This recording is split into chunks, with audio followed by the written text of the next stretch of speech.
Just imagine a noble, elegant, and picturesque life in poverty that you might find nowhere else but in a soap opera. No matter how poor you are, it does not discourage you from showing unconditional love for strangers, and even a piece of bread is there to be shared with a warm smile. If anyone claimed that such an illusion existed in reality, Lee Hyun would beat him to a pulp and strike once more to finish him off. Life was too cruel for the poor. The labor welfare law revised by Parliament made all jobs unavailable to minors. Illegal though it was, Lee Hyun had worked in every kind of trade imaginable. From the age of 14, he took to sewing stitches in a factory. The salary could only be called meager, but he was able to eat for free. Then it was a job at a gas station, and occasionally he even went around pulling a handcart collecting and selling recyclables. But no matter how hard he had worked, the money left in his pocket was chump change. As a minor, he was forced to get a job illegally. This fact was used by his employers to mercilessly work him to the bone. Inserting the ID card in his wallet, Lee Hyun mumbled, "I have to work until my body practically breaks down. I should be able to deal with 3 jobs a day." When he was a kid, his parents died. His family now consisted of only his grandma and sister. All right. From now on we'll be rich. Lee Hyun pledged to do so and returned home. "Did you come just now?" His grandma was lying down snuggling in a blanket. After falling down the stairs a few days ago, she got a dislocated hip, rendering her unable to go to work. Although taking medicine, with the household struggling, she could not go to the hospital to receive proper treatment and thus could only rest at home. Not receiving treatment, every night she could only groan painfully. Whenever Lee Hyun entered the house, he felt his chest suffocating. It was a lifeless home with an aloof little sister and an old grandma. Even if he didn't know it, it was probably why he disliked coming home even more. Hyun, I have no idea. She went out and didn't return. She might be hanging around with the bad crowd again, not sure. Lee Hyun was his little sister. He had not seen her face very often recently. It's going to be okay. What could happen? You are her one and only brother. A brother should protect his little sister. Yes. Lee Hyun smiled wryly and went to his room. Even if he was forced into physical labor or driving a taxi, he wanted to send his little sister to college. For a while now she had been drifting off the rails, but she was bright and intelligent, unlike Lee Hyun. He believed that in college she would meet a good husband and be able to live well. He also wanted to repay his old and ailing grandma for all she sacrificed to raise Lee Hyun and Lee Hyun. Right, look for work tomorrow. There will probably be an employment test as well. Muttering, Lee Hyun turned on the computer. The old computer buzzed to life. As soon as it connected to the internet, as routine, he accessed a game. That game was Continent of Magic, a classic game released 20 years ago, an online game that once created a frenzy of gamers in the Republic of Korea. That game remained at the pinnacle until just 3 years ago. Lee Hyun's antiquated computer, assembled by combining parts from here, and there was not capable of handling most games. Nothing but Continent of Magic ran smoothly. It was the first game he'd ever played, but only during the game could he have a feeling of enjoyment. Lee Hyun's playing style was very peculiar. He did not associate with the people around him, and instead hunted all day long.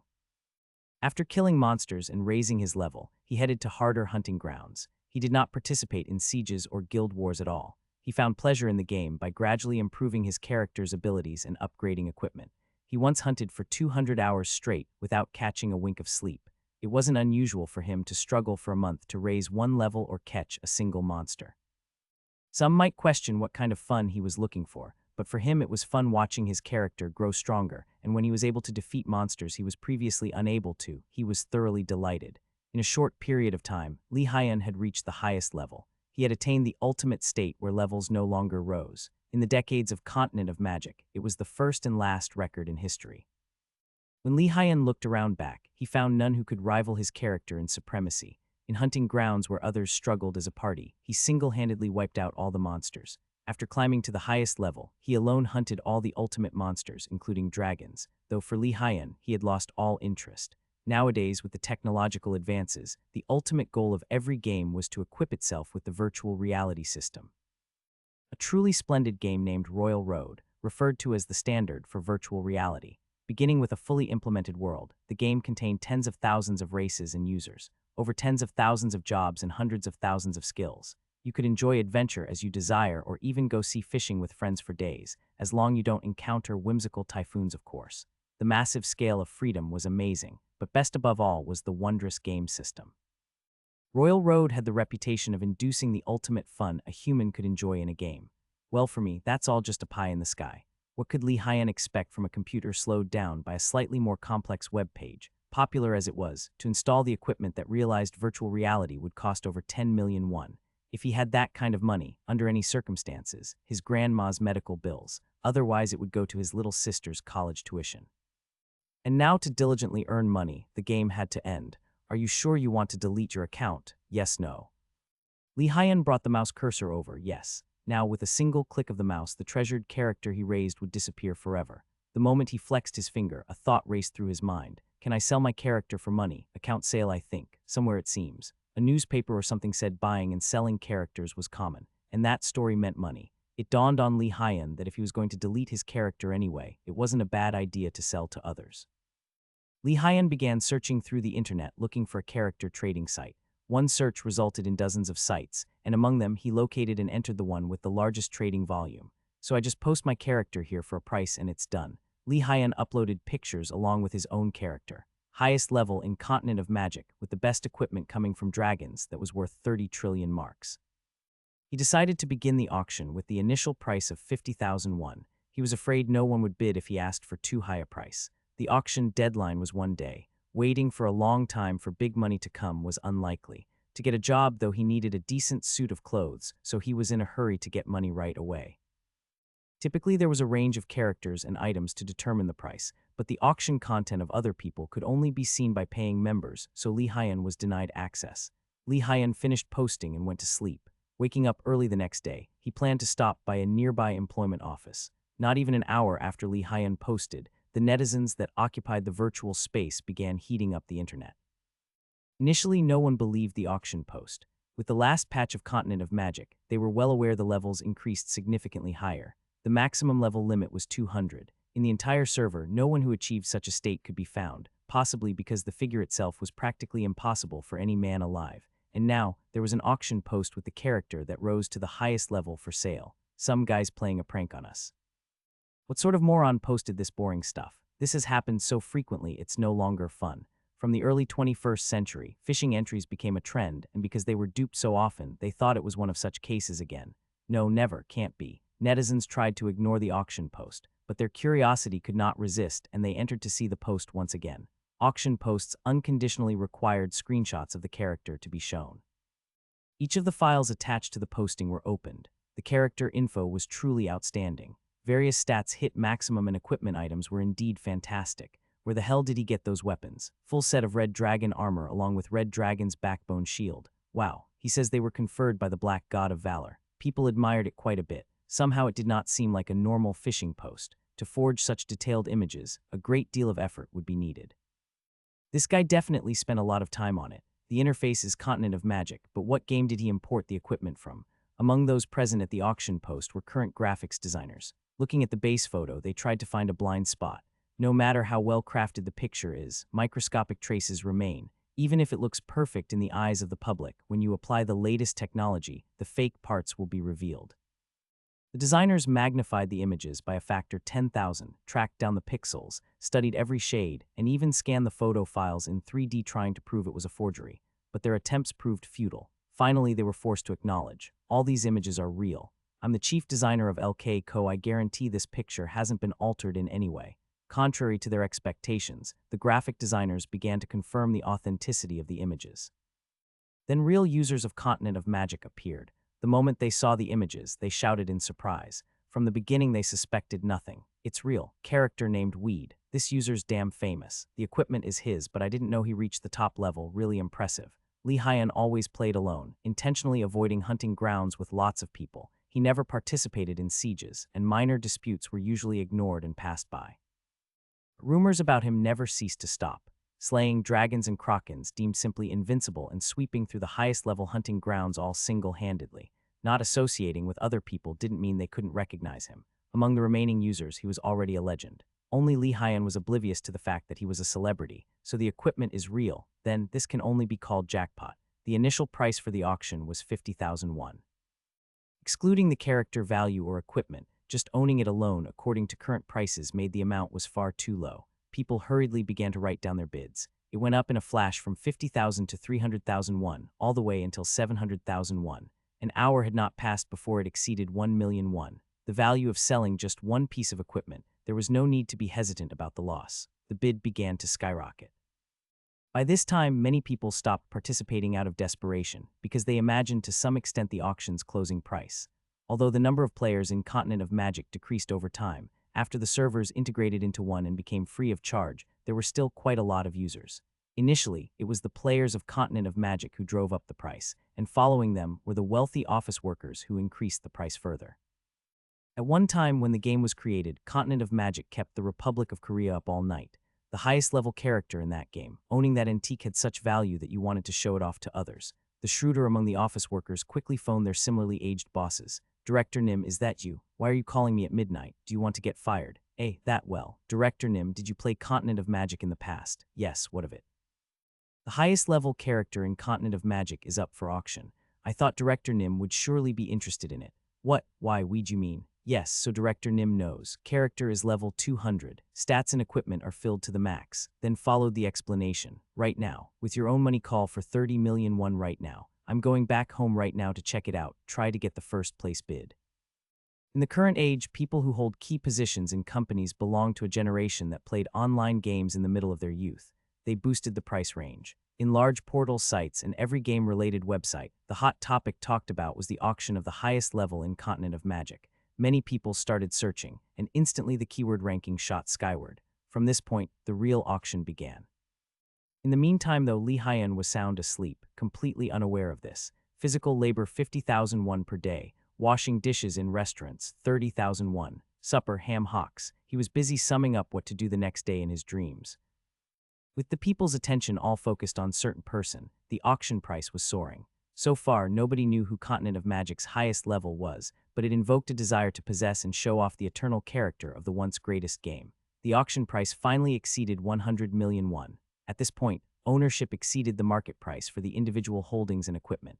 Some people lamented over their lack of money and dropped out of the auction. I think the guy selling this character is a big-time weirdo.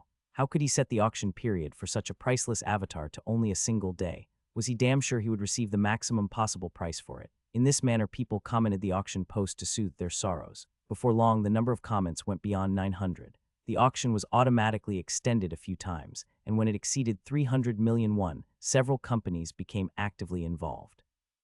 The simple matter of the auction, the only thing people knew was that there was no end in sight. If the deal was settled for a colossal sum, numerous people would hear about it through news or word of mouth. The publicity effects were formidable. To place just one ad required a pile of money. Also, after painfully spending money to make an ad, people still did not bother looking closely at it. However, what about news of the highest level character being sold for a small fortune? People's interest and attention would be concentrated. Each company's public relations department approached with such a perspective. Digital media intensified the competition. Game broadcasters wanted to acquire the highest level character. The value or market price of the character was not a problem. Organizing a series of specials about the famous game in the past, and then casting the character in question would increase the reliability and public image of the broadcasters. Fierce competition led to the price skyrocketing, and the surge in the number of visitors made the item trading site smile with satisfaction. The auction finally came to an end. 5 game broadcasters battled one another, but piercing though all the competition, the one that made the successful bid and received the character was CTS Media. The latest situation was its rapid expansion and increase in broadcast share that made it a promising company to go to. By intervention from the president's secretary, the winning bid was written and submitted as the auction ended. Hello, Lee Hyen received a phone call waking him up from his sleep in the morning. The construction job from the day before exhausted him and he had fallen asleep. He earned only 30,000 won. It was less than average because he was told off for being incompetent. Hello. Unexpectedly, coming from beyond the receiver was the voice of a beautiful woman. Looks like you called the wrong number. Lee Hyen, certain that nobody in her right mind would ever call his house, tried to put down the receiver. However, you tried selling your account over the internet, is that not so? Correct. This is CTS Media Incorporated. I am the President's Secretary Yoon Nahi. We have deposited the amount of the current successful bid to the auction into your account. You can confirm on the item trading site, and please do not hesitate to contact us. Wow, wait a minute. There was a successful bid. Yes, there was. May I ask if you have not checked it yet? No, I was a little busy.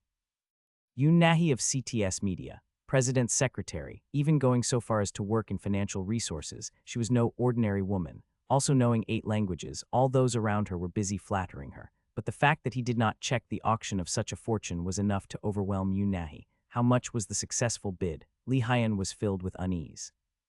Hoping for at least over 200,000 won to pay the medical bills, he figured he should ask. but the voice Lee Hyun heard over the phone stunned him into shock. 3,090,000,000 won. Originally, Lee Hyun's character, Weed, according to the market price, was 150 million won. Nowadays, games at the height of popularity, the equipment alone could pass for 100 million won, but if it's an old game, the market price is on the extremely low side. However, several factors, including the limited auction deadline, the one-of-a-kind rarity, and his fame led to it ultimately being over 3 billion won. The auction itself was newsworthy, which was exactly what CTS Media aimed for. However, Lee Hyun replied bluntly, "Are you kidding me? What? I can't believe you called me just to talk about something as stupid as that. I'm hanging up now." After putting down the receiver, Lee Hyun bitterly laughed. How did she know about the auction post? And how did she get my number to play a prank? Lee Hyun believed none of it. It sounded far too absurd. However, the moment he accessed the site, his auction post floated on the main screen of the item trading site. Countless people posted comments in real time, and the auction's successful bid amount was, as she said, 3,090,000,000 won. Lee Hyun managed not to faint only because of his grim tenacity. If this is a dream, I hope I never wake up. The next day, Lee Hyun confirmed the money receipt that more than 3 billion won had really been deposited into his own account. He pinched his flesh until blood could be seen, unmistakably reality. Lee Hyun rushed to show his grandma the bankbook. He still did not dare tell her in its entirety. "Grandma, I made money." Yes, his grandma replied helplessly. It had been only 3 days after his ID card was issued. He could not have earned much. "Well, good work, Hyun Ah." "It was not that much trouble, Grandma." Lee Hyun handed her the bankbook. "What is this? Look, this here is the money I earned." His grandma rubbed her dim eyes a couple of times while looking at the bankbook. The amount stamped into the account, the reaction was disbelief. Did you steal?" No, this amount of money can't be stolen. What I did was sell my game account." "Account? It's complex to explain anyway. I obtained this money legally." "Then really?" His grandma, filled with rising emotion, softly sobbed. "Hyun Ah, like others, we can now live without worrying about water and electricity bills anymore. Of course, we can even own our own home. You can go back to school, and Hyun can go to college. We no longer have to live envying others." His grandma was moved to tears. It was the same with Lee Hyun, while remembering the suffering and bitterness he received. "Now we can live happily together, Grandma." Yes, of course. With the tough times together, the two people were thrilled that much more. After several days, they obtained a new house and received treatment at the hospital. In addition to his grandma's hip, she was sick in many other ways and had to be admitted to the hospital. His little sister Hyun was also delighted, but their happiness was short-lived. The men dressed in black suits. The ones he did not want to see most came to the hospital. Black-suited men with fresh-from-the-store shoes. They literally pushed into the hospital room. Well built, even though only 5 came, the hospital room seemed to be filled. All other patients panicked in fear, so with help from the caregivers, they quietly slipped out. Only Lee Hyun, his grandma, and the men remained. Lee Hyun thought it fortunate his little sister wasn't there the moment they came. But nothing good ever came from those men. He expected it would be the no different from before. Lee Hyun. "I heard of the good fortune bestowed to your family." The blonde-haired man spoke. Lee Hyun shot back sharply. "So, in the past your father took out a loan. We're here to collect that debt." "Debt, yes, and now that you have the money, I believe you're ready to pay it back." Lee Hyun gulped, swallowing his saliva. When his parents passed away, Lee Hyun inherited the 100 million won debt. It would have been fine if he had done the waiver of inheritance, but at that time Lee Hyun was young and did not know about the law. In addition, his grandma, with the grief of losing her child, did not apply the waiver of inheritance in court within 3 months, and the legacy was inherited. Therefore, Lee Hyun became indebted to the loan sharks for 100 million won. He knew how ruthless they were, but now he had a lot of money. There was no need to be afraid. "I will repay the debt." "How much is it?" "Repay? Your words are a little short." "Well, that's fine. We treasure our esteemed customers. The money you have to pay is 3 billion won. At the man's words, Lee Hyun's temples throbbed with rage. "Absurd. The money my father borrowed was clearly 100 million won. Hey, it's been 8 years. As time goes by, interest piles up. Such a ridiculous thing. I'll report to the police." "Report? Knock yourself out. You think the police will take your side? Police are the people's cane." Puhahaha. The men laughed at Lee Hyun's words. In particular, the blonde-haired man. Hearing that absurdness, he put his hand on his forehead and had a good laugh. The man standing quietly behind spoke. Considering the atmosphere, he seemed like their leader. "Explain to the kid straight up. Do not cause unnecessary trouble." "Yes, Hyung Nim, I'm sorry." "Well, kid, listen carefully. What we are doing does not break any laws because we received legitimate interest. To begin with, the interest is 50 of the principal amount per year. Do you want me to calculate? Year 1 it increased from 100 million to 150 million. Year 2 roughly 220 million. Year 3 it topped 330 million. Year 4 close to almost 500 million. At the calculation report, Lee Hyun felt despair. Debt increased 5-fold in just 4 years. 8 years passed, so it might have been 2,500,000,000, but the time that passed was more than exactly 8 years, so it was not wrong to say 3 billion. Lee Hyun, while being harassed by the gang members, did not know how much debt he was in. Without him knowing, it accumulated to as much as 3 billion. Bankruptcy. Others with a 3 billion debt would file bankruptcy. Even after bankruptcy, you would probably owe a few thousand won. Lee Hyun did not even consider bankruptcy. It costs money just to file bankruptcy. The courts and legal counselors, paying them money and following the necessary steps, you could enter bankruptcy. Lee Hyun could not even afford to file for bankruptcy. In fact, even if you had the money, you can't seriously believe the vicious loan sharks would leave you alone to file bankruptcy. We want 3 billion. No, no way, no way, suit yourself. If you don't want to, we will come again tomorrow to collect. At that time, what you have to pay back will increase a little more, but your call. The men dressed in black suits exuded confidence. The confidence of free will, the confidence of power. And also, Lee Hyun knew it was better to repay the debt if he could. In the first place, there were no other alternatives. They came knowing he had money. The men laughed with a smirk. Poor grandma has been injured and hospitalized, but she sure looks comfortable in the hospital, much like your little sister in the hallway. Such a beautiful little sister. I bet she could be sold for quite a bit on the island. Don't you dare touch Hyun. Relax, nothing happened yet. Right now we're just talking, kid. But what if this family of 3 was admitted to the hospital all at once? It'd be the most touching sight. Lee Hyun could not stand the veiled threats anymore. It couldn't be helped. It would be enough if the men left. Those unable to repay the borrowed money. In the slums, he had seen the fates of those with no money to give them. If there was a sin in the first place, it was borrowing money from them. Not even able to depend on the law, Lee Hyun had to surrender his bank book. The men received the bank book on the spot and pulled out 90 million won in cash from a bag. With it was the IOU for 100 million won written by Lee Hyun's parents 8 years ago. From the beginning, they knew everything and came firmly prepared. As the men exited the hospital room, Lee Hyun yelled, "Wait a minute. Why, kid, what's up? Someday I will surely make you pay for this." "What? Because the money has been paid, you guys think this is the end of things. It means later on I will get even with you guys." The men were about to laugh again. However, at the sight of Lee Hyun's eyes, their laughter died before ever coming out. A young, wild beast. The miasmic embrace of his eyes sent a chill down their spines. "I see you still have some spirit in you. We need to teach a fearless kid like you about the world." The men rolled up their sleeves.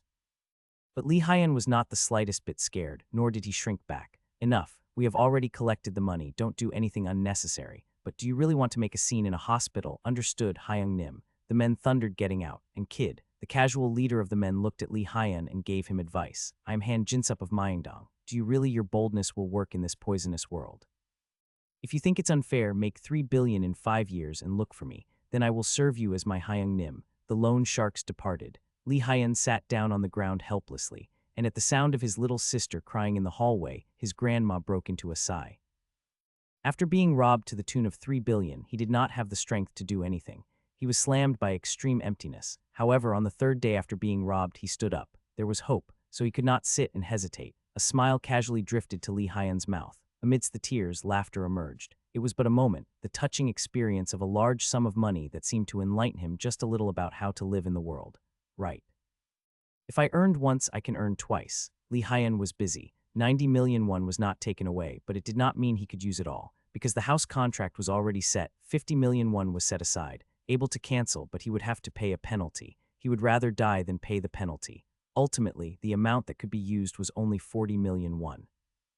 Using part of the remaining money, Lee Hyun registered in martial arts halls such as Aikido, Kendo, and Taekwondo. He placed himself on a rigorous schedule, traversing to as many as 6 places a day. As his body broke down at the various gyms, he mastered martial arts. The instructors there called him Wild Beast. Building his stamina, he swung his sword all day long enough for blood to flow from his hands. Virtual reality game. A place where a person moves their body means you can act like in real life. Then learning martial arts and studying about the game system a little more, would it not be helpful? Of course, those that learned martial arts would not be completely advantageous, but to be stronger even at level 1, it was better to learn martial arts. Imagine being at least 10 stronger throughout the game, the tremendous effects it would bring. Because of that, Lee Hyun in the morning and daytime learned martial arts, and in the evening studied about virtual reality games. Which game had the most users, and how the game system worked was thoroughly analyzed. For every profession, city, and skill, Lee Hyun made analysis tables and pinned them onto the walls of his room. The paper records bombarded Lee Hyun's room. 1 year, Lee Hyun learned martial arts and studied virtual reality games. The time of 1 year wasn't just a preparation period, it was also used to closely observe the development of Royal Road. The virtual reality game at the end was as expected, Royal Road, and like its name walked the path of the Emperor with serenity. Possessing more than 75 of the world's game market share, more than 90 of Korean gamers played this game. It could practically be called a scheduled sequence. Especially during Wars of Kings, it came to a point where overwhelmed the viewership of all other networks. The only game in the world where anybody could obtain fame, power, and money. Royal Road was the result of an ingenious system interlocking with virtual reality. Great, all according to plan. Lee Hyun's cold eyes stared at the monitor. That day he purchased a capsule used to connect to Royal Road for 10 million won. It was expensive enough that tears seeped out, but he constantly reminded himself it was a necessary investment. All preparations finished. It was the beginning of the game. He felt like a soldier heading into the battlefield. Connect to Royal Road. Yes, no. When the message came, Lee Hyun shouted without any hesitation. Yes, the scan on your iris and vein has determined that you are an unregistered user. Do you want to create a new account? When Lee Hyun was connected to Royal Road, the first sound that reached his ears was a feminine voice. He looked around to see who had spoken to him, but there was no one else a space within the universe. Then he realized that he was in the middle of the activation process of a new account. Yes, select the name of your avatar. Weed, the lowliest of the low in the plant kingdom. To Lee Hyun, it sounded most suitable for him. Select your gender from male, female, or neuter. Male, Royal Road has 49 races. You may select your race from the primary 29. Humans, you may alter your appearance. The way I am, your account has been activated. Your stats and class shall be determined while you are playing Royal Road. Pass, select a city and kingdom you want to start. The Citadel of Saraburg, Rosenheim Kingdom. Welcome to Royal. Pass, afraid to waste even a second, Lee Hyun skipped the tutorial stage and made quick decisions according to his prearranged plan. 300,000 won monthly bill for the game was a great expense to him. In Royal Road, there are over 100 major cities and thousands of towns. A new player begins his adventure in a capital or a major city of comparable size, similar to where Weed is starting out. Flash. With a flash of light, he appeared in the Citadel of Saraburg, Rosenheim. This is. Weed was swayed by the sight of countless avatars, users, and NPCs non-player characters alike that he thought he was lost in the middle of Seoul. Where am I? Unbelievable. Astonished, Weed couldn't believe his eyes as he looked around. The racket of those haggling and chattering rang in his ears. The view unfolding before his eyes was exactly the same as the real world, with people busy coming and going. He lowered his eyes to his legs standing on the ground. His senses told him that it felt absolutely solid. Strangers passed him by as he stood still in a daze. Look at him, I'm sure he's a newbie. It looks like he's never played a virtual reality game before. While passing by, some users threw fleeting remarks over their shoulders. They stung him enough to pull himself together. They're right, it's Royal Road here, the world of virtual reality and my new workplace. No matter how thoroughly Weed had prepared, his knowledge of virtual reality and his research into the game system came second to the strange experience he was having now. He had been bewildered, but it was temporary, and he soon calmed down. Differences also began to catch his eye. His senses were consistent with reality, yet people around him were clad in armor or wearing leather vests.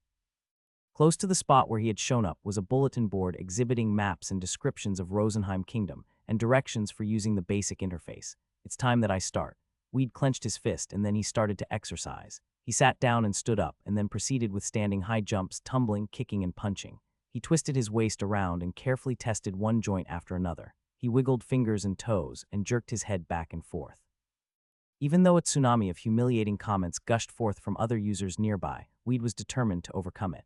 What the heck is he doing now? It looks like he's moving his body. I guess he's still uncomfortable with the virtual reality game. Oh, I see. But what's the point of making a show in the middle of a crowded street? The sense of humiliation, which Weed had been fighting so hard to keep back, prevailed over his determination. What a scene he'd been making in front of strangers. Damn it. Weed left in a hurry and headed elsewhere. A great majority of newcomers were getting down to basics, simple quests, or learn craft skills, such as tailoring, blacksmith, and cooking, which are relatively easy to acquire. The game boasts of its unrestricted flexibility, almost to the extent of disorder, and while all the highest-ranking positions are still occupied by NPCs instead of users, this reinforces the need for personal contacts. On the other hand, a considerable number of users work in libraries or stores to make money. The central square brims with merchant wannabes who set up kiosks to buy and sell with fellow users, and many new parties in pursuit of adventure are formed on the spot every minute. After watching them casually, Weed didn't hesitate to head for the training hall. The training hall is open to any user as long as he pleases, and most users visit the hall to experiment with newly acquired skills. It is nearly impossible to find someone who, like Weed, would go straight to the training hall as soon as he created a new avatar. It's not only that newcomers are more interested in finding out what the kingdom and city where they were born look like, but it's also largely because training in the training hall is deemed rather ineffective. The moment the instructor saw Weed walk in the entrance, his eyes glared fiercely. "Young adventurer, I presume you have arrived at the Versailles continent very recently," the instructor said. "Yes, Sir," Weed said shortly. He was still upset that he had made a laughingstock of himself on the first day. "You shall find sword training absolutely necessary when you come to confront monsters. Do you need my guidance? I tell you, take any unattended scarecrow and strike him in any way you want. A wooden sword is placed in front of a scarecrow, and it is all yours. Godspeed." Weed clutched the wooden sword and walked to a scarecrow standing alone in the most remote comer. Then he began beating it once, twice, thrice. His hands were gradually getting accustomed to the weight of the wooden sword and the sense of hitting the scarecrow. In Royal Road, a new avatar's level is locked for the first 4 weeks, for he is forbidden to travel beyond the city's gate and to hunt monsters in the field. It is most common to carry out as many quests as possible, thus building up favorable public service points, earning money, and forming your own web of personal contacts. Nonetheless, Weed silently carried on striking the scarecrow with the wooden sword. There are about 1,000 scarecrows in the training hall of the Citadel of Cereburg, and an unlimited supply of wooden swords on the walls, which could come in handy. The hall is usually frequented by users who crave to test their skills. At this moment, however, everyone's eyes were fixed on somewhere in particular. "This guy's definitely got iron guts. He's freaking tough. Can't believe any sane man's going so far." Weed was soaked in sweat. The white shirt and pants issued to him in the beginning had absorbed sweat and stuck fast to his body. He still dealt one blow after another to the scarecrow without a minute's break. Strength increased by 1 point, plus 1 SDR. After 6 hours of striking the scarecrow, Weed heard good news. He felt as if the muscles in his hand clutching the wooden sword were getting lighter. "Stats window," Weed mumbled while striking the scarecrow. Weed's avatar was so feeble that there was nothing remarkable. 5 hours later. Vitality rises by 1 point, plus 1 VIT. Agility rises by 1 point, plus 1 AGI. The two stats rose almost at the same time. Weed finally put down the wooden sword and took a short break. Without eating or drinking, he had been hitting the scarecrow for nearly 8 straight hours. He was physically fatigued, and worse, his throat was burning with thirst, his stomach empty and hollow. Inventory window. Given the preset keyword, the semi-transparent images of all the belongings in Weed's inventory floated in front of his eyes. Inside his inventory were a canteen and 10 pieces of rye bread. That was all. In Royal Road, you have to get hold of what you need on your own. Other users make money by carrying out easy quests for the 4 weeks, but Weed could not spare even a minute. He took out a piece of rye bread and the canteen and nibbled a mouthful of bread. As he ate food, it appeased his hunger and the satisfaction factor rose. "I'm supposed to have a meal every 5 hours. I'd better eat more often if I exercise intensely, but I don't need to raise the satisfaction factor to the full. All I need to do is just stay away from death." Once Weed finished the meal swiftly, he took the wooden sword in his grip and stood in front of the scarecrow. "He's at it again. He's nuts. I think he holds a grudge against it or something. I don't think he'll stop until he breaks that scarecrow into pieces." Was it an illusion that the scarecrow looked like it shivered at that very moment? Weed's wooden sword struck every inch of the scarecrow. The same type of questions arose among all the spectators. "Why the heck is that guy striking the scarecrow? I don't think it will help at all if he wants to raise the expertise rating for a skill. It's much better to go out to the field and use it on a rabbit than the scarecrow here. Look at what he's doing. He's not using any skill. To me, it looks more like he's beating up the scarecrow on impulse. Maybe he's bringing up his stats," a knight in dazzling armor commented, immediately attracted the attention of everyone else on the scene. "Can you improve your stats by just hitting the scarecrow?" a dark-skinned ranger asked. Ah, yes, that's right," the knight said. "Then why don't you just keep hitting a scarecrow instead of sweating hard to raise your level?" the ranger asked again. The knight named Pluto had a considerably high level, so he has learned a wealth of information from reliable sources. He was also the only man who correctly guessed the motive of Weed's actions. If an avatar uses up his stamina, his vitality and stamina will develop as a consequence, and if a wizard casts a great many spells, his wisdom and intelligence will rise. But such an increase is trivial compared to stat bonus points accompanied by a level up. Half a day of hitting a scarecrow without a rest might yield 1 or 2 stats. Considering that the number of stat bonus points as reward for a level up is 5, what Weed was doing looked idiotic. It really is silly. A sorceress shook her head when she heard Pluto's explanation, but he thought otherwise. "It works," Pluto said. "Excuse me, you can earn only small amount of experience points if you kill a weaker monster than your current level. You know that, right? Of course. In other words, the higher your level is, the harder it is to gain a level. but if you improve your strength by undergoing such a drill in the initial phase, you can hunt monsters easier later on. It will take effect throughout the game. You know this method, so I guess you went through the same training. No, wouldn't everyone do the same if they knew about it? Not really. Even if people knew, no one would do it. Back to the point, is there anyone who wants to keep hitting that scarecrow for 10 hours to improve their strength by 1 point? There are limits to how far you can increase your stats by working on a scarecrow that's known as the weakest opponent.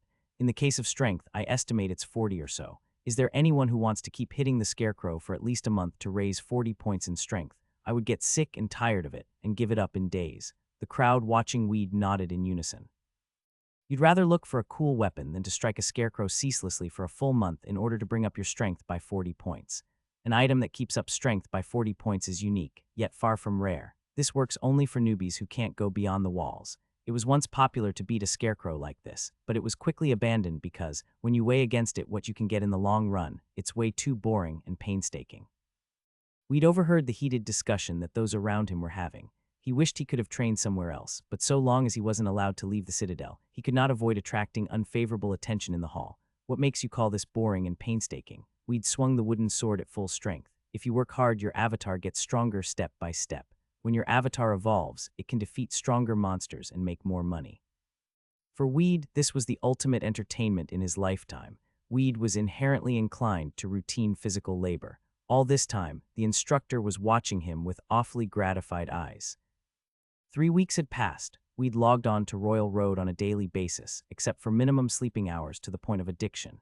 His physical condition, which he had resolved to build up before he started the game, enabled him to sleep no more than 4 hours a day. Now that he looked back at the last 3 weeks, it made him sick to even think of it. Once he signed into the game, he spent 80 hours on average striking the scarecrow monotonously, which had mentally worn him out.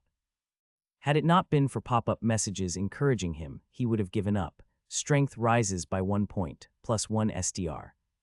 Agility rises by 1 point, plus 1 AGI.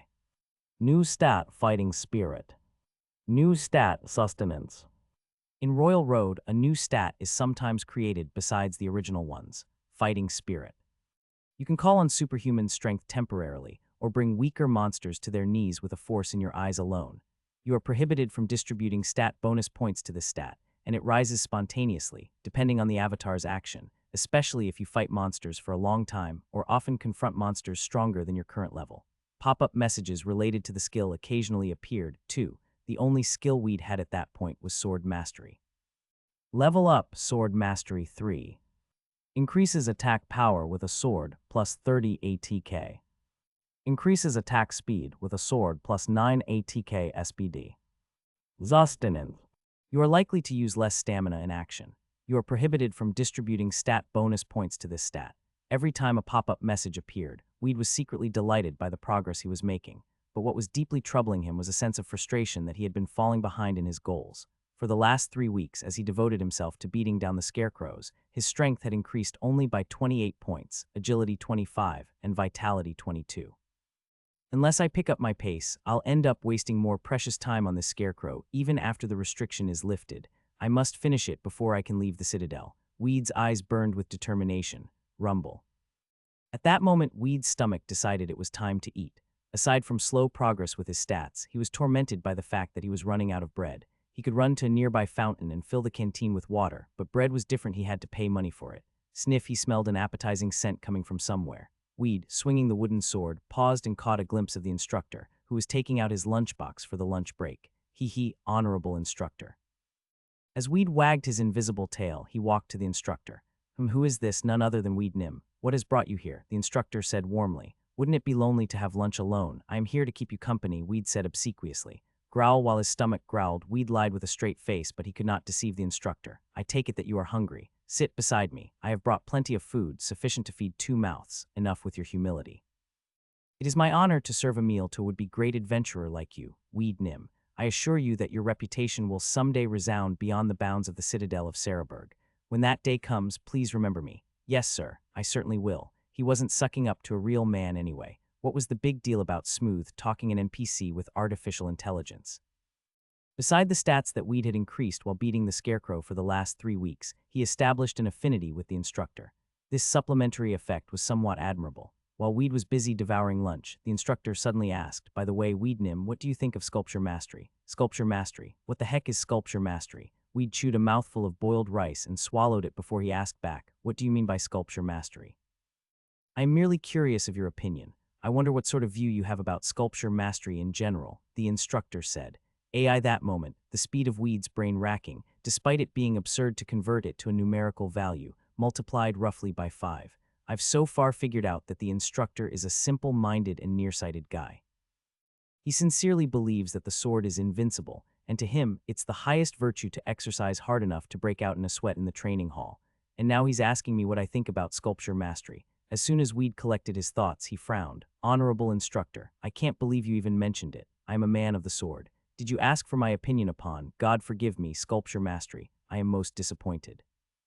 This is my answer. Never, ever, not even once has such a lowly handicraft crossed my noble mind. Despite Weed's offensive tone, which would have enraged him in other situations, the instructor unexpectedly clapped his hands in delight.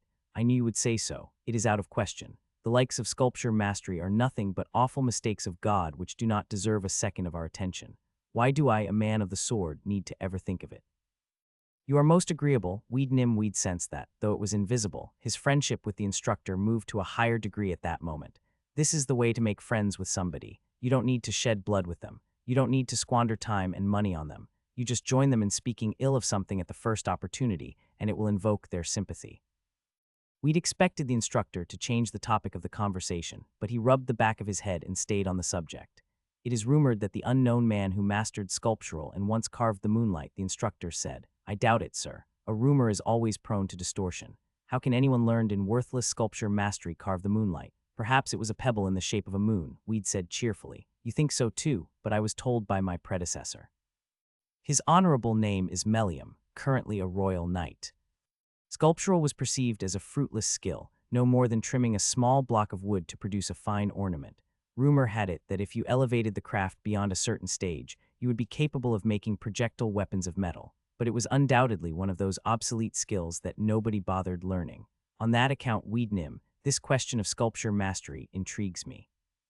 It surely is beyond doubt that the craft cannot possibly rival our sword under any circumstances, but would you find out whether the rumor has a grain of truth? I am asking a favor of you because you are a trustworthy man. If you accept my request, I'd be happy to hear it," the instructor said. Then a pop-up message appeared in front of Weed's eyes. Ting.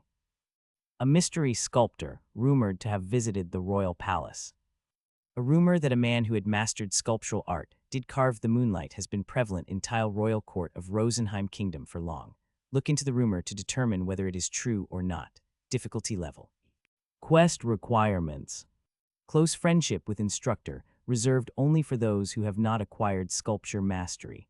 Acknowledged as reliable by the instructor for a constant passion for sword mastery. We'd barely held a whisper of triumph at bay. His instinct told him that this quest was the rarest of the rare. This was because the quest had to meet very tricky conditions in order to get it started. Close friendship with the instructor. Who would have ever thought of that? Most users in general don't even know the location of the training hall, let alone visit it when they acquire a new skill. They don't need to come all that way to practice it on a scarecrow of all things. Moreover, it is a rare occasion that anyone is willing to get stuck in the hall and thrash the scarecrow over and over to bring up his stats in the crudest way, as Weed had done. If you dig out enough dirt, you might find a few users like that, but in Weed's case, he had spent almost all of the last 3 weeks with the scarecrow. Who else could have toughed it out to such an extent? Speaking of close friendship with the instructor, it is nearly impossible to achieve unless someone like Weed approaches him, fawning to cam a share of his lunch. Even with all the conditions above met, you still have to begin your new adventure at the Citadel of Cereberg in Rosenheim Kingdom against all odds, not to mention that you have to find the right moment to slander sculpture mastery along with the instructor. This is great. I'm about to go broke and starve to death. At difficulty level E, this quest looks like it's easy to finish. Weed nodded at the instructor. I am honored to accept it. Although I do not believe any of the nonsense, I will find out what it was like carving the moonlight. You accepted the quest. I appreciate it. I entrust you with this task. Take this money as a retainer, the instructor said, handing over 2 silvers. I give you my advice. Visit the sculpture shop first and glean information from there. A piece or rye bread, literally tasteless yet enough to fill the stomach, costs 3 coppers. Since a silver coin equals 100 coppers coins, it is safe to say Weed had just received the equivalent of 66 pieces or rye bread for the retainer, plus change. He was certain that once the quest was completed, he could expect more rewards from the instructor. Great, I don't need to worry about running out of bread for the time being. Many years of first-hand experience of habitual famine persuaded him to avoid being malnourished at any cost. Weed first walked to the fountain and filled his canteen with water, and then he headed for the sculpture shop. It was Weed's first trip down the street, and it was crammed with users and NPCs. We need a cleric at level 17 or above. Hey guy, we're going to raid on Cave Lassock. Anyone want to join us? Plenty of users were on the street, but none of them gave a passing glance at Weed. He didn't mind it though. Wandering around in a traveler's outfit, deprived of even a breastplate, revealed that he has yet to meet the minimum requirement of 4-week gameplay before he could leave the Citadel. Among the innumerable stores that operate in the capital of Rosenheim Kingdom, the sculpture shop holds a special position. Most ordinary adventurers can barely recall where the sculpture shop is located because it was meaningless to them. Only an extremely small number of users who learned the sculpture art visit periodically, but the sculpture shop stands right next to the jewelry store on Central Avenue and is one of the few frequently visited shops by the noblewomen. Chime. We'd entered the sculpture shop. Welcome Towhet brings you here, stranger. The shopkeeper was receiving a new customer with a gentle smile until he saw Weed's outfit at that point. He suddenly changed the tone of his voice. Weed looked around the shop, only to find that there was no other customer except for him. A blacksmith's workshop or a grocery store is always full to the limit of occupancy, but the sculpture shop only entertains a few customers a day, if any. If comparing daily revenues, however, the sculpture shop does lag behind the blacksmith's workshop. In other words, the sculpture shop sells pretty expensive merchandises. Weed adjusted his collar and asked politely, I have come here to find an answer to the question which troubles me so dearly, sir. So you want to ask me a question, stranger? Yes, sir, if you could spare me a second. I am busy right now, please leave. The shopkeeper rejected him right away, sounding very annoyed. As Weed's fame was zero and they were unacquainted, the shopkeeper had every right to chase him out of the shop. Yes, sir, I will see you later. Goodbye, said the shopkeeper. Weed was taking his time to retreat to the doorway. Then he casually shot a glance at the statues that were on display. How grand, Weed exclaimed. The grandeur of this statue fascinates my soul. Do you supply this to the Rosenheim court? The shopkeeper could not help but lend an ear to Weed. Which one are you talking about, stranger? This two-headed eagle made of pure gold. I dare not guess which master carved this, but I can sense the excellence of his workmanship. It is dignified beyond dispute. It is so full of life that I almost mistook it for a real eagle, and I am blessed in visiting the place. This store deserves this class of item. They have opened my humble eyes to a heavenly beauty descended to earth. Whether or not the shopkeeper realizes, his mouth was forming a horizontal crescent.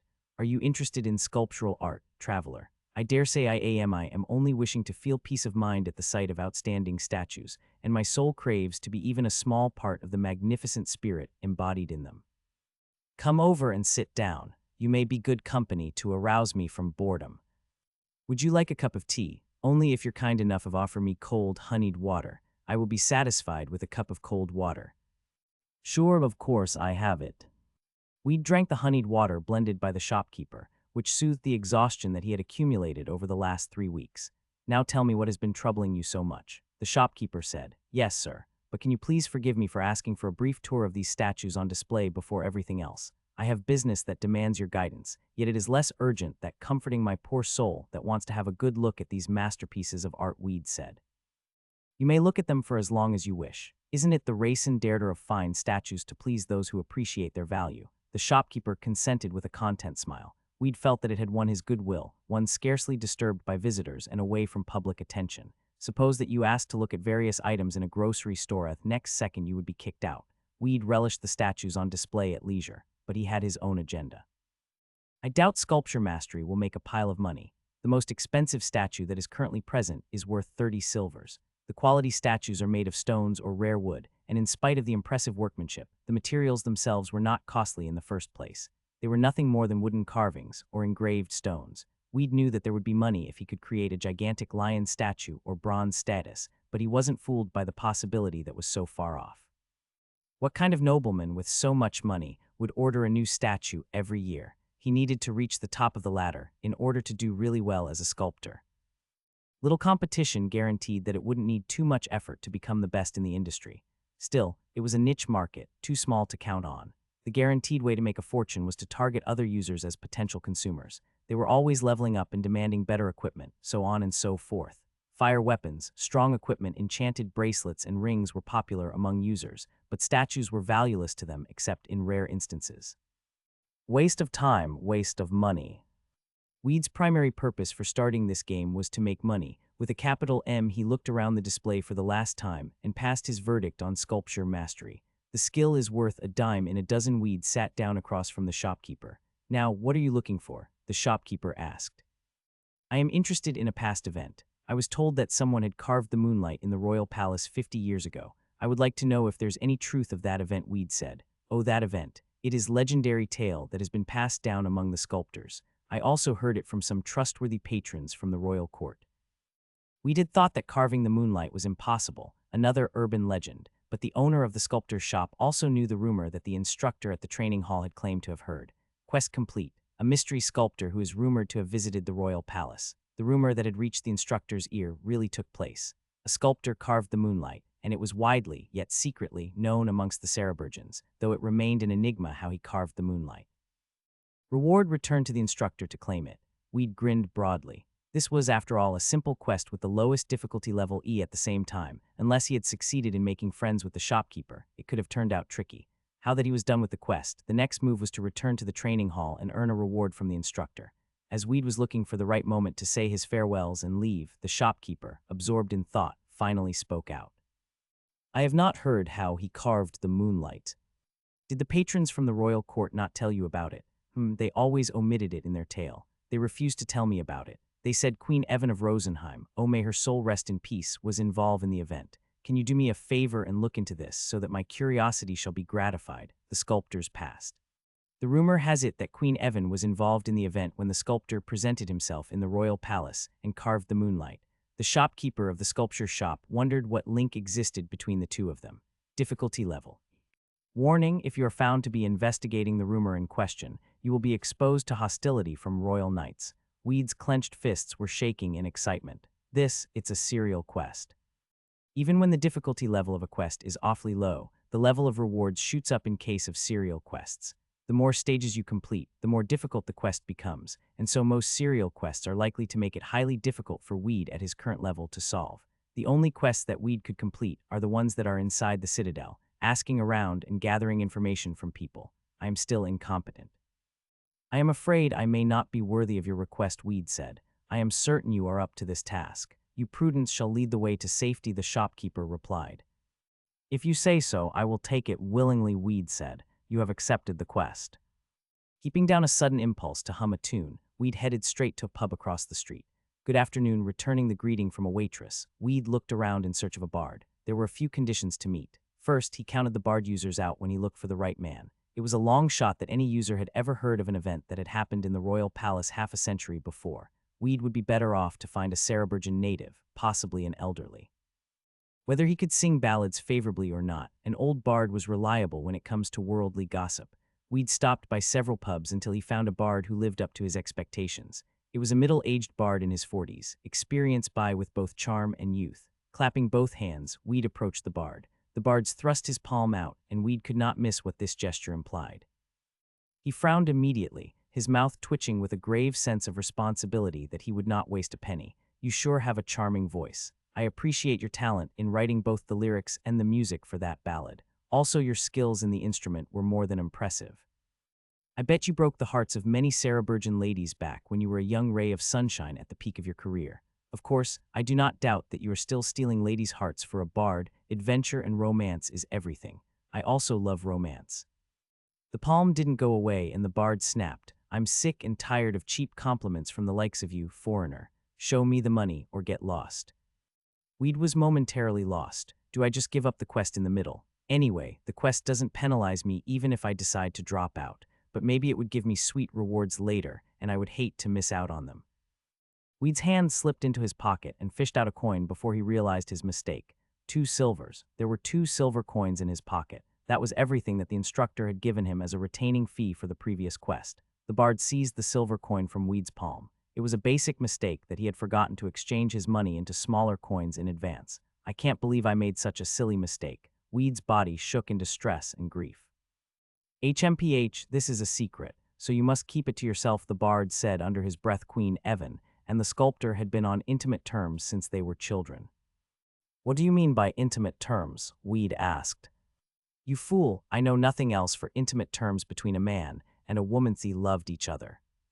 Point taken. Weed now realized why poking his nose into the rumor had to remain a secret from the royal court, given that the former queen's sacred name was mentioned in that scandalous matter. Royal knights would be willing to silence anyone at any cost to keep her honor intact. The bard glanced around the pub and added cautiously they were born in the same village and grew up bearing each other dearly in mind. The boy's name was Zahab.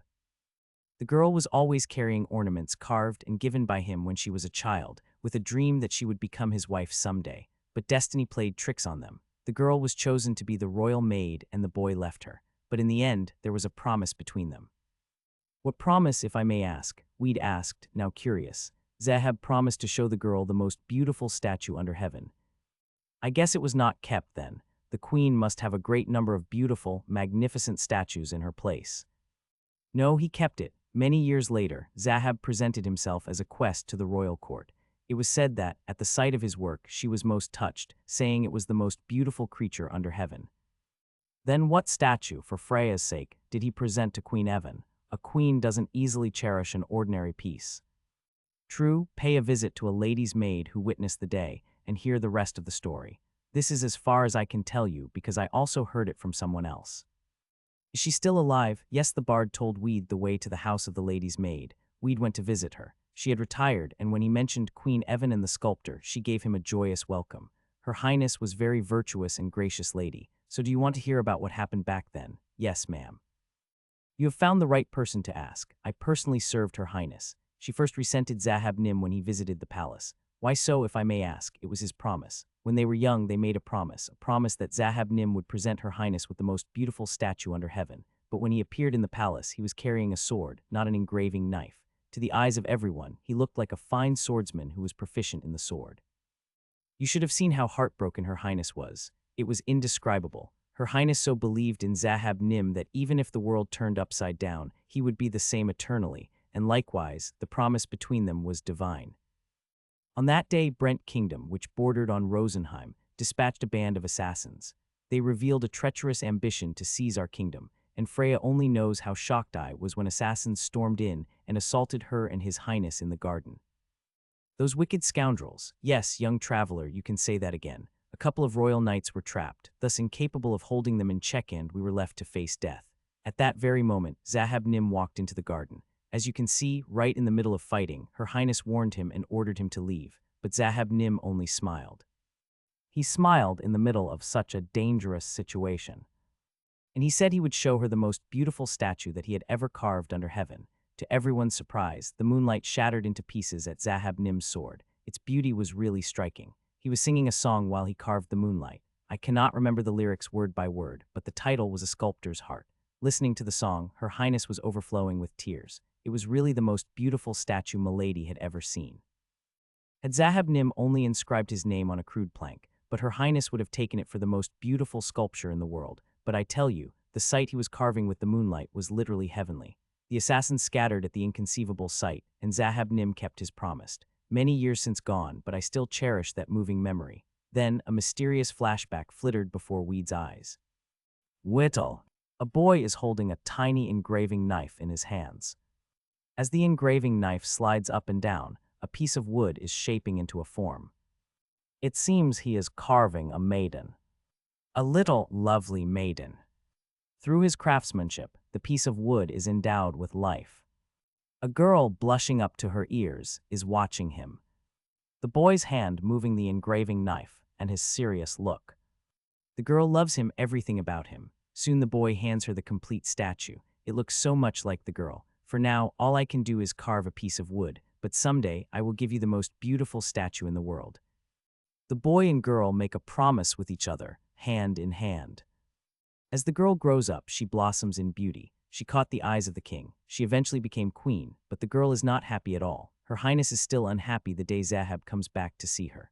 Zahab carried a sword, not the engraving knife. Talking a walk alone in the garden, Her Highness gives way to fit of passion and clutches a thorny rose. Her palm bleeds with ruby-red blood. Why did you forget our promise? Your promise was everything to me. Her Highness grieved over the broken promise. That evening, the assassins raid the palace. Brent Kingdom, a hostile neighbor as always, has sent assassins. Knights of Rosenheim Kingdom collapse one after another. She and his highness are fearful of their imminent and inevitable death. Zahab clutches his sword and the moonlight begins to dance. Quest complete, the sculptor's past. The promise between the boy and the girl was honored. The bluish moonlight shattered into pieces, which in turn defeated the assassins. Moonlight sculptor Zahab, his sculpture mastery has reached the stage of a master, presenting the most beautiful statue to his childhood friend. You have leveled up, you have leveled up. To Weed's surprise, 2 levels went up for a single quest, and that wasn't the end of it. A message window popped up. To his surprise once again, it was a class conversion window. Class change, you can convert to a secret class Moonlight Sculptor. If you accept it, you can learn exclusive skills for the class that are withheld from the primary classes. Do you want to convert to Moonlight Sculptor? An infinite number of users are bustling about to discover secret classes in Royal Road, but fewer than 1 out of 1,000 actually discovers one. Weed answered, I refuse. Please confirm your decision. You can convert to a secret class Moonlight Sculptor. Do you want to convert to Moonlight Sculptor? I refuse. To Weed, being stuck in the corner of a closet and making unwanted statues wasn't considerable. He had to admit that being a sculptor could make quite an amusing class if properly trained, but he needed a financially lucrative class for his personal gain.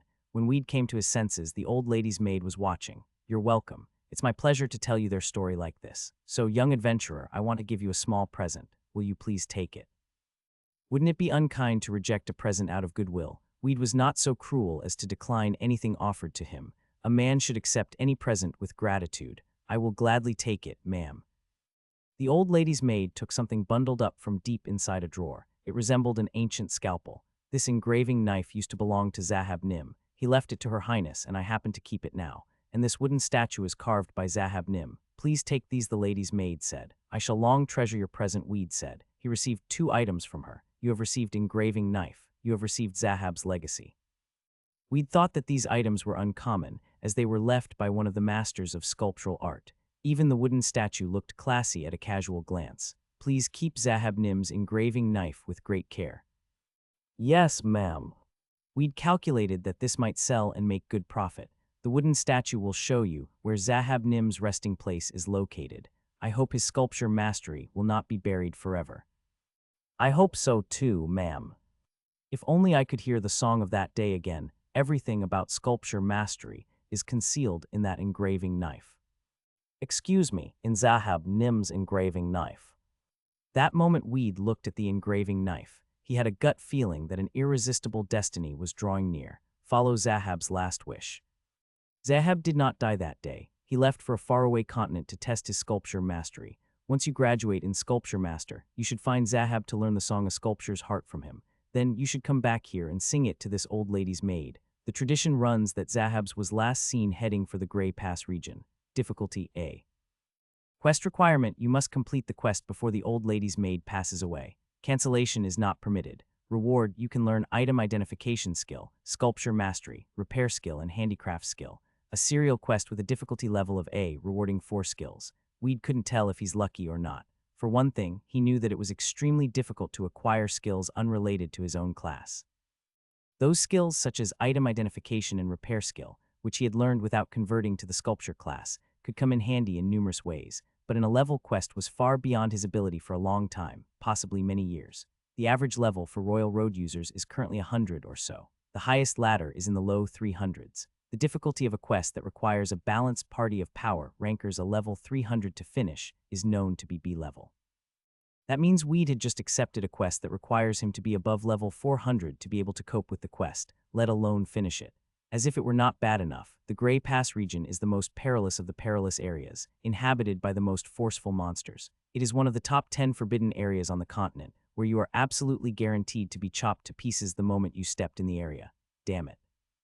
The number of quests that a user can store at a time is only 3. Now that one of them was taken by the quest Zahab's Last Wish, Weed was left with only 2 spaces for new quests. But in case of serial quest, it is unpredictable what rewards await the user in the end. This serial quest introduced a secret class at the 2nd stage. Even after he refused to convert to the class, he was given 4 practical skills. Imagine what rewards in the final stage would be like. Weed wasn't stupid to say no to a good opportunity, yet it remained unknown when and how this would work out. He bid farewell to the old lady's maid and went back to the sculpture stop. Oh, Weed Nim, I appreciate your hard work to bring me results so soon. I am once again assured that it was the right decision to entrust you with this quest, the shopkeeper said. The shopkeeper paid Weed as a reward for the request. We'd received 2 silver coins, recovering the silver coin that had been virtually robbed by the bard. When he returned to the training hall, he received another silver coin, along with a word of commendation from the instructor. Therefore, it was a total of 5 silvers that Weed had earned so far. He also leveled up twice to level 3. He distributed those earned stat bonus points equally to AGI and SDR. Why aren't you taking on another quest? He asked himself. We'd wrestled with a sudden temptation, but picked up the wooden sword again. A quest that was undisclosed to the public, similar to the quest he just undertook, was rare. That was why We'd earned generous rewards for his level. The civilization of the Versailles continent dawned approximately 1,008,000 years ago. Back then, humans, elves, dwarves, and orcs lived together. Dwarf women with deft hands served as midwives to baby orcs. Orcs in infancy were christened by elven women, and human women bathed them clean in water. The 4 races had lived together, each compensating for what the others were missing. The elf rangers gathered fruit from trees, the dwarf crafters made tools, and human scouts hunted game along with the orc warriors. As deadly monsters abound in the world, the weak had no choice but to rely on one another to survive. Orcs, who grew up within 2 or 3 years, were fine warriors by nature. Born with unnatural strength and a battle instinct, they sustained the elves and humans. The orcs claimed the leadership of the 4 races both in name and reality, as no other race could keep up with the fertility and combat skills of the orcs. However, when humans developed agricultural techniques, domesticating plants and animals, they took over the food supply chain and gradually challenged the supremacy of the orcs. The elves, who learned elemental and spirit magic in alliance with nature, became arrogant and began to distance themselves from the orcs, who they branded ignorant. The dwarves advanced metals technology day after day, which gave them a new generation of weaponry to brave the orcs. The alliance of the 4 races was dismantled after a series of numerous hostile disagreements and bouts of jealousy. The humans built towns, which later banded together to create kingdoms on rich soil.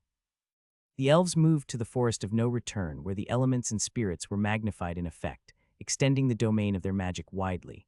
The orcs dispersed all over the wilderness and virgin soil, hunting the wild and distressing the civilized as they wished, enjoying combat without restraint. The dwarves stayed holed up in the mountains, mining raw ore and refining their crafts. Inevitably, human and orc argued over scarce food, and the elves and the dwarves loathed each other in a struggle to secure preeminence in the natural world. This is the history of the Versailles continent, the forgotten myth of 4 races. The rumor about the odd stranger ran like wildfire through the citadel of Cereburg. It was about a beast who had been swinging a wooden sword at a scarecrow wordlessly for 4 consecutive weeks in the training hall. Bluster whack. Weed was swinging the wooden sword in silence. His strikes at the scarecrow showed no mercy. Every time the wooden sword sliced the scarecrow, a heavy sound exploded. In the earlier days, he was content with barely grazing the scarecrow. As his strength and agility increased steadily, though, the wooden sword had been gathering force. Is he really a user? Do you think he's a real man? Slim chance. Look at him. I bet he's not. Could it be an NPC, given his sudden appearance? He should be an NPC connected to a quest. The eyes of some users began to glow with enthusiasm, and a bunch of users offered food and money to win Weed's favor, wondering if he was a quest NPC. Too proud to be treated as a beggar, Weed declined them, but they were persistent. Come on, please take this. Want something else? Just tell me. I'll go find it. Don't you think a steel sword is definitely better than this wooden sword? I can give you a long sword and it'll come in handy. They trailed after Weed in the hope that he might introduce them to a special quest. They didn't know it for certain, though, because Weed repeatedly denied being an NPC and shooed them away, saying they were disturbing his training. Oddly, this rather strengthened their conviction. He's not accepting any gift. Who can hit the scarecrow not only 1 or 2 days, but for 4 weeks in a row, and he's a big friend of the instructor. The instructor, who had always looked down upon users as a nuisance, was nice to Weed, going so far as sharing lunch with him every day. To the public, Weed didn't look like a human. The only way to tell users from NPCs is when they come out with their identity. This was why Weed caused misunderstanding in other users. Several high-level users saw through Weed's intentions to improve strength and other stats. They came near and were nice to him. They approached him on purpose, knowing full well he was a user. We will sponsor you until you hit level 100. Nothing spared. Royal Road has a concept of clans or guilds like other online games, but there is a bigger picture. Emperor. The objective of every clan with high-level rankers is to enthrone an emperor in their midst, found their own empire on the Versailles continent, and rule over all creation. With taxes collected monthly, feudal lords and monarchs can build essential facilities such as granaries and blacksmiths' workshops in towns under their supervision, or throw in money to enlist recruits and train them well. Given a ruler who administers the affairs of state, the economy develops, technology advances. Technological innovation leads to better weaponry produced by blacksmiths, and the size of a city depends on its public security and sanitation. In laying down national and regional policies and setting up diplomatic ties with other countries, the king on the top of a pyramid-like society exercises greater authority than anyone else. Kings encourage cities and fortresses to expand in their domain, drawing more immigrants who become subject to their rule. Besides internal affairs, there is war. If and when someone declares war, the armies called up by ambitious kings engage in battle with each other under the command of generals. Layman users in the position of subjects demand that their user kings are wise and just.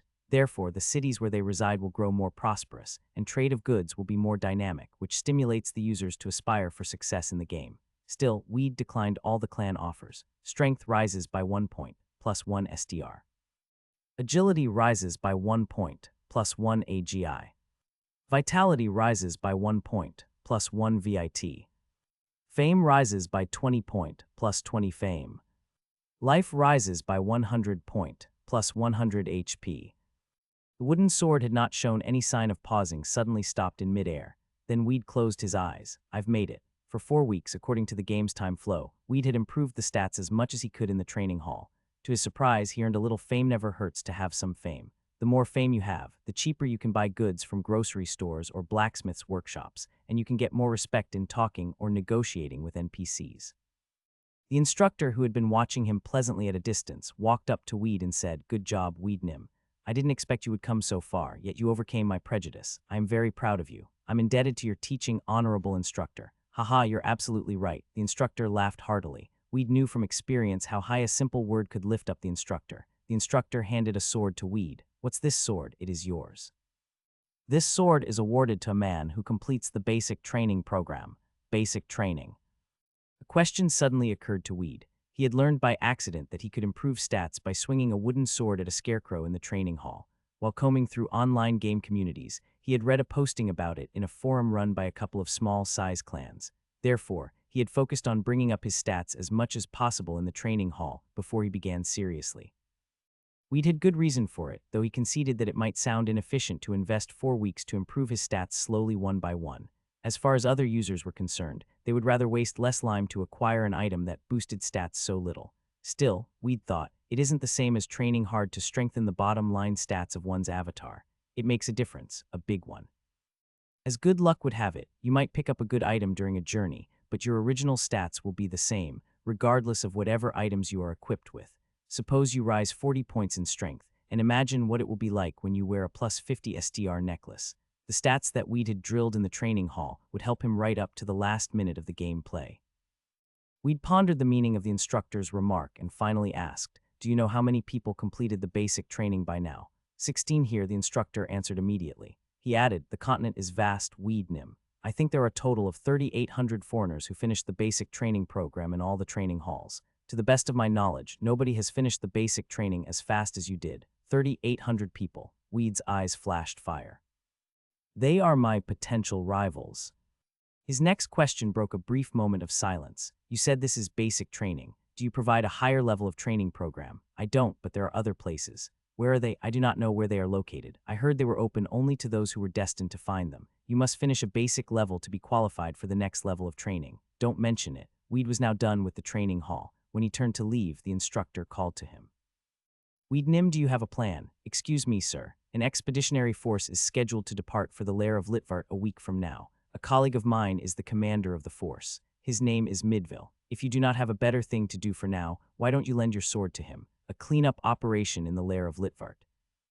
Rosenheim Kingdom has been greatly suffering from the monsters, which have risen in number for the last decade. King Theodorin, righteous and benevolent ruler of Rosenheim, issued a royal decree to order a distinguished knight, Sir Midville, to explore the lair of Litvart and root out monsters. Eradicate the monsters in the lair of Litvart with Sir Midville and his soldiers. Difficulty E. Quest requirement: failed if you're killed. The instructor's proposal was a mission that any other user would rush to accept gladly. The Rosenheim Royal Army abounds in well-organized, hard-trained soldiers. The average level for infantrymen is almost 30, and a knight's level surpasses 150 generally speaking. In particular, those knights with their own name among the ranks are revered as titled knights. Their levels lie between levels 180–220. This size of force can clear away any layer without complication. The layer of Litvart is not at all likely to be an exception. According to Weed's research, the layer of Litvart was infested by kobolds at levels in the 20s and goblins in the 50s. All Weed needed to do after he joined the force on the mission was to stay alive, whether he actively looked part in a battle or not. It was a golden opportunity that was offered to him out of the instructor's goodwill, but Weed shook his head. I am sorry, sir, you have declined the quest. No way. What is troubling you, Weed Nim? It is nothing. I just don't have a class yet. Oh, my Freya, you're right. I acted too rashly. Visit me any time you please. I will let you know if I can recommend a quest that is suitable to you. The instructor had not only reached level 200, but also kept in contact with the soldiers who were trained by him. In other words, he had established his own network in the Royal Army. Still, the instructor's relatively humble position prevented it being tracked by high-ranking officials. Suddenly, the instructor asked in a low voice, Weed Nim, have you chosen what class you want to convert to? I am yet to decide. I have to go to the Intelligence Guild and see what class they recommend. The Intelligence Guild gives counsel to users, depending on their stats and skills. In the early stage, most users walk a similar path, so the Intelligence Guild classifies them into two groups: combat classes melee and supportive and craft classes, including merchants. On rare occasions, the guild unveils hidden classes. Very rare indeed. I am telling you this only because you are a trustworthy man who refused the opportunity to convert to such a trashy class as Sculptor. Tell me honestly, Weed Nimdo, you regret not having taken up the engraving knife. No way, sir. Sculptor, I won't take it no matter what. Humph, I have never told this to anyone else. You are the first man. Come closer. The instructor's voice dropped to a quiet murmur. He spoke in a whisper close to Weed's ear. Weed got goosebumps when the orc-like instructor's breath brushed over his face, but he kept his disgust in check. You are looking for a fine class. I will show you the way. Have you heard of Rodriguez the Sage? Yes, sir. Go visit him. Praised as the star of wisdom, he is revered as being knowledgeable in all things. He will tell you what profession suits you best, much better than a mere intelligence guild. But the catch is the counselor is a queer fish. Worse enough, you never know where he will hop next. He's ill-natured, naughty, and narrow-minded. You can't see him in person in the usual way. He will not bother listening to you in the first place, but if you give this to him, he will do you a favor only once. Item, Queen Evan's handkerchief. Not at all. I feel rather responsible for your decision because I can't deny that many sword warriors fare worse than moonlight sculptors. I pray to Freya that you will get a fine class. Beware of Counselor Rodriguez. He knows no shame, so you should not tell him what you want until he speaks to you. When Weed made his farewells to the instructor on the way out of the training hall, a towering man approached him. The giant's name was Python, a fearless warrior with a gigantic sword. Are you leaving now? Yes.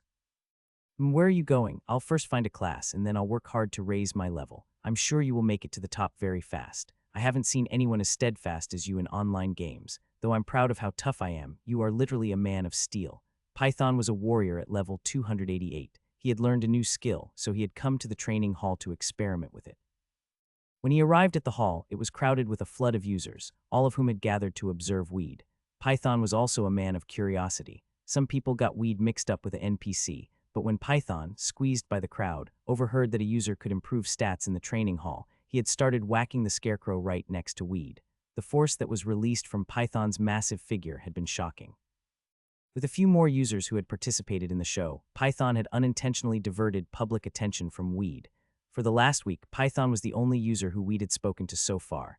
Anyway, I'm looking forward to it. The day we run across each other. You won't disappoint me, will you? You'll be disappointed. Huh, with your weakness, I'm far tougher than you can imagine. Fahahaha. Python laughed aloud. As his level was in the high 280s, he ranked among the strongest and was treated with respect everywhere he went. He was intrigued by Weed, who could make cutting remarks to the powerful. Python's eyes narrowed a little more seriously. I'll be really looking forward to it. Take care. Weed said goodbye to him and headed to the manor of Rodriguez the Sage. Rodriguez the Sage, the star of wisdom, is omnipotent in knowledge. He will give me guidance as to what class I should get, he told himself. The manor of Counselor Rodriguez was located in the northern section of the citadel of Saraburg, and soldiers were on the watch, circling the manor. As soon as Weed walked close to the gate, two soldiers called out for him to stop. Halt, what's your business here, stranger? I am here to visit the counselor. I have something for him the instructor in the training hall entrusted me with. It's too bad.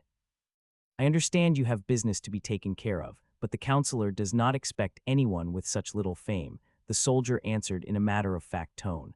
But I have an article the instructor asked me to deliver to the counselor in person. It is none of my business. Do you think you are allowed to visit His Highness just because you have something for him? In short, it requires an impressive reputation, or comparable fame, to pay a visit to kings or nobles, and Weed's fame was only 20, far too low to enter the counselor's manor. I personally know the instructor in the training hall very well. He once trained me with his own hands. Still, I can't permit your entry to the manor. If you insist on that, am I allowed to stay here as long as I don't enter the manor? The guards were perplexed by Weed's question. Make yourself clear, traveler. I'm asking if you mind if I just sit down on the street and wait for the sage to come out. Not at all. The soldier added indifferently, the street is open to everyone. Weed nodded slightly. Not at all. But, beg your pardon, I'm telling you this because you're an acquaintance of the instructor. The counselor often locks himself in the manor for a week or so. Especially when an unwelcome visitor knocks on the door, he will definitely keep it shut. Are you still willing to wait for him? Liu Bei visited Zhuge Liang 3 times to recruit him, and he turned out to be the cornerstone in founding a new dynasty in southwestern China. Reminded of the famous episode, Weed nodded. Yup. Weed squatted across from the manor, anticipating the counselor would emerge any second. He sometimes chatted with the guards, and quickly learned that the instructor was well respected among the lower ranks. A man who had once dreamed of knighthood, he is now fully qualified for one. Meanwhile, the night deepened and the sage's manor darkened. I'd be a liar if I said I expected to get what I want on the first day. He can't hide inside forever. We'd found it futile to mount guard over the manor because the counselor was asleep. He withdrew from there and headed for the gate. A moonlit night intensifies the brutality of monsters on the Versailles continent. They get stronger by half and yield an extra 30% of exps. This provokes a heightened attention from users to avert the risk of death. That night marked Weed's first adventure away from the citadel. On a wide open field, a bunch of users ran after foxes, rabbits, and raccoons, a scene created by newbies whom Weed would soon join. So I have something I can use as a weapon. He took out the iron sword given by the instructor and held it tight. Item stat window. Hard iron sword, durability 5454. Damage 1014. Awarded to those who completed the basic training program. This widely used longsword is better than basic type weapons that are available in a blacksmith's workshop. Equip plus 10 SDR. Requirement SDR 40 plus. VIT 35 plus. The sword given by the instructor was one of the finest available to Weed. He swung it a few times, realized that its balance was ideal, and felt comfortable with it. Weed checked the other weapon. Engraving knife stat. Zahab's engraving knife, durability 984 1000. Damage 4054. A short, tiny engraving knife specifically built for delicate workmanship. This knife is very sharp. Equip increases your chances of scoring a critical hit. The engraving knife dealt more damage than the hard iron sword, but Weed chose the latter. For one thing, it was longer, thus reaching farther. With the engraving knife, he felt it tricky to work on the enemy. The hard iron sword was more useful in terms of slaying monsters. Great, I guess I'm ready to go. Weed swung his iron sword about. Raccoons, foxes, wolves, bring it on. I'll take all of you down. The moment he went out hunting. Excuse me, someone spoke to Weed, who was walking in silence. Are you alone? Weed turned around. He saw a cute-looking girl right in front of him. She wore a cotton hat and bluish leather armor. A girl, he said to himself. Yes, it's only me. Weed lowered his tone. Do you want to join us for a hunting mission? We've got a mage, a cleric, an archer, and a monk. Weed looked over her shoulder before he answered. There were 2 girls in robes and a man who he guessed was a ranger. Once he sized them up, he figured out why they had asked a stranger to join their party. Those users were all squishies, wearing clothes and leather armor limited to long-range attacks, so they needed a missing PCA tanker who would provide protection for them. It's not a bad deal. It's my first battle, and it's probably better to start off in a party. Always better safe than sorry, he thought. Weed readily consented. Sounds good to me. Weed quickly joined the party. Nice to see you. I am Irene, level 7 priestess. I specialize in healing and divine power protection expertise. I'm a level 6 mage, name's Ramuna, mainly deal with the element of fire. The 2 girls introduced themselves first, and then it was the man's turn. He studied Weed's face with curiosity before he spoke. I'm Pale, level 6 archer. You have balls, man, going solo on night hunting like that. Hee, I'm Circa, level 7 monk. They told him their names and levels, and now it was Weed's turn. Name's Weed, level 3. A quiet shock swept over the others. Pale plucked up courage and asked, and what are you equipped with? All I've got is this sword. Down to the last dust in his pocket, Weed only had 5 silvers. Fine leather armor other than disposables cost 30 silvers. Weed had not bothered with ordinary quests, so he didn't even have enough money to purchase leather armor. And your class is? Undecided, Weed answered, shaking his head dubiously. He sensed something wasn't quite right, though he could not pinpoint why. Gosh, Pale finally sucked in a breath. He looked completely lost. I guess it's up to you to take your time deciding what the best class is for you. By the way, it looked like you were hunting alone.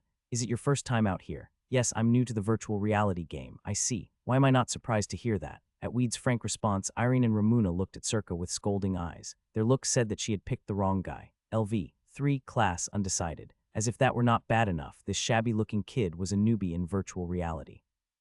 Lack of experience usually proves fatal when confronted by a monster in your first battle. You simply lose your calm, lose your reason, and then lose your life in that order. They were aware of this because they had been through their share of newbiehood. These animals, though tailored for beginners within reach of the Citadel, are still comparatively fierce and mighty. Quite a challenge for a single player. Hugh, I think we're kind of in trouble. Pale didn't know what to say and made an evasive smile. We decided to talk straight in order to save everyone from discomfort.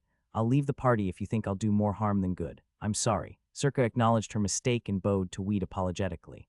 At the second look, she saw he was wearing basic GIs. I thought he was strong cause he had an iron sword. Geez, where did he get that sword? It looks awfully good, she said to herself.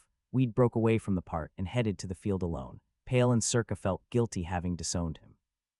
What should we do now? Look for a replacement. Replacements were everywhere. The only commodity that was long on supply on the Versailles continent was users, and monsters were short in supply. Look, we already shook hands with him. If we fight as a team, it'll work out, right? I guess so, but let's give it a try. They caught up with Weed. He was busy staring at a bunch of rabbits and raccoons that were hopping about. He was ignorant of monsters in general, how much damage they could inflict and what pattern they would use to attack. Pale asked, "Excuse me, if you're still interested, we want you in. I have a low level. If you're okay with it, I want to play with you guys," Weed said cautiously. "Well, we're cool. We are now a team. You don't need to exert yourself on the front, and if you feel like it, you can stay behind us."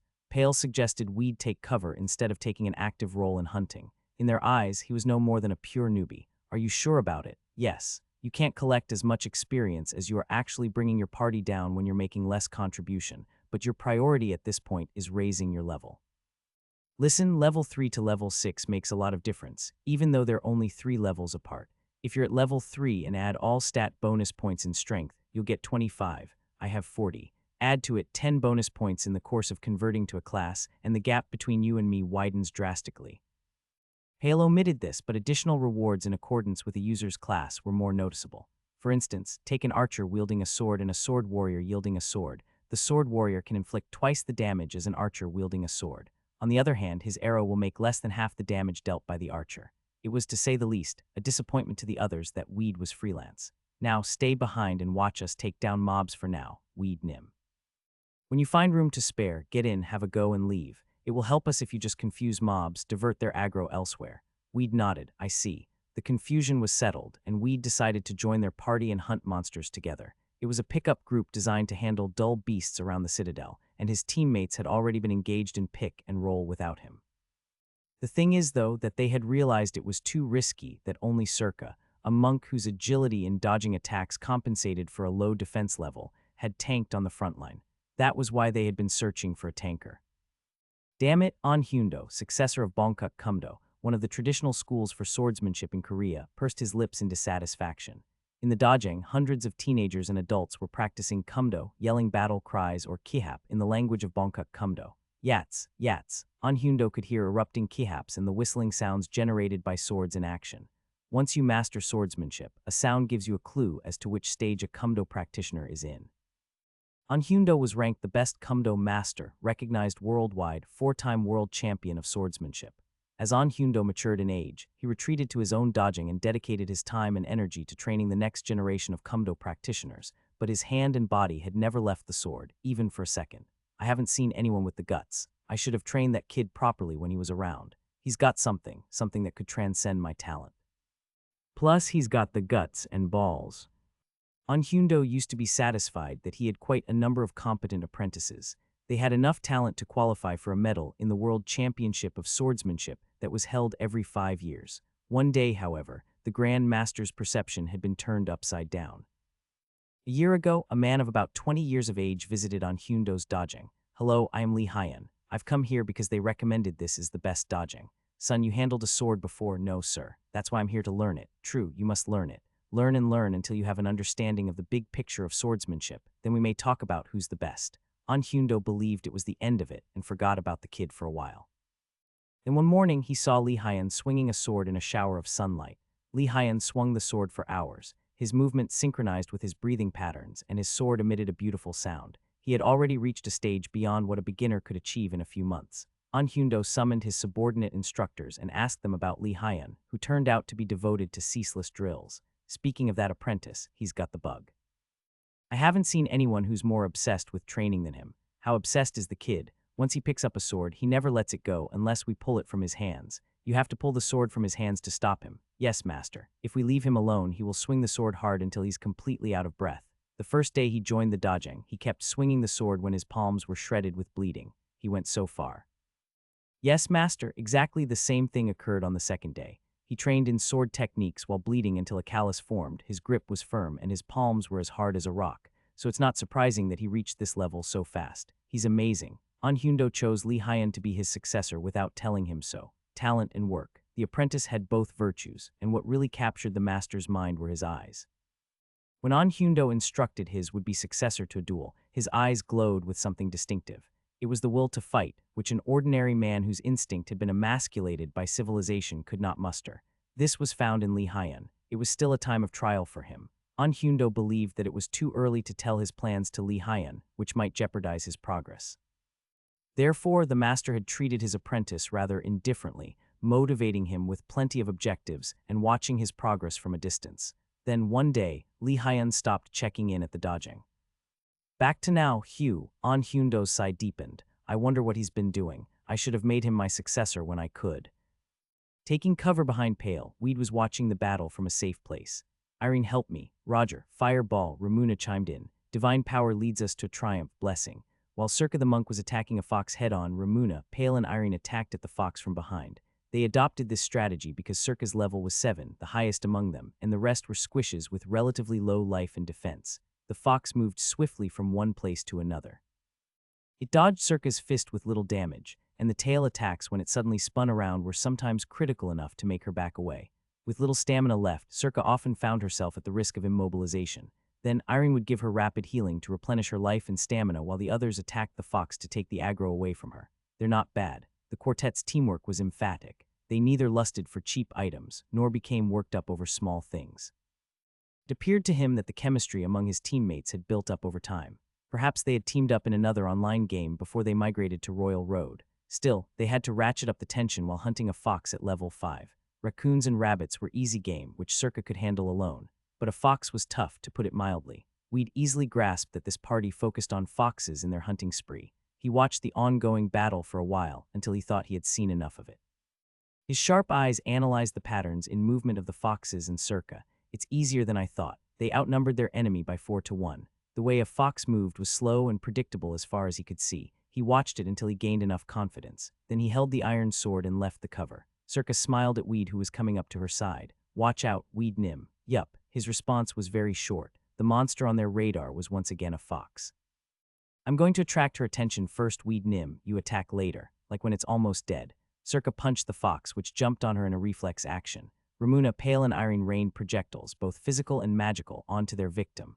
When the fox's life dropped to 1/3, Weed slid in. He had little experience of battles previously in virtual reality games, but he was acquainted with real sword fights through hundreds of duels.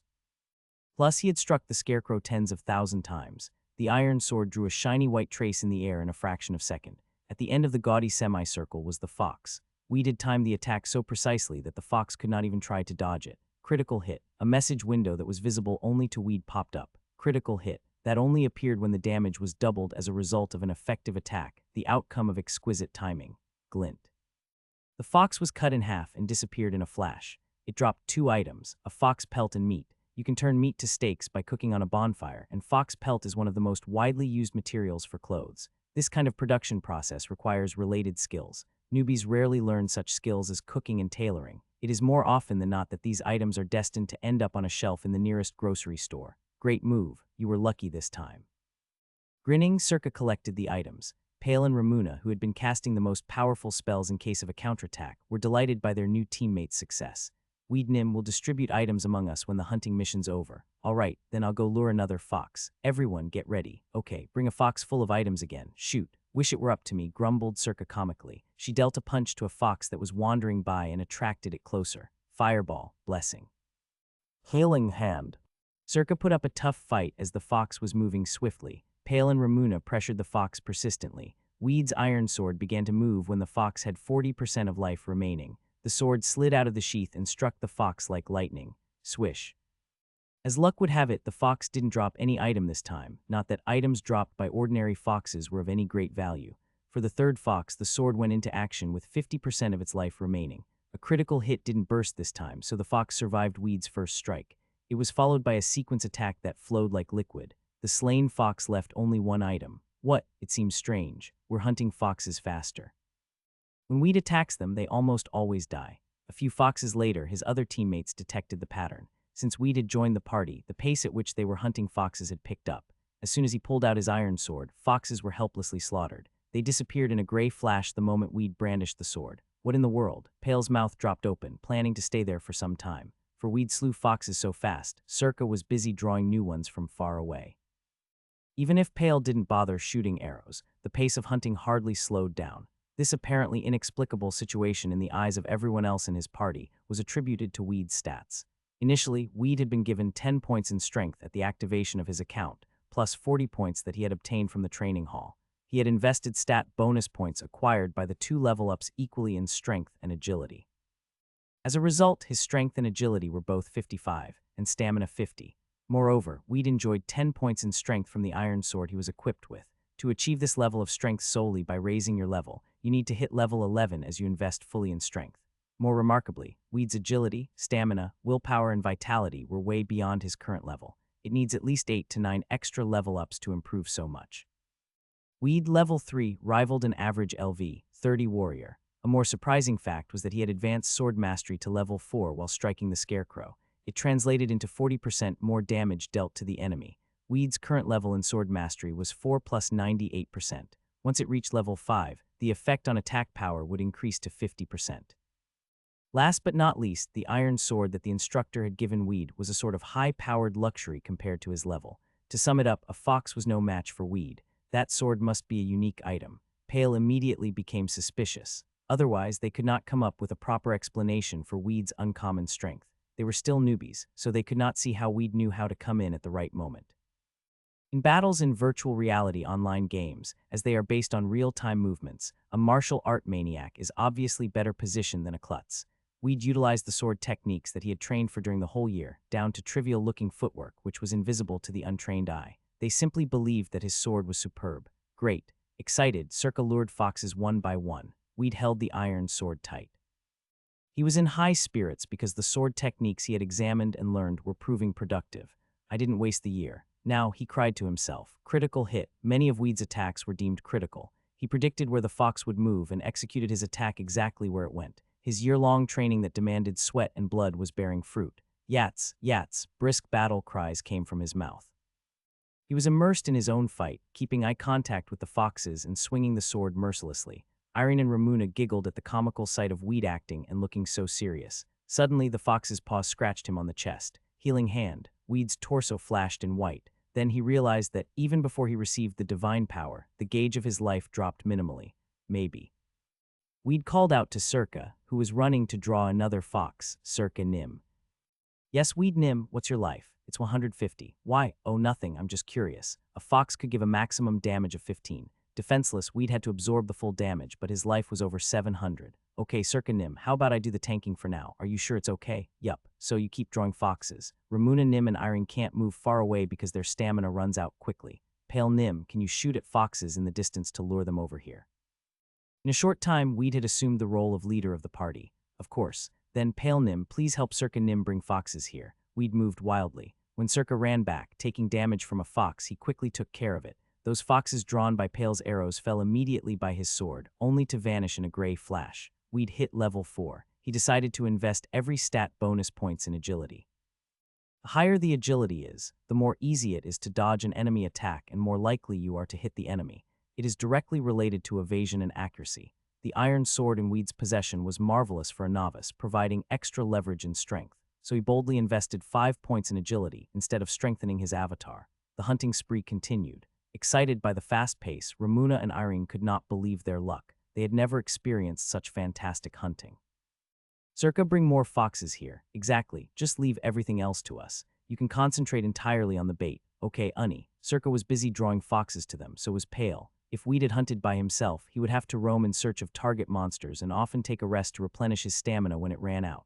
Instead, his party provided bait and a priest for him, which unarguably quickened the pace of hunting. It's not like a single play. Back when Weed played the continent of magic, he had always been surrounded by monsters. Weed used to walk in a dungeon populated by monsters and fight them as he pleased. He had logged on days and nights until he ran out of potions and herbs. The inventory had been saddled with so many items that it interfered with his movement.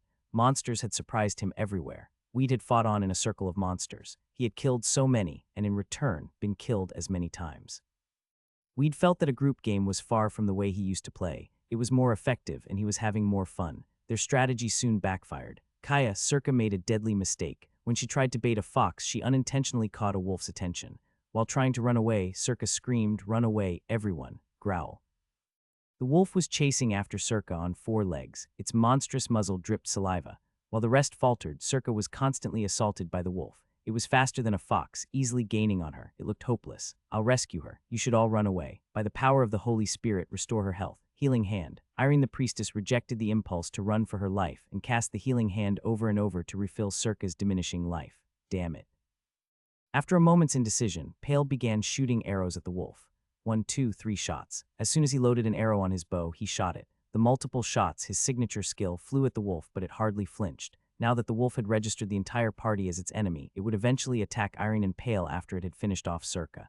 Then what would Weed do? He held the iron sword and stepped forward. Can I make it? Why not? At first sight, the wolf's teeth and claws looked threatening. Weed had bet that the wolf would throw its heavy weight on him, and rather than clawing, bite him in a crazed fashion.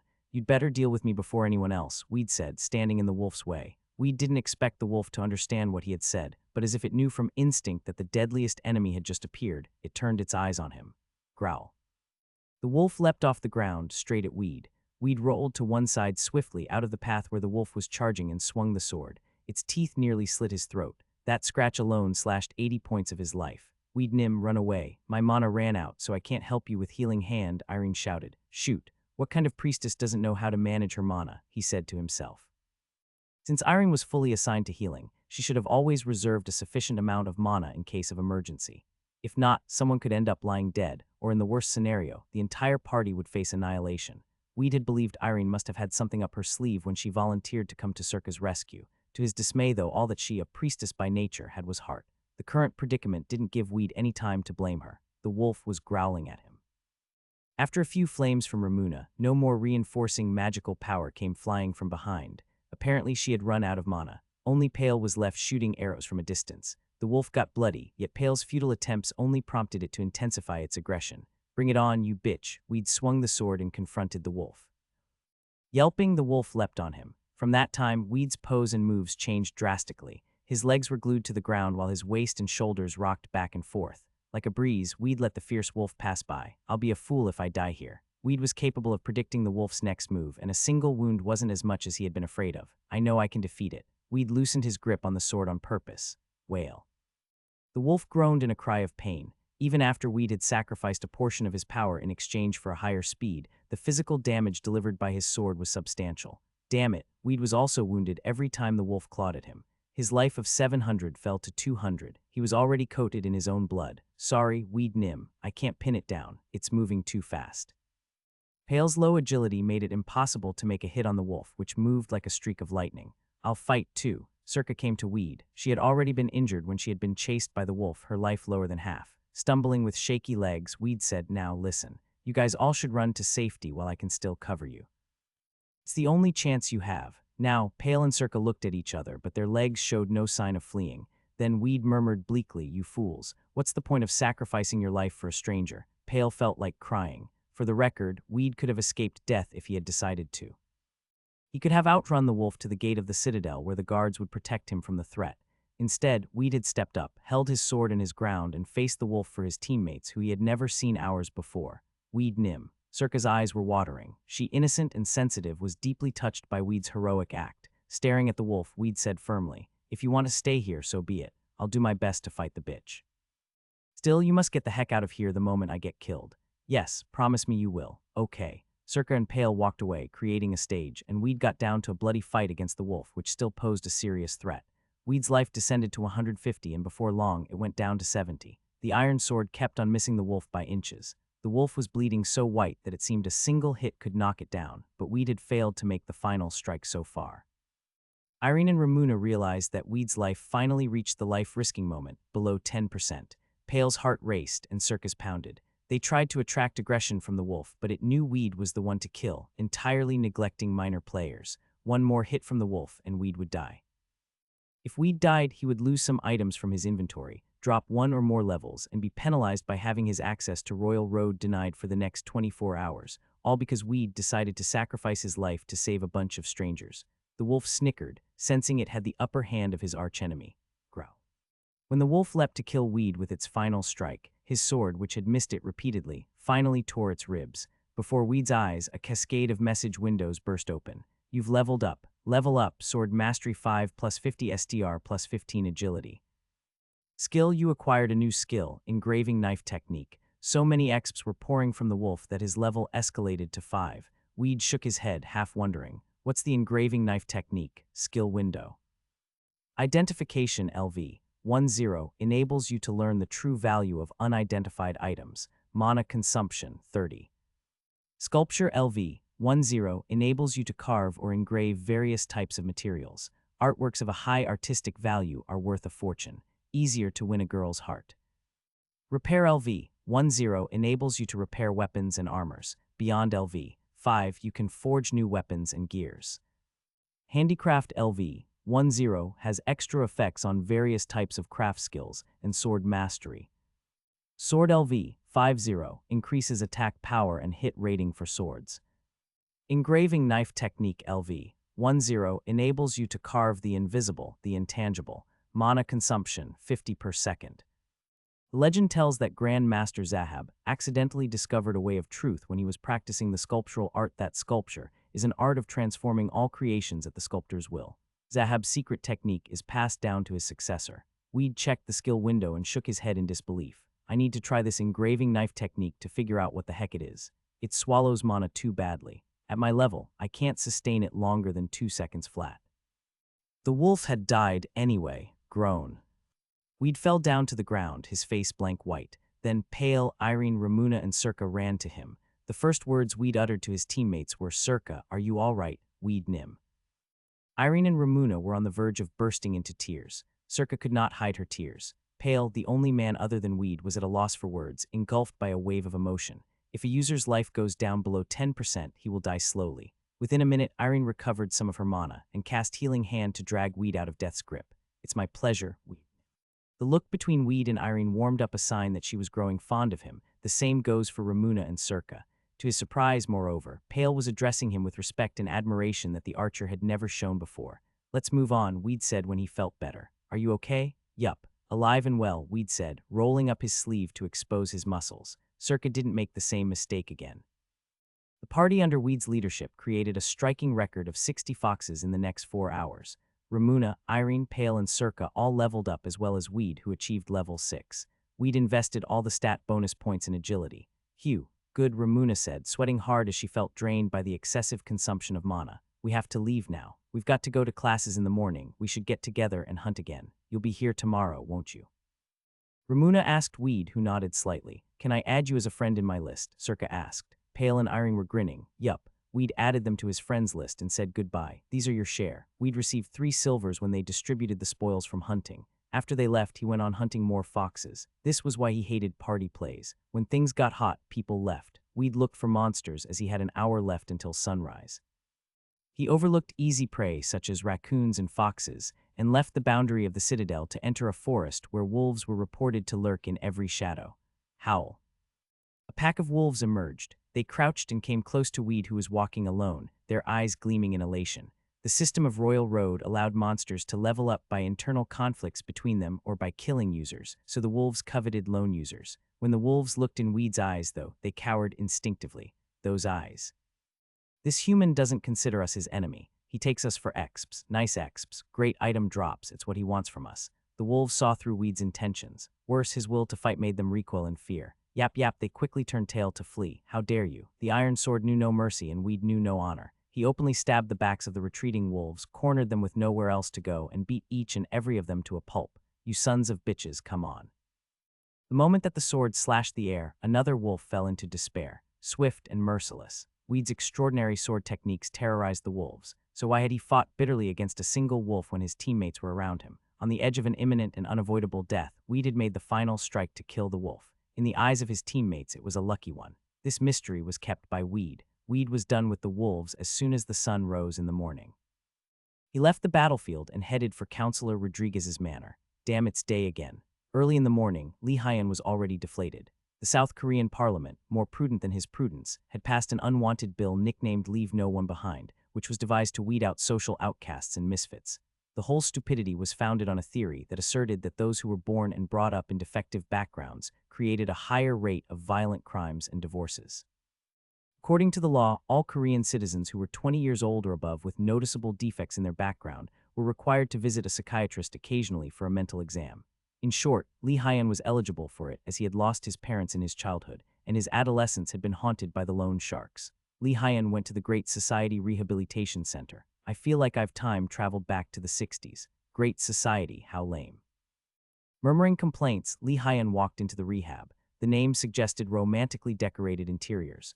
The reception room was filled with the 20-year-olds who came take medical tests under the socially inept law, so he had to waste another hour waiting for his turn to register.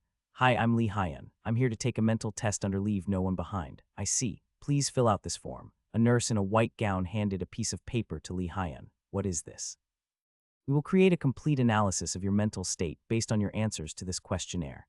If you fall into the category of the socially inept, you will be ordered to enter the rehab center and receive periodic treatment. In that case, the government will send a monthly check to your family in compensation. Now they had to accept a handicap if they wanted to apply to an undergraduate school when they were out of high school. Worse still, they were not even eligible for government jobs.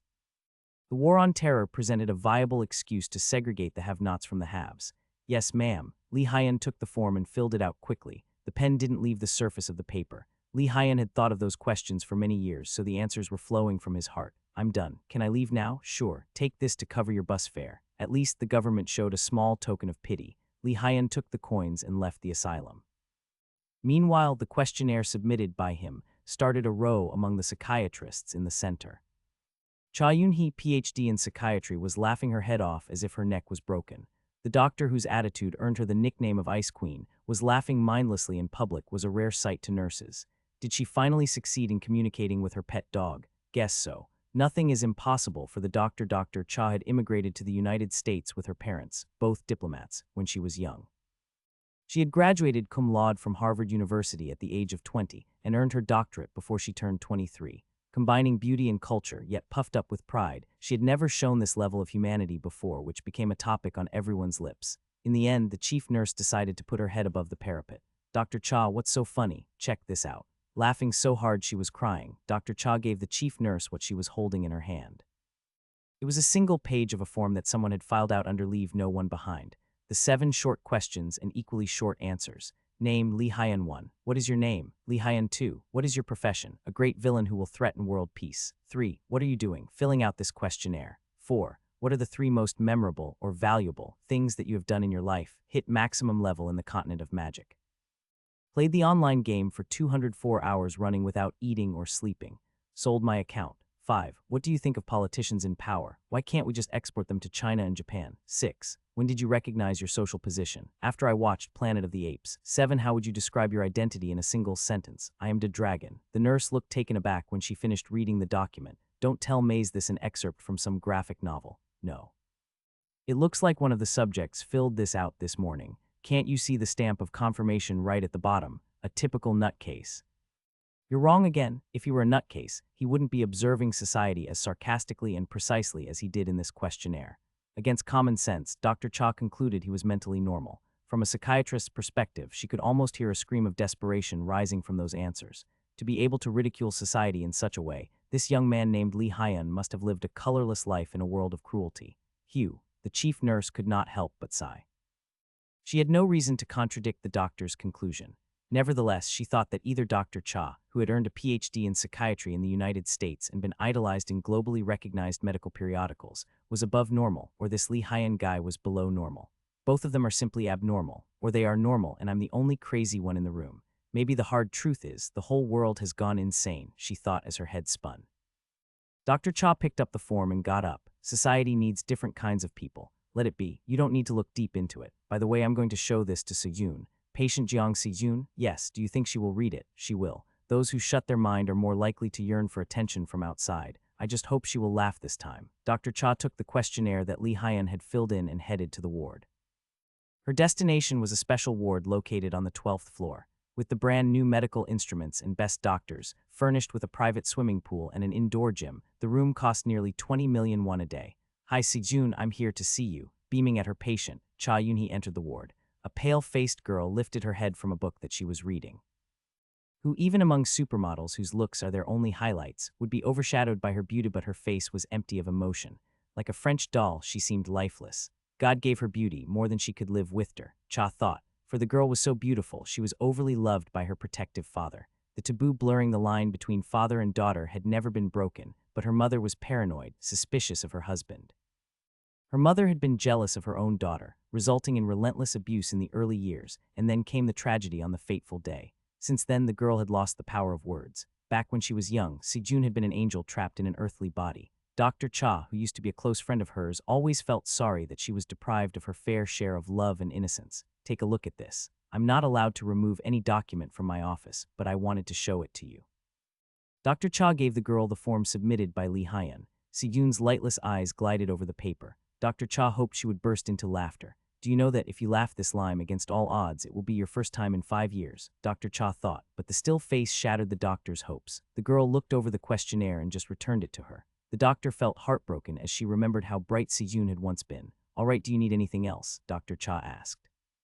Sejun gently shook her head. Then feel free to call me anytime you need something. Dr. Cha slipped out of the room in silence. Did she laugh? The nurse asked. She wasn't permitted to enter the room. Dr. Cha smiled bitterly. It didn't work again, the nurse said. No, I can't find a way to open her mind, Dr. Cha said. I must rehabilitate her to maintain the president's faith in Menno on behalf of Sejun. Countless of psychologists, psychiatrists, and shamans had been hired to tackle Sejun's condition, to no avail. None of them could melt her frozen heart. Now nearly everyone gave up any hope for the girl. The nurse was also tearful. She was sad that such a cute girl neither talked nor laughed, stuck alone in her own closed shell. Isn't there any therapy or medicine to help her? The nurse asked. A psychiatric remedy won't work as long as the patient refuses to open her mind and accept reality, Dr. Cha said. Then, she's going to live like that for the rest of her life. We must do something to get her back. She just needs a cue, something that will lead her to face reality. But it's already been 5 years. Her consciousness might have gotten stuck by no long gone. It is our job to let that happen. No matter what, I will bring her back. Dr. Cha's resolution was fierce. She had majored in psychiatry and voluntarily come to this hospital in order to save Sejun. I already started a new treatment a year ago. I've never heard of it. Of course not. It's because I had to keep it secret. It's Royal Road. She's spending her days and nights in the game, except for medication and counseling then. Exactly, let her start over in the fictional world. Take her out of the shell, and she will move on step by step where she can interact with others.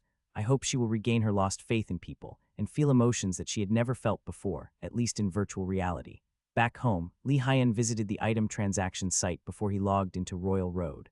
Though Li Haiyan had dealt only one item there, so far his status was triple diamond. The account in the continent of magic was valued at over 3 billion won. It alone elevated him to VIP prestige. Buy Iron Sword plus 20 STR for 400,000 won. Buy Rings for Warriors. Offer. Buy Blue Boots for Ranger class. 300,000 won negotiable. Buy Earrings for Mages. Royal Road Kelly book value plus extra. A list or items in demand was thousands or pages long. A keyword yielded millions of search results, but few of them actually reached a deal. As plenty of users were eager to get hold of cool items, demand was high. The supply could not keep up with it. The system favored sellers, and when one of them posted his item, the auction was wrapped up in minutes. Sell Mace of Red Spirit 105 durability, W96 105 DMG, plus 15 STR 100,000. Sell Shine's Blessing Ring, Rare Heals 3 MP per sec for 5 min from 3 million won. Sell Messiah Earring Mag Def, up, Fire Magic plus 8 exp, 4 million won. Sell Blacksmith's Hammer of Thomas, 15, for success rate in forging weaponry. Enables you to produce upgraded weapons at 5 million won. Items in the top 10 of the auction boasted outrageous prices. They were followed by lesser items beneath, which still amounted to at least 100,000 won. This bull market signaled that items were in short supply. If Weed had not been fortunate enough to obtain the iron sword in the beginning, he would have repeated commonplace quests here and there to collect a few coppers each time, and rushed to a blacksmith's workshop to buy a crude sword before he headed to the field. Otherwise, he would have to punch monsters, relying on the stats that he had accumulated by striking the scarecrow. In that case, his attack power would have been halved without the effects of sword mastery. Compared to weapons and gear that were highly configured, craft items for blacksmith and tailoring were inexpensive. Items relevant to the sculptor class were not even available. Royal Road had opened only 15 months before. The users were still immersed in leveling up and adventure. Li Haiyan had not seen any other craftsmen. 70% of the continent was still uncharted. That is why many dungeons are still unexplored, and many quests unsolved. With an infinite opportunity presented before their eyes, only a few users dreamed of becoming craftsmen. Rosenheim Kingdom was a relatively new world that had been discovered only 6 months before according to real-world time. The expedition party who first spotted the kingdom had earned tremendous monetary gains. Rosenheim was far away from the center of the continent, but uncharted territories and unearthed dungeons were scattered everywhere, and strong monsters abounded. This was the primary reason why Li Haiyan chose Rosenheim to start his adventure. Did I start too late? No, I still have a chance to catch up, he told himself.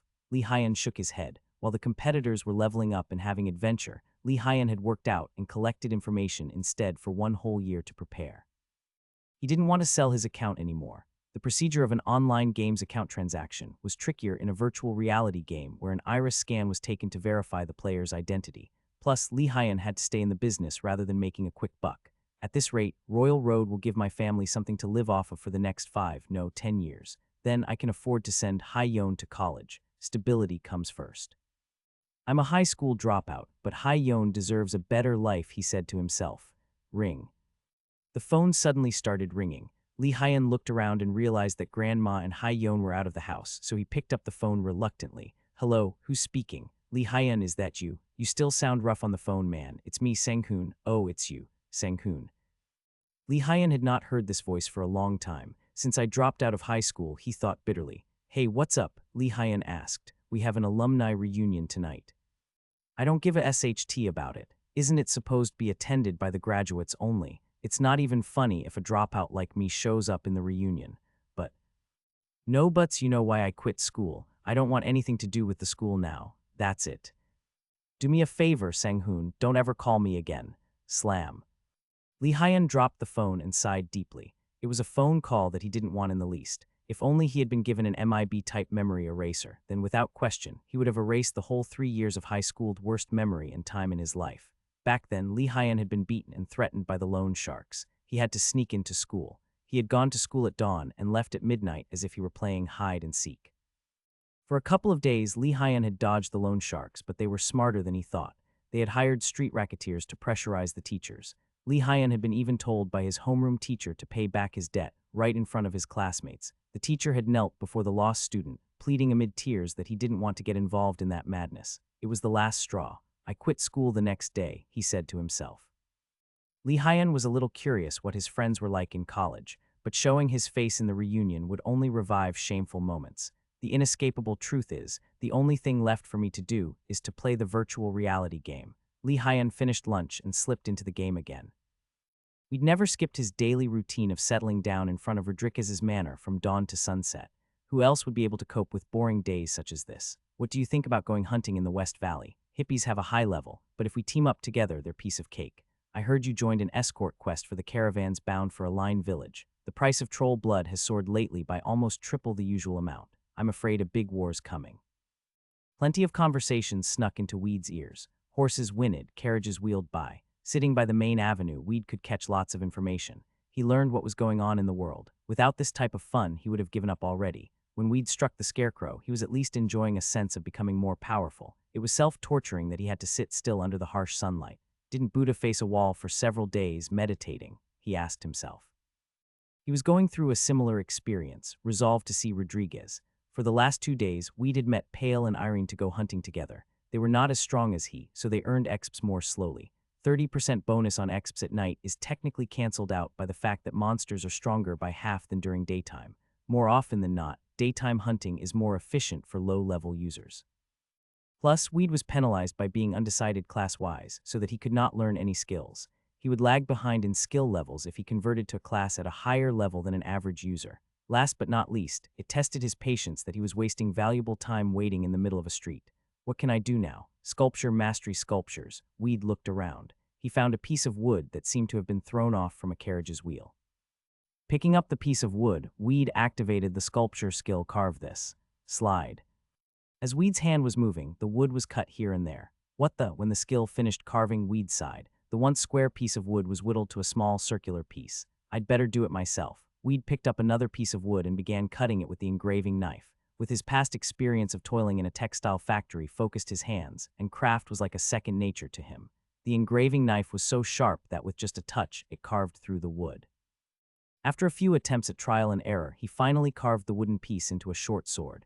You gained expertise rating in sculpture mastery. You gained expertise rating in handicraft skill. 2 pop-up message windows appeared in cascade. We'd learned something that he didn't need to rely on the sculpture skill to carve an object, and that when he used the skill, he had to recognize exactly what shape he was working on. I'd better practice sculpture more often. Bored, Weed gathered several pieces of wood and started carving them. It's fun in its own way. It suddenly struck Weed that when he was in grade school, his art teachers had praised him for being good at making things. What Weed carved usually turned out useless, but a few of them looked acceptable even to his eyes. He spent 5 hours carving wooden pieces. It seemed odd that a man should sit down cutting wood with an engraving knife, but he felt it was better than killing time in vain. Level up Sculpture Mastery 2. Enables to produce more complicated works, decreases the rate at which you fail the skill. Weed's handicraft skill and sculpture mastery leveled up quickly because their comparatively low level needed a small amount of exps to reach the higher level. Wow, Weed was awed. As his level in sculpture mastery rose, various windows appeared while he was carving a piece of wood. Visual tips were given, such as where to cut in a circle or what patterns were available. Weed could choose one of the tips, which was automatically processed. Even if he made an error, the sculpture mastery supplemented it to refine the final product. Now he was making quality statues. Weed carved a fox that he had hunted the other night, and a wolf statue was easier than he had thought. He placed completed animated statues beside him. Weed's skill level was currently 2, but Zahab's engraving knife doubled it to 4. The knife was a unique item that any sculptor would die for willingly. The problem is no one cares. The sculptor class is near extinction. Even if there are some sculptor wannabes left, their levels are mediocre, so it is hopeless to expect a good price for Zahab's engraving knife. When Weed finished the pieces of artwork. New start art. Art. A gift in comprehending and practicing beauty. Art renders meals and products elegant in an aesthetic and practical sense. Improves when you see, hear, smell, taste, or touch beautiful things, or create artworks. Weed fell silent, calculating the infinite potential promised by the art stat. Then he made a quick decision. Delete the art stat. Stat cannot be deleted. Darn it. A user cannot create stats infinitely. The maximum number of stat slots is 15. Weed found it intolerable that one of the slots was wasted on the art. Still, though he planned to fill them only with absolutely necessary ones, can't help it, for Weed could not care less about the art stat. He swore that he would never distribute any stat bonus points to it. He was relieved to know that the stat would increase automatically, but he was skeptical about how it would work. Weed kept on carving wooden pieces. He was more interested in side effects than sculpture mastery itself, though. Sculpture mastery is good for nothing, but handicraft skill is worth effort in many areas. It will increase the attack power of swords, and archery relies on the hands. I can work on sensitive crafts, too. Handicraft skill is a necessity to influence everything everywhere. You gained expertise rating in handicraft skill. Level up, handicraft skill 3. Enables you to learn cooking and tailoring skills. Increases attack power with melee and long-range weapons, plus 3 ATK. Increases attack rower with fists, plus 5 ATK. Weed's handicraft skill level hit 3, as sculptural art helped him obtain exps faster. It really pays off. Cooking and tailoring skills, for example, affect the handicraft skill greatly, yet they cannot rival sculpture mastery in delicacy and adeptness. Simply put, sculpture mastery is essential to improve handicraft skill. Needless to say, nobody would bother learning sculpture mastery in order to improve the handicraft skill. SHT, I will never learn tailoring. I hate it. Weed considered it positive to master the basic cooking skills so that he could enjoy delicious food with online recipes. Not to mention that buying ingredients directly from a grocery store and cooking them with his hands was cheaper than ordering a meat in a fine restaurant. Also, Weed could preserve stamina better by use of handmade meals when he went out on a hunting mission for 1 or more weeks without returning to civilization. Instant food could not restore the stamina stat to full. Besides, Weed was so haunted by the memory of toiling strenuously in a textile factory that he was resolved to refrain from learning the tailoring skill. I hate tailoring more than anything else. I'll never, ever touch the damn thing, he told himself. Absorbed in working on statues, Weed didn't realize that he was shadowed by black figures until his ears caught strange conversations. Wow, it's lovely. It looks like they're real. I've never seen such lively artwork before. Weed looked up in the direction of the shadows. There was a group of people viewing his statues with admiration. A tiny, cute girl pointed her finger at the rabbit-like statue. "Hi, Agassi, is it on sale?" Weed would have gently corrected her that he was only a teenager, but the way a single woman in her 30s would react to an old lady label. But, "Yes, what can I do for you, young lady?" Weed said, smiling politely for he smelt money. "I want that one. How much is it?" Handing over the rabbit statue, Weed gave it a passing thought. Weed was pressured to call for a fair price. "Dump those statues at a profit now, or they would sit there forever, ending up in a trash bin." He showed 2 fingers. "I'll take so much," Weed said. 2 silvers. It's cheaper than I thought." The girl paid 2 silver coins and picked up the statue. "This rabbit's really cute. I'll keep it as souvenir." Stupefied, Weed stared at her back as she left pleasantly. 2 fingers meant 2 copper coins. Only 2 coppers, but the girl paid 100 times his call. "Hey, I want to buy one." "Same here. I'll take the 2 foxes over there." Weed's statues sold well. Small ones were priced at 2 silvers, large ones 3. Fox and rabbit statues that he had hunted in the field around the citadel were more popular than sword or shield-shaped ones. The animals looked cute and customers preferred them in memory of their newbiehood. A LV 100 user could easily make a couple of gold a day. To them, 2 silvers were a bargain. The stock of statues quickly sold out. "Can you please make us a fox-shaped statue, a fox with 9 tails?" "Can you do that?" Weed contemplated it and nodded. The request wasn't as hard as it sounded. The standard form of a fox plus 9 tails. "Why not?" "Yes, sir." "Did you have to pay extra for a customized version?" "How much is it?" 5 silvers would do it." When the word 5 came out of his mouth, Weed regretted that he might have gone overboard, but the buyers were quick to respond. "Great, I want it." "Then you should make it look very beautiful, please." In the Citadel, there is a sculpture shop, but it specializes in life-size statues, sometimes adorned with gold and gems that are not affordable for most users. Since no one else was interested in sculpture mastery, those statues that Weed carved had a collectible value. "Wow, it's cool." Those who bought statues were excited, adoring their recent purchases. "Can I get your name, so when I want to buy another one, I'll look for you?" Weed Sculptor Weed. "If you ever want to have a statue to your liking, please feel free to contact me." Before sunset, rumors of the sculptor spread to the other ends of the Citadel and people came over to visit Weed. "There he is. I want you to make some statues for us." Weed had earned 4 silvers from overnight hunting the other night, but 1 or 2 statues made more money now. It took only 10 minutes to carve a statue. As materials cost almost nothing, it was a very lucrative trade. The next day, Weed stopped by a carpenter's shop and bought wood in bulk. He began to mass-produce statues. As the handicraft skill and sculpture mastery upgraded, more beautiful and delicate pieces were churned out. Needless to say, blessed by his high skill, they sold at a higher price and a quicker pace. Successful masterpieces, 1 or 2 in every 1,000, were even put up for auction. His opinion of sculpture mastery changed slightly in the process, a part-time job to secure a satisfactory amount of pocket money. Rodriguez was afflicted by a serious disturbance. Gripe. It was the 6th day. Weed was still sitting down right across from the manor. Rodriguez in his seclusion had been aware of the presence of the intruder from the first day. Rodriguez bet that Weed was busy selling his statues to customers. "I need to figure out this man and what he wants from me." In spite of his extreme laziness, on the 6th day, Rodriguez finally gave in to his curiosity and moved his butt. "Greetings, stranger. I am Rodriguez. What have you been waiting here to give me?" "Wow. The counselor's out. It's really him. Rodriguez, the star of wisdom." The crowd in the line waiting to buy Weed's statues was astounded. Sages have something in common: they want to be left alone. Especially so when a stranger claims that he has brought something to be dealt with urgently. Rodriguez finally showed up outside the gate. Weed fished a handkerchief inscribed with a blue bird from his pocket and presented it to the counselor. "This is why I bothered waiting for the last 6 days, counselor." Rodriguez's eyes immediately were filled with tears. This is Queen Evan's handkerchief. There are too many eyes and ears here. Why don't you come in, traveler?" "Yes, sir. Sorry, guys, I'm closed for today." Beaming triumphantly, Weed folded his stall and stood up. "No way, let me see too." The crowd cried in protest, some of them even expressing grievance at being left out of the historical moment, but neither Weed nor Rodriguez could care less. Rodriguez then led his guest into the manor. "Now it's quiet. Anyone who brings this handkerchief is privileged to tell me one thing." "Yes, I know, sir." Counselor Rodriguez. He had publicly declared that a man who brought Queen Evan's belonging be granted an audience. Weed had presented her handkerchief. "Speak, traveler. I'm all ears for anything you say." Rodriguez's sincere tone portrayed the sage's duty when dealing with a fellow man's distress, but the counselor was only pretending. While Queen Evan's handkerchief was invaluable to Rodriguez, he didn't have the slightest intention to help Weed. Didn't that contradict his promise? Not really. Rodriguez urged Weed to speak, and added that he would listen to anything from him.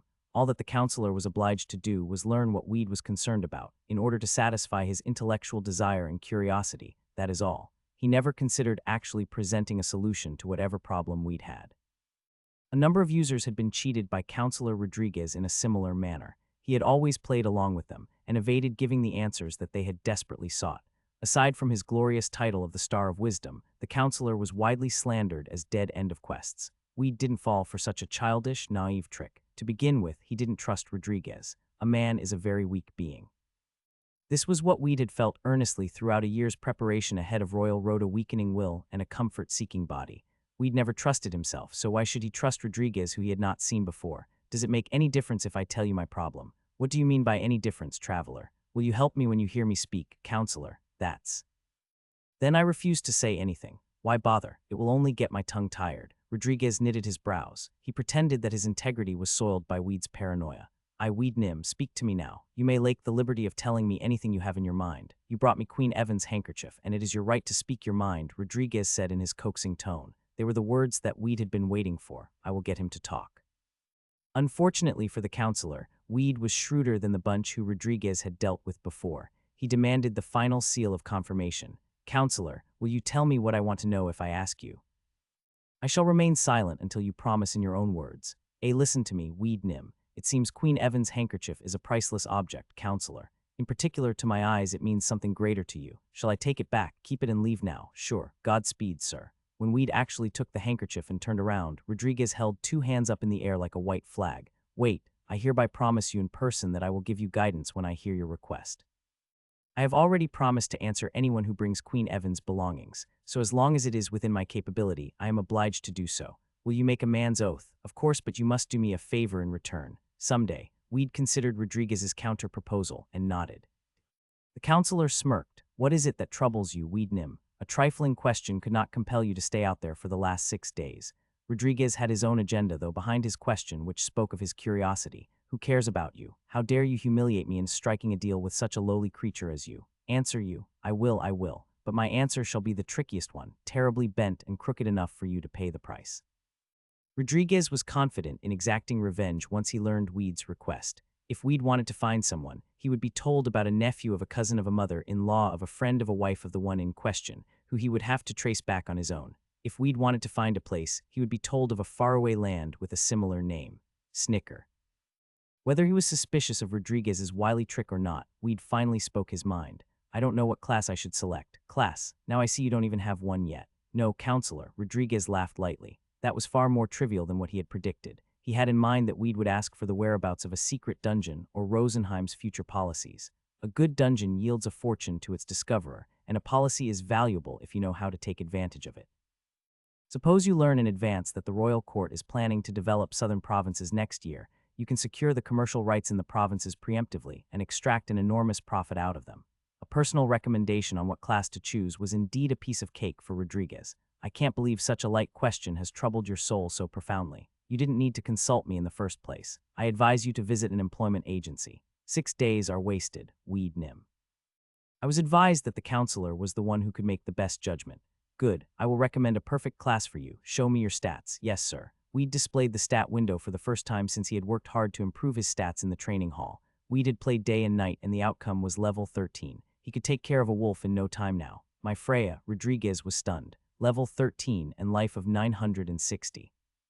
For your level, you have exceeded 50 in strength and vitality and 100 in agility. Training hall. I can tell you drilled in the training hall. Your willpower is undoubtedly admirable. Rodriguez lived up to his reputation as the star of wisdom that he guessed right based solely on Weed's attributes. But his surprise didn't end there. You have level 4 in sculpture mastery and level 6 in craftsmanship skill. It is incredible, simply unbelievable. What journey have you taken? I beg to hear. Weed told Rodriguez what had happened. One event after another, Rodriguez could not close his mouth in incredulity. Wide-eyed, Rodriguez was taken aback. It should be noted that he had hardly flinched at the news of a neighboring kingdom suddenly invading Rosenheim without a preliminary declaration of war. Zahab, who was he? He was one of the absolute powers hidden behind the scenes in the continent. Rodriguez had met Zahab a few times through Queen Evan's influence and come to admire his sculptural art and sword, technically revering the sculptor's respectable personality and talents. Rodriguez had made friends with him. It had taken place 50 years before, the companionship between a pair of callow youths. The counselor had even counseled His Highness to hold Zahab in the court at any cost. HMPH, you rejected such a fine class. What sort of class do you want to have, then? Anything lucrative suits me. Rodriguez fell into silence. Perhaps this chap is the one I have been waiting for. The will of the great emperor might dwell in him, a mysterious class whose glorious traditions can be traced back to the ancient age. Jehar von Arpen, the legendary emperor who had conquered the entire continent, his blood flowed in the sage. He still needs to prove his worth through tribulations. Can he pass the ultimate test? Anyway, it is he who will be tested, not I, the sage said to himself. Rodriguez said in a serious tone, Weed Nim. Yes, sir, I have a quest for you, though you must prove more patient than a caterpillar, more willing to survive than a cockroach, and more stubborn than a leecher. You will definitely fail. Are you qualified for this quest? What's with that look? I don't like the way you describe it, but I can tell you proudly that I am ready to do anything. Your confidence touches my heart. You look as if you can even chew maggots to the last drop of juice. Do as I say and the quest will give you a class. I warn you, however, that it will try your life. You are free to leave my advice on the table if you are afraid.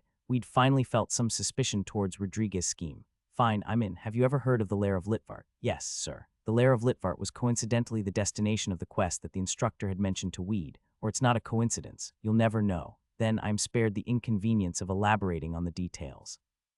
Under your own steam, destroy the cloud of evilness that creeps in that lair. Once the evil is vanquished, you shall be granted the class that is destined for you. Ting. Search and destroy operation in the Lair of Litvart II. There are 100 monsters inhabiting the Lair of Litvart. Kill each and every one of them at least once, and prove yourself worthy of the honorable class. The completion of this quest will open a right path for your destiny. Difficulty level, unknown. Quest requirement, none. We'd read the instructions over and over, down to the fine print. This ancient so-and-so is definitely plotting something. Otherwise, Rodriguez would not have given Weed a quest related to the Lair of Litvart, an underground dungeon of 5 floors. The lair had been thoroughly explored, most of which was disclosed to the public domain.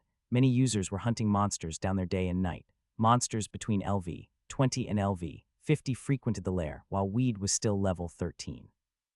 But the additional stats that he had improved in the training hall strengthened him so that he was as strong as an ordinary LV 40 warrior. Taking passive skills such as sword mastery and craftsmanship skill into account, Weed was confident that he could take down LV 50 monsters. Destroying monsters in the Lair of Litvart was tough for Weed, yet far from impossible. Something is behind this something, but I can trust that the sage is not lying to me.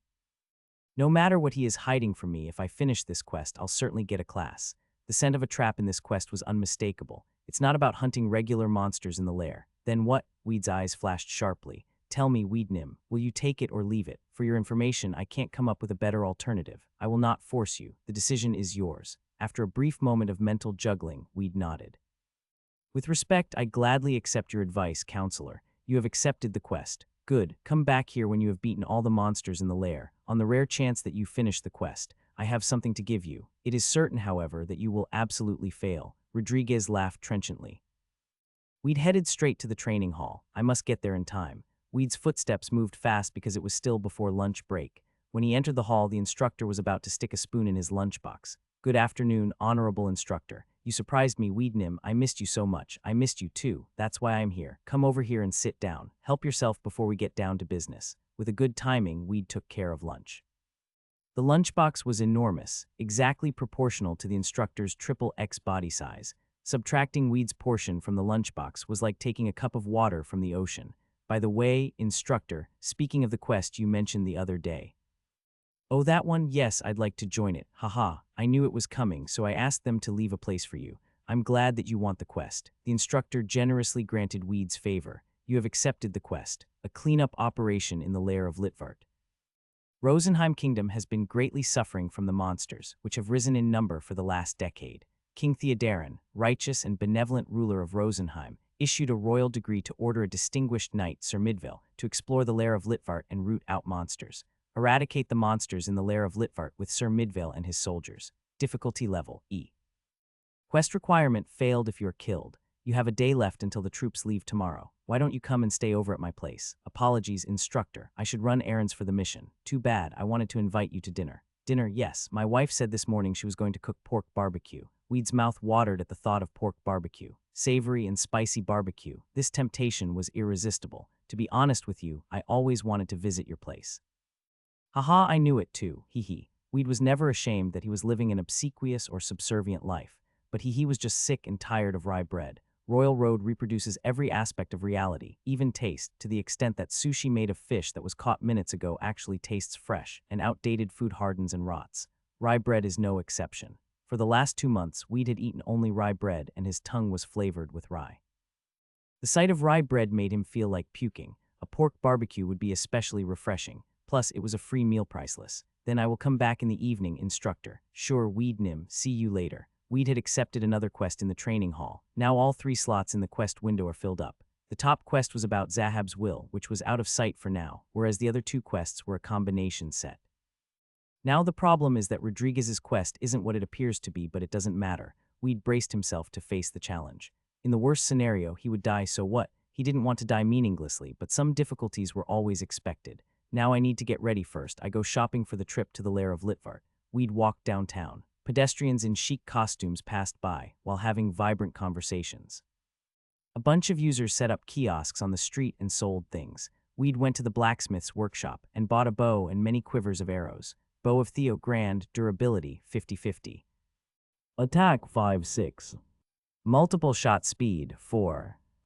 A short bow that is strung with an orc's muscle, crudely built. It has low accuracy but substantial attack power, convenient for novices in archery. The bow cost 1 gold and 20 silvers, but Weed would never pay the full price for anything.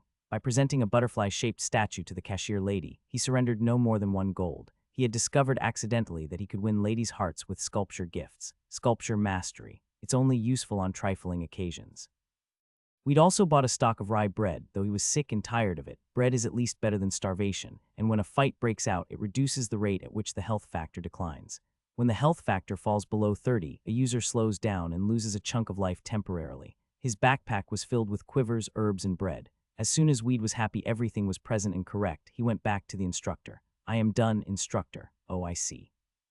Let's go to my place now. I have a guest waiting. Guest, did you invite someone else to dinner, instructor? Didn't I mention her? The instructor looked somewhat confused and then quickly regained his composure. She's a nice girl. I am sure you will like her. Strange though it sounded, Weed casually put the matter to one side and relaxed. The instructor held Weed's hand and walked to his place. His hand was as hairy as a gorilla's. Weed wrinkled his forehead.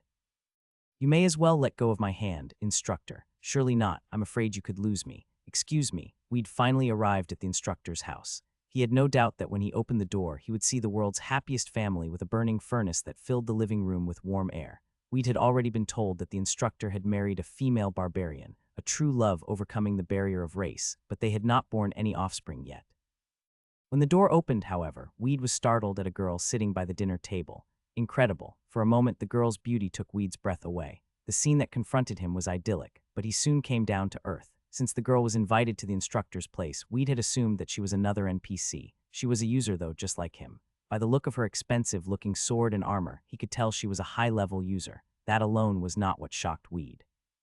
The girl's name was blinking in red. A user can hide his true identity, sometimes pretending to be an NPC as long as he wants it that way, but a murderer who has PK'd 1 or more users is promptly denied the right to privacy. A red name and a bloody diamond on the forehead, sign of a murderer. It is the sign of one who has killed a fellow user. My, take it easy, Weed Nim. Now you understand why I was holding your hand tight. Weed tried to run away, but his desperate attempt failed because the instructor was holding his hand. Instructor, I didn't know you were so eager to get rid of me, so now you know. The instructor smiled treacherously and Weed relaxed a little. He acknowledged that if the instructor wanted him dead, this man would have rather dirtied his own hands than go to someone else for it. Please be seated. Let me introduce you to each other. This is Weed. His level is low, but he passed the basic training program perfectly. Weed bowed to the girl slightly, but she ignored him, hardly tilting her head. This is Sejun. She also passed it recently. She visits my place once a month to have dinner with us. Hi, nice to meet you. Weed greeted Sejun politely, but blank-faced, she didn't even bother moving her eyes in his direction. It was a plain show of unfeigned unconcern. You don't want to hang out with lowly newbies or what? If I didn't have to be in the same room, I wouldn't want to associate with you either. At that very moment, the instructor excused himself and dragged Weed into a cummer. I am sorry. I apologize for her rudeness. No, it's fine, sir. She's basically a good girl. She just doesn't know how to speak. She's the closest thing I have to a baby sister. It seems she is distrustful of people. I invited her because I believed she could open her mind to you. Hugh, it's okay. I don't mind at all. Nevertheless, Weed had no reason to extend his hand to the Sejun girl. He found it pointless to get to know a murderer, not even an NPC. By the way, do you mind if I give a hand to Mrs. Lancer? Are you good at cooking? Not at all. Still, a hand is a hand in the kitchen. She can teach me how to cook. Do as you please. As a barbarian by nature, the instructor's wife was a giant. Following her orders, Weed diligently sliced pork sirloin and dipped it in sauce.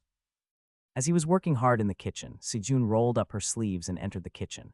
She felt ashamed to be sitting idle alone at the table. She came up to Weed, stood to one side and watched him chopping the meat. She stepped in to help, but she didn't know what to do first. Weed directed her to a mountain of dishes. Clean these dishes, please. You are doing well. You have gifted hands. Do you want to learn cooking skills? This proposal was exactly what Weed had been waiting to hear.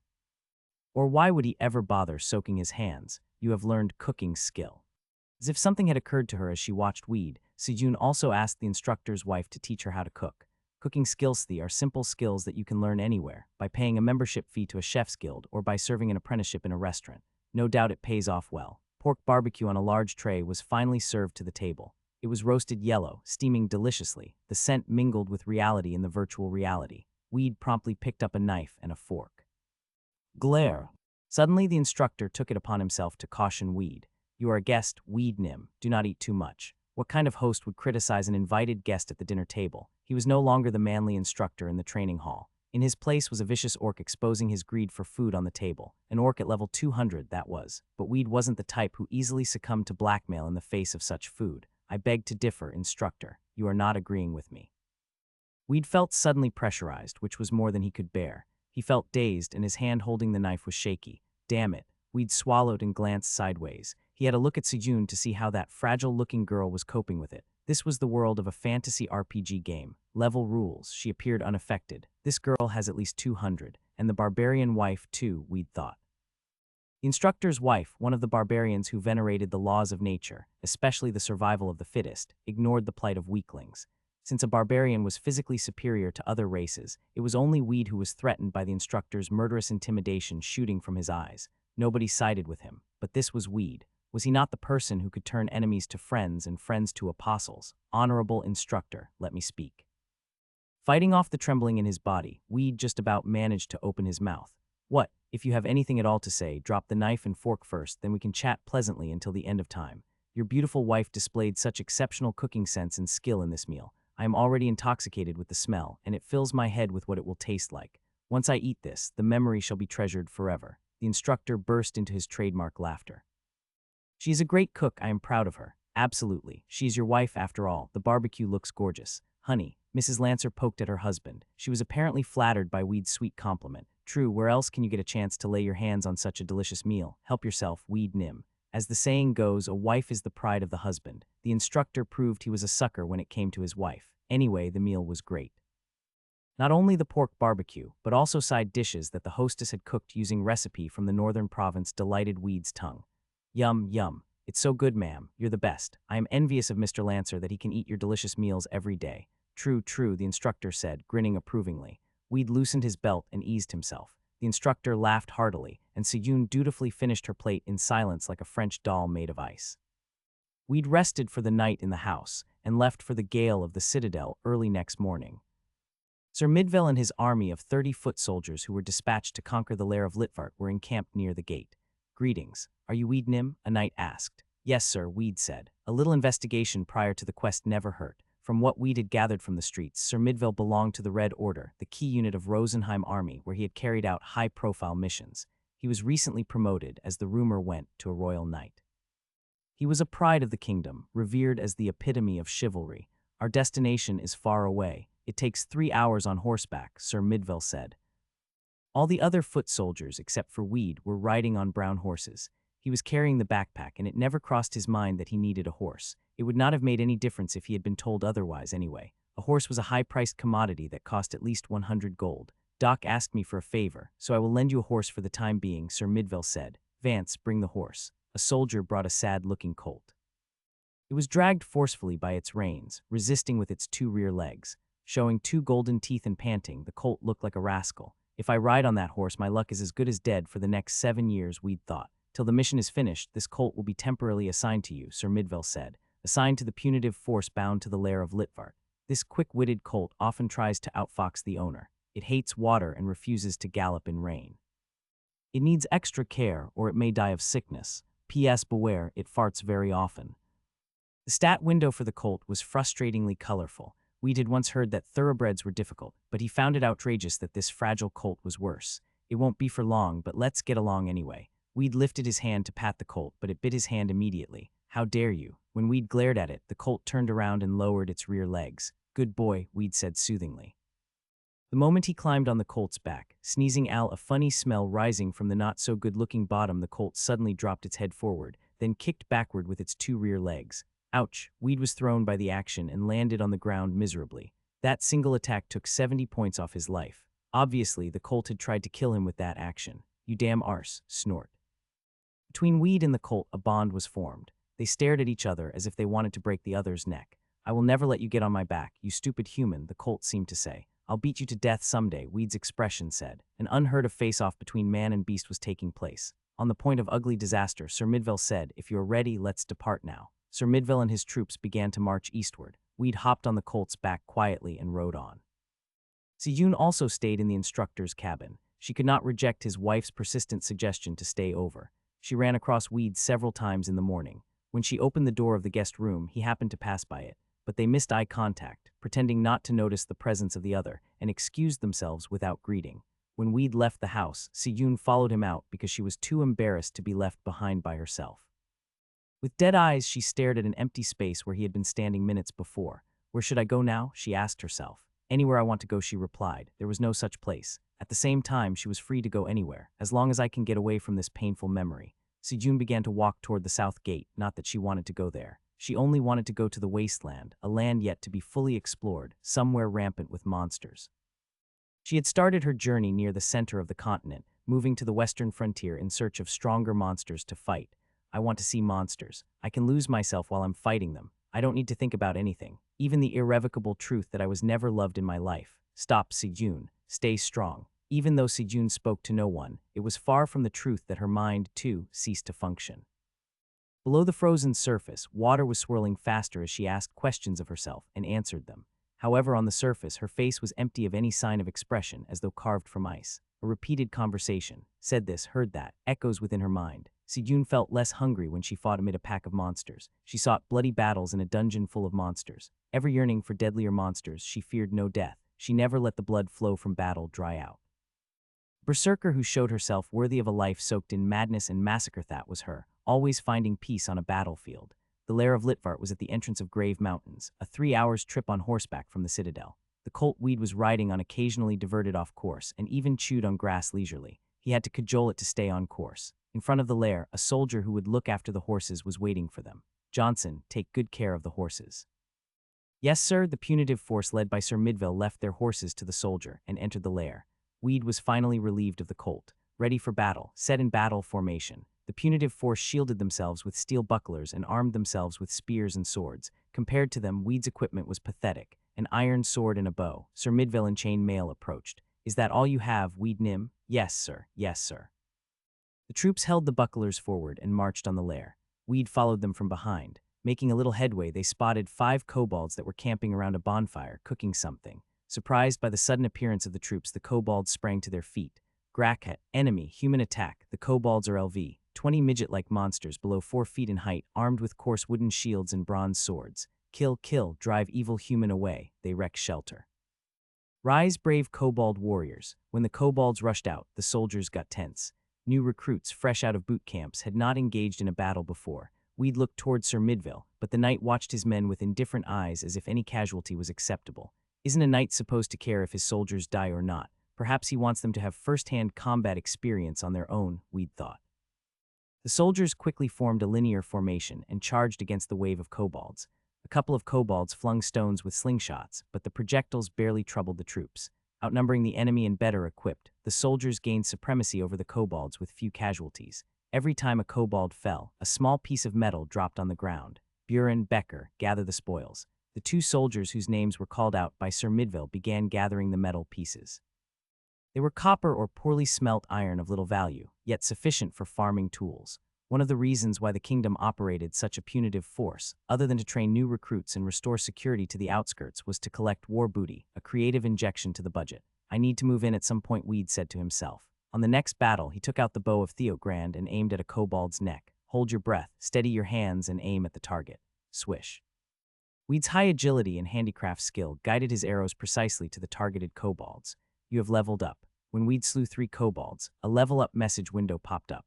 Those kobolds at a level higher than 20 gave enormous exps to Weed, who was only at level 13. Every kobold shot by his arrow immediately fell because he picked those who were nearly drained of life. Cleverly, Weed sniped at easy game from behind while the soldiers were risking their lives in the front line. It was a selfish and secure tactic. An arsonist torching a house is more of a saint than the neighbor plundering jewelry and china from the burning house, isn't he? What Weed was doing was very wicked, taking full advantage of brothers in arms bleeding and sweating hard to fight the monsters. A good man could not create such exploitation. On the other hand, Weed was concerned that this tactic could backfire once the soldiers began to notice it and criticize him. Imagine how duped they would feel if a kobold short of a final strike dropped dead because of an arrow from out of nowhere. Weed only shot kobolds who were running away in a desperate attempt to survive, or when a soldier was helplessly surrounded by 2 or 3 kobolds. You have leveled up. Each time a kobold was taken down, Weed smiled gleefully. While the other soldiers were fighting hard in the battles, all he needed to do was to shoot arrows blindly from a safe place. What else was easier than that? His level was skyrocketing as fast as the stock price of Google. Weed schemed to buy the bow right before the quest paid off. On the way deeper into the lair, they found a wide, open place. Sir Midville and his men circled around it, slaying kobolds as they were detected, and then returned to the place. Take a rest and prepare lunch, Sir Midville ordered. Yes, sir. Buren and Becker rustled to take out large pots and light a fire. As the youngest in the party, they were made to do chores. Weed walked to them and picked up a knife. I'll help you, Weed said, smiling sheepishly. Oh, no need, Becker said. Well, I like to cook. I am still an amateur, but wouldn't it be nice if I serve you brave warriors who are devoting your swords and shields for Rosenheim? It is very kind of you, Weed Nim. Weed spontaneously won favor among the soldiers. A man who volunteers to do manual labor on a journey is always highly welcomed. For one thing, Becker and Buren's attitude toward Weed changed. They couldn't help but like he who picks up the knife and slices beef. Of course, he had his own agenda, and it had nothing to do with universal benevolence or whatever. Improve his cooking skill. Weed sliced and threw beef in the pot, added vegetables and flavors to make a stew. The ingredients that were needed to serve 32 men were quite a lot. Weed was aware that cooking plenty of food was the shortcut to improve his cooking skill as fast as possible. Level up, cooking skill 2. Enhances the taste of meals. Increases speed of recovery of stamina when served. Increase life when served, plus 5 life. Level up handicraft skills 7. Enhances your craft skills in every field. 2 message windows emerged almost together. Weed's cooking skill rose while the handicraft skill that had needed a few experience points for a level up ascended to 7. 2 birds with 1 stone indeed. Weed tasted a spoonful of the stewed privilege of being a chef. Excellent. Everyone, lunch is ready. Please help yourself. The soldiers who felt hungry because of the relentless battles were served a bowl of stew each, which they ate greedily. Oh, it's delicious.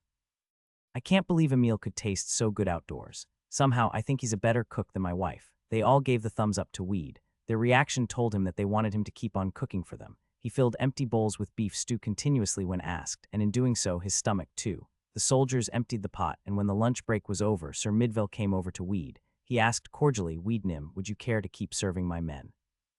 Apparently, even a brave knight valued good cooking, though it was more likely that as a revered noble, he was too accustomed to fine meals that he could accept nothing less. Yes, sir, I will take care of meals. And so, Weed was named the official chef for the punitive force. He found no reason to decline Sir Midville's request, as he could upgrade the cooking skill by preparing 32 servings of stew 3 times a day. Furthermore, he wasn't confined to the field of cooking. Weapons and armors, I can fix them. Bring me anything damaged or destroyed if you have them. Really, can you really repair my sword? My buckler's half damaged, low in durability.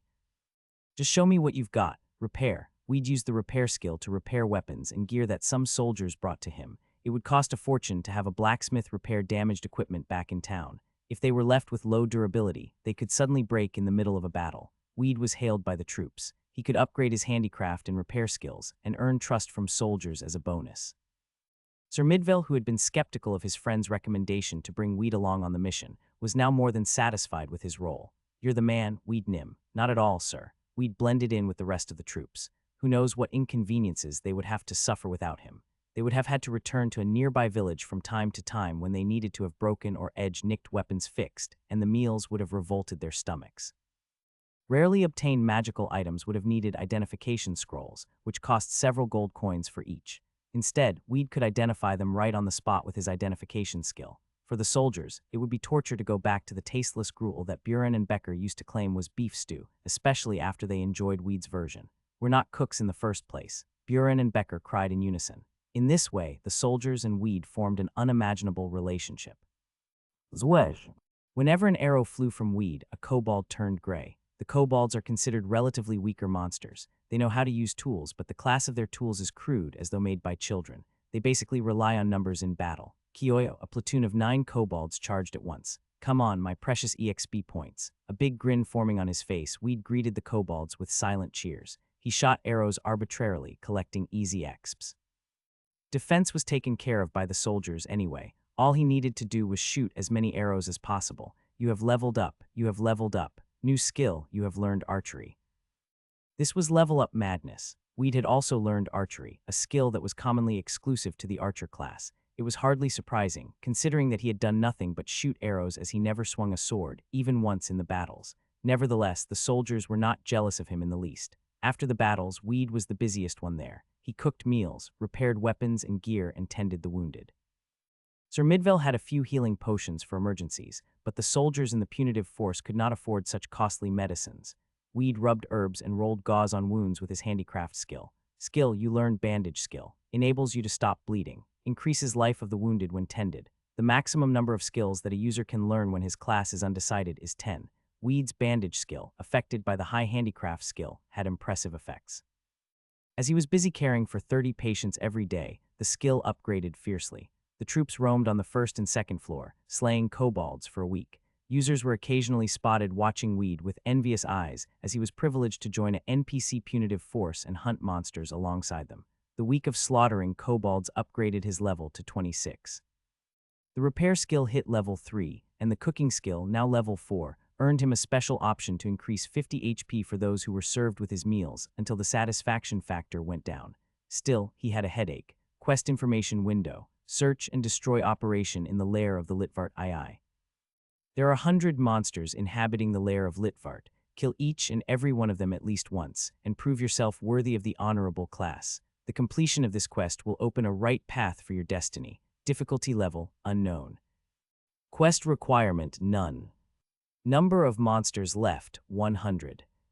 Regarding the quest that Counselor Rodriguez had, the number of monster that needed to be killed has not decreased at all, though Weed had already knocked down hundreds of kobolds.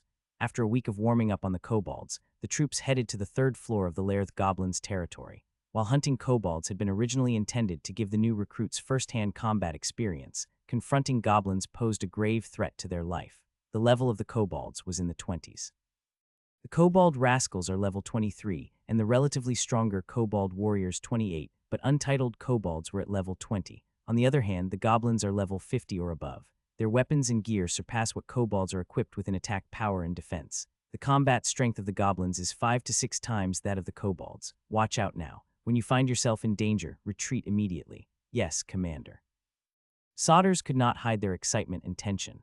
Their levels ranged from 23 to 25 from hunting kobolds, but their confidence ebbed at the thought of facing an unknown enemy whose level was generally twice theirs. The only relief was that goblins gathered in lesser numbers than kobolds. Weed let out an exasperated breath. His stomach curdled at the thought that if the troops fought goblins at that moment, they would surely suffer inevitable casualties. 1/3, or perhaps. I hope we won't get annihilated. Had Weed been in charge of the troops, he would have taken time to have his men build more experience and level up higher before he led them to the threshold of the goblins, not to mention that he would have taught them how to fight goblins efficiently. But the command of the punitive force primarily belonged to Sir Midvale. Weed was left with 2 options.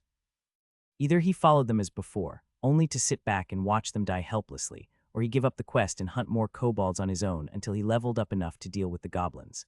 The second option, which would penalize him tremendously, was out of the question. In fact, the reason Weed was so concerned about the welfare of the soldiers was more of a practical need that he didn't want to see them die in vain when he worked so hard to build a friendship with them. They are coming. Get ready. Even before Sir Midvale finished his words, a few goblins dashed out of a cave. Kig, human, human. They die. There were 5 goblins. The total number of soldiers outnumbered them 61. We'd planned to shoot an arrow at the goblins to take the initiative and to seek another chance afterward undoubtedly. A goblin yielded a tremendous amount of exps, and he was dying to get one. However, the soldiers were frozen. They stood motionless as if nailed to the ground where they were standing.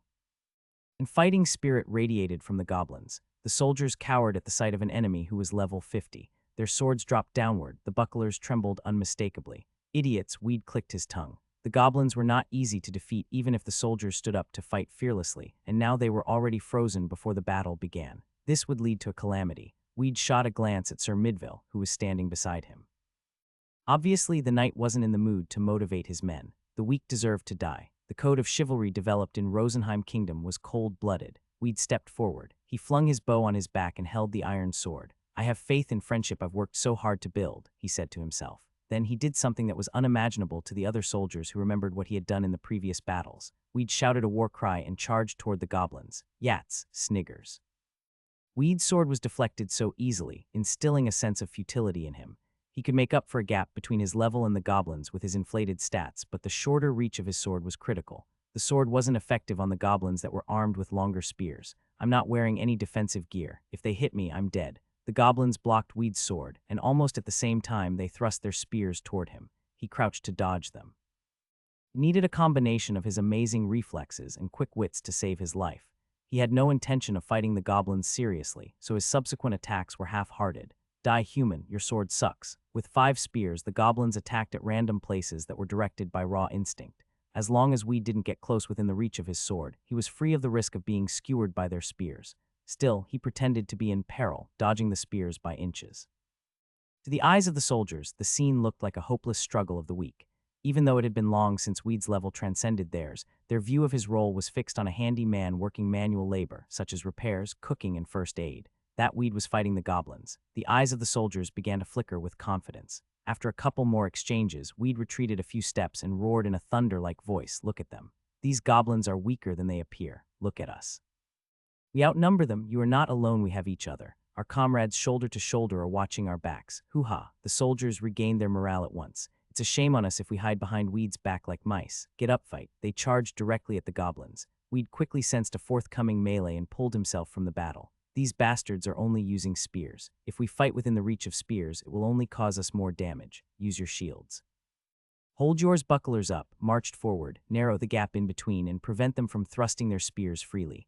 I will follow your command. Weed gave timely advice in a cordial manner. Since friendship between them hit maximum, his command was directly taken on board by the soldiers. They pushed back the goblins by force. 2/3 of them held their bucklers at the front, the rest grabbed the swords.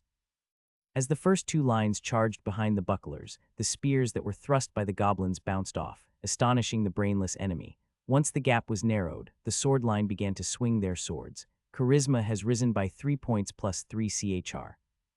For Weed, who had been resting idly, had his charisma increased by 3 points. The charisma stat acts over NPC troops and makes it easier to tame pets or hire mercenaries. As the soldiers who were motivated by Weed's speech got into action, his leadership was recognized. The goblins, in spite of their much higher level, could not defeat the troops, who outnumbered them 6-fold. Their coordinated offense turned one goblin after another into a gray flash. These Roman legion tactics would have been ineffective when it comes to a battle between armies of equal number of soldiers, but an army of 30 soldiers with bucklers on, charging from 4 directions, devastated the goblins, which were armed with long spears. Occasional arrows shot by Weed after he sheltered behind the troops distracted the goblins further. 5 goblins, one of them is mine. Weed observed the battle scene, and when a goblin was near death, he shot an arrow precisely at the goblin's neck. You have leveled up. Since Weed reached level 26, kobolds had not yielded as much exps as before. It was still a lot whichever way you looked at it, but too low for Weed. A goblin belonged to a different dimension than a kobold. When Weed had killed the goblin, it alone filled 37% that remained for the next level, at 27, and took extra 10% for change. At level 50, goblins give much better EXP than kobolds. Weed was tempted to kiss the goblin's ass. Only God knows what he would have done if the soldiers were not around him. It would be difficult to find a hunting ground better than this. We won, the soldiers exclaimed in triumph, throwing swords in the air. They were bolstered in confidence that they had successfully defeated the first goblins. Goblins are no match for us. No, we won easily because we followed Weed's command. He has the gift of a leader. He's excellent in measuring the enemy's strength. Under his command, our chances of survival will be high. When the battle was over, the soldiers complimented Weed, patting his back. The goddess of fortune was smiling on him. Weed, however, drifted his gaze to Sir Midville cautiously. The knight was offended that his command was violated by a mere foreigner. He had every right to execute Weed without trial, though Weed assured himself that his friendship with the knight would prevent the worst in that case. Sir Midville looked at the corpse of a goblin, deep in thought for a moment, and then said to Weed, "You are a good soldier, Weed Nim. I can see great talent in you. How about taking the path of royal guard, a royal guard? You will become an officer in the honorable army of Rosenheim Kingdom. Your starting position will be a denarian, ting. You have received a job offer. If you accept it, you will take a military position of denarian in the Rosenheim army. You will command 10-foot soldiers. You are entitled to receive regular training and a monthly income of 50 silvers. Will you accept this job offer? Upon the completion of the regular training, a few basic sword techniques and a quantity of military equipment such as swords and shields are given. Certainly they are not the sharpest tools in town, an iron sword, or similar, and heavy armor with only defense options." Weed shook his head because, according to his blueprint, it was too early to settle down in a specific career. "I am honored you have such a high opinion of me, sir, but I cannot take it. A royal guard is undoubtedly what I aspire to be, but I want to devote myself to wandering freely to help the poor and the weak, and destroy evil monsters for the time being. A wanderer's blood flows in me, Sir Midville. Well, so be it. If you ever change your mind, let me know. For now, take command of my men. Can I really do that? It is my duty, but it seems my men follow you and learn a lot from you. I will watch from behind how far your leadership can lead them." Sir Midville transferred the command of the punitive force to Weed. For now, the soldiers were obliged to obey him, at least in this lair. Of course, he did not expect loyalty that could compel them to jump into a pit of flames from a single word. Weed's charisma was too low, so he counted on his friendship with the soldiers. Still, he was thrilled at his new assignment. "Sweet, I'll make the best out of this situation," he said to himself. Weed swiftly packed the bow, took out the sword, and held it up. It was a demonstration of his newly acquired position. It would have been less impressive to hold the bow, reminding his troops of his past behavior in battles that could not strike them as honorable.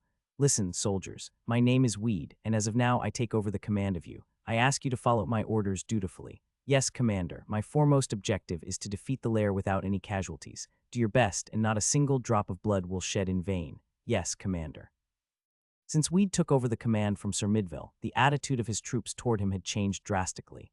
Buren Becker: "Yes, Commander, you are scouts now. Stay ahead of the army and look out for enemy in the areas. Even when we are engaged in battle, you must look out for any approaching enemy." "Yes, Commander." Weed marched his troops with the 2 scouts leading them. Soon, Buren ran back to him, panting. "Commander, speak." Buren reporting, sir. 7 goblins at 12 o'clock. 2 female goblins and 5 goblin raiders. Goblin raiders were, according to Weed's private database, LV, 58 monsters. "You did a good job, Buren. Everyone halt." Weed ordered his troops to stay put in an open clearing and set up a few traps. Then he went alone to the location where the goblins had been spotted. As Buren reported, the 7 goblins were resting there. Weed took out his bow and shot at the farthest goblin. Before the arrow hit the target, he turned and ran away. Swish. Kaya human, the goblins looked around, spotted Weed, and chased after him in a rush. Weed knew that if he was surrounded by the 7 goblins, he would not stand any chance. He just prayed his feet would not fail. Thump. As Weed heard the goblins gaining on him from behind, he shivered. Holding spears, the goblins were running with heavy strides. God, they even sent a chill down my spine. "This is what you call an awesome game. No, the coolest job for me," he said to himself. Although in a dangerous spot, Weed's thoughts were still positive. He was alone, but he would be safe once he reached the place his troops were hiding. Weed ran like his tail was on fire and arrived at the clearing. "Commander, Buren and Becker were the first faces he saw. Get ready for the battle. Goblins are incoming." While Weed's call was echoing through the space, the 7 goblins sprang out of the cave. In only a moment their fate would be decided. Cug. The goblins that were stupid and witless were mesmerized at the sudden appearance of the soldiers from the rocks they had been taking cover behind. Then they threw burning torches at the goblins. "These bastards are trapped. Push forward. They have spears. Be careful of their spears. Anyone who is injured must step down, be it severe or not." Had Weed foreseen that he would be in charge of the troops, he would have bought more snares and traps. The best idea he could come up with when there were no other tools was to throw torches at the goblins. Nonetheless, the soldiers were fighting very well. The 30 troops were a big machine driving the goblins into individual segments and destroying them one after the other. They were strengthened by an incalculable variable called morale. Whether it comes to monsters or NPCs, morale is always a decisive factor in battles. The soldiers believed in their newly appointed leader, Weed. On the other hand, confused by the torches thrown at them, the goblins realized that they had walked into a trap, surrounded by many humans, so they lost their will to fight back. Cheating humans attack us. Keek, run for life. Who do you think will let you get away alive? While the soldiers pushed relentlessly towards their enemy, Weed's eyes flashed. Surround them. Block the entrance of the cave. Yes, Commander. Let the wounded retreat and give first aid. The other soldiers with full life focus on defense. Those who are healed should remain in the waiting position. You will get ready to join the battle when I give you an order. Under Weed's command, the soldiers immobilized the goblins steadily, 2 of whom were felled by his arrows. As he had put his life at risk, he justified that he deserved at least 2 goblins to make ends meet. The high-level goblins held on for a considerable period in spite of low morale, but when Weed divided his troops into 3 groups and ordered them to take turns exhausting the enemy, the monsters ended up as gray flashes. The goblins left 9 silvers, a steel shield, and a bronze spear. When Buren and Becker picked them up as ordered, Weed interfered. Everyone listen, I am proud of your valor. I will divide spoils in a different manner than before. I will reward the man most who fights goblins most bravely. On one condition, should not be severely injured enough to be disabled for the next battle. My priority is to bring you safely back to your loving families. Yes, Commander. At Weed's speech, the eyes of his troops filled with admiration. Charisma has risen by 2 points, plus 2 CHR. Weed would have swallowed all the items if he could, but he kept himself in check. If his friendship with the soldiers dropped, his low charisma could not save him from the possibility of a mutiny or even a hanging. Sir Midvale's presence further weighed on him to bury his unreasonable greed. Leading his troops, Weed systematically cleaned out the goblins on the 3rd floor. One day, however, Sir Midvale said with a grimace, Weed Nim, the pace of the mission is slow. I advise you to pick up the pace. I beg your pardon, sir. I borrowed these soldiers from other regiments. I am not allowed to keep them indefinitely. They must finish the quest within a month and return to their original regiments. Weed had never heard of the deadline. It seemed that only the soldiers were bound to it. Still, he didn't hasten the pace. Against 6 or more goblins, he always drew them to the nearest open space by shooting 1 or 2 arrows where his troops overwhelmed them. In case of fewer than 6 goblins, he led them straight to fight with the enemy. Weed avoided a battle unless the soldiers were fully healed to the last man, and he still made stews and repaired damaged weapons and gear to maintain their condition at their best. When the punitive force succeeded in conquering the 3rd floor of the lair, Weed hit level 37, and his men 34. There it came, time for the true hunting. Charge, keep the formation, charge. At Weed's command, the soldiers moved like people who had gone berserk, surrendered to madness. To them, the goblins were as nothing. Yats, yats, death on you, you ugly monsters, you cheese-eating dirty frogs, I'll clean you off the earth. The soldiers pushed on with their bucklers ahead. They were as foul-mouthed as ever because Weed had taught them 4-letter words from Rodriguez's dictionary. They sometimes roared menacingly and charged under apparently impossible circumstances. Their swords became more dynamic, penetrating openings of the goblins that were armed with spears.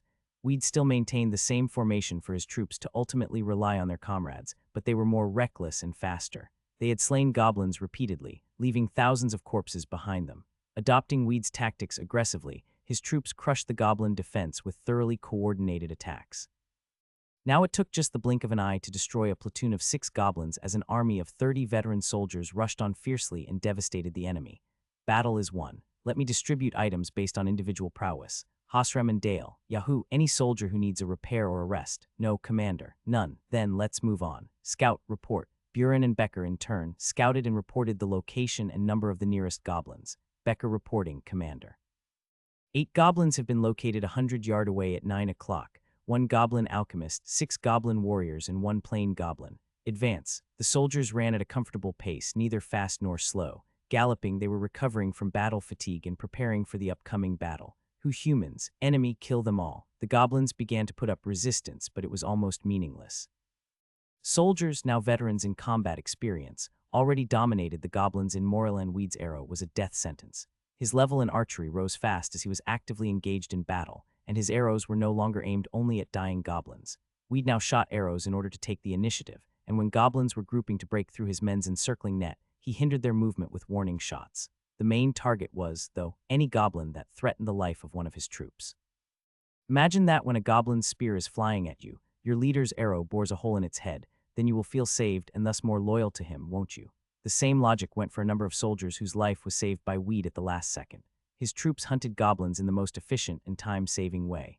They conquered the 4th floor faster than the 3rd one, and even kept the same pace on the 5th one, where they encountered a score of goblins in each battle. As the soldiers were mature in combat skills, giving them the status of veteran at a high level, they were capable of one-to-one combat with goblins. Nevertheless, Weed stuck to the old tactics of focusing on defense and outnumbering goblins. Some of his men got cocky and suggested to him that they drop it and instead fight goblins fairly on a level playing field. Weed stood his ground, though. Do not consider that filthy goblins deserve fair play.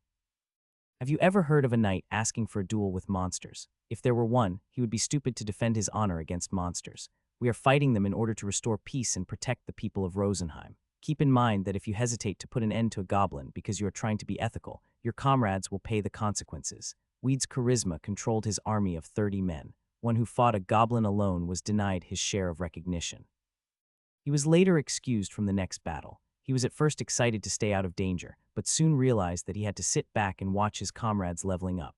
This example taught everyone a lesson, so the troops went as far as stabbing goblins in the back if it became available. They were brainwashed beyond doubt by Weed's tongue. Infantry Combat Tactics 101. For less than a month, Weed led the punitive force to sweep over the lair of Litvart. As a week was still left, they went back down to the third floor, and on the way back to the bottom, rooted out regenerated goblins. Once a battle began, the soldiers spread in wings, formed an encircling formation, and slew their foe within a few breaths. As soon as the battle was over, they advanced to the next one, Blitz.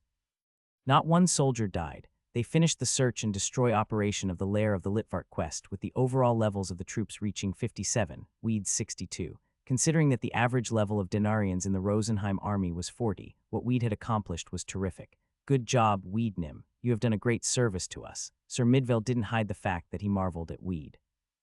If we had 5 more men of your courage and leadership, then Rosenheim Kingdom wouldn't ever be harassed by monsters. By the right of a royal knight, I hereby wish to appoint you centurion. Would you accept my proposal, Weednim, Ting? You have received a job offer. If you accept it, you will take a military position of centurion in the Rosenheim army.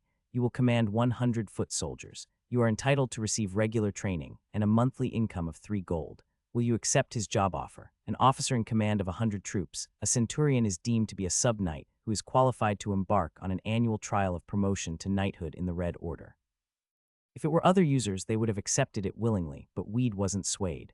I'm glad to hear that, Sir Midville, but this is more than I can accept. Freya forbids it. Tell me if you want additional benefits, Weednim. I believe we can find common ground. Your offer is beyond my dearest wish, but all I want is peace and prosperity in Rosenheim Kingdom.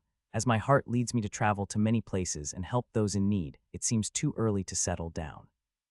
If you have another mission to destroy monsters after the autumn harvests, or if Rosenheim is invaded, I will be the first one to run to you and offer my service to command courageous soldiers in the Rosenheim army. Your spirits are well understood, Weednim. The door to the royal army will be always open to you. Sir Midvale withdrew his proposal with a content look. Now that we have finished the quest, I am leading them back to the citadel. Will you join us? I have something to be done here, sir.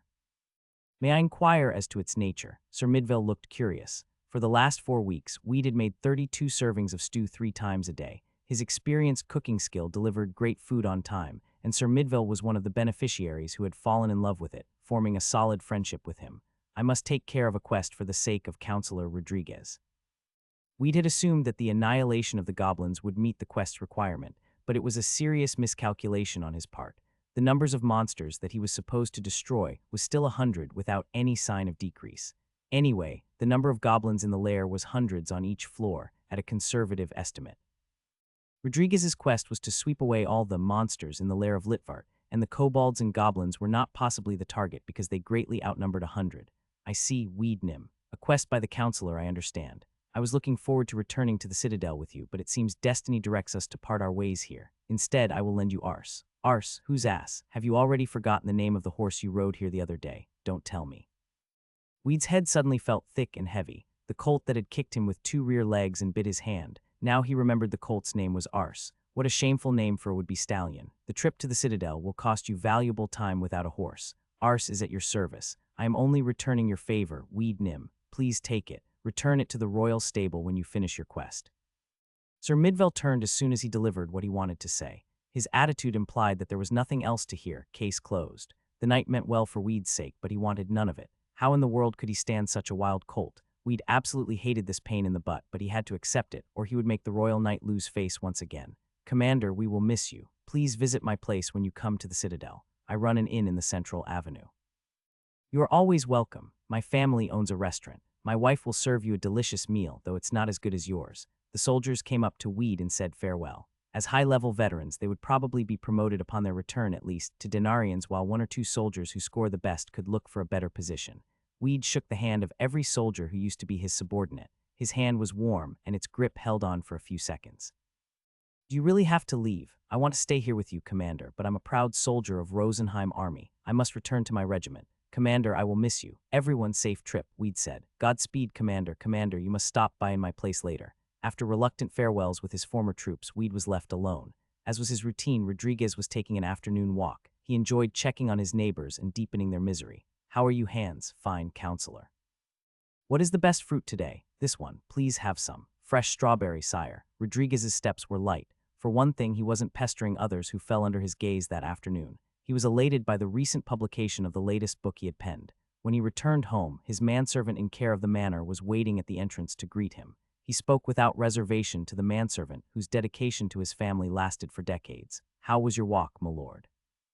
"Excellent, very excellent. These days are free of worries and trifles." "I'm glad to hear that, my lord. By the way, do you mind if I ask you a question?" "What is it, William?" "This is about the young lord who carved statues on the other side of the street, my lord." "Oh, that kid. Did he find what he was seeking?" Rodriguez laughed. "It'd never be that easy, then." "No chance. He can't find the place, and even if he finds it, against all odds, serves him right even if he gets the class." Rodriguez burst into insane laughter. The first thing that Weed did when he was alone was double-check his armor and inventory. 24 gold and 30 silvers. Instead of receiving his share of the spoils that his men had collected from the slain kobolds and goblins, which were mostly crude weapons, equipment, and pieces of metal, Weed had asked for hard money. The revenue's not too bad, and for the last month, Weed had advanced his skills by far. His cooking mastery hit level 6, the repair skill 4. The repair skill is so useful that some users are encouraged to pick it up, but the cooking skill is almost extinct except for professional cooks. Weed's bandage skill, now level 4, empowered him to tend a minor injury by rolling gauze twice, but the most progressive one among his stats was his level. He felt like laughing. Sniff. To Weed's dismay, however, Arse whinnied unpleasantly. He had no choice but to take care of the colt by courtesy of Sir Midville. The colt was good for nothing for now, but Weed was obliged to return it safely to the royal stable, the lair of Litvart. No other lair of the same name has been discovered so far. This is the place. The counselor's trick. Assured that there was something behind it, Weed did his best to analyze the quest's objective from different angles. It must be hidden somewhere in the lair, somewhere no one has found yet, a secret chamber. Weed began working through from the first floor up to the 5th one.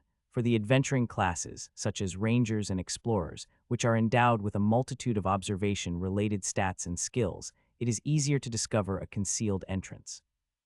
Weed could only stick to elementary means, such as relying on his naked eyes and touching every suspicious area with his hands in order to look for the secret chamber.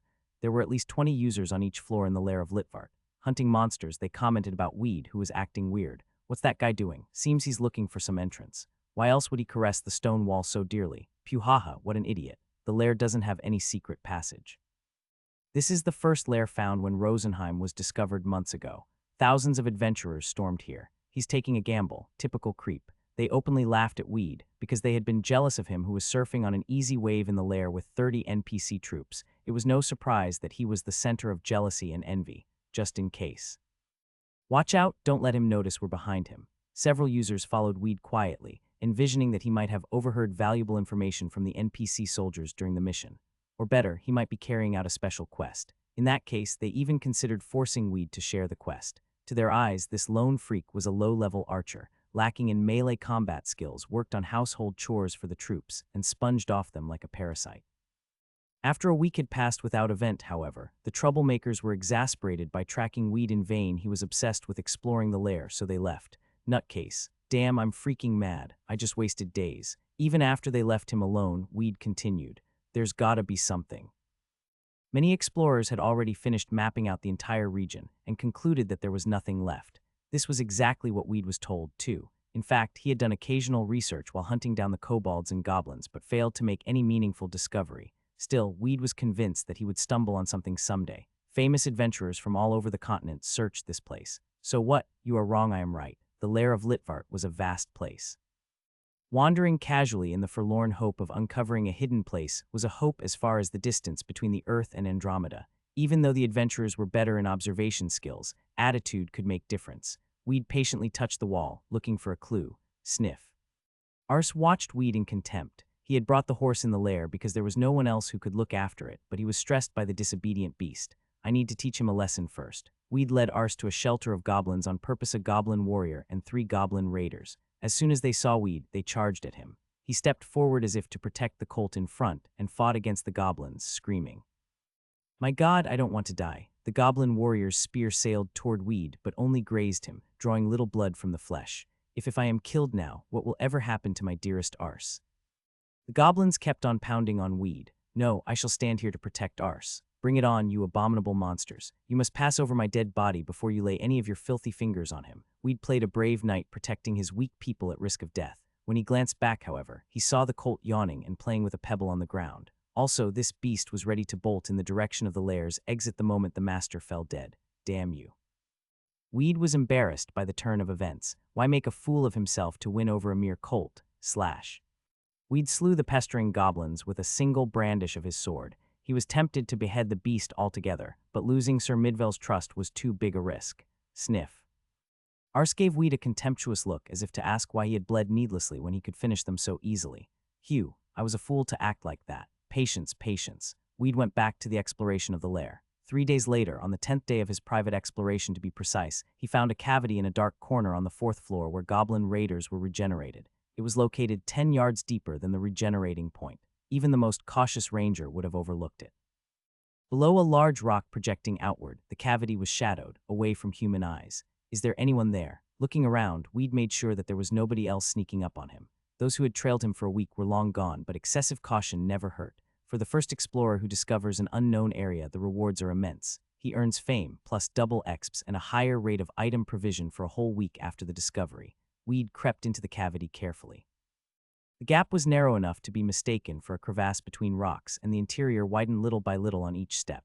He soon reached a passage where he could move comfortably. A humid, foul smell pricked his nose. Tense, he got ready for a battle. He didn't have any clue as to what was coming next, so he held the iron sword in the right hand and urban bandages in the left one. Bring it on. Weed walked slowly deeper into the cave. Along the cave were several forks. He picked the left one and entered it, only to find a gigantic worm at a dead end. What the heck, what monster is this? I've never seen this sort of worm. Before Weed could finish his words, the surroundings underwent a sudden change. What he thought to be the blackish ground was, in truth, a floor of little bugs the size of pinkies. Squirm. Like Moses breaking apart the Red Sea, the bugs scattered and then came back to attack Weed, crawling menacingly. What the, how dare you? Weed swung the iron sword like a windmill. Covered in disturbingly creaky shells, the little bugs were almost harmless in low attack power, but the queen-like worm bore offspring faster than he was exterminating them. He really missed his men in the punitive force. I'd end this mess way earlier if I only had them here. Suddenly, the queen exhaled light green smoke fumes. Like a drop of black ink dispersed in transparent water, the fumes slowly spread in the cramped space, eventually reaching where Weed was standing too, the moment he inhaled them. You have been poisoned. Life is decreasing continuously. Startled, Weed checked his life gauge. Gasp. His life was decreasing by 1 point per second. Damn, I don't have any antidote, if it keeps going. In desperation, Weed ignored the little bugs, ran to the queen and struck it with the iron sword. The queen worm's hard shell cracked and yellow fluid oozed out. If I'm going to die, I'm taking you with me. Weed neglected the bugs that were crawling up and biting him. Whether they bit him or minutes passed by, he was dying anyway. Torn between two choices, it was better to kill the queen and get the heck out of there. As if they sensed that their mother was dying, the little bugs crowded Weed aggressively, but his iron sword was persistent. The shell of the queen worm was so hard that, though the outer shell was partly cracked, she was alive and well. Meanwhile, Weed's head was swimming dizzily. I'm gonna die here. If only I had a combat skill. Why didn't I think of that? The skill that Weed had never been given a chance to use. He had a combat skill that sucked so much mana from him that he could not sustain it longer than a second. Whether it worked or not, the situation was hopeless enough. Engraving knife technique. Weed's iron sword blazed white. It temporarily overpowered the enemy's defense. Crack. Finally, the gigantic worm's shell shattered into pieces. You have leveled up. Weed skipped the message window and yelled, Quest information window. Search and destroy operation in the lair of the Litvart II. There are 100 monsters inhabiting the lair of Litvart. Kill each and every one of them at least once, and prove yourself worthy of the honorable class. The completion of this quest will open a right path for your destiny. Difficulty level, unknown. Quest requirement, none. Number of monsters left, 99. Though he was poisoned and dying, Weed smirked. I did it. Weed finally found the answer for the class change. It was these worms in the cave. He had to kill the queens, not those little bugs. I need to cure myself of the poison first. Chased by the little bugs, Weed left the cave in a hurry. When he saw they could not cross over the boundary of the cave, he began to walk slowly toward the ground level with the colt. When a user is poisoned, his face darkens. Weed avoided contact with other users to conceal that he was poisoned, and recharged his life a little by rubbing herbs on his body and stuffing himself with pre-cooked meals. If he tried, he would surely find a party that had a priest, but he would rather die than ask for help. Was Weed too proud to bargain for his life? Nonsense. There were no poisoning monsters in the lair of Litvart. Neither kobolds nor goblins had any knowledge of poisonous substances, let alone use them. A savior would want to know where Weed was poisoned, and by whom with suspicious eyes. He would rather die once than share with others the whereabouts of the secret chamber that he had found after a long time of tribulation. Once he arrived at the exit above the ground, he got on the colt. Village. To the nearest village, quick or I'll pass out. Sniff. The beast did not even move a leg. As if taking joy in the misfortune of others, Ars pretended to be deaf and scratched the soil. It gnawed on grass in protest. If you're going to be like that, then. The last grain of Weed's patience finally ran out. You're leaving me without any other options. Weed took out the engraving knife. Ars looked terrified at the sight of a sharp object, but calmed down as if it knew Weed was only bluffing. Instead of slashing at Ars, Weed cut his own forearm with the knife. Did he lose his sanity enough to get self-destructive when his life was already in jeopardy because of the poison gas? Ho ho. Weed grinned treacherously, though his vision was already blurry as a result of anemia. Then he clutched the colt's jaws open and forced it to drink his blood. Look, now that you sipped my blood, you're poisoned too. Take me to a village, or we are both dead. I will resurrect soon, but you'll never come to life again, got it? The colt finally galloped to the village, though its speed wasn't any faster than before. Upon arriving at the village, Weed was cast a cure spell on the brink of death. He purchased herbs and antidotes worth 20 gold. Though his pockets were empty, he had no remorse. Weed quickly returned to the lair of Litvart, and only after he was certain that nobody was watching him from the perimeter, entered the cave where the worms dwelled. He even brought Ars in there. He feared that other users might steal it, and while the idea to get rid of it by someone else's hands was more than tempting, he didn't want to know what would happen if he failed to return the colt to the royal stable as his priority. Always stay behind me. Ars swayed its tail resignedly. Weed began to slay only queen worms. The little bugs gave exps their size, and the way that they crawled out at him from everywhere made it costly to attack each of them.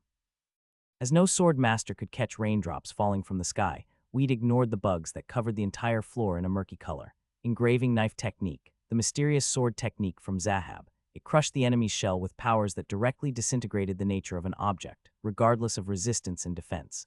Sometimes, Weed encountered bigger queen worms and needed 2 or 3 strikes, between which he rested to refill mana. He was poisoned and insurgency by the little bugs. With life decreasing, Weed always barely escaped death had never been so close. The more he slew queens in the cave, the more blankly dismayed he felt. Who would believe this was a quest for class change? Most users choose their primary class long before they hit level 10. On the other hand, Weed was level 62, and this cave was still a life and death challenge to him. He only wondered what kind of class required so much hassle. The number of monsters left, 1.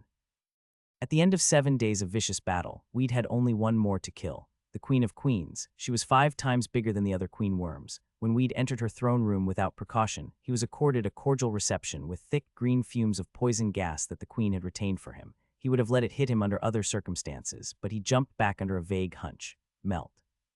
Little bugs that were touched by the fumes rotted in seconds and melted.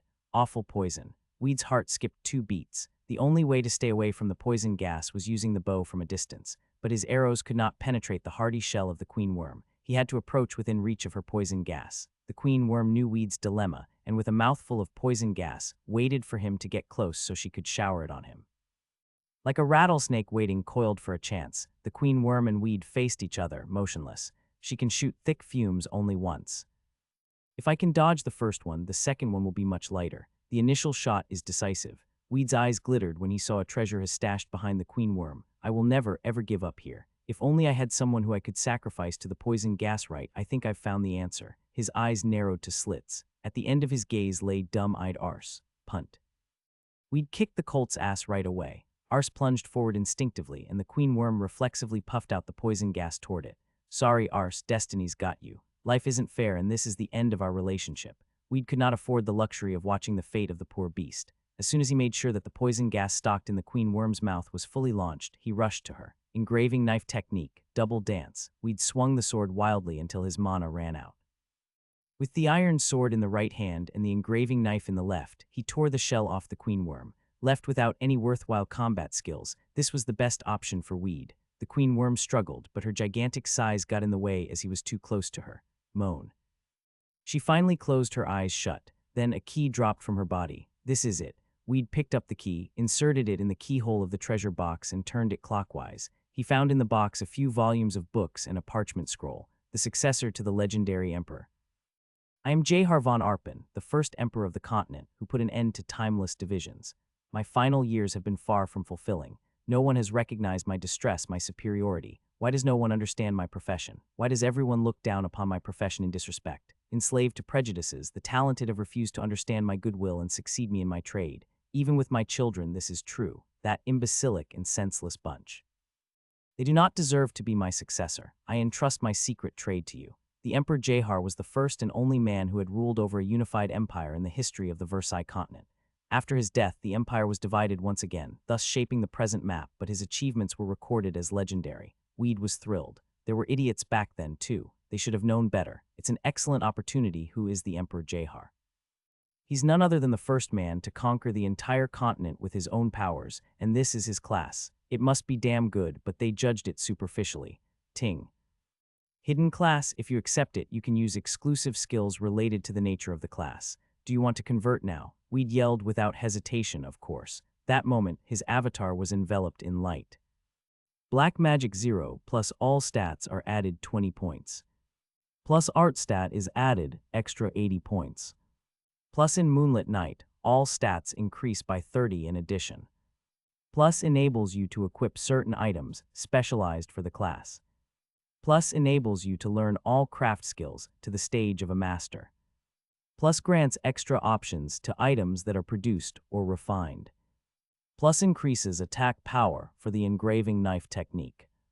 Plus decreases mana consumption for the engraving knife technique. Plus enables you to learn secret skills based on your level in sculpture mastery. Plus increases fame by creating a statue of extraordinary image or artistic value. Weed finally got the class that he had been fighting for, but when he saw the name of his new class, he almost collapsed in mortification. Damn it, Moonlight Sculptor. After all his blood and sweat, it went back to Moonlight Sculptor. It was actually legendary Moonlight Sculptor with a flattering prefix, but Weed didn't give a damn about it. The cursed, hungry profession, Moonlight Sculptor. Why me? Clear tears gushed out of Weed's eyes. He smelt what was left of the poison gas that the queen worm had breathed out in her last struggle at the moment of death, but it wasn't what prompted the floodgates in his eyes to break down. He had no choice but to accept the god-forbidden class of Moonlight Sculptor. I should have chosen a common warrior class. Weed, who had just laughed at the fools who refused to comprehend the Emperor Jehar's profession, now blamed the Emperor for duping him into converting to Moonlight Sculptor. He wasn't at all convinced. Why is life so hard on me? Weed was weeping in self-pity. He had spent a week sitting down in the middle of the street to stimulate Rodriguez's curiosity, and more than 7 weeks in the lair of Litvart to find this cavity and crush the disgusting worms. All the effort wasted on converting to Moonlight Sculptor. Weed wanted to cry his heart out. Yet he had improved his handicraft skills and sculpture mastery and earned massive revenue during his sit-in in front of Rodriguez's manor. He had leveled up at a frightening pace in the lair conveniently. All of this escaped him now. Only the cold reality, now a Moonlight Sculptor, grieved him. He just wanted to scream that it was so unfair. It's not as bad as it looks. After a long moment of crisis, though, Weed's eyes regained some light in realizing what he had missed amid a flood of misery. He had thought that he hit the bottom, but as he calmed down, he was seeing the other side. Warriors, rangers, and priests are the top 3 classes, which means that they have been tried and proven better than the other classes. For the warrior and ranger class, they are given 50 bonus in attack power when they are armed with a weapon of choice according to their subclasses. The priest class can learn and cast holy spells that no other class but the paladin class can tap into. This was why Weed could deal less damage with a sword than his counterpart sword warriors, and the attack power of his arrows could not rival that of a full-time ranger. Therefore, a hidden class, whose secrets they have to figure out on their own through trial and error, heavily relies on the way they are brought up. If they are properly developed with a focus on the class's merits and characteristics, it comes off well. If not, it will turn out mediocre, no better than a common class. Weed hastily turned his attention back to the scroll.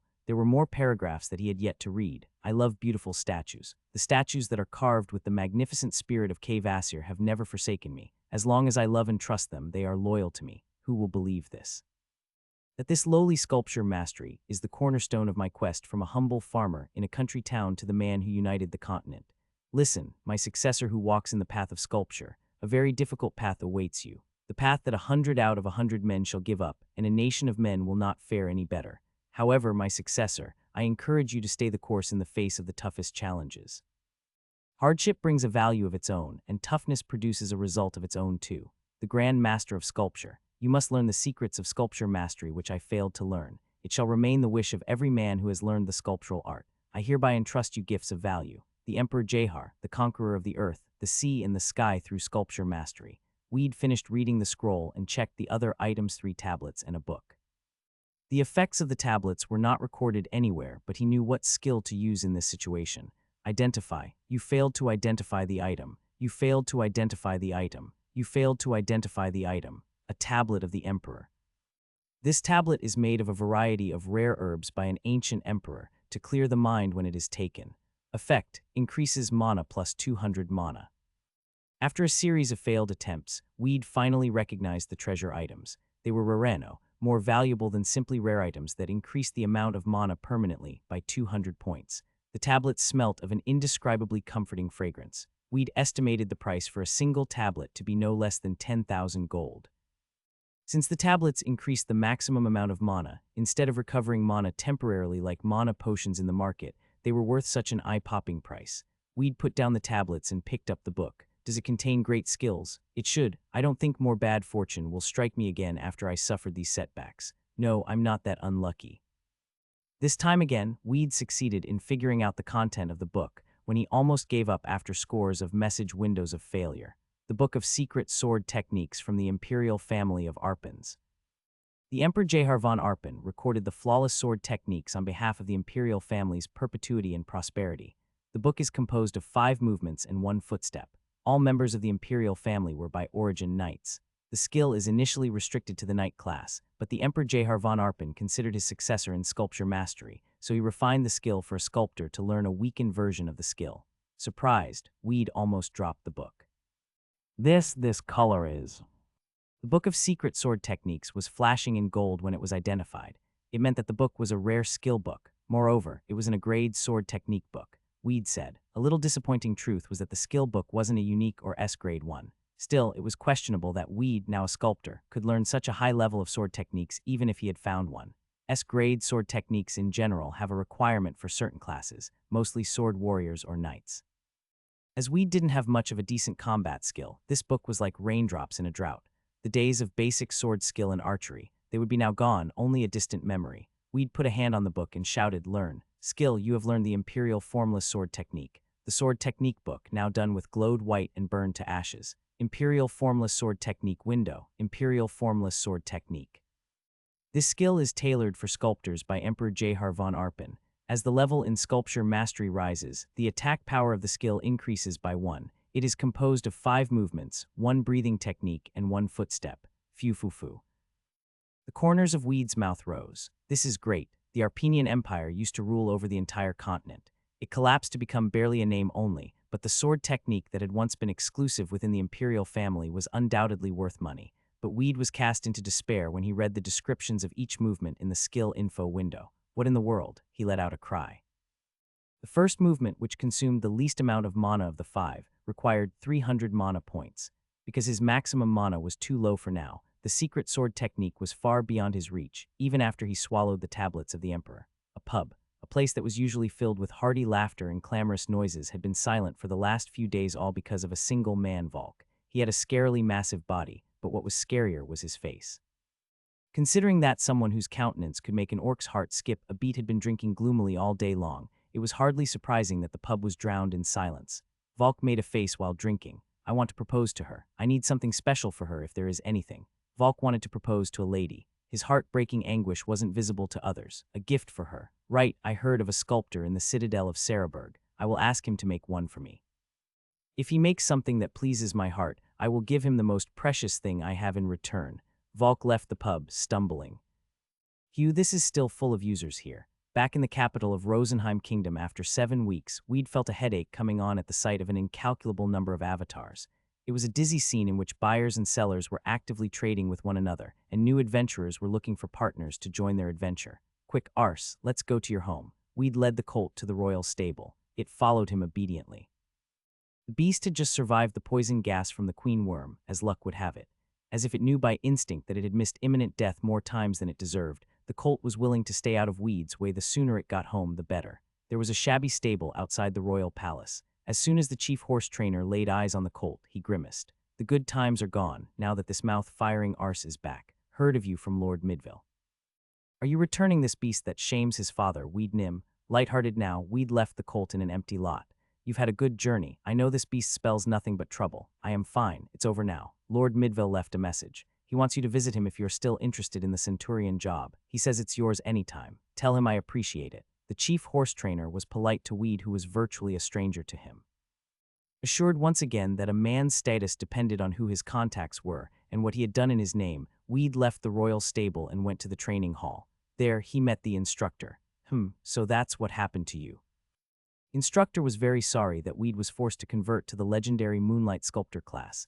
It is my fault. Weed kept it short. He just dropped his head with a grim face. No, how can anyone in his right mind blame this on you? The counselor stepped over the line. Still, hang on to hope, the instructor said, patting Weed's shoulder. Yes, instructor, you're the one I can always rely on, Weed said. Haha, absolutely. Anyway, you have come back from a great journey and you finished my quest.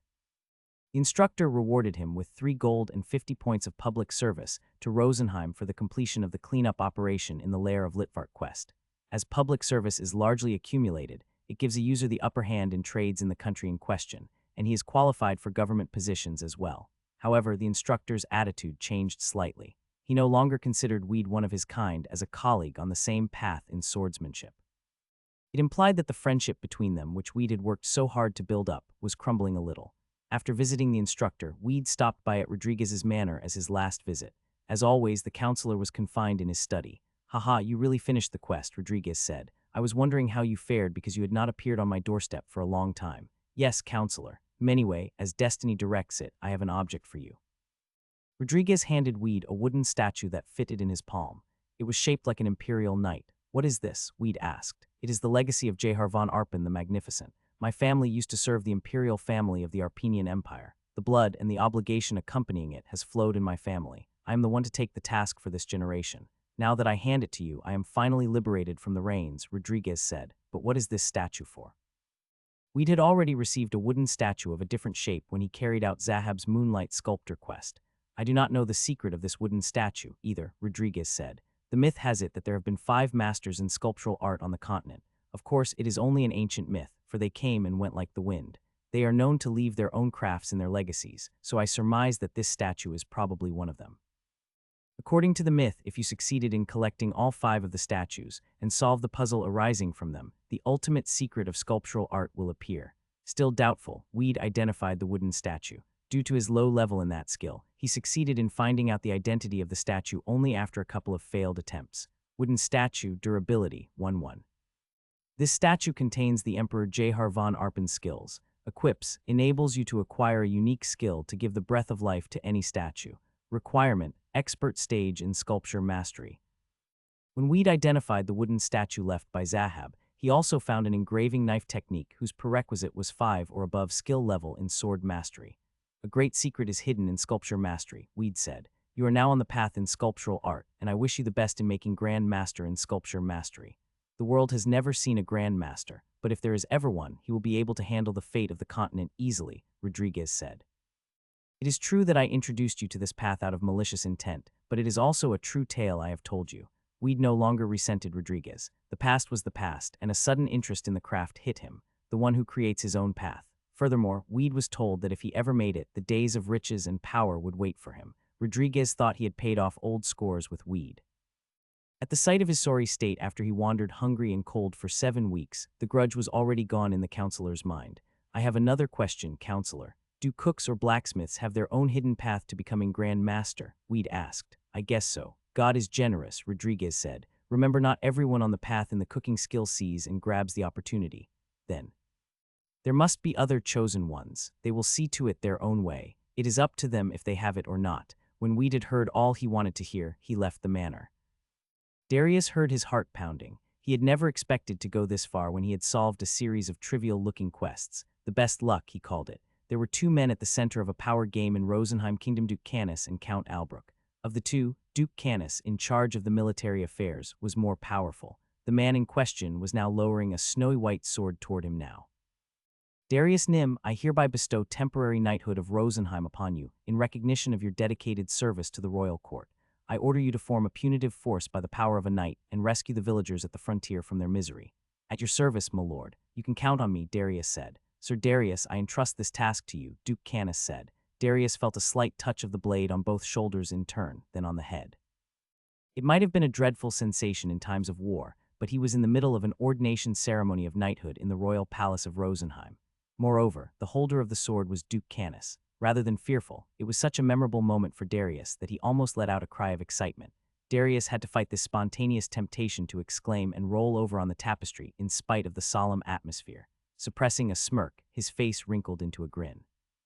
Now I'm the commander of a punitive force. Darius counted himself very, very lucky. I've got to do something.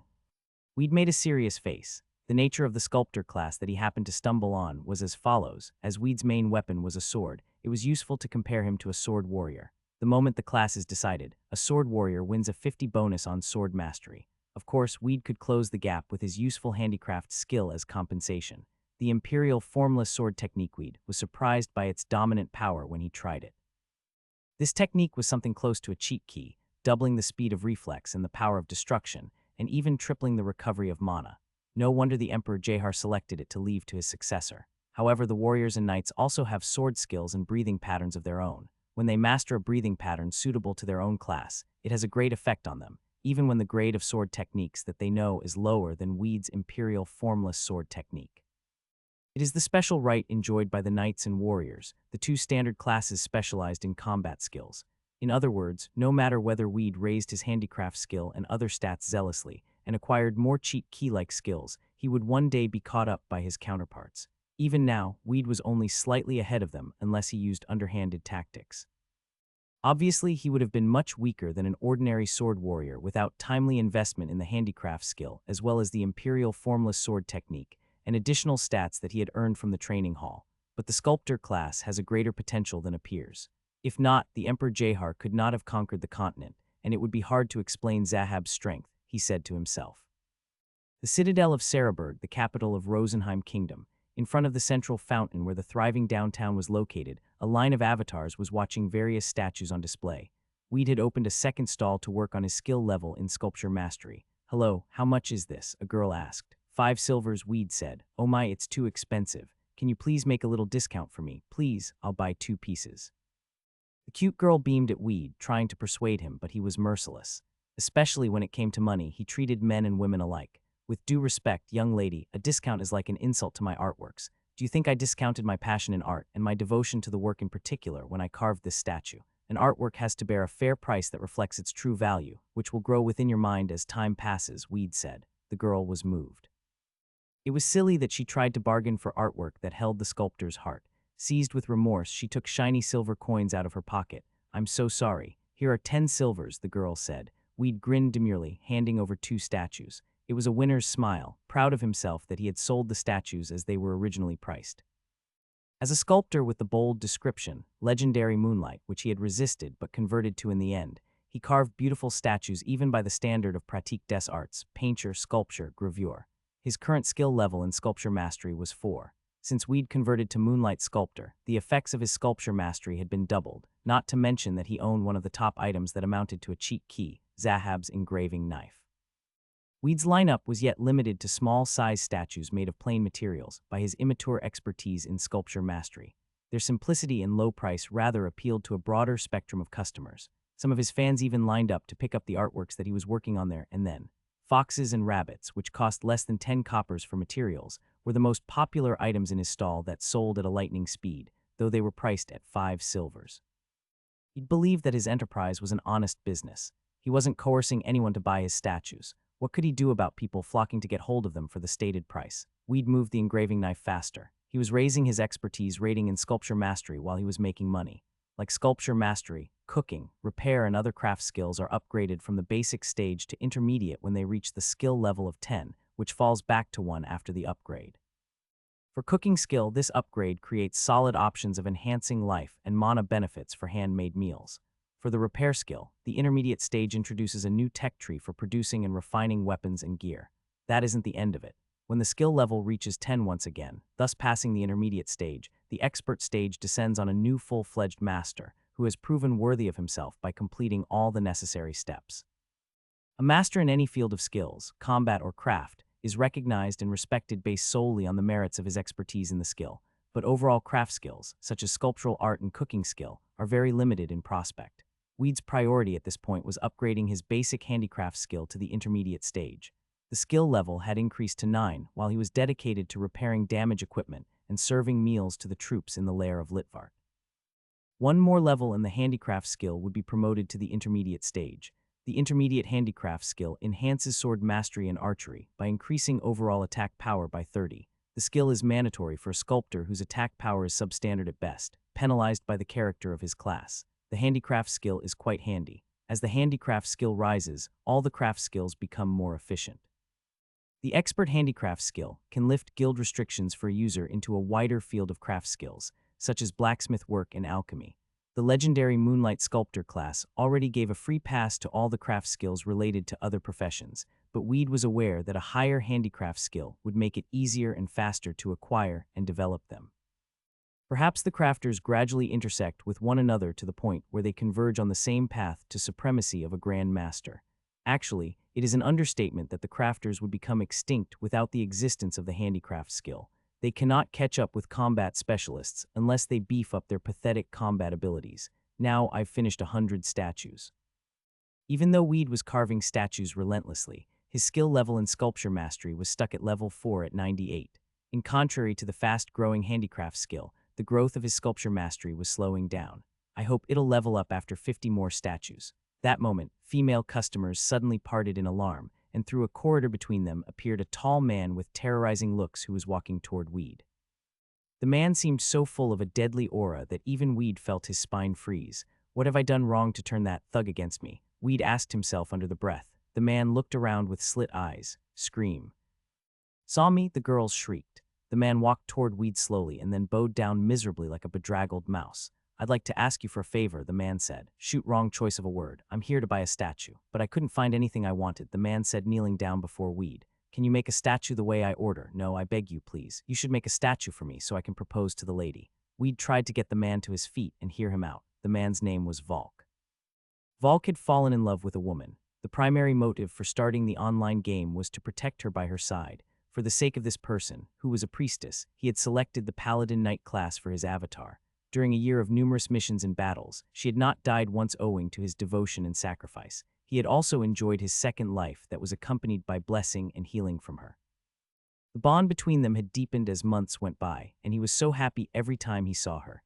Now was the time for him to propose a marriage to her. I want to give her something she'd never forget, not a flower that withers someday. I want you to carve the flowers that shall never wither to engrave my heart in them. Please. Valk stayed on his knees. His face was intimidating, but his heart wasn't.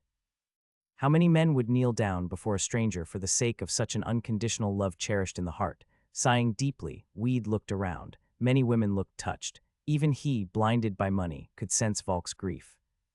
I love her, but why doesn't she see it in me? I want to speak my heart. I tried to say in my heart 1,000 times I love you, but why can't I say the same words to her? As a man, Weed's sympathies were with Valk. Weed held the paladin's hand and helped him rise to his feet. For such a favor, Weed said politely, you don't need to kneel down, Valk Nim. In your own right, you can ask for it on your feet. I am weak to that kind of request. I'll gladly accept your order. Valk shed tears. Not at all. So what kind of flowers do you want? Please make 7 sunflowers. It will embody my heart, which has followed her, the sunshine of my life, for 7 years. I see. Can you wait a moment? Weed studied the wood stock beside him and chose the best quality timber, elvenwood. It was a very thick, hard wood that was known to grow only in a warmer climate in the south. It was still in one piece, the size of a rock, which was yet to be chopped to smaller blocks conforming to statues. I must do my best to deliver it this time. Weed could carve a fox or rabbit with his eyes closed now, but flowers seemed like a challenge.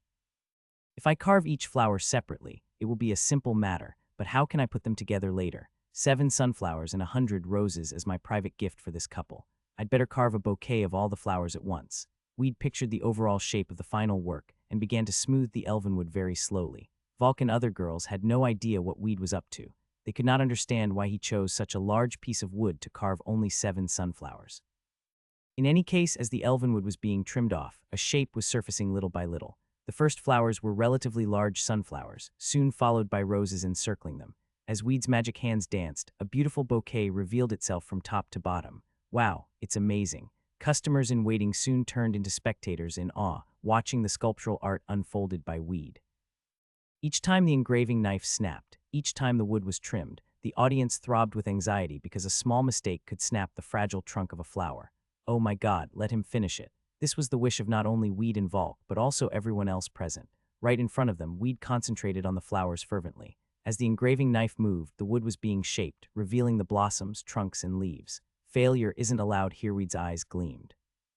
He would have been forgiven for any failure if he had been alone, but now he was on stage surrounded by a thick circle of spectators.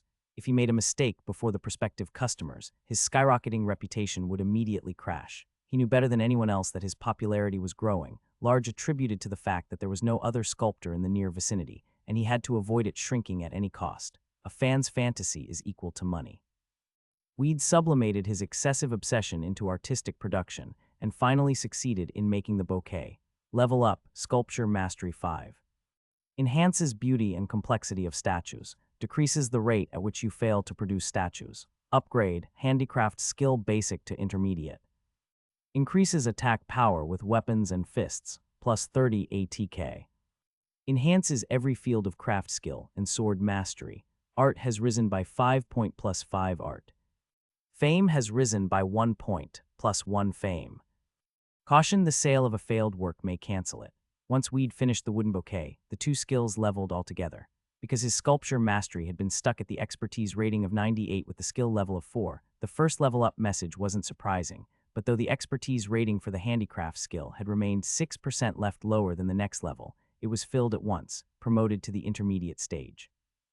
As luck would have it, the art stat, which had been bothering him constantly because its progress was nowhere to be seen, increased by 5 points. This is unbelievable. Skill window. Weed checked the window quickly and realized that his skill level in sculpture mastery not only hit, but also accumulated an expertise rating of 17 above the line.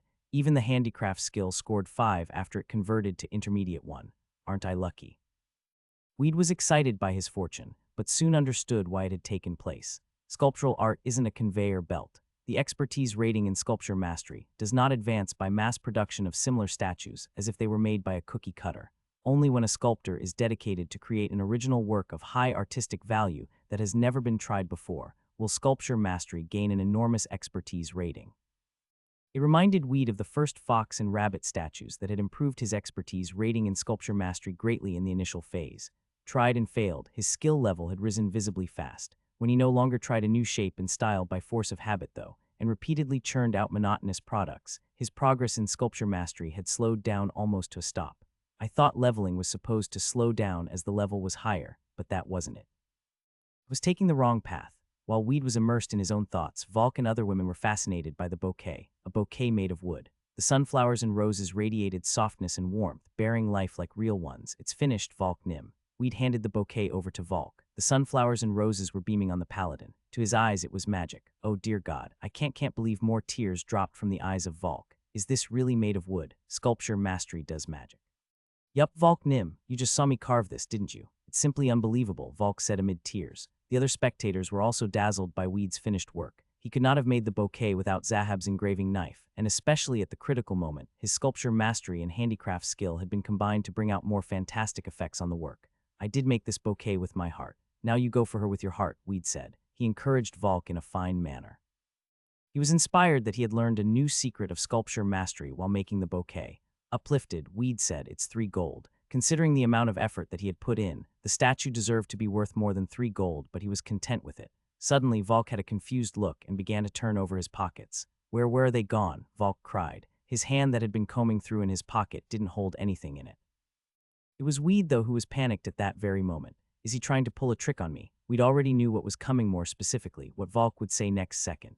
He will claim he's lost money somewhere else. I am so sorry, Weed Nim. I lost money somewhere else, Volk said. Cause you can't say you didn't have any gold in the first place. Volk didn't wait for Weed to answer and cried, I think my pocket was picked. Damn squirrel, there you go. But you can't bluff your way out with this number of people witnessing your every move. If he's an expert in this line of business, he should know better than thinking he can rip me off and walk out alive. Do you mind if I give you something of an equal value to make up for money?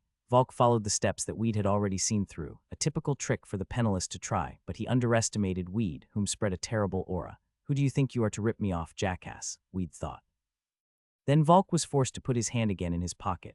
What a relief. I found 2 gold and 90 silvers left. Can you please discount 10 silvers? Volk asked. Why don't you just give me something worth 10 silvers? What do you have? Weed's sharp eyes ran over Volk's outfit. He observed the weapons, his gear and ornaments. Tens of thousands of identified items in Royal Road were registered in alphabetic order in a corner of his brain. He wanted to immediately identify a new item upon acquiring it, estimate the market price for it, and rejoice twice, even thrice, right on the spot. But his eyes failed to catch anything valuable from Volk, who was poorly attired. The paladin took out a book from his clothes and handed it to Weed. How about allowing for 10 silvers with this book? Weed quickly scanned the book. The Forgotten City on the Versailles Continent 4. In the sky above the southern province of Rosenheim Kingdom is a metropolis made mysterious by fairy tales and legend, which is recorded to be populated by a race that is distinctly non-human. To describe them best, the right word would be the Aves. Strong warriors themselves, the race detested monsters, driving the lowly irritants out of the southern province, so they were nowhere to be seen. However, the race has now vanished, and even the path to the City of Heaven, as it is known, is now lost. Now the presence of the city comes to be questionable, but the townspeople in the southern province still believe in the city and her courageous avian residents, as the elders instill this tale in the minds of the next generation. According to an unreliable source, it needs a mysterious seed to climb up to the City of Heaven. Weed felt deceived. Who would believe such nonsense as the City of Heaven? Granted that a city was actually floating somewhere in the air, violating every law of physics, the city would be seen from the earth. Consequently, that book claiming the presence of the City of Heaven would be hearsay. If that wasn't ridiculous enough, the last passage about climbing up a plant to the city was outrageous, if not lousy. The thing had about zero credibility. As if he sensed that Weed was skeptical of the content of the book he had given him, Volk defended himself in a hurry. You may not believe this, but it's a hard-won book. I wish I could give you something better, but coincidentally, this book is the most valuable item in my possession, Volk said, showing what he had in his backpack: a rabbit's fur, a snake's scale, and a small piece of a broken sword. Weed could repair the sword, but it was a sloppy thing with plus 2 ATK that even a kobold would throw away. Perhaps he could negotiate for it for 2 coppers in the blacksmith's workshop. I am so sorry, Weed Nim. Weed sighed deeply. Okay, it's fine. I learned the secret of sculpture mastery anyway. I couldn't have figured it out if I had printed out the same junk forever. I will forgive him for cheating 10 silvers. No big deal. When Weed mentioned cost 3 gold, he had already considered it negotiable. His call was mainly intended to shock Volk into playing by his book. The prices of most statues, which were not fixed by any normal standard, were largely determined by the way a customer made a bargain with a sculptor. 2 gold and 90 silvers, plus a silly book, wasn't a bad deal at all, the level up of his sculpture mastery and other skills included. But God only knew what Weed would have committed to in the case of 2 gold and 80 silvers. I think this book is worth 10 silvers. I wish you good luck with your proposal to her, Volk Nim, and the lady you fall in love with. Excuse me, Volk said. She will live a wonderful life with you, Weed said sarcastically. With such a penny-pinching husband, she would never be broke for the rest of her life, for one thing. Suddenly, on Volk's outfit appeared shiny mithril armor. His trousers were covered by a pair of mithril gaiters. Even his boots turned into mithril. That was a twist that left Weed reeling. He's wearing a life cotton ring, a rare item that doubles maximum life, a priceless treasure. As far as I know, those earrings resist the element of lightning. I heard it's only listed in the catalog, and no one actually had them. You bastard, you're loaded. It's not fair, you just ripped off a poor sculptor. The items Volk was equipped with were valuable beyond Weed's wildest imagination. Some of them were even worth thousands of gold. Finished with the bouquet after hours of hard work, Weed stretched out his arms and yawned. Suddenly, the spectators began to shove yellow gold at Weed and shouted, "Make me exactly the same bouquet, please. I just bought 2 foxes, but can I return them and change my order to the bouquet, please?" Upon leaving the citadel of Saraberg, Volk made a cheesy smile. Full of humorous heart that betrayed his scary countenance, Volk had sincerely desired to reward Weed, who had created the bouquet with his heart. The Book of the City of Heaven, truthfully, Volk had spent 2 months to get hold of it. According to the book, it is a mysterious place that even he had not put his foot on. One of the reasons he had come to Rosenheim was to visit the city. But the proposal to the lady who had stolen his heart outweighed anything else. Valk had given Weed the book in return of the bouquet, but it felt like nothing. Don't just throw it away. Keep it. It will show you the way if you look for it, and you'll get there someday. Holding the bouquet dearly, Valk headed for Brent Kingdom, where the dear lady was. A wooden bouquet. It was a perfect gift at times, such as when a boy asks a girl out. So as the rumor about Valk the Paladin, his fair lady and the wooden bouquet spread, Weed's outdoor sculpture shop was quickly becoming a landmark. Most users had seen statues as keepsake lying on the fireplace or stuck in the dark corner, only to be dusted from time to time, but Valk's event transformed the way they viewed statues. That day Weed declared, "I apologize, but I shall not make the same shape of statues anymore." He came to this conclusion, born of his personal gains, to speed up leveling in his sculpture mastery and handicraft skill. Yet the public was misled. He's a real artist. He is so cool. He said he's not making the same statue twice. In that case, the value of his statues will rise.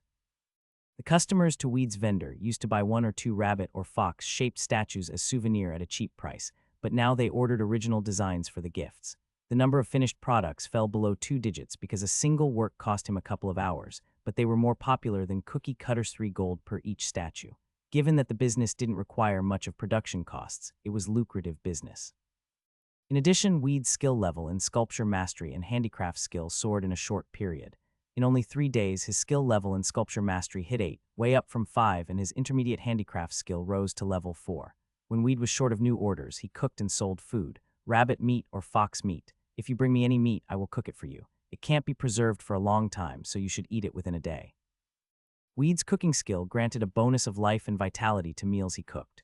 It was a poor man's steroid. Those who found it hard to deal with meat that they had picked up while they were hunting wild animals near the citadel rushed to Weed. "Here, do you really cook?" "Yes, trust me. All you have to pay for is flavors and sauces. The thing is, just bring me any kind of meat anytime you want," Weed said. Food made with sculptural art meals served by Weed were artistic works.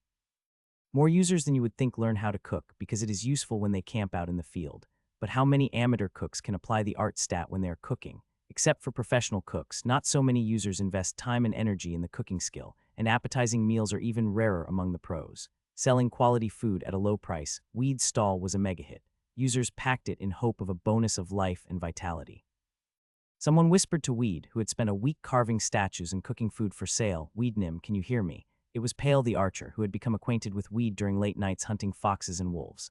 "Hi, long time no see. Great, you are in. Where have you been? I sent you a whisper almost every day, but it was always blocked. I had work to do." The secret cave in the lair of Litvart inside it, whispering, was automatically blocked. Pale didn't pry into Weed. "I see. You have time now." Weed looked around. His statues were still popular, but it was strictly production on demand, so the sales had passed their peak. What people wanted for a gift was similar. In that sense, his declaration to make only original statues boomeranged on him. "Yup, then why don't you join the Punitive Force quest to Village Baron with us? We decided to take the quest together, and I tried to contact you to ask if you wanted it too." The Punitive Force bound for Village Baron. Located on the borderline of human civilization, Rosenheim Kingdom was surrounded by monsters. The kingdom fortified the walls and organized militias in frontier towns, but the annual feasts by goblins and orcs that raided to pillage autumn harvests were still rampant, which gave the royal court a headache. The mission of the Punitive Force assigned to Darius was a group quest to take over Village Baron that had fallen into the hands of the lizard men. Those who joined the Punitive Force shared the same quest, and they, composed of 300 users, would come to drive the lizardmen out of the village. This topic had been rattling around the citadel of Sarahberg for the last few days. Even users from other kingdoms were pouring into the citadel to join the quest, making it even more crowded. A member who took part in the quest was given exps, not to mention fame, in recognition of his service to Rosenheim Kingdom. Everyone was talking about it, yet it had escaped Weed as he was busy carving statues at his street stall. Weed agreed to meet his former teammates first. They were waiting downtown. "Nice to see you again, Weed Nim." "Wow, long time no see." Circa and Irene welcomed Weed. Their outfits had changed greatly in his absence. Circa wore a fine tunic and Irene a snow-white clerical vestment. For Ramuna the mage, it was a standard black robe. They were surprised that Weed had still not changed his outfit. "Weed Nim, where have you been? It's a long story." Before Weed could answer fully, Circa cut in and said, "I understand. You haven't signed in for weeks, right? Oh, are you going to join the Punitive Force quest? Please come with us, Weed Nim." Ramuna slipped her arm into Weed's as if they were a couple. Pale the ranger was watching them with a wounded look that sent a chill down Weed's spine. He already sensed that Pale was secretly courting Ramuna. Slipping his hostage arm away from Ramuna's firm grip, Weed asked, "What's your level now?" "I'm level 48. I died 5 or 6 times in battles, so I'm the lowest among us," Circa said sheepishly. "I'm 51, Irene said. "Same here," Ramuna said. "I'm level 53, Pale said, still disturbed by the scene. We'd learned that his teammates were all friends in reality, so they had always hunted monsters together, thus leveling up at an identical pace. Still, it was evident that they had been on serious hunting sprees because they had leveled up faster than other typical users. They confided to Weed that they had withdrawn from college temporarily. Though they didn't tell him more, he guessed that they had since played Royal Road almost non-stop, without sleep, caged in their dark rooms like isolated, socially reclusive individuals. Pale soon established that Weed would come along with them to join the punitive force quest. They posted that the level requirement was 30 and above. This quest gives a premium on earned experience. You can also win some fame. The punitive force was scheduled to encounter numerous types of monsters. The main target was the lizard men that occupied Barren Village, but chances were that they would face relatively less dangerous goblins. The mission is a little risky, but we can call for help from NPCs if there's an emergency. I'm now sick and tired of spiders and bandits. Pale made an appalled face. While Weed was away, his teammates had hunted monsters in a nearby dungeon. It was the Spider Dungeon, where red spiders and poisonous arachnids were lurking behind every stalactite. Poison was taken care of by Irene, but Pale had been traumatized by being fastened to a sticky spider net, struggling pathetically against saliva-dripping giant spiders. Weed nodded, understanding exactly what Pale had been through. He had had a tough time of his own crushing gigantic worms. It wouldn't be so bad to take part in the punitive force. "We welcome you, Weed Nim, by the way." "Yes, did you find the class?" As far as the class was concerned, Weed had been undecided when he had been teamed with them in hunting sprees.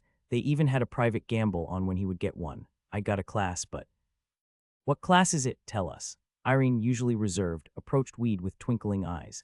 As a priestess in charge of healing and buffs that supported the other teammates, she was supposed to know every teammate's class. There are so many divisions for the warrior class alone, not to mention other branches of the combative classes that specialize in different weapons and styles of combat.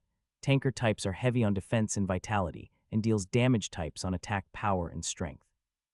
In the case of Circa and Pale, they belong to supportive classes with higher agility, but less strength and vitality compared to other melee fighters. Weed scratched his head. "I'm a sculptor." "Wow, cool, you chose an artist class." Circa laughed brightly, but the rest looked less than delighted. The prejudice that associated a sculptor with weakness was deeply engraved in their subconscious. In fact, the sculptor class is one of the craft classes that had nothing to do with combat skills, so it is deprived of any effects on strength and vitality. Still, they embraced Weed as one of their own from the bottom of their hearts. They were not heartless enough to turn their backs on their former brother-in-arms just because he had converted to one of the least desirable classes. "We were on our way to Sir Darius to join the punitive force." "Come with us," Pale said. "But you see, I'm a sculptor," Weed said. "Don't worry. We can make up for what you're missing. We should hurry before someone else fills the empty slot." The size of the punitive force is limited to 300 users and 200 NPC soldier participants in the order of arrival, Pale said. "Let's go, Weed Nim," Ramuna said. "If you think you aren't qualified for a spot because you're a sculptor, we will help you out." "Please," Circa said. Now that Weed had disclosed his class, he was left without an excuse to say no. The women felt so maternal toward Weed that they could not abandon him, even though they thought he was weak, and Pale almost begged him to join the punitive force quest to repay what he had done for them before. Persuaded by their persistence, Weed headed for where Darius's troops were stationed. Duke Canis held a regular meeting for the knights. All the knights who were within the citadel, without exception, had been called to attend it. In the meeting, they discussed how to drive monsters out of Rosenheim, a conscription plan, and other urgent military issues. "You have done an excellent job. Lord Midville and the soldiers whom you were assigned are trained competently. I'm impressed that their levels all exceed 50, Duke Canis said. "That was not my doing, Your Excellency," Sir Midville said. "I personally entrusted this task to you." "Tell me what happened," Duke Canis said. "If you insist, Your Excellency," Sir Midville said. Lord Midville then reported in detail the events that had taken place in the lair of Litvart. "My see," Duke Canis said as he rubbed his well-groomed mustache. "A fine man indeed. Lord Midville, why didn't you recruit him to the Rosenheim army?" Duke Canis asked. "I asked him to be a military officer twice, but he said he wanted to retain his liberty and slay monsters at his own will," Sir Midville said. "A freedman, he is," Duke Canis said, impressed. "Yes, Your Excellency. Though he does not belong to our kingdom, it seems to me that he is a man who shall devote time again to Rosenheim," Sir Midville said. "If you say so, we'll see his sword by our side again someday," Duke Canis said, and dropped the subject about the lair of Litvart and moved on to the next one. On the way to Darius, Weed stopped by a grocery store. Weed Nim, why do we stop here? You'll see. The grocery store was crowded with lots of customers. They were mostly delivery boys from restaurants in the Citadel. A boy clad in what resembled a messenger's attire yelled, "I want fresh breasts." "Puhaha, you are at the wrong place, young tiger. A brothel is at the next corner down the street. Hope you've got a photo ID," the shopkeeper said. "Shoot, I want chicken breasts," the boy grimaced. But the shopkeeper, oily as a snake's tongue, was only smiling. "Only chicken breasts. Don't you need eggs too?" "Oops, I forgot I need eggs too. Stay put. I'll give you eggs when hens lay them. How about chickens when the eggs hatch, sir?"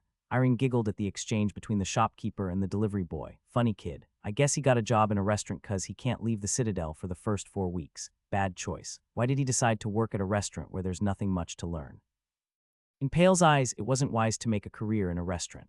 Newbies are advised to take quests that pay well, or in the case of spell-casting wannabes, to read and learn many things in a library. This is so they can buy more advanced weapons and gear, hunt monsters more easily, and level up faster in the long run. We disagreed with Pale's opinion, though. "If you work in a restaurant, you can learn the cooking skill. It pays off," Weed said. "I know, but what's the point of learning a useless skill like cooking? If you buy rye bread that is processed by the food preservation spell, it will last for a month," Pale said. "He's right. Why do we need to learn how to cook when we can raise the satisfaction factor easily?" Circa asked. To Weed, Pale and Circa sounded stupid to the point of childishness. They underestimated the cooking skill just as much as they had looked down upon sculpture mastery, not knowing that what impact great meals could have on the stats. "These people don't know what a poor life is like," he said to himself. Weed's eyes darkened. "Those who actually have been through times of financial hardship don't underestimate the significance of the cooking skill. Imagine you are forced to eat only rye bread when you hunt monsters in the field. If you are a low-level newbie, running out of money, you will stand it because you have no alternative.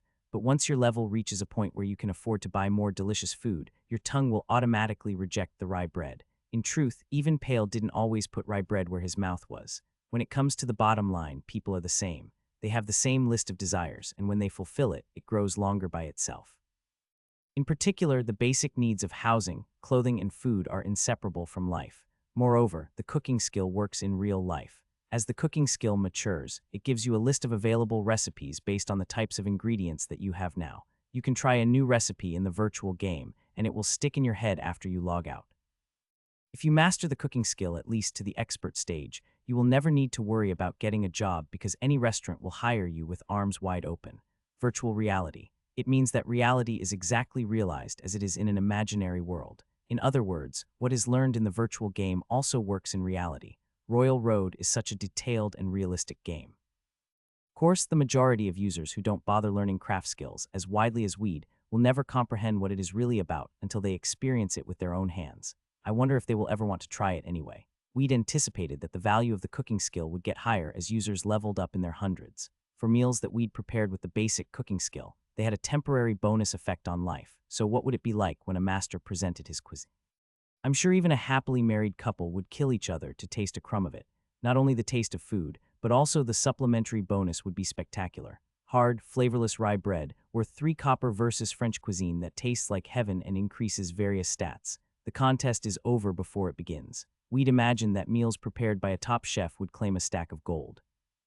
He thought that the value of statues would remain superficial, but that the cooking skill, as long as it was an integral part of life, would never diminish in its influence on daily life. The rankers would long for the best food that they could find, and the value of a professional cook would hit the ceiling. Well, some people might have foreseen this before. Cooks are amongst the most zealous professionals in guarding their secrets. They must be formulating their own recipes and improving their cooking skill. We'd turned to his teammates with a serious face and said, "I can't deny you are looking down on the craft skills as a whole. The combat skills are important, but I think that the craft skills could end up being the most necessary skills in the future. All the craft skills have something in common, and they help an avatar's combat ability as well. I suggest you learn the cooking skill. It's essential to your daily life." "I'm sorry," Circa said in a small voice. "I forgot you were a sculptor, and I was thoughtless to speak ill of the crafters. I am really sorry," Pale said. Circa, Pale, and Irene were red with embarrassment. They thought that Weed was angry because they had belittled the cooking skill, one of the craft skills, right to his face. "That wasn't what I meant. You got me wrong," Weed shook his head. No matter how hard he showed it to them, they would not see it until they felt the need to see it. The grocery store had an amiable atmosphere as it largely entertained regular customers.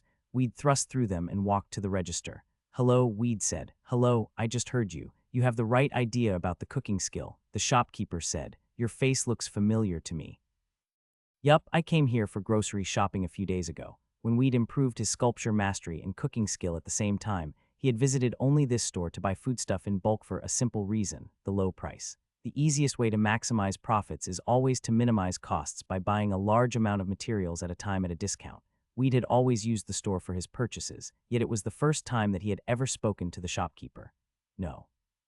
My primary class is not a cook, but I know the value of the cooking skill. Nice, so what can I do for you? The shopkeeper's eyes shone brightly, sizing up Weed. He had already gathered from the conversation with the delivery boy that the shopkeeper was a user. Spices and sauces, Weed said. We have many different kinds of spices, the shopkeeper said.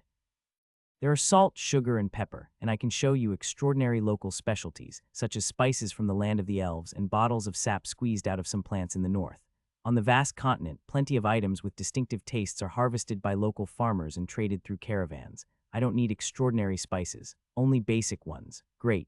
Only fools who want to impress others look for something special. How about the quality? Of course, I want the best.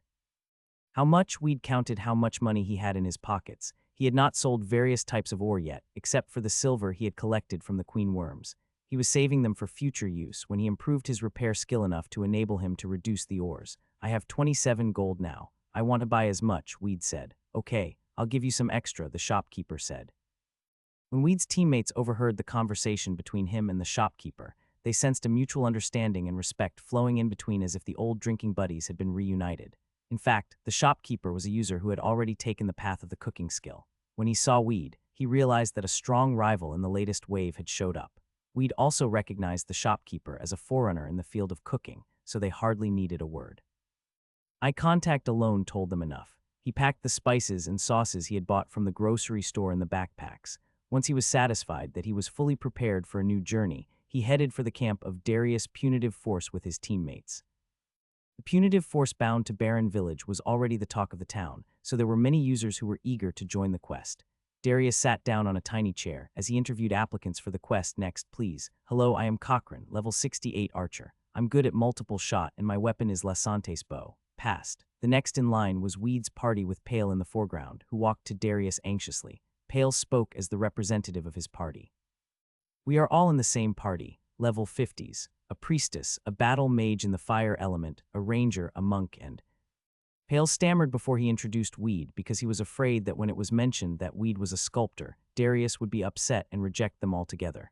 You have a balanced party. Great. And he is Darius spotted Weed and asked Pale, is he part of your party too? Yes, 5 total. It fits exactly the empty slots left in my army. Then, will you join the quest to take back Barren Village? Darius asked, and a message window emerged in front of Weed's eyes. Punitive force to Barren Village. Beyond the border of Rosenheim Kingdom was a wilderness of monsters. Walls were built, and troops were dispatched in order to keep out the monsters that annually invaded the motherland, but there was an opening. Through the opening, a wave of monsters surged in and occupied Barren Village. With Rosenheim soldiers, save Barren Village from calamity and destroy the monsters. Difficulty level D. Deadline within 30 days. Pale said with a big grin, sure, I want to join it too, same here. Yup, Weed was the last one to accept the quest. You have accepted the quest, okay, let's move now. Darius sprang to his feet and cried, everyone in the punitive force quest, please come over here. We have enough people, so we're leaving now. There was no ceremony for punitive force bound for Barren Village. Only a handful of people who were friends of some troops waved goodbye. 300 users, colorfully attired, marched out of the south gate and toward the southern province. Destination was Barren Village. They intended to take back the village that had been lost to the lizard men. Hee. I haven't been this far away from the citadel before. It's like we're on a field trip, Ramuna said. I think I should have brought lunchboxes, Irene said. The two girls were chit-chatting pleasantly. Fresh air and a sunny day. It was a perfect day for a field trip. Lions and wolves, terrified by the size of the troops, were cleared of the path, ensuring the safety of the trip. While Weed's teammates were walking lightly, enjoying idle talk, Weed was checking out the other troops, the way they dressed and what they were equipped with. The average level of users in the force is between 40 and 60. I heard that Darius' level was 140-something. Darius had 5 teammates, 3 sword warriors, a thief, and a plain warrior. I'd better assume that they have almost the same levels. Weed concluded that Darius had packed his battalion with anyone who ran up to accept the quest, just to meet the requirement of 300 users involved. This suspicion had arisen in Weed when Pale applied for this quest, and Darius was very lax in accepting his party. In the case of Weed, Darius had not even bothered asking his class and level. I guess he wants to get this punitive force quest done as soon as possible. A lot of rewards are at stake. A sense of alarm was creeping into Weed's mind. He had done his own research on Darius, the leader of this punitive force, right after Pale whispered to him to bring up this quest. Darius had a bad reputation. It was an established fact that he would do anything if it advanced his own interest. Everyone, listen, Weed said in a low voice. Huh, Circa said. When we arrive at Barren Village, we should not trust anyone easily, Weed said. What do you mean by that? Ramuna asked. I'm saying we're on our own now, Weed said. Pale looked around as though awakened by Weed's words. Then he agreed with Weed. I see your point, Weed Nim. What is it? I don't get it, Circa said. Weed frowned at her. Do we know any other member in the punitive force? No, Circa said. Are you trying to say if a good item is dropped, someone else might kill us to take it? Irene asked. The question she raised quickly froze everyone in her party. Circa and Ramuna even looked scared. That's not what I implied. Of course it could happen, but I don't think there will be anyone who is bold enough to overstretch his limit in front of many witnesses in the punitive force. If he earns the murderer's sign by killing us, he'll become a public enemy right in the middle of thousands of people, and they will kill him in revenge. Also, Darius will not let it happen because it could endanger his authority. What is disturbing you then? Ramuna asked. We have no one else to count on. That's our problem, Weed said. Weed led his teammates a little away from the marching troops to avoid eavesdropping, and added, despite our low levels, we will fight a great number of monsters. Exactly. Isn't it why they assembled 300 users for the quest, and borrowed another 200 soldiers from Rosenheim army? When we finish it, we will gain a lot of experience and fame, Circa said. Here comes a question. How will you fight when a battle starts? Weed asked. Yes, we have a lot of people, but we are just a bunch of strangers who don't know anything about one another. We don't know what skills a ranger over there has. We don't know if a mage like man next to him is really a mage or just an imposter in disguise. Imagine if the lizardmen take us by surprise, how will you react to them? How can we stay together and fight back? But what's wrong with that? The raids are supposed to be like this, aren't they? Irene asked. When Irene raised another question, Pale shook his head. Most raid quests are about killing a certain number of monsters or clearing some area on a limited scale. I haven't heard much about large-size battles against an army of monsters on an open field like this quest. We have 300 users and 200 soldiers here, but when a battle begins, we will get stuck to our own teammates and break up into segments, Pale said. That means. Irene Nim, numbers always lie. 300 users and 200 soldiers don't guarantee that the party will be as strong as the sum of their strength. If we overwhelm the monsters, it will be fine. But if we encounter an unexpected turn of events, we will crumble like a house of cards. We should be careful, Weed said. Darius had been too impatient and too obsessed with creating a swift victory. Since there were plenty of users who were eager to join the quest, he could have accepted high-level users to lower the risk of going astray in an emergency that Weed's party could not have joined in that case. However, Darius was determined to have all public service points, so he had rejected any user at level above 100. Instead, he had loaded the slots with low-level ones.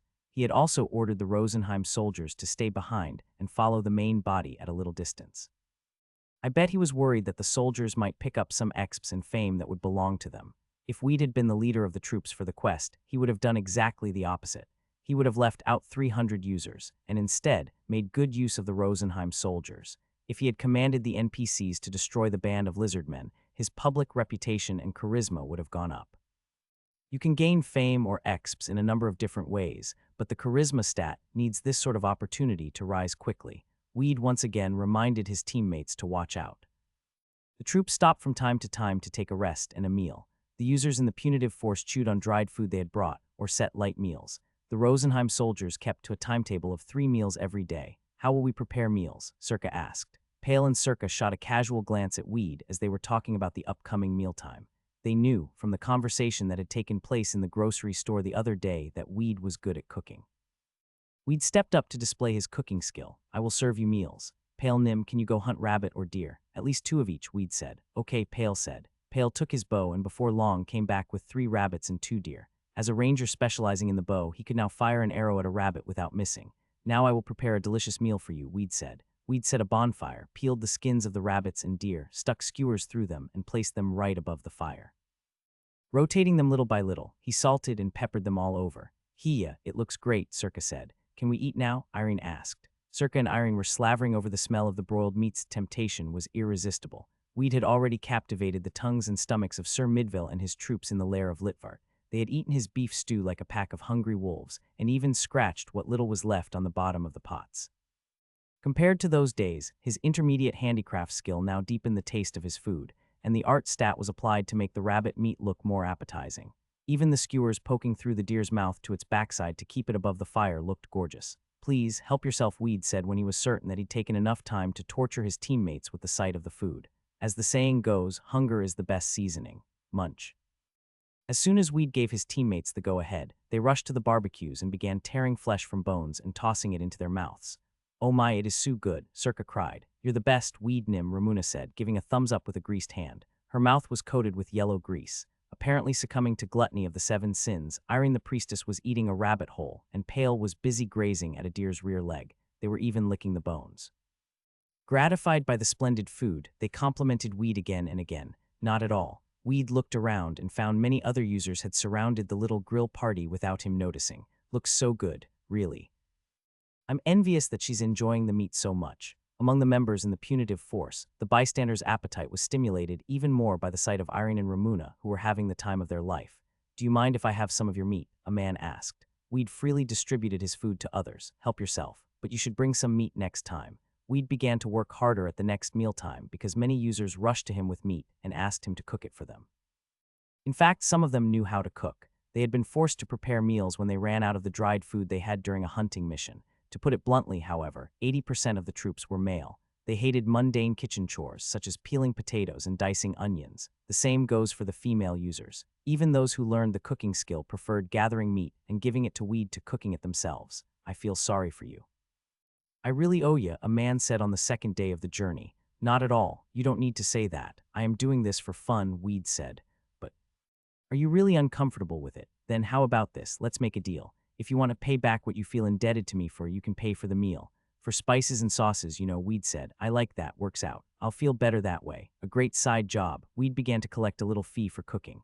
Of course, it was much larger than the real costs of sauces and spices, but nobody complained about it because they felt it was acceptable, nevertheless. When the troops stopped by a town on the trip to Barren Village, Weed purchased a quantity of foodstuffs in a local grocery store. He needed to update his recipes to improve his cooking skill at a faster pace. Plus, new types of menu that had never been tried before were always received favorably by his customers. With the foodstuffs he had bought from the grocery store, he was busy working on them on the march and cooking them in mealtime. Zahab's engraving knife, besides its original use, it was perfect for peeling potatoes. Well, carving statues and peeling potatoes are kind of the same. Meals prepared by Weed basically increased a diner's life by 5%, and as his handicraft skill was in the intermediate stage, it gave off additional options. Simply put, the intermediate handicraft skill supplements original effects by 30% for the sword mastery and 50% for the cooking skill. Therefore, the final effect on life was an increase of 7.5%. It might sound trivial, but this difference could save a life in the middle of a chaotic battle where blind strikes were always lurking from behind. Familiar faces approached Weed, who was immersed in cooking. They were wearing uniforms of the Rosenheim army. "Commander." Only a handful of NPCs would address Weed by the title. He stopped slicing the meat, lifted his head, and saw faces he had seen before. "You are Weed," said. "Salute, greetings to the commander." They were Becker, Hosram, and Dale, the brothers-in-arms who had fought alongside Weed in the lair of Litvart. "How are you?" Weed asked. "We are all promoted to Denarian, Commander," Becker said. When the soldiers who had been thoroughly trained by Weed were promoted to Denarian, they could not return to their original regiments. So the military authorities had assigned them with raw recruits and a new mission. "I guess they told you to join the punitive force bound to Barren Village," Weed said. "Yes, Commander," Dale said. "Once the mission is complete, we will be stationed in the village to secure the surrounding area." A number of Weed's former subordinates, including Buren, were taken under Sir Midville's wings, but the rest, now Denarian, were currently serving in the punitive force. It was Becker's canine nose that had smelled Weed's cooking and tracked it down to find the former commander. "Hee, Hosram said. "I miss your cooking, Commander," Becker said. "I'm sorry that we are not going to serve you again, but why not show us that old comradeship never dies?" The former subordinate said as they held empty stomachs. "How does he know Rosenheim soldiers? They're not foot soldiers. They look like Denarians. They just called him Commander." Circa and Pale could not hide their surprise. A Denarian was a rather weighty position, and the levels of those Denarians were seemingly higher than theirs. "Okay." We dished out what he was cooking to his former subordinates without reservation. Needless to say, all the supplies rationed to their platoons started to be smuggled to Weed from that moment on. It took precisely 10 days on foot for the troops to arrive at Barren Village. Weed had intended to improve his cooking skill on the trip. To achieve the intermediate stage of the cooking skill, it required not only proficiency in the skill, but also a humongous amount of physical labor. back in the days of the lair of Litvart Weed, had served 32 men 3 times a day, 96 servings on daily basis, and it totaled 3,000 bowls of beef stew. Then he had set up an outdoor restaurant to prepare and sell meals in the citadel. Now that he was feeding hundreds of mouths on the march, it was estimated that he had at least served 10,000 meals. Provided that a man eats 3 times a day, it takes 90 servings for a month, around 1,080 servings for the entire year. We'd had done what amounted to 10 years' worth for a single man to accomplish the intermediate stage of the cooking skill, so if you still don't get the picture, you're seriously lost. Cooking as a hobby isn't comparable to preparing thousands of meals in order to gain an expertise rating for the cooking skill. Though sculptural art was best to improve the handicraft skill, Weed was afraid to attract unwanted attention by carving statues on the march. Cooking could pass more easily, making money and winning gratitude, if not respect, from others. The troops were finally within the sight of Barren Village. We are almost there. What kind of monsters do you think will be there? I can't wait to fight them. Exchanging small talk complacently, Irene and Circa were walking down the path while Weed now finished cooking and looked up at the sky. There was nothing but white clouds were sailing in a blue sky. I knew it. The city of heaven was nothing but a myth. I was distracted by a stupid myth. Baron Villigeth book said it was the last place with any connection to the city of heaven. That's why I joined this quest, but I was wrong. A faint gleam of hope was being dispelled. When the troops marched near Barren Village, Darius cried, "Halt!" Darius signaled to the entire complement to stop immediately. When Weed in the rear ranks walked to the front, he saw an old man in shabby clothes and dozens of children staggering toward the troops. "What is your business?" Darius asked. He didn't even get down from horseback. Darius and his minions were the only users on horseback. "Greetings, your respectable commander. We are the survivors of Barren Village," the old man said. "I am Gandalva, the elder of the village. I recently sent Jackson to break the sad news of my village's calamity to His Highness and ask for help. I hope you are the ones to lift us from misery." "Yes," Darius said. Gandalva was an elder of Barren Village, and the terrified children who were following him had escaped from the village with him when it was raided by the lizard men. "We will take back Barren Village very soon," Darius said to Gandalva. "So take comfort and wait a little longer for the good news. I am glad to hear that, your respected commander. By the way, I have a personal request." Gandalva said, "What is it? Please rescue my people who were captured by the despicable creatures." "It is the last wish of this humble old man," Gandalva pleaded amid tears. Darius' eyes glinted. "Is this a quest?" "Yes, it is the quest from my village, your respected commander," Gandalva said. "What rewards can you give me?" Darius asked directly. As a high-level user, Darius didn't rush into any quest presented to him. There were too many quests around, and a lot of them only wasted time. Gandalva made a downcast face. "We don't have anything of value to give you, sir. All I can give is this." Gandalva showed a plain-looking seed. "I thought so. What rewards would I expect from an old man who lost his village to a band of lowly lizardmen?" "No treasures, no items," Darius said. Darius snickered coldly. He thought the old man had come to him to stir up trouble before he got down to driving the lizardmen out of the village. "Then I will take over the village fast, and if we have free hands available after the battle, I will personally see to it that some troops will be sent to rescue the captives," Darius said. "We cannot seriously expect that the hostages taken by the lizardmen are still alive by now. Don't test my patience, old man." Darius trotted away from Gandalva ruthlessly. Some users in the punitive force called their leader names under their breath, but no one dared rise up to help the elder. Gandalva was cast into despair. Then someone grasped his wrinkled hands. It was Weed. Gandalva, the elder of Barren Village, was in a dilemma. The village home to 500 households. Barren Village had once been a peaceful village in the southern province of Rosenheim Kingdom. It has been invaded by lizard men as of late. The villagers had dispersed, while some of the women had been taken captive. "I'd like to hear where this seed comes from," Weed said. Gandalva's colorless eyes shone with the light of hope. "Would you help us when I tell you what I know, master? Please don't insult me, sir. Whether you speak or not, I will help your people. When innocents are held captive by evil monsters, how can a fellow man leave it alone and go his way?" Oh, Gandalva was struck by a surge of excitement. While everyone else dismissed his plea for help, here was a good Samaritan who offered his sword for the rescue. "Darius Nim declined my request because all I could offer in return was this seed," Gandalva said. Certain that Darius was already out of earshot, Weed said carefully, who would weigh the value of a good deed. "It is utterly irresponsible. The world still has a few good men left." Weed's eyes casually turned to Gandalva's clenched fist. "By the way, what is this seed?" "Oh, this, I don't know what life it bears. Don't you even know where it came from? The seed has been passed down in my family. My ancestors told me to guard it zealously, for it is invaluable. I have vowed to give it to a fine warrior in return for a favor." Everything clicked as if two puzzle pieces in a fog fit together, but it was still a 50-50 risk. Was it the seed to show Weed the way to the city of heaven, or just a plain seed of some nameless plant? Among countless professions, there are gardeners and farmers. Unsurprisingly, they are too few to find anywhere. Will you rescue my people, master? Ting. The calamity of Barren Village. Barren was a peaceful and lively village till the eastern border was ravaged by hideous monsters. When the lizardmen raided the village, Gandalf the Elder didn't have enough time to save all his people. He escaped, taking only the young. The adults decided to stay behind to stall for time. The wicked lizardmen captured the resisting adults and instead of beheading them, enslaved them in a stronghold in the Western Valley. Rescue the parents of the children. As time is ticking by, the lizardmen will show no hesitation in killing the villagers one after another. Difficulty level D. Reward a nameless seed. Number of captives 55. Quest with D-level difficulty. It was equal to the punitive force quest. Weed had an A-level quest that was to succeed Zahab's will, but it was still far beyond his capabilities. To his dismay, however, it took up valuable space in the quest window. This quest was more difficult than anything that Weed had ever done, but he read the quest's descriptions over and over, skipping the difficulty level part parents in distress. The memory of Weed's parents ceased when he was 8 years old. Since then he could summon only the darkest hours of his life when the loan sharks had bullied him. It was the only legacy left to me. Still, Weed missed his father and mother. He would pay any price to bring them back to life if possible. As the would-be savior was deep in thought, Gandalf fretted and asked, I suppose you're not satisfied with the reward. Once my village is restored, we will pay back your debt over time.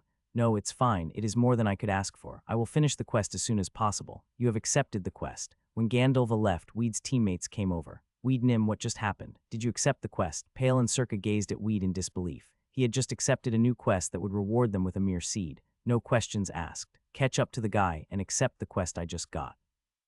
Weed was the de facto leader of the party. His teammates reasoned that there should have been some logic behind Weed's insistence, so they walked to Gandalf and asked for the quest, which he eagerly gave them. I'm with Weed Nim. I also want to offer you my bow in rescuing the villagers. Your party accepted the quest. The rest of Weed's party accepted the quest, but they wondered what the whole point was. Pale shook his head.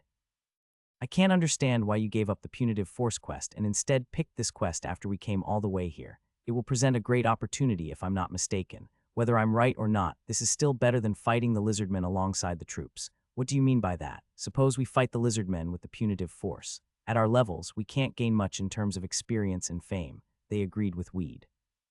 Their levels were far lower than those of Darius and his minions.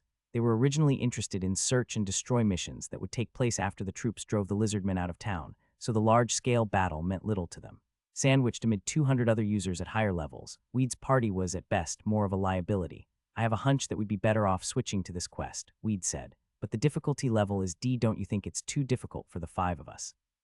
Circa asked. Don't worry. I have a plan, Weed said. Okay, Weed Nim, we're with you, Pale said. Weed decided to accept Gandalf's quest and with his party broke away from the ranks. Soon 2 men came over to the deserters. They were Becker and Dale, Denarians of the Rosenheim army. Commander, where are you going? Dale asked. We are getting closer to destroy the lizardmen, Weed said.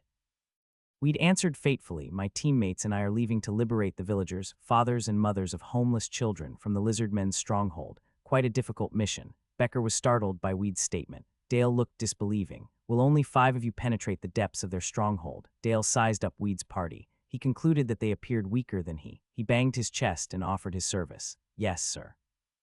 Our commander will allow us to join you when he hears of your heroic act, Becker said. The friendship that Weed had built with them worked that time again. There are some unjustifiable events that are definitely rejected by soldiers, regardless of their loyalty, such as a perfidious mutiny or the mass killing of innocent villagers. Charisma and good relationships cannot motivate them unless it is supported by the leader's fame or a just cause. In the eyes of the Denarians, it was regarded as a heroic act that Weed volunteered to rescue the villagers. As it was also largely associated with the original punitive force quest, they felt justified in helping him. But the fewer the people for this mission, the better. I ask you to do your best in your place. What if we succeed in bringing back the parents and find there is no place to stay for the families? I, Commander. Becker and Dale were persuaded and gave in. 200-foot soldiers from Rosenheim army would make it easier to set the captives free from the stronghold of the lizardmen, especially as all the Denarians used to serve Weed. The downside was, however, that Darius would take notice of it. Weed and his teammates deserting from the punitive force of 300 users and 200 soldiers could go unnoticed, but the disappearance of a great number of soldiers would surely reach Darius' ears and move him to find out why. Weed and his teammates headed for the mountain west of Barren Village described by Gandalf. The western mountain had a gloomy demeanor. A humid fog arising from waterfalls in the valley created the best conditions for the lizard men. I can tell their territory extends way over here. Pale the Ranger had improved his vision and observation skills to optimize the merits of his class. They were mandatory for Rangers, which were given to intercept enemies at a distance and to analyze diverse landscapes. He was concentrating on the Ranger's passive skills, such as multiple shot and penetration. It was the most popular tech path up to the second transformation of the Ranger class. Yes, I think the lizardmen crossed the eastern border and camped here, Weed answered shortly, studying the landscape. The valley was wider than you would think. They trod in fear that lizardmen could surprise them from the surrounding forest. Finally, they encountered lizardmen warriors. The reptiles resembled giant lizards on 2 feet with slippery greenish skin, no less than level 60. Gross, Ramuna remarked. Weed could not disagree with her. Monsters in general were repulsive and unsightly. Yet they hardly scared him. I'll just use the same trick as I did on the goblins, he said to himself. The lizardmen's levels were 10 higher than those of the goblins, but they were handicapped by living in the field since monsters in lairs, or at night, were stronger by half. However, those lizardmen were not stronger than goblins. Weed equipped himself with the hard iron sword instead of the bow. He had been so busy with cooking meals and selling statues, away from the battlefield, that his body was itching for blood. Now I can try one of the sword techniques. Imperial Formless Sword Technique. The 5 movements recorded in the skill books were as follows. The first form, mana consumption, 300. With Splendor, you strike an enemy 3 times consecutively. As the skill develops, the number of strikes and damage rises. The second form, mana consumption, 400. You sneak behind an enemy in a flash and strike his back. The third form, mana consumption, 600. You destroy an enemy's weapon by improving attack power 5 times temporarily. The fourth form, mana consumption, 1000. You aim at an enemy's vulnerable spot in a dance-like motion. The fifth form, you harmonize with your sword. Concentrate all of your mana and explode into a single point. Mana is consumed to 0, and if the amount of mana is below 2000, your life will be reduced as well. The single footstep technique was an active combat skill to dodge an enemy attack by 7 swift steps. Weed nicknamed each form in the sword technique individually. The first form was named Triple, and the rest Backstab, Power Break, Sword Dance, and Sword Kaiser, respectively. Moves beyond the third form were out of the question because his mana could not sustain them. He could activate the fifth form, Sword Kaiser, without mana, but it was too adventurous to gamble his life on a single attempt. He labeled the footstep from the skill book as 7 Celestial Footstep. It alone consumed 100 MPs. Fortunately, it lasted at least a minute once it was activated. Let's see what I can do. Weed had not fought once since he learned the Imperial Formless Sword technique. In broad daylight, they are not as strong as they're supposed to be, Weed said to his teammates in a low voice. The lizardmen are empowered to their full extent in swamps, but they're far weaker in a valley. I'll go first and fight them. Monsters that are adapted to a dry climate, such as poisonous scorpions and sandworms, prevail in the desert. Finding a home in swamps, the lizardmen are weakened in the open, as in this case. Still, his teammates were surprised. Weed had just suggested they assault the stronghold of the lizardmen. They had been following him to this point, but they counted on him to have a scheme to overwhelm the lizardmen who outnumbered them. Wow, wait a sec. Can we really just get into their stronghold? Pale asked. Yes, why not? Weed said. But this quest has a difficulty level D, Pale said. For the difficulty level D, at least 800 lizardmen are encamped over there. Am I correct? Weed said. Pale nodded dumbly at Weed. 800 give or take. I'm sure that was exactly the case when we accepted Gandalva's request. But don't count out Darius too soon. He's helping us out. Darius is helping us out. While Pale shook his head in puzzlement, Weed distributed tiny flasks to his other teammates. What's this? Isn't it a potion? Ramuna asked. This is a drink I brewed right before we left the Citadel. I bought empty flasks from a pharmacy at a cheap price, Weed said. Why are you giving them out now? Circus said. Drink it first and you'll see, Weed said. Weed gulped down the drink. You drank brandy of vitality. Effects plus 100 life plus 10 SDR plus 5 dex. Decreases your sense of pain in case of an injury.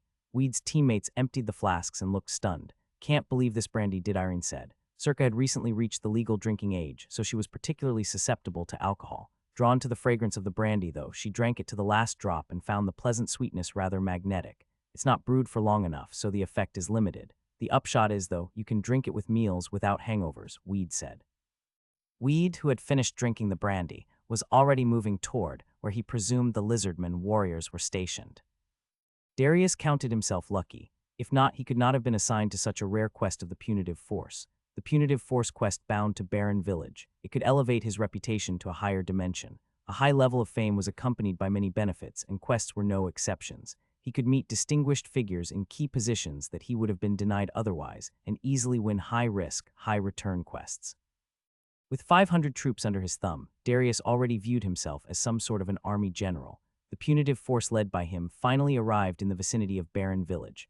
The wooden fences, which had been set up to keep monsters out, had collapsed, and every door of every home was broken. The troops looked at the scene from over the hill. There wasn't a single monster to be seen in the village, but they were yet to relax. Darius asked one of his comrades.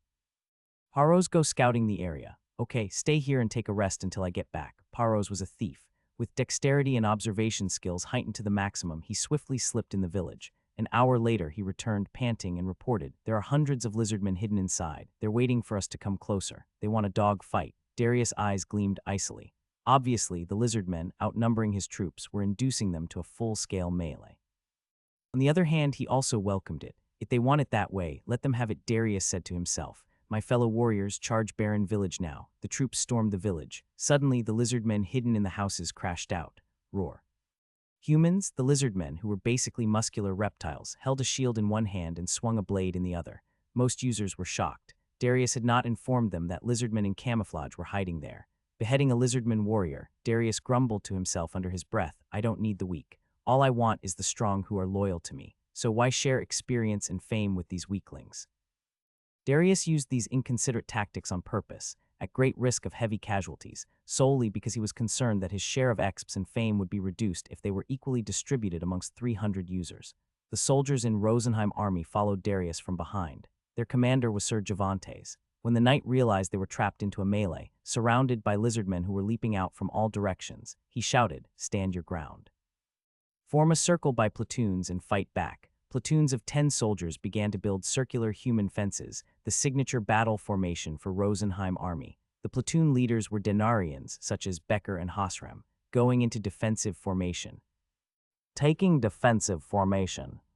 Same for us." Almost all of the Denarians who had been educated by Weed made the same decision. Defense comes first. Only Becker stood out. "Let's go get him." The Rosenheim soldiers who were forming defensive circles distracted and lured lizardmen into a honeycomb formation. They locked down the enemy, who charged into a maze of endlessly twisting passages. In and out of the defensive circles, Becker and his 10 troops emerged from nowhere and butchered lizardmen who got lost. When Weed approached the lizardmen warriors, they let out their usual aggressive shrieks. "Human, foolish humans, you come to die." The 5 lizardmen warriors charged toward him, brandishing their blades. The level of each lizardman was low, but it was compensated for by their number. If Weed was encircled by them, he had to face each of them in front and back, on the left and right, plus an extra one. Weed was confident, though. He had raised 40 points for strength, dexterity, and vitality for a month in the training hall. If you heard about it, you would think it was a simple thing to do. Then you would wonder why no one else did the same thing. With higher stats, it's much easier to hunt monsters. Calmly take another look. It takes 1 month. You have to strike a scarecrow for 1 whole month. Can you seriously tolerate boredom and physical hardship? If you do it for 20 hours a day, it will add up to 600 hours within a month. You should repeat the same action continuously in pain, which feels as if your muscles are being squeezed, and even professional athletes cannot go that far. Professional athletes in general spend no more than 5 hours a day in focusing their bodies and their sweat on exercises. What Weed had been through 120 days worth of exercise equaled to an average athlete. From a different angle, it's equivalent to working out for an hour every day in a fitness club for 2 years without skipping anything. Who would sacrifice so much in order to raise 40 points for 3 or 4 stats? That Weed finished the course in only 1 month exemplifies how persevering he was. He also had the sword technique that he had not tried before. He rather welcomed the lizardmen. Weed and Circa were standing on the front line to confront the charging lizardmen. Given that their party lacked a warrior or a knight, those two had to play the role of leaders in a close fight. Well, Weednim, Circa said. "Yes," Weed asked back. "If I die, please save yourself." Circa looked pessimistic in the face of the 5 lizardmen. "Don't worry, Circa Nim. If any of us goes down, I'll be the first. I will attract their anger as I used to," Weed said confidently. "Weed Nim, you're a sculptor." "Oh, by the way, what's your level?" Circa asked. 68. Weed briskly plunged into an opening in between the lizardmen. "Watch out," Circa said. His sudden action threw his teammates into utter confusion, but he was composed. 7 celestial footstep, Weed cried. He confidently activated the footstep technique that he had named, a skill to dodge enemy attacks with 7 eccentric, unpredictable steps. Charging forward, he suddenly disappeared right in front of a lizardman and emerged on the right of it the next second. First form, triple. Weed cried. Weed moved dizzyingly and swung his sword. Three silhouettes struck the lower, middle, and top part of the lizardman's body at the same time. Pierce. The lizardmen were stronger than goblins. Their body had the flexibility of reptiles and high speed. Their attack power wasn't impressive, but what was terrifying was their greenish skin. The thick skin had a spectacular defense of its own, and they were even wearing plundered armor that they had looted from other races, which made them difficult to deal with. Moan. Damaged by Weed's skill, the lizardman cried heavily in pain. It lost 80 of its life to near death. Mana consumption for Power Shot, Pale the Ranger's signature skill, was 25 points. Compared to it, Weed's skills were mana drains. As a single attack cost 300 mana points, it yielded critical damage. Circa, right beside Weed, watched the whole scene unfolding. She had gone through a number of battles with him. Since he killed the wolf and saved his teammates selflessly, he had been the leader of their party. Next time they met him, though, he had said he converted to a sculptor and started cooking.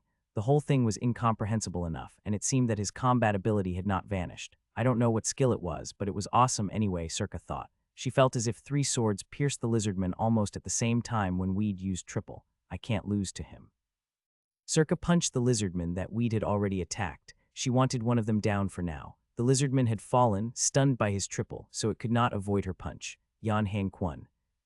And see, the enemy had a higher level than Circa. She used her best skill to begin with. Clenching her fist, she threw 5 jabs in a row. It was a basic yet the most popular combat skill for monks. Her expertise rating in multi-fists was already a striking 65. Pabababak, the lizardman that was hit on the chest and the solar plexus turned into a gray flash. What the? Circa was petrified for a while, though she was in the middle of a fierce battle. It was stunned. But why did it die so quickly? In stunned mode, a monster is unable to move and is damaged twice when hit. Still, Circa felt cheated that a lizardman at level 60 was easily knocked out by her punches. The other lizardmen were not idling away either. When their comrade was attacked, they roared in fury. 4 blades were flying toward Weed almost at the same time, cutting off every possible option for dodging. His body rocked like a reed in a wind. 3 of the blades barely skinned his head, leg, and shoulder. The last one that he could not dodge cut into his side, leaving a lengthy wound, but the damage was lessened by threefold. You lost 350 health points, 350 health. One of many penalties for the sculptor class is that they are not allowed to wear heavy armor made of iron. Defensive gears made of non-metals are typically weak in defense unless they are made of special materials or enchanted with a permanent spell.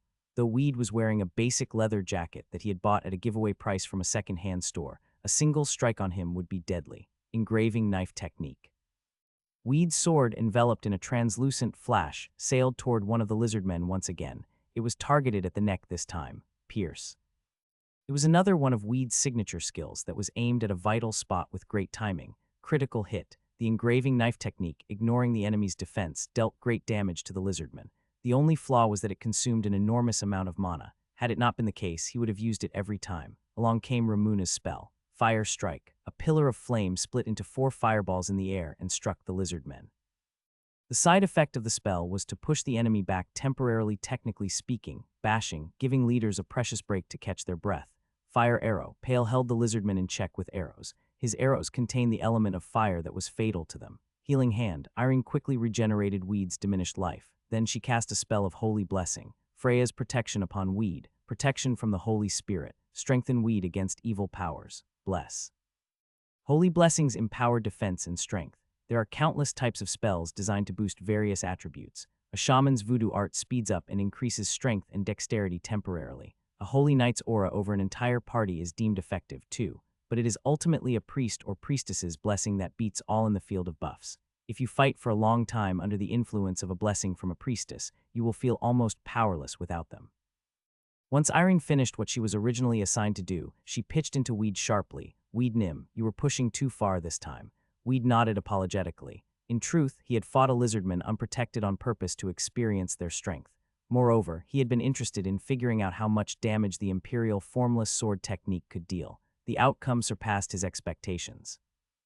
Each and every one of the combat skills that Weed knew at that time demanded an unsustainable amount of mana. He could not afford a prolonged fight because his combat skills simply consumed more mana than he could ever maintain. But the skills were the most dominant in a small-scale battle. They created his full attack power until his mana ran out anyway. However, in the eyes of Weed's teammates, he just looked reckless. They didn't know that his level was 68, and they had a prejudice against the sculptor class, thinking he was weaker than his counterparts. The defense of a sculptor is undeniably pathetic. Except for spell casting classes, the sculptor class was one of the most vulnerable ones. Instead, Weed had the engraving knife technique, and since his conversion, the effect of sculpture mastery had been fully blended into his unrivaled attack power, a fragile sculptor. Though the future was yet unknown, Weed was more of a damage dealer than a stronger sword warrior for now. He smiled at Irene's buffs as his strength had risen by 20%, and he felt clad in comfort. You lost 230 health points, 230 health. We'd let one of the lizardmen strike him again. He was damaged much less due to the holy protection of Irene. It showed that she had raised her expertise rating in the skill meanwhile. That's what I love about party plays. Priests and priestesses are respected and valued everywhere for their distinct ability. Regardless of their expertise rating and skills, any party is eager to invite them. Irene, who had sharpened her skills diligently to overcome her low level, was the most necessary asset in hunting monsters. The bandage skill that Weed had learned only worked between battles, incomparable to a priestess's healing hand right on the spot. After approaching him, though, Irene gave a small smile. But it's just like you, Weed Nim, to charge at mobs. Weed never turned his back on monsters coming to get him because they were those lovely exps. Except for monsters that he found it too difficult to face at his current level, Weed enjoyed jumping into a herd of monsters and creating a bloodbath at once. While moving his arms and legs like crazy, he felt the wind of freedom. He collected exps, leveled up, picked up items, and upgraded his skills. Each step was so much fun, and the goal was always worth every drop of his sweat and blood. Previously in the continent of magic, and even now, Weed was always the first man to engage with monsters at the sight of them. Triple, backstab. As soon as his mana was regenerated, Weed triggered his combat skills. It was his priority to raise his understanding of them. Consumed mana was being refilled anyway. You failed to activate the skill. Since his expertise rating in many combat skills was virtually close to 0, he often failed to activate the skill. When the sword techniques didn't arrive, he was stunned into immobility for some seconds. Weed counted on his teammates and persisted in trying out his combat skills. He felt comforted to know that someone was always behind his back. His unassailable attacks took care of the lizardmen in the blink of an eye. When the battle was over, his teammates looked at Weed in a daze. Their tension had been high at the thought of confronting 5 lizardmen, but it ended even before Circa or Pale came forth in any serious way. Weed Nim, that skill. It's like a cheat key, Pale and Circa complained almost at the same time. Well, Weed said, you leveled up so much, I don't think you need us, Ramuna asked. That's not true, Weed shook his head. It drains me of at least 300 mana points. That's for the weakest movement, so I can't use it more than 3 times in a row. Really? Weed waited for the shock to sink in. I only have 230 mana points total. This means I can't even try it once. Then Weed Nim, tell us how much mana you have so you can use it 3 times. Pale asked in disbelief. A little over 900, Weed said. Oh my goodness. Pale looked shocked. Ramuna the mage and Irene the priestess had around 500 mana points. Their mana points were rather above their level, but the incredible amount of mana that Weed claimed to have made their jaws drop. Weed briefed them on what had happened to him. His quest in converting to the legendary Moonlight Sculptor class was simply beyond any conventional wisdom. A user selects his primary class by level 5 on average, and here was a man who converted to the Sculptor class, ignoring all preconceptions at level 68 and after weathering numerous trials. Pale sighed, you were not just a sculptor, but the Moonlight Sculptor, a hidden class. I didn't know you were that celebrity sculptor in town. Celebrity? Weed asked back. We heard some guy was making statues and selling them downtown. We wanted to buy some, but we were short of cash, Irene said. Irene looked at Weed with yearning eyes. It was unmistakable what she wanted from him. I wasn't really trying to hide it from you, but anyway I'll make a statue for each of you later. Same. I'd like to have one if you don't mind, Pale said. We'd promised to make a statue for every teammate in his party. Now we have enough rest. Let's go and kick some more asses. This quest has a deadline, so we'd better finish it before it's too late. Sure. Weed continued steering his teammates through lizardmen on the way. In most cases, Weed started with critical damage to the enemy, and Pale and Circa picked up where Weed left and finished them off quickly. Ramuna was responsible for eliminating 1 or 2 lizardmen in the distance if there were more than the others could handle. The rest were taken down by Weed and Circa, while the other teammates rested to recover some mana points. Their coordinated combat tactics were well practiced. Lots of foxes, wolves, and bears had fallen, leaving fur and meat behind, and now the victims had switched to unsuspecting lizardmen. The pace was much faster than when Weed had hunted on his own, and by contrast with the cleanup operations in the lair of Litvart with Rosenheim soldiers, Weed and his teammates were synchronized in a party system, which meant that earned exps were collected and fairly distributed among them. Weed didn't need to try to give the final blow to a dying enemy. Had he stood idly, he would have received a minimum share of exps due to his small contribution, but that wouldn't be like weed. Wow. These reptiles are richer than they look, aren't they? Circa exclaimed at the sight of the items dropped by the slain lizardmen. The booty included a steel gauntlet and breast armor. Besides that, they obtained a ring. Mana ring equips increases maximum mana, plus 3 mana. It was the first time that the party had ever seen an accessory like a ring. Who's going to take this? The rule for splitting spoils in the party was whoever picked up an item kept it. A rare item often changed hands according to the general will, but miscellaneous items otherwise destined for a grocery store were open game. It sounded like a very unreasonable rule, but they found it acceptable given the nature of their party. Once they began to fight, they went all the way to the end.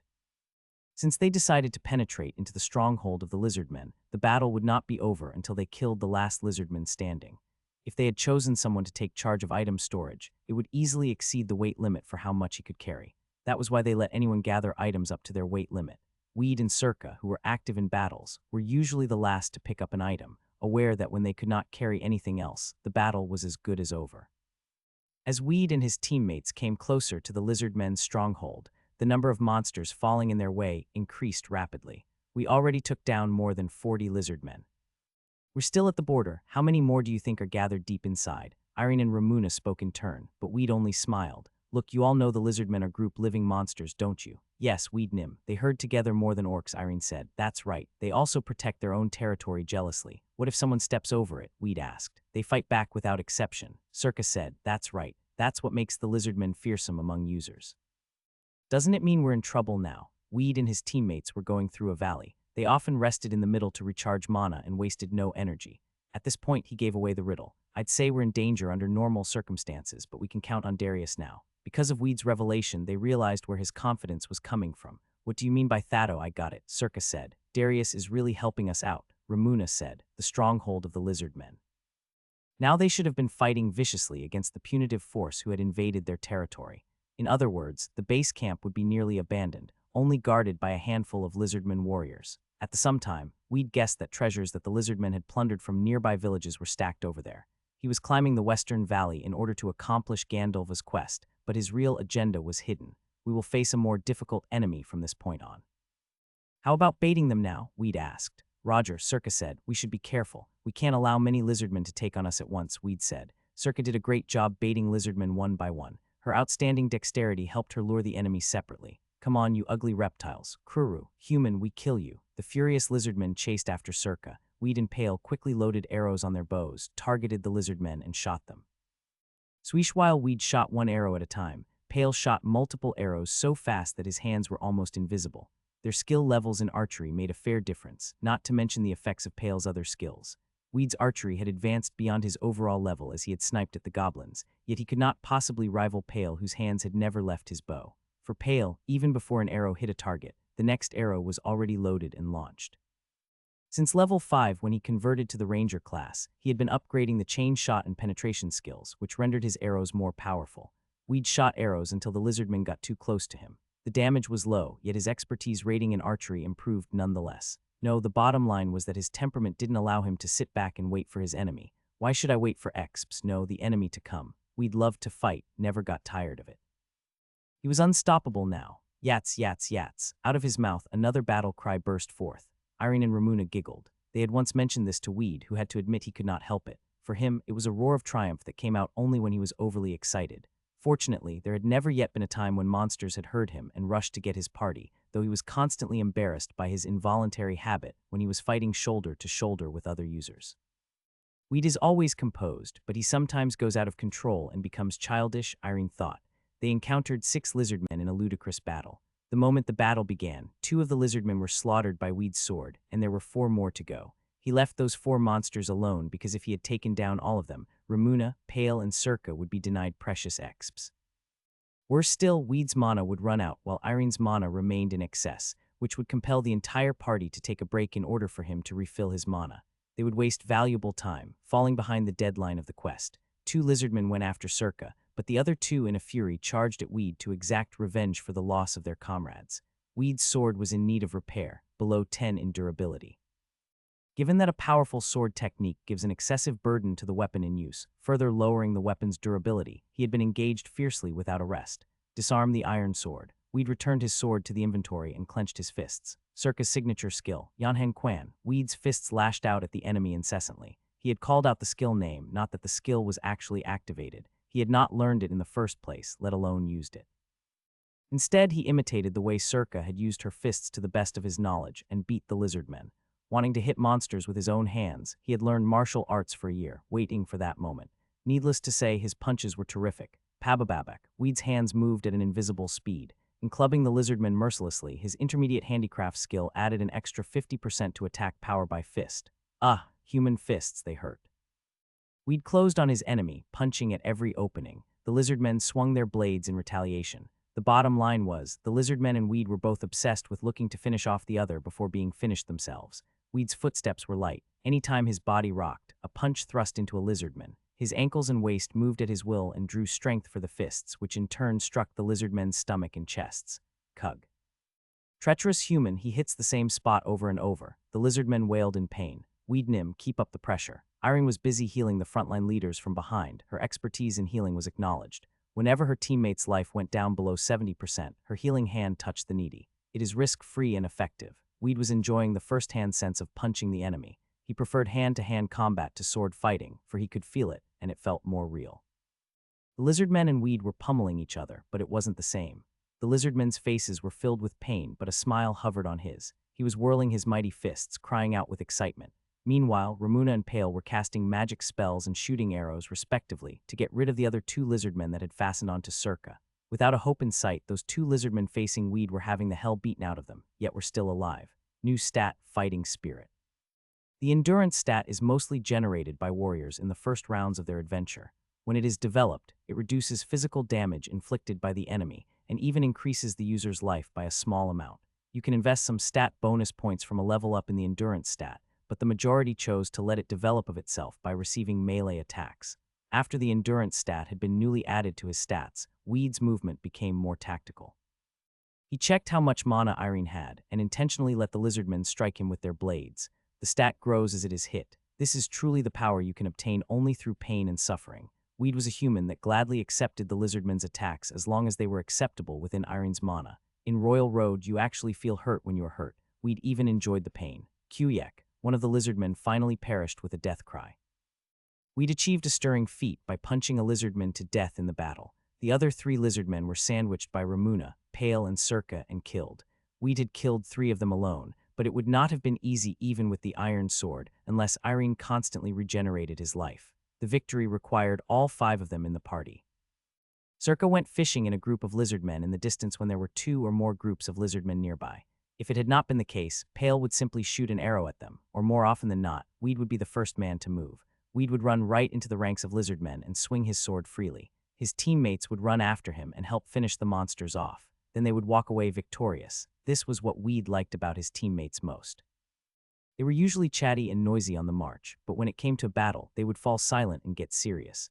They had been thoroughly tamed by Weed. Since they had hunted foxes in front of the citadel, they had learned how to hunt monsters rapidly and economically. When they entered the lizardmen's stronghold after neutralizing a handful of lizardmen guards, they found a bunch of straw huts scattered in the forlorn valley. The captives are over there, Weed thought. His eyes shone. The parents of the children were confined in a cage made of woven branches.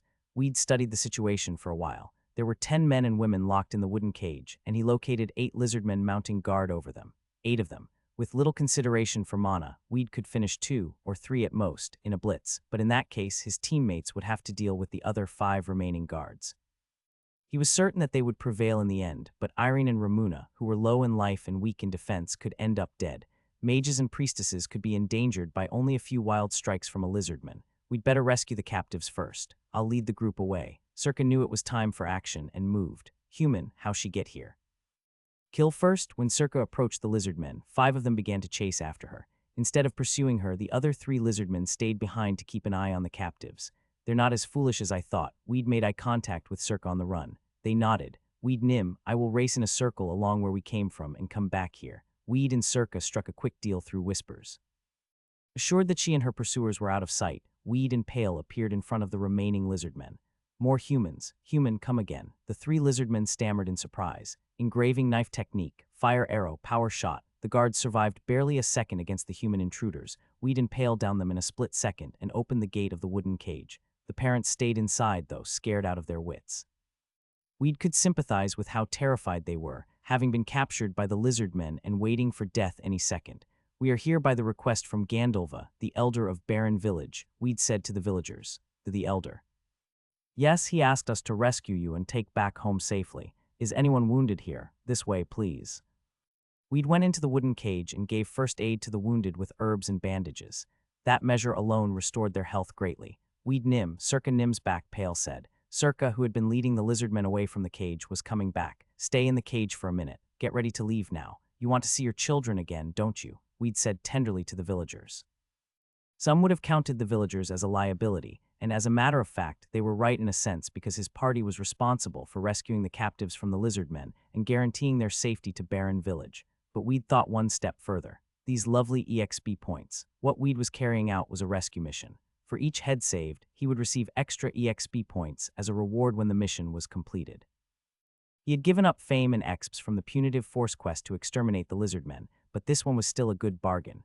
Weed and his teammates finished off the 5 lizardmen that returned on Circa's heels. They quickly hid the villagers in a safe shelter, and then searched for more captives, who were eventually found and rescued as well. Their disappointment, though, lay in what the lizardmen had looted and stacked. Orcs and goblins collect gold and gems. In stark contrast with those crow-like creatures, lizardmen in the class reptilian hardly gathered anything valuable when they plagued human civilization. So all that Weed's party found were a mountain of shields, armor, and weapons made of iron. Weed and his teammates swept the armaments together without leaving anything behind. The maximum weight that a user can carry depends on his strength and stamina. Even Irene and Ramuna were stumbling toward the village with heavy loads on their backs. Of course, it wasn't only his party that carried arms. "We saved you," Weed said to the rescued. Their faces showed some uneasiness at his words. "Naturally, we are not asking for any compensation for what we have done. All we want is a seed that Gandalva, the elder of your village, promised. It is because we didn't save you for profit or reward." Reassured, the villagers looked less anxious than before. Smiling gently, Weed added, "I understand you've gone through trouble a lot, but would you mind helping us carry those arms down to the village?" The villagers' faces underwent another sudden change. They were extremely weary due to malnutrition. The last thing they wanted to do was anything that might compromise their return to home. As you see, this valley is something close to an impenetrable fortress, and I've heard that orcs often appeared here. At a mere mention of orcs, the villagers shuddered in terror. They had barely survived the lizardmen, and if orcs were the next calamity to deal with, they knew it was going to be a hopeless case. Just in case, suppose that the orcs find this place, they will rejoice over those arms stacked here. They could take up the arms and sweep over Barren Village down in the valley, so I think the arms should be removed from here. Will you please help us?" Persuaded by Weed, the villagers ended up carrying as heavy loads as they could possibly manage and walking down the valley. Meanwhile, the lizardmen in Barren Village had been wiped out by Darius and his troops. The village was devastated, but the rescued villagers wept in delight for their return anyway. The moment Weed finished his speech, the villagers put down the heavy arms and scattered, looking for their sons and daughters. Gandalva was waiting with children in a clearing near the gate. "Mother, father, Selenmarin, I'm glad you're alive." It was a touching reunion between children and parents. Gandalva walked to Weed, smoothing his white beard. "You finished the quest, Weed Nim." "Yes, sir," Weed said humbly. Quest complete, the calamity of Barren Village. The dispersed families in Barren Village were reunited by the brave heroes who were willing to see justice done. The village was destroyed by the lizardmen's raid, but the crowing of roosters and the barking of dogs will be heard soon. The children are relieved to see their parents again. Till the day their eyes fill with tears from their parents' scolding, the children will have gratitude for the brave heroes. Fame rises 15 point, plus 15 fame. You leveled up, quest reward, nameless seed. The fame and exps were distributed equally to everyone in the party, but the seed was given directly to Weed, who was the party leader. "We in Barren Village owe you." "No, sir. We have only done what we were supposed to. We will always do our best to preserve Barren Village's peace and prosperity. There are many factors involved in receiving a quest. NPCs beg anyone who runs across them if they want a quest to be done urgently, but most of them will wait for their favorite user, if any, to appear to solve their problems instead of trusting a total stranger. Darius, I think you'll regret this. Weed had won considerable trust from Gandalva the Elder. The villagers who had been rescued by Weed's party would feel indebted to their saviors, and it would work to their advantage for shopping and other services there.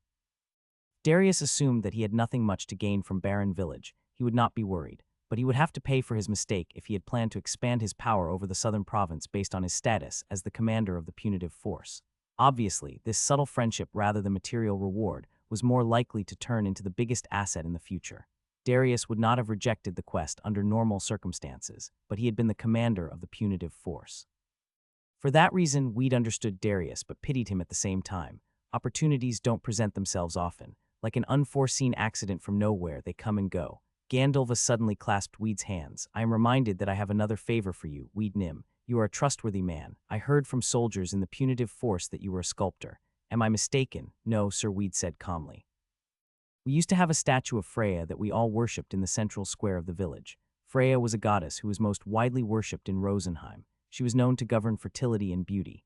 Gandalva said with a gloomy face, we always prayed for peace and prosperity to the statue of Freya, but it was smashed in an accident earlier this year. Now I look back on how things turned ugly. I suspect that the absence of the statue caused all of those troubles.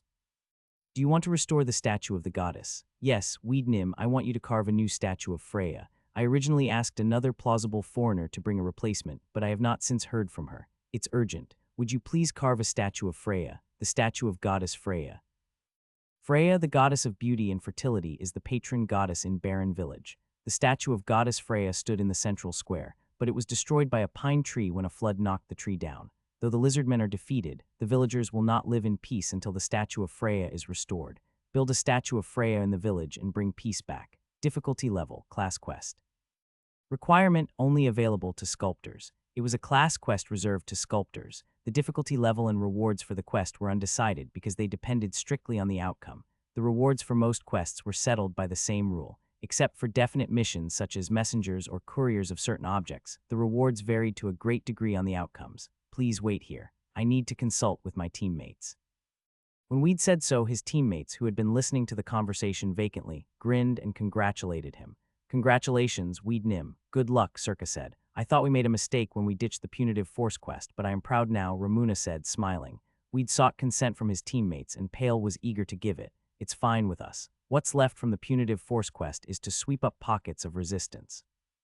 Since we already encountered our share of lizardmen, I believe we can do it on our own. To be honest with you, Weed Nim, you have a far higher level than the rest of us, so we really want you to take this quest. Pale lifted the burden off Weed's shoulder. The truth was, his teammates were a little uneasy at learning up with someone whose level was way above theirs. As Weed played the role of the main leader and damage dealer in most battles, they felt like accessories to his adventure. For true teammates, everyone had to be put on equal terms, and the party could not work together as long as others were conscious that they were indebted to one person in particular.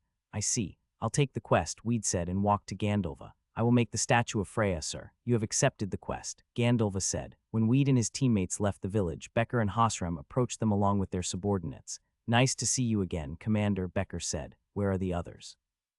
Weed asked. They are chasing after lizardmen on the run, Hosram said. We'd thought that the other soldiers were pursuing the remnants of the lizardmen that had been driven out of the village by the troops. What about you? Weed asked. Sir Darius ordered all the soldiers from the Rosenheim army to stay behind, Becker said. Only the Rosenheim soldiers were left behind on sentry duty in the village. We'd led his party to a secluded place. The seed was in his hand. Oh, by the way, speaking of the reward that we got after we rescued the villagers, what in the world is the seed for? At Circa's question, Weed just looked down at the seed and said, to be honest with you, I have a strange book. The book has this story written in it. The City of Heaven. When Weed told them about the book he had received from Valk, even the usually calm Pale could not help but be shocked. Every adventurer on the Versailles continent has a dream, a fantasy continent, a land of living legends and mysteries, to leave footprints of his own on an undiscovered territory where no pioneer preceding him has ever been, to explore in an unknown dungeon and shed light upon secrets. A man who discovers a new horizon earns many opportunities besides enormous fame, the opportunity to grow and the opportunity to die. The City of Heaven, are you serious? There is such a place. I heard of the city under earth, Pale said. The city under earth? Weed asked. Yes, it's known to be a subterranean city deep down in the earth. The dwarves built it. Their palace is located there. Can those users who select the dwarf race in the beginning go to the city? Not really. I heard not every dwarf was allowed to get into the city. There are very few people who know the place. If you get there, you can acquire the expert blacksmith skill and learn the artisanship skill too. The dwarves, they were headaches to Weed having chosen a sculptor's path. For a human user to learn the handicraft skill, he needs to select a primary class related to craft skills. A sculptor can learn the handicraft skill in the stage of basic sculpture mastery.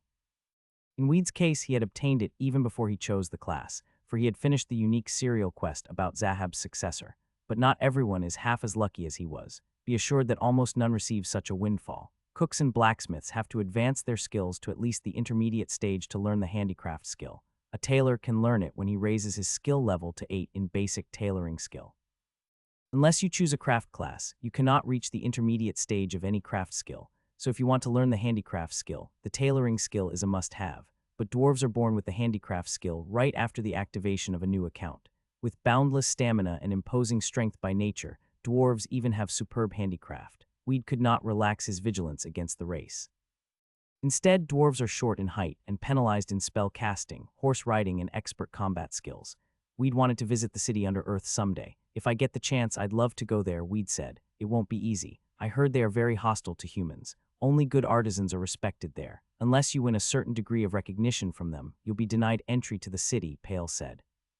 Sculpture masters such as Zahab and Jehar von Arpen could have entered the city under Earth. I have a hunch that there's probably something related to the sculptural arts mystery down there. That intuition aside, Weed took out the unidentified seed that he had received from Gandalva. All right, let's go for it. If I'm wrong, we wasted our time for nothing, Weed said. I'm sure your decision was right. I have a good feeling about this. Irene and Ramuna cheered Weed up.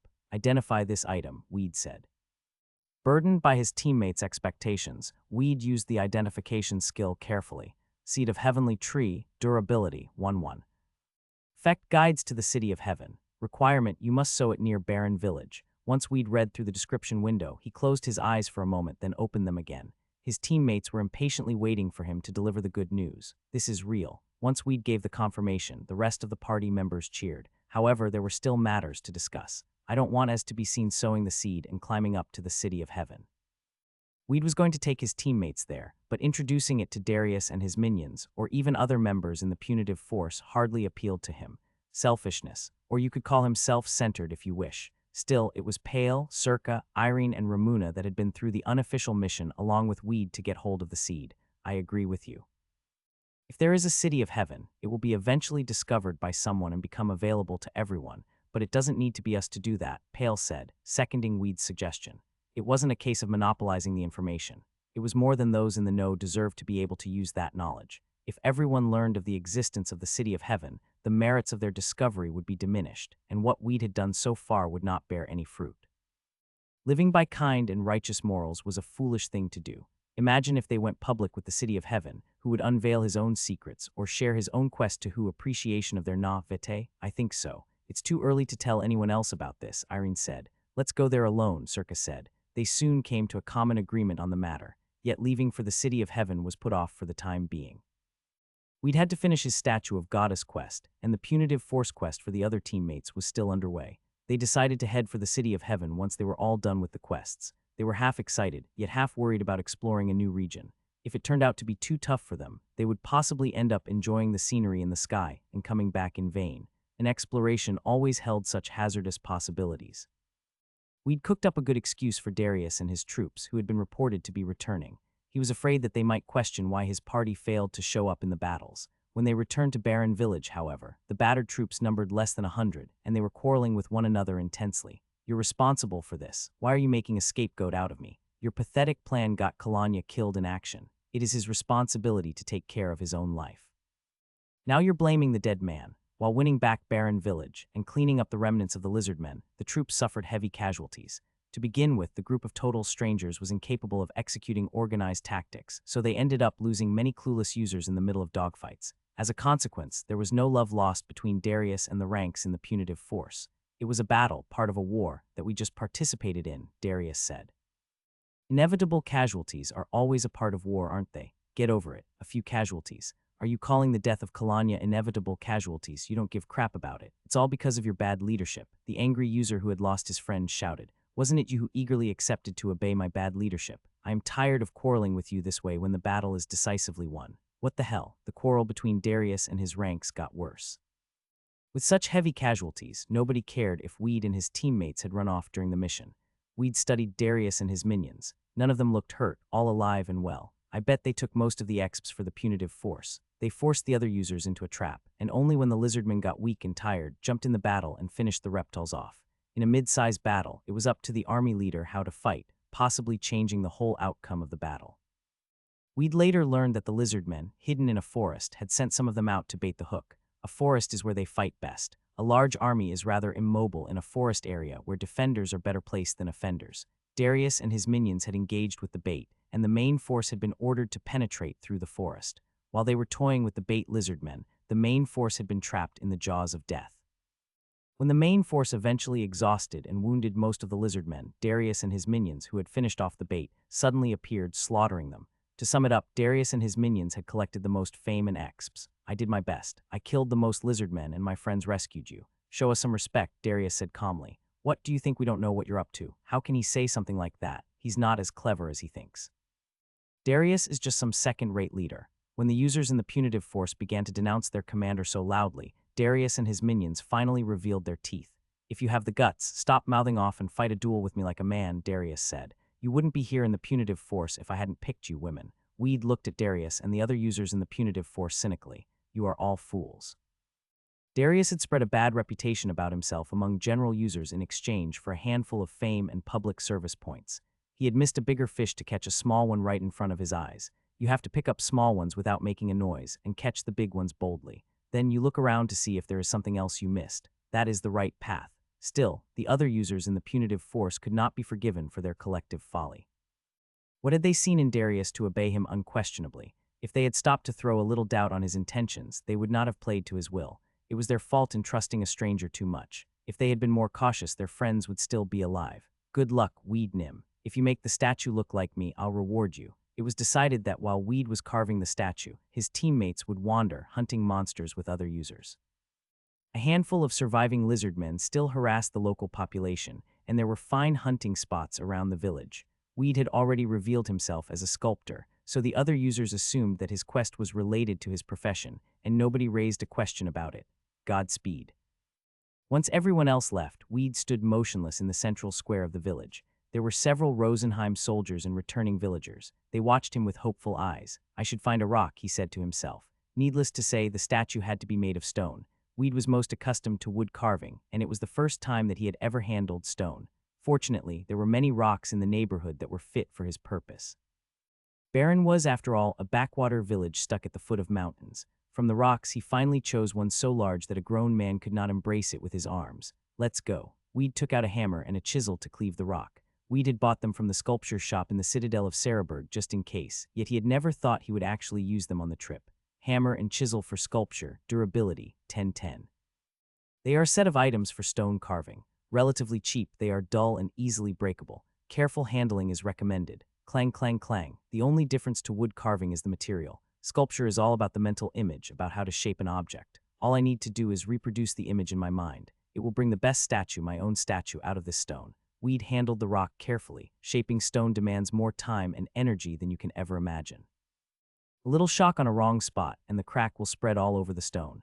A statue should have guaranteed longevity. Beads of sweat flooded Weed's forehead. Day 2, the rock was trimmed very little compared to day 1, for Weed had so far failed to picture the definite image of a goddess. Goddess Freya is known only to possess the utmost beauty. No living creatures have even seen her actual appearance. This is why sculptors and painters are often challenged when creating artworks of her. Artists are dubious how to depict Goddess Freya to realize her beauty to the full extent. For this reason alone, she has never been portrayed identically in paintings and statues.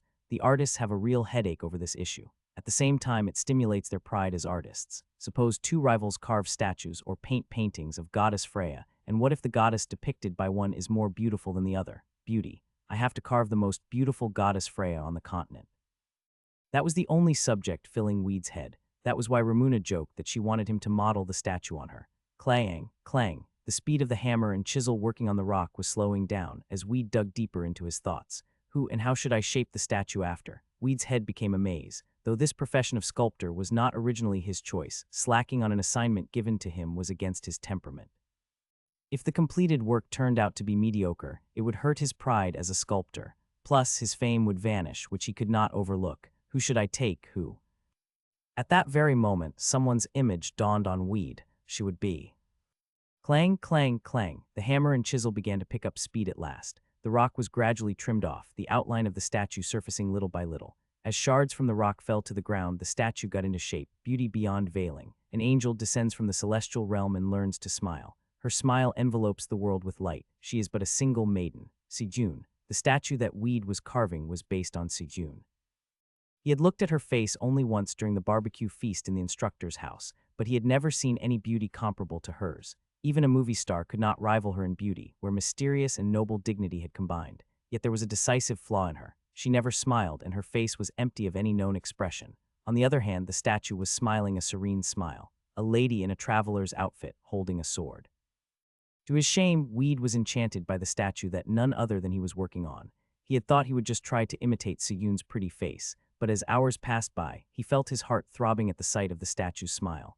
The statue that held a mysterious charm to captivate people endlessly was on the way to completion. Oh my, look at that. Though only the general outline was roughly drafted, the Rosenheim soldiers were glued to the site. Even villagers gathered, laying reconstruction work aside, and appreciated Weeds working on the statue, the goddess statue of Freya. Freya, the goddess of beauty and abundance, is the patron goddess in Barren Village. Her statue once stood in the central square, but it was destroyed by a pine tree when a flood swept the village. Gandalva the Elder laments over the destruction of the goddess statue and requests you to find a replacement and bring it back. A user entered Barren Village through the gate. She was clothed in a traveler's outfit, but her face was hidden behind a robe. See June. She had already removed the scarlet sign of murderer from her forehead by slaying lots of monsters and none of fellow users. Her name wasn't cast in red anymore. There are more people. It's disturbing. I just want to fight. Sejun slowly walked away and headed for Gandalva's house to complete her quest. In an enchanted backpack that could store 10 times the weight and volume of its original capacity was a statue of Goddess Freya. Gandalva's house, which she had not visited for months, had been largely destroyed by the lizard men the moment she opened the door. Your great Goddess Freya is really beautiful. You're flattering me, sir. The statue is only halfway done. Sejun could hear people inside talking. I cannot describe how much I appreciate you, Weed Nim. When the statue of the goddess is complete, my village will begin peaceful life once again. I will never forget your kindness. Please help yourself. Munch, munch. Now Sejun could hear someone devouring his meal. Flattering the instructor back in the training hall, Weed had used the same formidable trick on Gandalva, the Elder of Barren. Sejun dropped her hand from the doorknob. 2 months earlier, Sejun had left the instructor's place and headed south.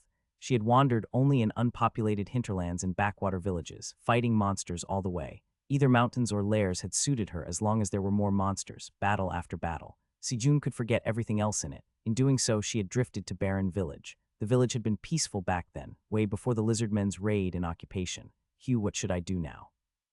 Sejun had visited the village to purchase food and dispose of her spoils by sale, and she accidentally overheard Gandalva sighing. The elder had been grieving over the destroyed statue of the goddess on the spot where it had once been, and at the sight of Sejun who happened to come, he had asked her for a favor. You appear to be the right person to find a replacement for the destroyed statue of Goddess Freya to my village. Would you please grant the last wish of a dying man?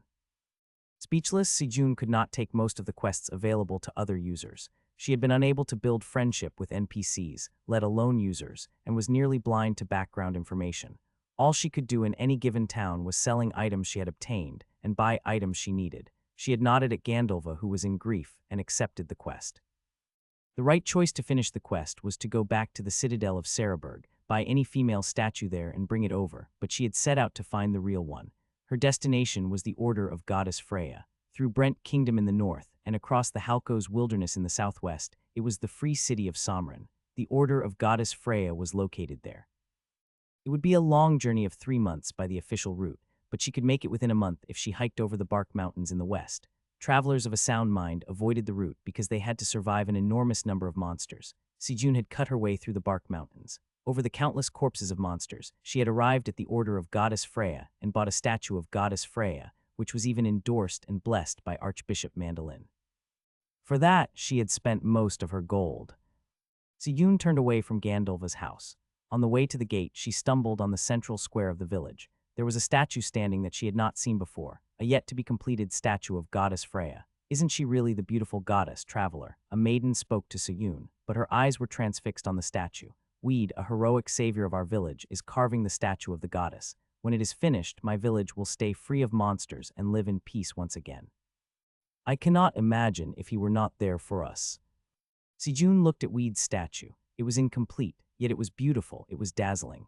The statue of Goddess Freya radiated splendors that relaxed onlookers. It showed a benevolent and comforting smile. She felt that the smile was transforming the world into something brighter, more positive. The other statue of Goddess Freya that she had brought was a masterpiece found in the order. It was of a high aesthetic value and had an aura of piety. Now that she looked at the statue carved by Weed, however, she thought that hers was petty, like the glimmer of a firefly in the face of a rising sun. Sejun looked at the statue for a while and left Barren Village in silence without noticing that the statue by Weed was modeled after her. Tremble! Even Weed, who feared nothing under the sun, felt his fingers shaking at that very moment. He had devoted over 10 days to this work. Since the news of a new statue of Goddess Freya was widespread, a swarm of spectators had visited Barren Village. Aside from the punitive force and Rosenheim soldiers, people came even from the nearby city of Demerin. With a final touch on the eyes of the goddess by Weed, the statue was completed. What a goddess. Goddess Freya is really descending on us in our village, villagers and spectators exclaimed. It was very noisy with chattering and prayers from the faithful who knelt down before the statue. Then a message window visible only to Weed popped up. Fine piece, you completed the statue of Goddess Freya. Art is not always recognized for the style and skill of the work in question. It is worthy of being called great art as long as it touches many hearts and cleanses many minds.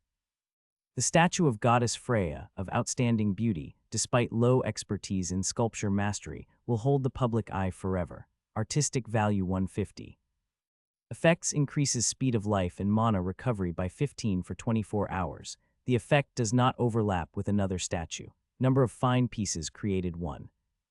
Fine piece, this title is only granted to artworks recognized by users. Extensive skills alone cannot produce fine pieces, grand pieces, or masterpieces in sculpture mastery. Only when a sculptor devotes himself to create a work of soul and heart that is highly appreciated by other users, only then does it deserve any of the above titles. In other words, the completed statue of Goddess Freya was extraordinary by any measure. As the statue earned the title of fine piece, it was given an option too. Still in the basic stage of sculpture mastery, Weed wasn't qualified to produce an artwork with options, but combined with Zahab's engraving knife, his fine piece generated an exceptional effect, a jackpot that overreached his expectations. Level up, Sculpture Mastery 9. Enables you to produce more delicate and detailed works. Fame rises by 50 point, plus 50 fame. Art rises by 15 point, plus 15 art. Endurance rises by 10 point, plus 10 EDR. Vitality rises by 5 point, plus 5 VIT. A bunch of stats rose in return for creating a fine piece. Weed's basic sculpture mastery finally reached the expertise rating of 70% at level 9, on the verge of upgrading to the intermediate stage, and his fame shot up as well. Still, he felt cheated. Shoot, a fine piece didn't come out anytime. Weed's current skill level in the basic sculpture mastery was 9, but when he was busy carving the statue, it had been only 8. Technically speaking, fine pieces were almost impossible below the intermediate stage of sculpture mastery. He was aware that if he had not been empowered by Zahab's engraving knife, he could not have produced such a beautiful statue of the goddess. His skill level in sculpture mastery was lacking. Had Weed reached the intermediate stage, or even the expert one, before he carved the statue of the goddess, it could rank among the pantheon of grand pieces, not far from masterpieces. Then he would have received 5 stat promotions, one of the few privileges limited to sculptors. Other sculptors, fewer than a handful on the continent, besides Weed the legendary Moonlight sculptor, lack combat ability. They are denied access to spell casting in the first place, not that their strength and defense are anything other than contemptible. The handicraft skill compensates low attack power only a little for them. No party of sound mind would allow them in, so they have to overcome lots of bloodshed single-handedly. The sculptor class relies on stats that are raised higher than average users at the same level by such a fortune. It didn't mean, though, that a sculptor can develop his sculpture mastery and produce fine pieces and beyond any time he desired. Even a highly reputable sculptor is incapable of producing fine pieces and grand pieces at his discretion. A fine piece is created only when a sculptor melts his soul into the mold of an image of the ultimate beauty. Suppose you go through hell for 10 days to carve a statue, and it turns out to be a mediocre work, slightly affecting your stats. How would you feel about it? Worse enough, what if it rather cuts down your hard-earned reputation as a sculptor? You will be praised if you don't jump off a cliff from it. There are actually many former sculptors who delete their avatars after exactly the same demise. Sculptor is such a hard and tough profession. Gandalf approached Weed and grasped his hand. Quest complete, the statue of Goddess Freya. Gandalf sincerely appreciates your work. The statue of Goddess Freya erected in barren village will shore the villagers up in hope and courage. They will welcome you anytime in the future. Fame rises by 30 point, plus 30 fame. You leveled up, you leveled up, you leveled up. Your influence in barren village reaches 61st weed, 62nd, Darius 45 3rd, Sejun 33. As the work turned out way better than wildest expectations, the rewards for the quest were accordingly unprecedented. A quest with 3 level-ups could rank amongst the highest in difficulty level D1s. Plus, his public service to the village shot up his influence to first place. Public service depends on various factors. If you are recognized for public service, then enlarging your influence in a town, you can purchase items in bulk at a discount there, and you are even eligible for a government position such as an elder or a feudal lord. Weed had rocketed in public service by collecting credits for the rescue mission on the captive villagers and the production of the statue of Goddess Freya, as well as selling weapons and gear that his party had looted from the lizard men's stronghold. In the case of Darius, needless to say, he was the leader of the punitive force quest to win back the village. Then for Sejun, she had slaughtered a number of threatening monsters around Barren Village and sold furs and items to the general store. Before Weed and Darius came to town, her influence in Barren Village was indisputably number 1. Sejun is in 3rd place. She's been here before. Weed heart skipped a beat. When he modeled her for the statue during its production, he had been confident that she would never come here and take notice of her own image. The Versailles continent was vast enough. If she had seen this statue, she might just smile coldly and behead him without question. She's a murderer, so it isn't a remote possibility at all. Especially if Sejun ever read Weed's writing engraved on the statue, she might kill him over and over, easily beyond 100 times. No, he'd better brace himself for the worst. Upon completion of the statue, Weed had been very satisfied with what he had created. He had yet to know if it would turn out be a great, average, or even failed work, but he had still been enchanted by his own artwork. So purely out of attachment, he had left a short epitaph on the bottom of the statue of Goddess Freya with Zahab's engraving knife, a trait no Korean can get rid of. Weed asked cautiously, "Excuse me, Elder Gandalva, what is it, Weed Nim? Was it Sejun that you requested to find a replacement for the statue of the goddess?" "Yes, she is the one. So you know her too? She is a fine lady. She accepted my strangest request, though she has not come back yet."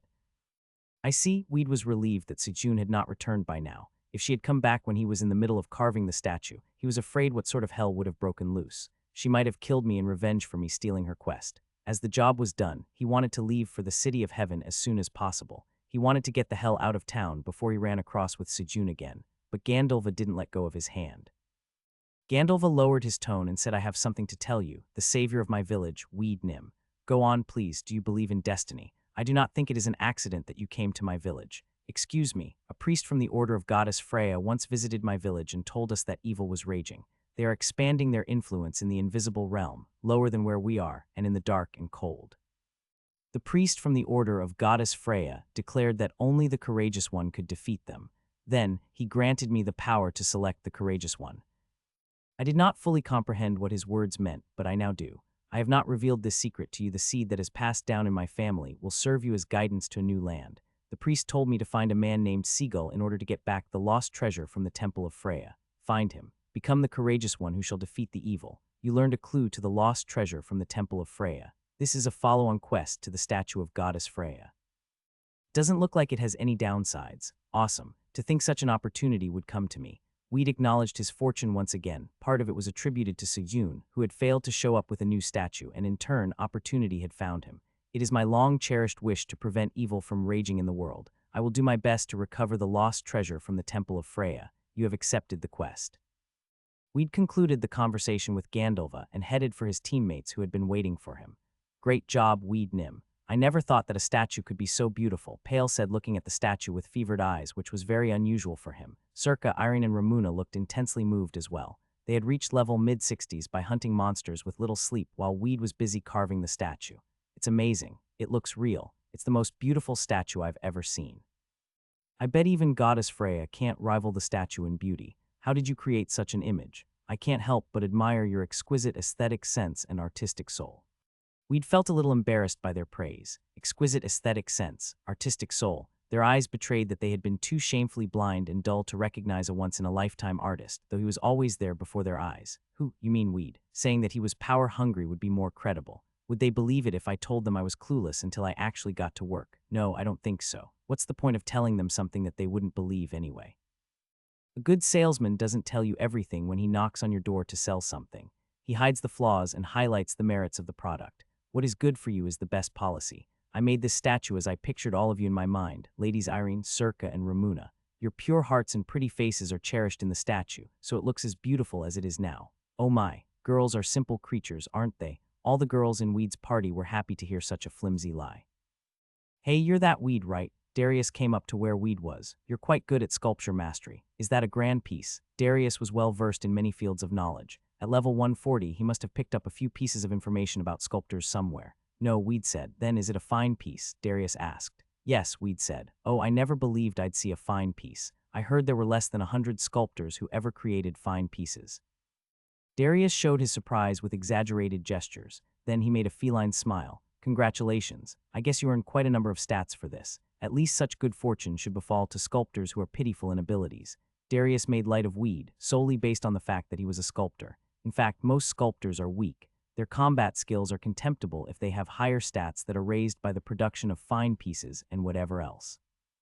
Even if they know a powerful combat skill, they don't know how to fight properly. Why do they choose to be sculptors? It is because they are poor at fighting in the first place. Many fights beget good fighters. For most users who belong to non-combative classes, they are simply inept in fighting.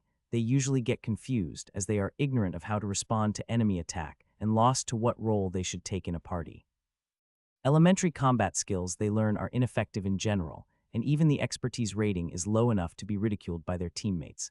Plus, they have to practice their sculpture mastery to become a full-fledged sculptor, so they are weaker than their counterparts in everything, including their overall level, provided that the same hours are invested in building their avatars. Of course, except for Weed. Hey, watch your mouth.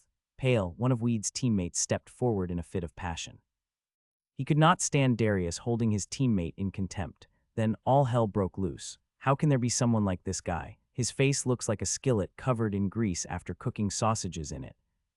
Fools never think before they shoot off their mouth. Weed Nim's so good at fighting. Circa, Ramuna, and Irene shot back, respectively. Young Circa was hot-blooded enough to say that. Ramuna, who had her share of anger from time to time, was expected too. But what really threw Pale and Weed off was that, of all people, Irene, always a calm and gentle soul, had flared up. Women. There was no way that the dense Pale and Weed could have known that those three girls together could easily change someone's status into kill on sight. Even if Weed's judgment doubled or tripled, he would never fully comprehend half the aspects of women in his lifetime. It is foolish to assume that you know a woman just because you can make her happy with a few compliments. Weed missed his chance to get angry. He took his revenge in the thundering denunciations from the girls. Wow, what was that? Darius' eyes sparked, but neither Irene nor Ramuna flinched in the slightest. Why did we say something that wasn't right? How dare you? So what are you going to do? Kill us? Do you think I'll let you get away with this? Darius was about to pull his sword out. If he LV 140 warrior was resolved to have a bloodbath now, Weed and his teammates could not withstand him. No, Weed could stand a chance if he succeeded in realizing the best of his potential. His level was in the 70s, but with his inflated stats, he was close to a LV 100 warrior. Considering his cheat key skills and combat ability, he was certain he could beat Darius. Utilizing the element of a surprise, and given that Darius was writing off Weed, seizing the moment when he wasn't prepared for it, Weed could beat the hell out of him in a minute. The only problem was that if the duel lasted longer than a minute, Weed would run out of mana because of pouring it into combat skills and end up dead for sure. Weed wasn't fearful of Darius in the sense of stats, but he knew that his weakness lay in the duration. He was, so to speak, a typical case of premature ejaculation, a man's #1 secret fear. Surely he was still stronger than average users at his level after he spent his lifetime on mana booster. Darius, take it easy. Let me go. I'll teach those bitches some manners. You're the commander of the punitive force. You can't pick a duel with your subordinates. If you do that, do you know how many fame points will drop? Do you really want to give up the quest altogether? Paros and other minions from Darius' party held him back. They talked him out of bursting into a rage, and he calmed down at last. Okay, I'll forgive you this time. At Darius' comment, Ramuna just poured scorn on him with a sneer. Who do you think you are to decide who forgives whom? Everyone makes mistakes, but he acts like he's royalty or something. Circa's final blow almost ignited the second round of the quarrel, but by then other members of the punitive force had been drawn by the commotion and gathered around them. Darius and his minions had already lost respect and credibility. On the other hand, Weed and his teammates were deemed respectable. For one thing, Weed had cooked great meals throughout the march. He had even repaired weapons and armors when broken, and for unidentified items, his free service of item identification was invaluable. His other teammates had been kind to other users except for Darius, so their reputations were good enough. While Weed had been busy carving the statue of the goddess, Pale and the girls joined several parties for hunting, and their steadily upgraded skills and swift hunting tactics made them a favorite for any party. We'd later learned that Darius and his minions had to hunt alone because no one else bothered inviting them. Under those circumstances, Weed was in a far stronger position. Paros, one of Darius' few friends, said in an arrogant tone in the place of Darius, whose face was frozen in silence, "We are a member of Ica Guild. I'm sure you've heard of it. It's one of the 3 top guilds in Rosenheim." Weed had of course heard of Ica Guild. It was notorious for bad behavior, hardly surprising after he saw how Darius had acted. "We're planning to occupy a city in the near future, so we need a good hanging plate. Would you come visit us later to carve one? We'll pay you well." In the end, Darius had only visited Weed to request the hanging plate, but he had been in a terrible mood. He had succeeded in the punitive quest with elation, but what was left in his pocket was much less than predicted. It was because someone else had already stripped the lizard men's stronghold of all its items. In a rage, Darius and his minions had been looking for the culprits, but they could not possibly suspect Weed, the mere sculptor who was carving the statue of goddess Freya, and his teammates, objectively speaking, whose low level exempted them from the list of usual suspects. During their private investigation, they had made a series of terrible blunders that caused more friction between them and other users, while Weed had received a solid quest from Gandalva the Elder and completed the statue of goddess Freya, as if to rub salt in their wounds. To put it bluntly, Darius was jealous, so he had spoken to Weed rudely, and it eventually twisted the whole thing into a more complex knot. As soon as they were through with Barren Village, the punitive force led by Darius packed their stuff and headed northward to return to the Citadel. There were some users who liked nearby hunting fields, but the village itself hardly appealed to them. There was no pub where hunters could gulp down icy cold beer after a day of rich games, a glass of beer after a day's hunting. Everyone missed the delicate taste sluicing down their throat and hurried out to leave town. It was decided that Barren Village would be protected by the Rosenheim soldiers. Weed and his teammates reported the punitive quest directly to Gandalva. For the reward of the quest, Gandalva gave Weed 20 fame points. Since he was carving the statue while other users were hunting down the remnants of the lizardmen, he had practically given up on it, but it unexpectedly turned out to be a great gain for him. Other users at level 80s in the punitive force received between 10 and 15 fame points. We'd thought that rescuing captive villagers and robbing the lizardmen's stronghold had worked a mini-sized miracle. Weed and his teammates told Darius that they wanted to stay behind to hunt monsters there, with an excuse that they still had low levels. "Now is the time," Weed said. At his statement, his teammates smiled expectantly. "Yes, then let's go to a dark, quiet place." Of course, to a very, very quiet place to somewhere we're not going to be seen. Ramuna covered her mouth with a hand and chuckled coquettishly. If one heard her, they might misunderstand. 2 men and 3 girls headed for the western mountain out of Barren Village. Once the lizardmen's stronghold, it was now secluded enough to meet their need for quiet. La la la, the girls were humming. They were walking to a very, very dark, quiet, out-of-the-way place. Before long, they reached the foot of the western mountain where there was no one within a few miles. They were already prepared for a long journey. "It looks good here. Okay, everyone, get ready." Weed carefully dug up the soil and planted the seed in it. Then he watered it a little. It showed no reaction for a while, but the soil that blanketed the seed soon began to turn red. Quake. Kaya Circa cried. A great earthquake shook the ground. The seismic center lay where Weed had sowed the seed. The earth split into 2, and a thick trunk shot up into the sky. 30 feet, 60 feet. In the blink of an eye, a topless pillar stood before Weed's party, yet the trunk kept on growing. Watching the trunk rise beyond the clouds, Weed said, "The city of heaven must be up there. I think this vine will guide us to it." Then, "Now we've come all the way here, why shrink away? Hold on to this fast, or we might end up climbing the vine from halfway." "Shoot, I don't want to do that." Weed took out a rope from his backpack and tied his teammates to him. "Together we live, together we die." Yeah, Weed and Pale decided to hang onto the vine first. This was so that even if Irene or Ramuna, the least muscular, lost their grip, the men up on the vine could prevent them from falling from the sky. Weed and his teammates clung on to the trunk sprouting from the seed of the heavenly tree. Then they shot up into the sky. Dr. Cha Yunhee from the Great Society Rehabilitation Center was a world-famous psychologist who patented a novel method of therapy for the treatment of psychological illnesses. Her relentless work schedule usually left her no time for rest. She had a constant barrage of patients to attend to and weekly journal articles to submit in a never-ending cycle of monotony. Boring, dull, tedious, these were her daily complaints. But despite her desire to escape it all, she simply could not bring herself to just abandon her responsibilities. Hence, she now found herself in the midst of a counseling session with a middle-aged woman. I'm truly sorry about your daughter's circumstances, Dr. Cha said, blinking away the moisture in her eyes. I know it's already been 5 years. The woman smiled sorrowfully as she confided in Dr. Cha. But ever since that child tried to throw her life away, I haven't been able to concentrate on anything. It's time for you to tear your thoughts away from your daughter's well-being and begin searching for your own purpose in life. Actually, doctor, the woman asked, grasping Dr. Cha's hand tightly. I believe that she's trapped in there somewhere. The heavenly tree randomly extended skyward, but soon began shooting towards a specific direction. Weed and his companions held fast onto the trunk as it sprouted towards its target. The buffeting wind left them battered, and the ground below was a distant comfort. Within seconds, Barren Village had disappeared from sight. They passed through the clouds and arrived at a seemingly huge island, an island floating in the sky. Riding the growing tree stalk of the heavenly tree, Weed and his companions rose above the fog blurring the area. This is the city of heaven, the party exclaimed, feasting their eyes on their surroundings. A maze of buildings sprawled out before them. In the center of the extensive labyrinth rose a massive tower with a myriad of birds perched on top. Beyond the large tower were rolling hills and lush fields. Oh, the tree's withering away, shouted Irene as she glanced back at the tree.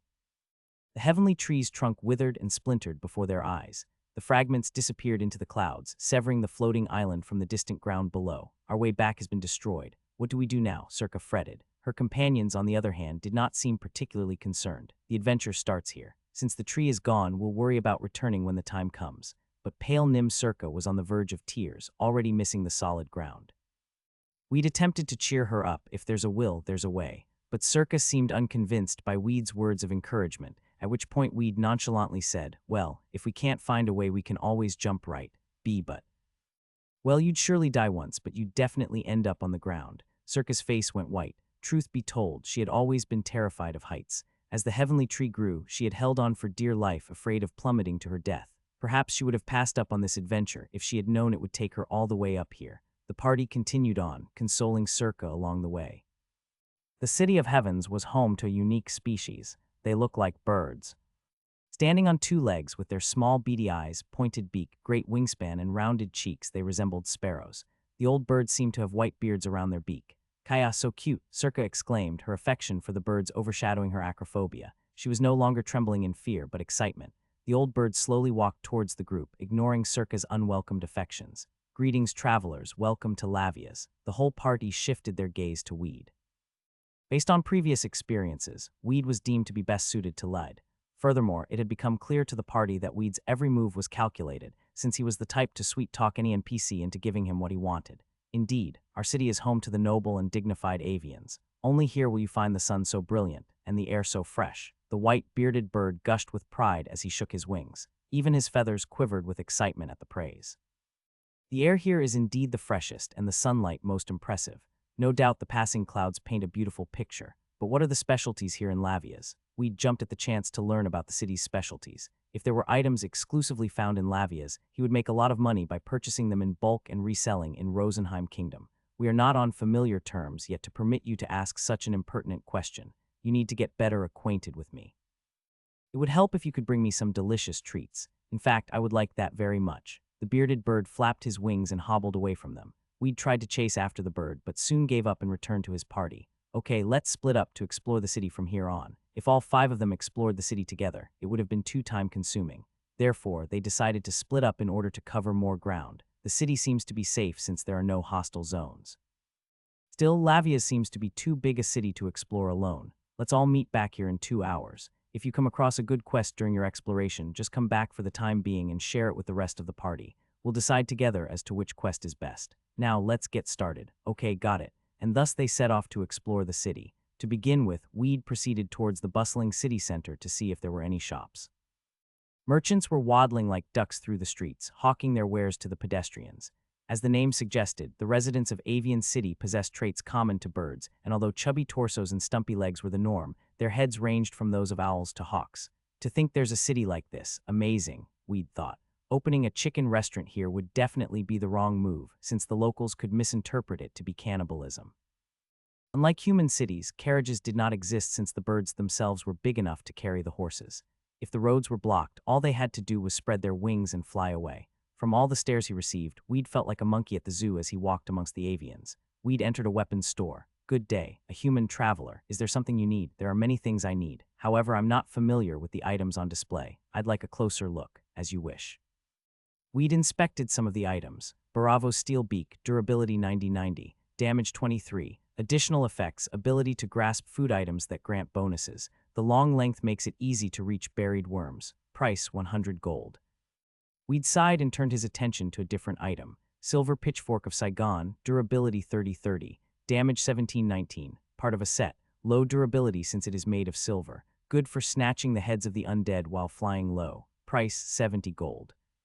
Feathers of the Goddess, Durability 15-15, Additional Effect, Enchantment. The brilliant and sparkling multicolored feathers grant relief from enemy attacks when equipped, light enough that you can't even feel it. Allows for unrivaled gliding, guaranteed to prevent a fall. Restriction, females only. Price 45 gold.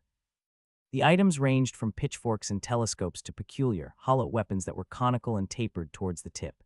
These seemed to be the avian's weapon of choice. Do you have any weapons suitable for humans? We'd asked the shopkeeper, who greatly resembled a badger. Of course I do, just wait a moment. Since human customers are so rare, I had to put them in the warehouse. As Weed waited, he felt intense stares from outside. One by one, the passing avians stopped in their tracks to watch Weed as if he was a monkey in a zoo. I hear this guy is a human. How odd. Must be difficult to eat with a flat beak.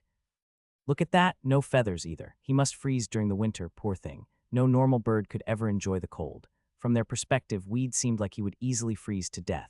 An avian in Rosenheim or any city in the continent below would draw a staring crowd as well. But in Lavia's the avian city, Weed the human was the spectacle. Here are the things you asked for. The shop owner set out some armor, a shield, 2 hammers, and 5 different blades. Weed had no use for the shield, so he immediately moved on to the blades and armor. After all, he only had 70 gold from selling the items looted from the lizard men. Clay sword, durability 90-90, damage 23-25, a magic sword imbued with the spirit of ice. Does 2-5 bonus damage to armored target and decreases movement. Requires level 60. STR 200. Equip, grants additional 2-5 ice elemental damage. Price 188 gold. Sword of the Dusk Wraith, durability 200-200, damage 14, status effect, cursed item. Work of the Dwarf Theodore, forged from steel mined from the Forest of Death. Lowers vitality, has small chance of dealing triple damage on a critical hit. Requires level 70, STR 250, equip rare chance of dealing a deadly attack. Price 160 gold. Weed stopped browsing at that point and shook his head. The prices were ridiculously exorbitant, but it was not completely unexpected since this was an avian city after all. Even though the clay sword and the sword of the Dusk Wraith were evidently rare items, they would only sell for half the price at the Citadel of Sarahberg. I don't have enough money right now, so I won't be buying anything.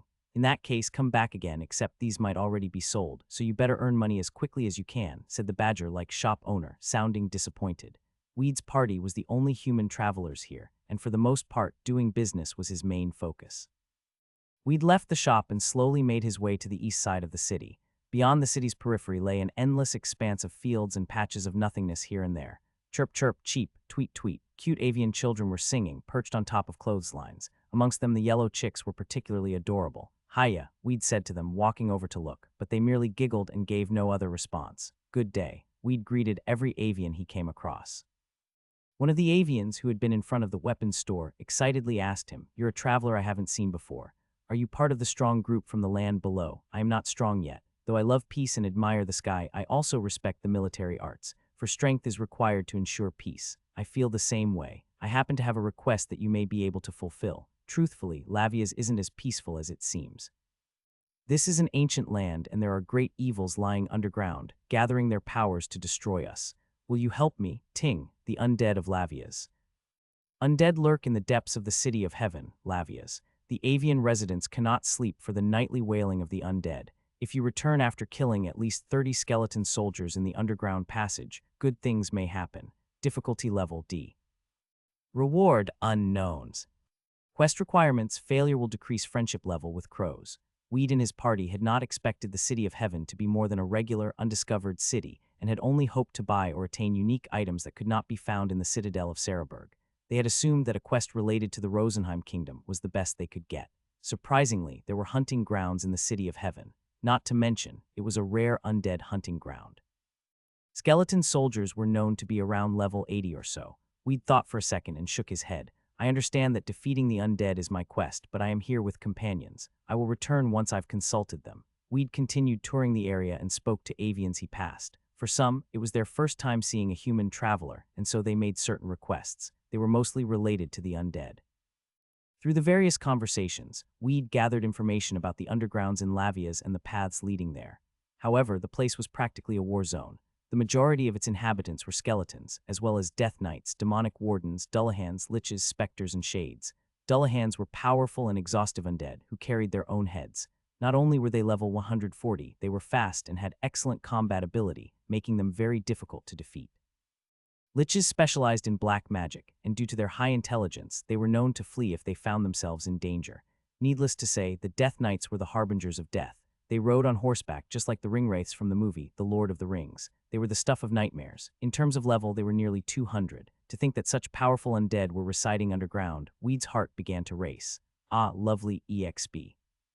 While wandering through the city, Weed discovered a large signboard. In large letters, it read Beginner's Class Training. Weed entered as if driven by some mystical force. "Welcome. I see you are a human," greeted the instructor, who looked just like a rooster. His hair, which resembled a rooster's comb, was particularly noticeable. "I was just passing by and wished to offer my greetings. I've completed the Beginner's Class Training in Rosenheim Kingdom." All instructors in training halls had high regard for those who respected the military arts and despised evil.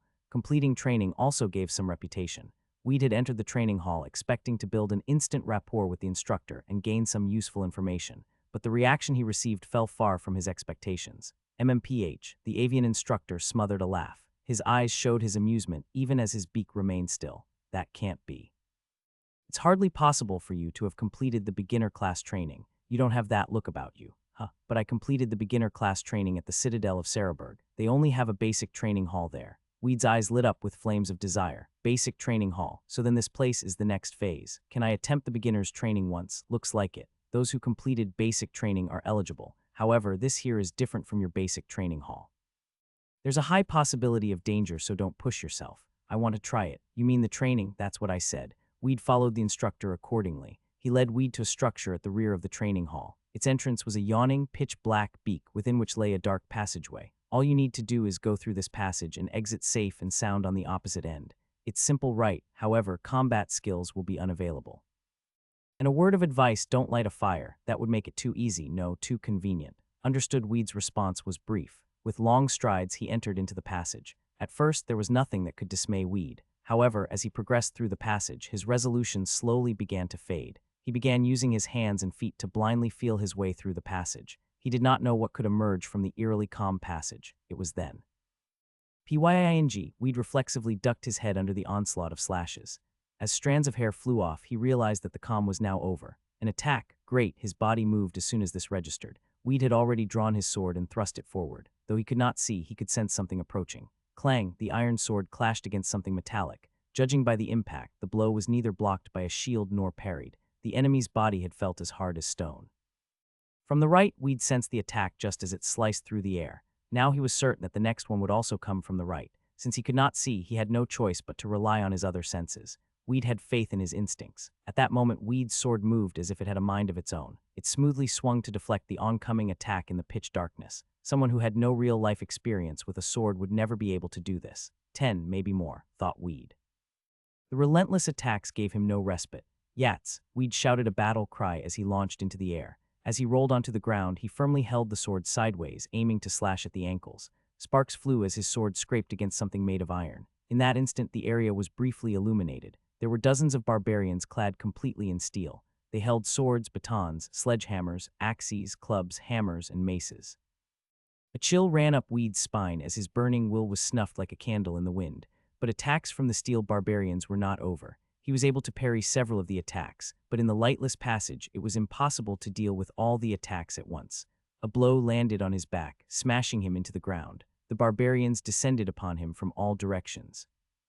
"You failed." Hearing the instructor's voice, Weed slowly sat up. His whole body felt sore. "What is this place?" He looked about and noticed he was back at the entrance to the training hall. The instructor must have carried him back here. His health bar had decreased. He had been attacked to the point that his HP was now less than 30. Even a light tap could kill him. Fortunately, he wasn't bleeding, so his HP was no longer decreasing. This is what happens when those without sufficient skill challenge this place.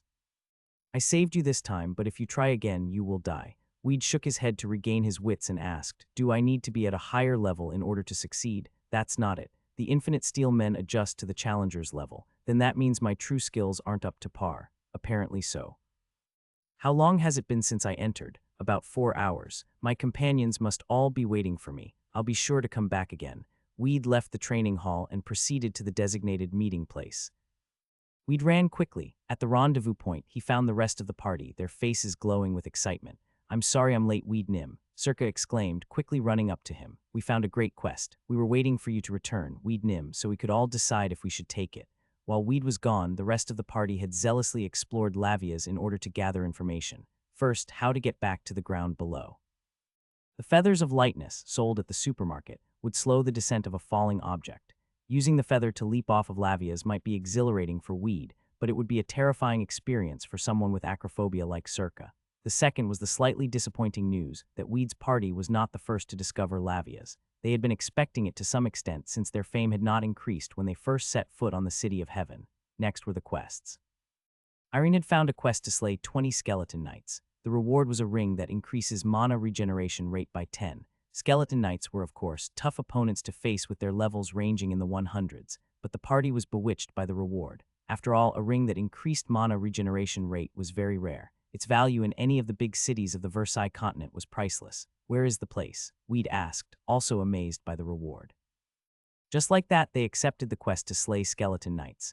Dungeon, you are the very first players to discover Memphis Hall. Reward, fame plus 100. Every day for 1 week, double EXP and double item drops. The rarest items will drop from killing the first monster of each type. Subsequent kills will drop common items. The words floated in a message window the instant Weed and his companions entered the underground passage. They immediately froze on the spot. This is. We're the first visitors, Circa and Ramuna exclaimed joyfully. Pale had a large grin on his face as well. Hunting grounds that grant double EXP were worth entering, no matter how dangerous they were. It was a waste to leave and lose all that potential EXP. Others may have come to Lavia's first, but they didn't come to this hunting ground. No, perhaps they weren't able to discover it. Let's not get our hopes too high. We'd tried very hard to maintain his composure, but his excitement was undeniable. For the time being, let's take our time looking around. Our primary goal is to defeat the skeleton knights, however. Since we need to know if we can even do that, we should hunt everything we pass first. Irene Nim. Yes, please take care of us, especially with your healing. Yeah, and since this place is infested with the undead, I will definitely provide my blessings as well. Priestly blessings and holy magic were fatal to the undead.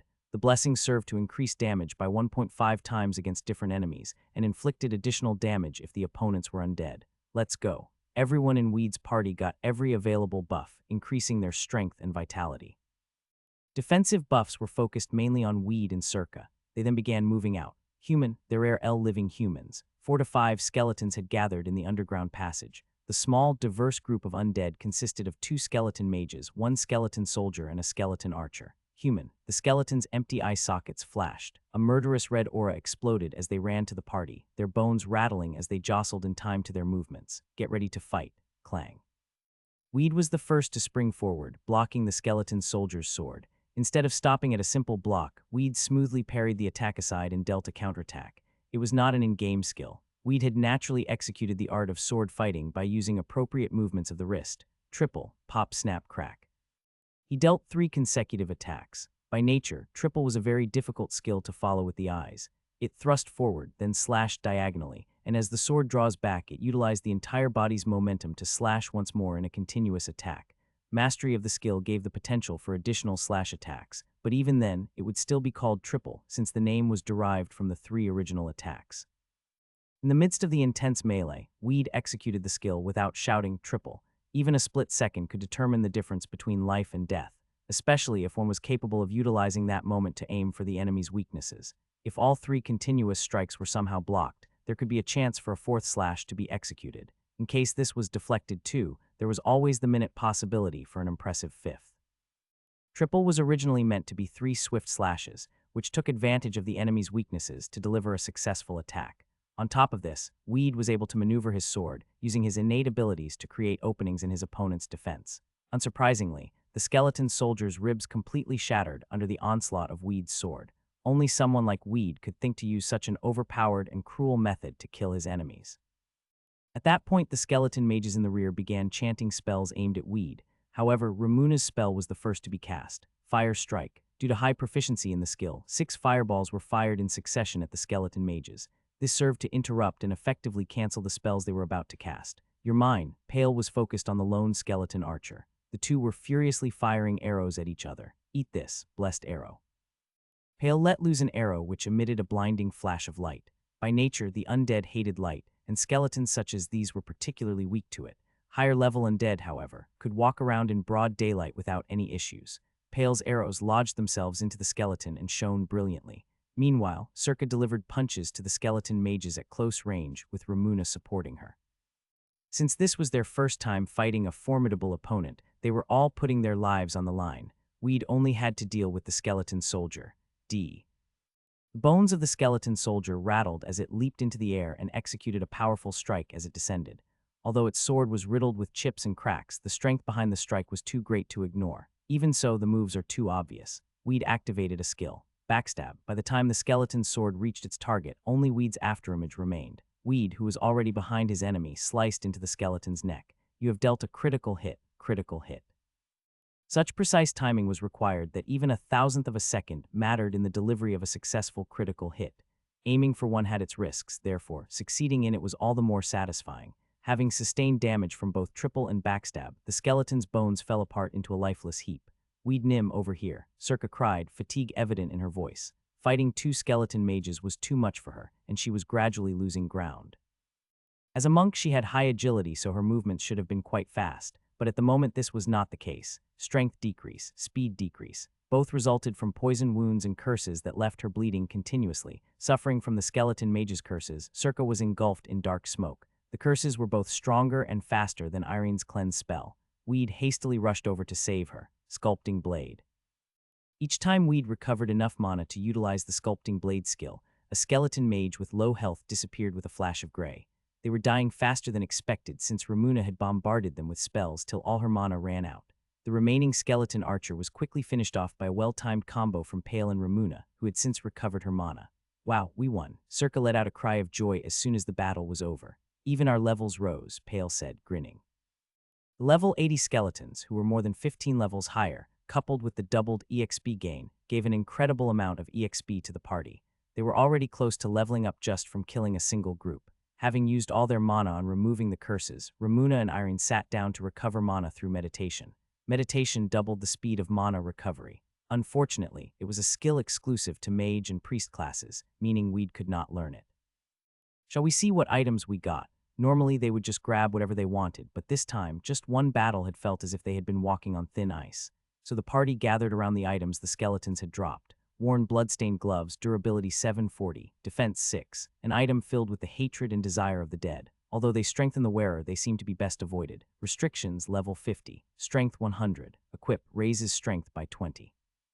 Raises attack power by 10, lowers health by 200, boots of the cold ones, durability 950, defense 5, shoes made to resist the embrace of the earth. Since they are made from the hide of water buffaloes, they give great feeling when worn. Restrictions, level 60. Equip, raises ice magic resistance by 15. Items like these were not bad at all. They could be sold to the merchants, but wearing them was much better. The gloves might lower health, but the defense was high enough that wearing them was worthwhile. At the moment, as part of the effect of discovering the dungeon, the item drop rates were doubled and the best items had not even been identified. So Weed and his party walked towards the sword dropped by the skeleton soldier. Clay sword, durability 1265, attack 2325. A magic sword imbued with the spirit of ice. Does 2-5 bonus damage to armored target and decreases movement. Requires level 60. SDR 200. Equip, grants additional 2-5 ice elemental damage. A grin spread across Weed's face. Jackpot. A sword that the store sold for over 100 gold was also attainable as an item drop. Of course, compared to a clay sword purchased at a store, the item drop was much lower in durability.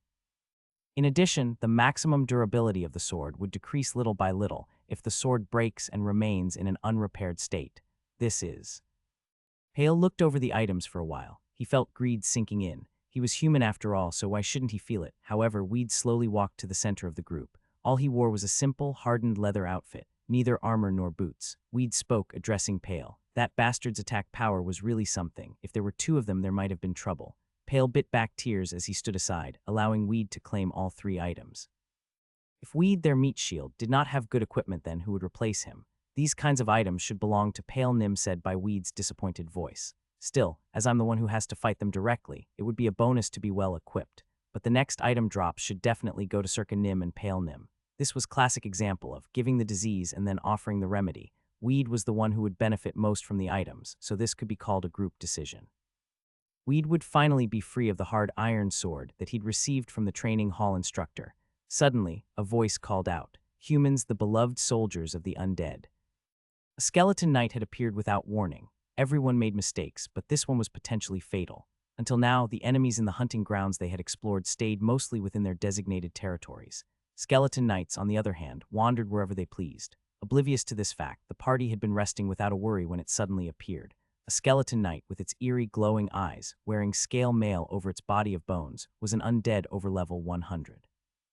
This formidable creature now charged at the party. Kaya, the skeleton knight, swung its sword in a wide arc, cutting Circa's hip. Fortunately, she did not die, but her health dropped by over 35. Run! Weed leapt in between Circa and the skeleton knight, holding the clay sword he had just picked up. His quick thinking was a great help in the midst of such a crisis. A monster of over level 100, Weed's knees began to shake. But not for fear of his enemy, since he considered anyone within 30 levels of him a fair fight. Weed's concern was for the clay sword with its pitiful durability. If it were to break during this fight, unfortunately, nobody could swap weapons with an enemy right before their eyes. Please, God, be careful, Weed Nim. Ramuna, Irene, wake up. A skeleton knight appeared. The party members quickly got ready for combat. However, that gave the skeleton knight time enough to begin its first attack, a powerful charge followed by another attack. For the first time, Weed felt that his brittle sword was needed. I can't lose this sword. It was already too late to run, but Weed trusted his movements in defense. Rather than blocking, he attempted to dodge. A minor injury was unavoidable, but he felt that a flesh wound was a worthwhile sacrifice to protect his bone. The bone this time was obviously the sword. Wait, did I repair the gloves and boots? Crap, the durability of the gloves and boots were nearly depleted. A weapon like the clay sword would not lose much durability unless it made physical contact, but other equipment like the gloves and boots lose durability simply if the wearer is hit by an attack. Durability was a strange attribute. When near maximum, it would decrease slowly, but when low, a single attack could be enough to break the item. Why now? Weed quickly rolled on the ground. Clank. The sword of the skeleton knight swung down, just barely missing him. Such skills oftentimes appeared in martial arts novels. This one in particular involved rolling on the ground in an attempt to evade attacks. What about pride? Something like that had no place in this situation. The thought of his gloves, boots, and new sword breaking was much more painful. While Weed was stalling, his party finished their battle preparations. Pale sent arrows flying, while Irene cast divine protection and blessings. Ramuna cast powerful spells, not hesitating to start off with the strongest ones. Fire Field. In order to catch the fast-moving skeleton knight, she used an area of effect spell. VOOSH. Flames began to spread from the spot where the skeleton knight stood. Weed and Circa had to move quickly to escape the fire. In that spare moment, Weed put away the clay sword, boots, and gloves and equipped the iron sword. He wished he could use the repair skill on them, but the dire situation only allowed him enough time to unequip the item. I doubt it'd die from just this, said Ramuna confidently. Firefield simultaneously dealt heavy damage to a large number of enemies. Besides Weed's sword skills, the biggest source of power in the party was Ramuna's fire mastery. Out of all the skills that improve the power of fire spells and effects, fire mastery was the 8th most effective. Nevertheless, nobody believed that this was enough to kill an enemy over level 100 like the skeleton knight. Soon the flames dissipated, revealing the skeleton knight still standing where it had been before. Its blade was glowing red-hot, and fire poured from its empty eye sockets and ribs, giving it the appearance of a flaming skeleton knight. Though it had taken quite a bit of damage, it was still very much alive. These humans. The skeleton knight ran forward to attack. Weed confronted the creature, confident this time. He had nothing to fear now that he was using the iron sword instead of the clay sword. Sculpting blade, Weed's sword danced gracefully as it tore into the skeleton knight. Ramuna's magic, Circa's fists, and Pale's arrows also hit their mark in quick succession. GRR. The skeleton knight was still going strong, and the fight began to take a dangerous turn. Weed's mana had not recovered since the last battle. He could not even execute a single sword skill. So far, Weed had dodged the skeleton knight's attacks with just his nimble movements, but had not been able to deal any significant damage. The other party members were in similar situations. Having spent all their mana, they were just barely surviving. Within minutes, the situation got worse. I'm completely out of mana. I'm afraid I can't heal anymore, I'm sorry. Irene's words drove everyone to despair. though Weed and Circa could still fight. Once they died, the others would be sitting ducks. In that case, Weed decided to use the most powerful finishing move he knew, Sword Kaiser. Sword Kaiser is the Imperial Formless Sword technique's final form. However, this was just a nickname that Weed had created. He would have to wait and see if it was powerful enough to truly deserve the title Kaiser of Swords. NNNNG. Thin blue lines of light began to emit from the iron sword and surround Weed's body. Weed instantly drew the skeleton knight's full attention. However, its focus was the iron sword itself, which seemed to have grown big enough to reach the sky. Shoom, the sword compressed the air, gathering explosive power. As Weed prepared to stab, most of Weed's sword skills usually involved slashing. Stabs, on the other hand, were more powerful, but had their own set of problems. If the stab missed, there was a huge risk of leaving an opening for an attack. However, swinging his added weight to the blade, subtly changing the balance between the wielder's waist, wrist, and footsteps. Weed knew how to use this change to his advantage to dodge enemy attacks and counter them by integrating offense and defense. This was how Weed managed to fight stronger monsters, despite having lower health and defense compared to other players. If not for this strategy, even the fight against the skeleton soldier would have been a struggle. Even though it was only a step or two away, Weed could feel all his health and mana draining out of his body and flowing into the tip of his sword. The skeleton knight's jaw dropped in awe of Weed's power. Just that momentary glimpse of the skill's power was enough to satisfy Weed. However, even before the attack hit the skeleton knight, Weed felt the shock of the impact. Boom. Dirt and dust flew everywhere along with the deafening sound of an explosion. Soon the dust cleared to reveal Weed standing his ground, battered. How's this possible? Sword Kaiser was a monstrous skill that consumed 2,000 mana. If there was not enough, the difference was paid in health points. Executing it had left Weed with less than 50 HP. Where is it? Weed began heading towards the skeleton knight. Skeleton knight. The iron sword was jammed into its abdomen. Cracks spread from that spot until the entire body fell to pieces. In no time at all, the party rushed over. We worked so hard to beat this guy. Circa lowered her head, exhausted. They went through so much to defeat the skeleton knight, but the bastard only dropped an iron ore, a few silvers, and a single bone. Though the party had risked their lives on plenty of occasions, the first time for anything was always the hardest. Not to mention they had entered this fight in poor conditions. Just like Weed, everyone had fought while being nearly out of mana. From then on, Ramuna cast her alarm spell when fighting skeletons, to check if a skeleton knight was approaching. When they were in decent condition, they would fight it. If not, they would avoid it. In another dungeon or cave, they may have felt pressure to fight in unfavorable conditions due to competition for kills. But luckily, Weed and his party were the only players in this dungeon. This, however, meant danger, because there was a surplus of monsters. It was these kinds of situations that Weed liked best. The moment they entered the dungeon, the unique ability of Moonlight Sculptors had been activated. In the sunlight, Weed's skills were not at their fullest. In the shadow of the night or in the depths of dungeons, the true power of his class manifested, increasing his abilities by about 30. Ha. Weed grinned as he watched the skeletons walking about. He could not help but smile since all he could see was potential EXP points and items. Kekek, hee. Ha, the whole party began to laugh. To think that the sight of walking skeletons could make them so happy. The swords that skeleton soldiers carried, though not all clay swords, could be sold at a better price than the iron sword. One just had to repair it and then sell it for instant money. It was a fantastic hunting ground since the drops included shields, gloves, and sometimes even breastplates. And since the drop rate was doubled, it was no surprise that Weed's inventory was soon full. Solo skeleton knights, despite their high level, were no longer a concern to Weed and his party. However, death knights, which sometimes wandered past, were their biggest concern. A human sent from here. A death knight clad in dark gray armor appeared on horseback. Weed and his party, who had just been killing skeletons and looting items, nervously hid behind a stone. No matter what they did, there was no way they could defeat a death knight, known to be over level 200. The difference in levels was so great that their attacks would be considered misses even if they hit their mark. In Royal Road, not only users, but NPCs as well, could grow stronger. A Death Knight that reached its second advancement had formidable skills. This Death Knight, called Royan, had dark energy pouring out of his helm. Death Knights were named monsters, and so each of them had a name of their own. The scent of a human, oh, I don't have a nose. Death Knight Royan looked around for a bit, then slowly left to search a different area. Even after the Death Knight left, the sound of its horse's hoofbeats could be heard for some time. Phew, it's gone. Weed and his party breathed a sigh of relief. Nothing else could strike as much fear in them as the presence of the Death Knights that sometimes came around. Weed and his party members managed to safely gather the skeleton knight bones from the first floor of Memphis Hall and complete their quest. However, there was bad news as well. Apparently, Pale, Ramuna, and Irene were real-life friends who lived in the same neighborhood. In fact, Circa was Ramuna's younger sister. They had not mentioned anything so as not to make Weed feel awkward. But now they had to reveal the truth. Sorry, our parents. It seems we won't be able to get online for a while. They had already become addicted to Royal Road and played continuously to the point of even skipping school, but their parents, who had been on vacation, soon found out.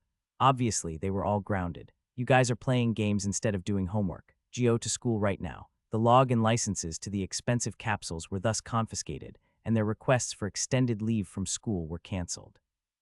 Luckily, they had learnt their lesson from watching Weed, that success depended on the ability to find profit even in an unfavorable situation. They simply made their parents log onto Royal Road, asking them to just experience it for themselves. A new player could go outside the castle in 4 weeks. Their parents, however, were completely satisfied with staying confined. After all, it was a perfect rendition of a fantasy world. The parents had grown up playing games and reading fantasy novels. But when they got jobs and started raising children, they were no longer able to do these things. This here, however, was a whole new universe, the paradise they've been dreaming of. This game is like a whole new world where they can escape from their work and business without going to faraway country. Games are not all that bad. It's certainly fun. By the way, Yoongi's mom, I heard you got a quest at the weapons shop. Yes, it's really more of a chore. I have to buy 5 whetstones for the shop. Do you have enough money? Yep, I got 3 silvers to buy them. Whetstones are 50 coppers, so I'll be left with 50 coppers to spare. Share with us. The parents started at Sarahberg Castle all together. They wandered around together, doing quests and befriending the NPCs. Like that, 4 in-game weeks went by, but in the real world, only a week had passed. Now the parents were free to go in and out of the castle.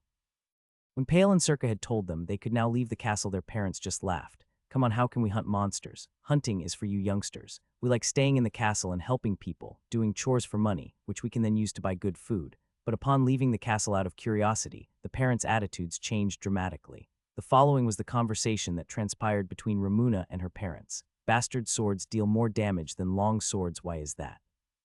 Because it's a 2-handed sword. It's big and heavy, so you can't swing it as fast. So you mean instead of several small hits, it's 1 strong hit? Yep, that's the kind of weapon I want, but the bastard sword costs over 10 gold from the shop. Should I buy one for you? Well, I'll only say this now, but how much do you think we went through raising you? When you were just a baby, we provided you the best food and covered you in the best clothes. Since we care so much about you, we don't really want to force you to.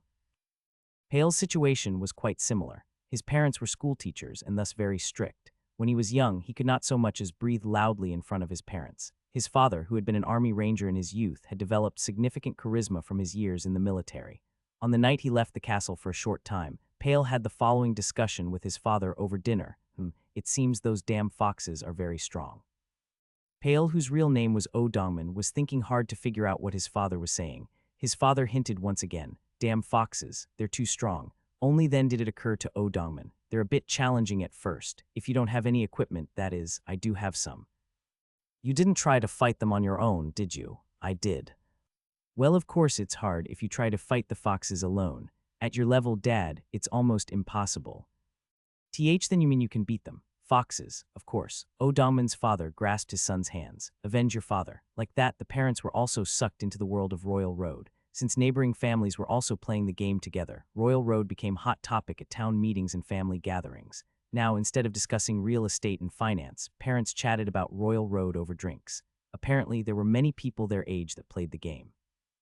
They had, in fact, been late to discover the joy of Royal Road. Hyen had long since predicted that a day like this would come. In most games, the value of items dropped over time. Same for currency like gold or silver. This was natural since the average levels of users rises over time. However, if the users are not confined to 10 to 20-year-olds, and if adults who are set for life become addicted to Royal Road, the value of the game's currency would not diminish. When there was a great item, people started a bidding war. They bought weapons, armor, and accessories the same way they bought good cars. This actually had more merit than in the real world. If one went into battle wearing good equipment, then they could actually feel themselves becoming stronger and taste the sweetness of victory. As time went by, more middle-aged users appeared, buying items at increasingly high prices as if they were buying race cars. This was also how the parents were lured into playing Royal Road. Due to this, Pale and the party were no longer able to train in Lavias. Sorry, but we have to help our parents, at least until they adjust to the game. Pale spoke without hiding his disappointment. Weed understood why they had to go. It was unavoidable since they were doing it for their parents. However, Weed still had things to do, so he stayed behind alone in Lavias. 328,201 spent on food this month. I heard the price of rice is increasing, but we should still avoid imported rice. Hyeon was writing on his accounts ledger. He did not want Hyeon or his grandmother to eat American rice, which might be genetically modified. Regardless of how cheap it was, it just simply could not be trusted. We've been spending too much. I should stop using the recipes I had learnt online. Next is the heating, but there's no way to save money on that because of grandma. Hyeon checked all the expenses of the month. He had shopped for groceries, cooked food, cleaned the house, and handled the money all on his own. Only a meager 90 million remained of his family's entire fortune after the loan shark seized 3 billion. At one stage, his anger had led to many sleepless nights, but in the end he was able to calm himself. That was all in the past. He even felt somewhat relieved knowing it was all over. He would have continued to suffer had the debts not been paid off. They hounded Hyeon for 8 years, waiting for Hyeon to become an adult so they could force him into dangerous work like drug dealing, or worse, murdering members of rival groups. If Hyeon was caught, they could just bribe the police and frame him for all their crimes. That was how they avoided most of their troubles with law enforcers.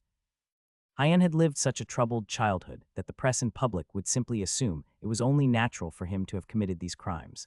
One might even say such people deserved to be punished since there was no hope of salvation for them. But the wiser would understand the dangers these people had endured. Surely they too were afraid of going to jail. After all, what would happen to their families if they were arrested? He only had his grandmother and his little sister. The thought of them waiting for Hyeon to become an adult was truly frightening, or perhaps they would not even bother to wait that long. Young women sold for better prices after all. In Hyeon's case, a young man dealing drugs and murdering other gang members would undoubtedly draw attention. Most people cannot fathom why a young boy would go as far as to deal drugs and assassinate gang members. Perhaps they're forced into it, or perhaps they're being framed. If Hyeon had gone to jail in such a manner, leaving his baby sister to live a hard and cruel life, he might have gone insane. Clearing the debt prevented all that from happening. 90 million won, plus another 9 million if we add the 5 that we got from selling the old house and the 4 million we saved for emergencies. However, they had spent 50 million on a new house. They were able to buy a house for that little because it was in a less desirable neighborhood. Though they had 49 million won remaining after that, they had spent around 20 million over the last year. Looking back, it was an incredible loss. To begin with, the capsule for playing Royal Road cost 10 million, and the monthly subscription fee was 300,000. The rest had gone to basic living expenses and Hyeon's school fees. 29 million won, just about enough to last around 2 more years. Hyeon, dressed in a uniform, fell to despair. It was time to start living an even thriftier lifestyle. "Oppa, I'm home." At that moment, Hyeon opened the door and entered the room. Surprised, Hyeon quickly hid his accounts book and bank book inside his uniform. "You're early. Your grades come in today, right?" "Yeah, here it is. Let's see." Hyeon impatiently opened the report card. This was an important moment for Hyeon, who was in her second year of high school. 3rd place in your class, 14th place in your grade. Your rank went up a bit since last time. Of course, whose sister do you think I am? Well, let's leave it at that. What's with that tone? Hyeon pouted. Hyeon then looked at the list of prospective colleges at the bottom of the report. Korea University was at the top of the list, with a 98% chance of her being accepted. Until a short time ago, she would hang out with kids who might have been a bad influence, but Hyeon still had a good brain. Once she returned to being his gentle little sister, her grades improved rapidly. Eventually, it became almost certain that she would be able to get into university. Still, one could spend over 10 million won a week going to college. Not just paying for classes, but transportation, food, and books, so that she can keep up with her peers. These test results are very good. Eyesight isn't bad, and the liver and kidneys are very healthy. How is the marrow? Great, though for a bone marrow transplant, there needs to be a matching recipient, but I'm sure a buyer will appear soon. The reactions of the intestines are very good, and the bloodstream is also free from infections. Hyeon listened to each and every word spoken by the doctor. Then the tests are over. Yes, I will send the documents. Coming out of the hospital, Hyeon didn't feel any better hearing he was physically healthy, selling organs. He had discovered this hospital through the black market. 50 million won for a single eyeball, 30 million for a kidney. Though livers and bone marrow needed a compatible recipient, they could be sold for about 20 million won each. He had only about 1 year and 4 months left. Royal Road would become money, he was certain of that. However, he needed to consider the alternate possibilities. If Hyeon needed more money to go to college, Hyeon was prepared to sell his body parts. Royal Road, a game to be enjoyed, but Hyeon could not afford the luxury of being so carefree. He had to force himself to work harder to earn more money and become Royal Road's richest man. "Lee Hyeon, you must succeed my unfulfilled dreams. I will make sure you won't have to make the sacrifices that I have had to make." Hyeon, wearing worn-out clothes, came back home muttering like a possessed man. He did not care what happened to him. Losing one eye would not affect his life much, not when it came to earning money. He wanted to make sure that at least his sister would grow up cheerfully away from the harshness of life. If one went through too much hardship, a shadow would appear across the face. It is inevitable since they would be different from those who grew up in a good environment. The mind would weaken, giving way to fear, which in turn erodes self-confidence. Out of greed, Hyan had tried hard even at a young age to attain the confidence and intellect attributed to rich kids. Even if he himself could not eat or be clothed properly, he would make sure his little sister would never need to be jealous of others. There aren't many men who would do this for their younger sister. Maybe not all older brothers are like this, but Hyan's feelings for his little sister were unrivaled. She wasn't just his little sister. Hyeon had lost her parents at a young age. Since then, the one who cared for her and raised her was not the busy grandmother, but Hyan himself. Now there was no Irene's holy magic, nor Ramuna's AoE spells or alarms. Circa's relentless punches were nowhere to be found, nor were Pale's lightning fast-range attacks. Nevertheless, Weed still had himself. Hunting in a party was fine, but with more people, arguments were inevitable, wasting time. In the worst case, the hunt ended before it could even begin. In comparison, hunting solo had the benefit of simplicity. There was no pointless wasting of time and proved great for raising skill points. It was better to fight solo to improve sword mastery and other combat techniques. GRR Human. A skeleton knight, radiating battle aura, swung its sword. The armored skeleton knights with its quick moves were undoubtedly intimidating, but Weed's moves were also unique. Gliding smoothly, he dodged the skeleton knight's attacks as he slowly whittled away his opponent's health. As a result, the skeleton knight's movements began to slow. Sculpting blade. Finally, Weed's sword shattered the skeleton knight's ribcage. The light faded from the hollow eyes, an affirmation of death. Fights in Royal Road were very realistic. The special effects for things getting broken or smashed were flawless. A solo player had great opportunities to boost the strength stat. This particular stat determined the power behind attacks, just like in the real world. A player used that power when fighting monsters. Maximum damage was not dealt if attacks did not employ strength. For example, a punch thrown while running away had much lower destructive power as opposed to a punch thrown at a close range. Therefore, damage was determined by how much one could control his own power. Posture, muscle use, proximity, and explosion of power. Royal Road was a virtual reality game that allowed players to exploit an enemy's weakness. Players of Royal Road, like veteran warriors, were keenly aware of their own strength. Not just via numbers on their stat window, but by actually experiencing their own destructive power. There was such joy in destruction. Of course, Weed was no exception. He dedicated himself to practicing swordsmanship for a year in order to master accuracy, dodging, and the basics of battle. Through his many practice matches, he became unafraid of battles to the point of actually enjoying fights against strong opponents. The sword became his way and his tool. Sword was the best tool to use to understand the basics of movement and fighting. Of course, a person who started Royal Road without learning swordsmanship or martial arts could still become familiar with fighting skills. Actually, that was how most players did it, thinking of it as just another part of the game to get used to. But their perspective was different. The tree whose roots run deep will grow taller. A player who fought monsters without a foundation in swordsmanship could only grow up deformed. We did practice swordsmanship for a year before ever facing a monster, and by fighting progressively stronger monsters, his skills improved. This was the reason Weed was even stronger than his stats suggested. And with this, I have all the items I need to complete the quest. I should just replenish the mana. Weed's mana was half depleted, so he decided to take a brief break. Since Weed was doing the work of many people on his own, he was always on the alert, never truly relaxing.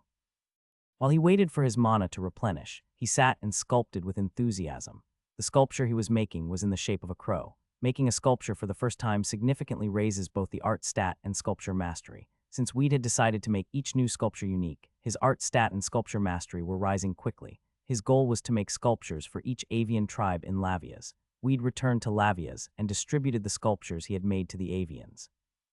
This sculpture is the only one of its kind in the entire world. I sculpted all your appearances with my own hands. Each avian received a sculpture that resembles them. As they took them, they said, "I can't take this for free. How much do you want me to give you?" Each time they asked, Weed gave the same reply. "Let's not complicate our relationship by getting money involved, but I'm very interested in Lavias. Could you tell me something about this city? And then I'll tell you about the northern nest. I'll tell you about the habits of the undead in the underground." The avian stories became an important source of information. Though they were mostly just useless gossip, sometimes there was information about quests or hunting grounds. Weed went to the crow, who stood in front of the armor shop. "What is this?" "I made this sculpture for Crow Nim. The Dead Warrior's Cave. Yes, if you come out of Memphis Hall and walk north for 30 minutes, you can see the entrance. Careful though, there are ghouls, skeleton mercenaries, and Dullahan there. You won't survive if you go in without proper preparations. In Royal Road, levels rose faster when fighting monsters above your own level. Skeleton soldiers and mages were no longer a match for Weed, and he was getting bored of the skeleton knights that only wandered around alone. Weed prepared his bag with an abundance of medicinal herbs, food, and fresh water. On the continent, Weed would only need things like condiments and spices, since he could find edible plants or catch and cook animals with his cooking skills. But since Memphis Hall had only the undead, he had to pack food. On his way to the grocery store, he met an avian resembling a parrot. "Oh, a human traveler. Come, come. Nice to meet you," replied Weed with a sigh. What a bird brain. Weed had met this avian resembling a parrot a while ago, and of course given him a sculpture as a token of friendship. He had liked it very much at the time. But a few days later, Weed visited him again and he had forgotten all about Weed. When Weed tried to remind him about the sculpture, he angrily told Weed not to talk nonsense. He then called Weed a thief and threw him out. Frustrated, Weed visited him yet again and was greeted warmly as a customer.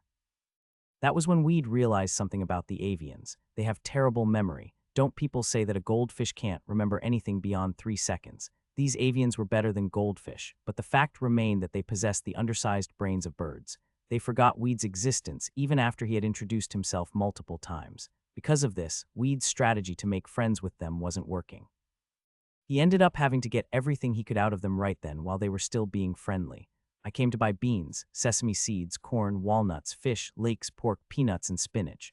"Oh, is that so?" The parrot-looking avian took out foods one by one as Weed ordered them and checked them several times before saying, "That'll be 19 gold. Here it is." "Ah, but I only have 18 gold and 50 silver. Can I give you the rest the next time I come?" The avian merchant took a long look at Weed. "You are not a merchant. I couldn't give you a discount because you're not experienced in bartering. You are a somewhat famous adventurer, but not that famous. But you have artistic talent. I can't deny someone who may be the next famous artist. I'll trust you and take that 50 silver next time." Weed left with his goods, having paid 50 silver less. The foods he bought could raise mana temporarily, so of course the price would be high. Now the question was whether or not the parrot-like avian would remember to ask for the 50 silver. Seeing as he had forgotten the 40 silvers Weed had promised him last time, it seemed unlikely. With that, the first step of his preparations ended. Next he had to hone his fighting skills. Magic resistance, none plus 20 points added to all stats plus 80 points added art. Plus 30 increase to stats on moonlit nights. Plus gained ability to equip class-specific items. Plus gained ability to learn all craft skills to the stage of a master.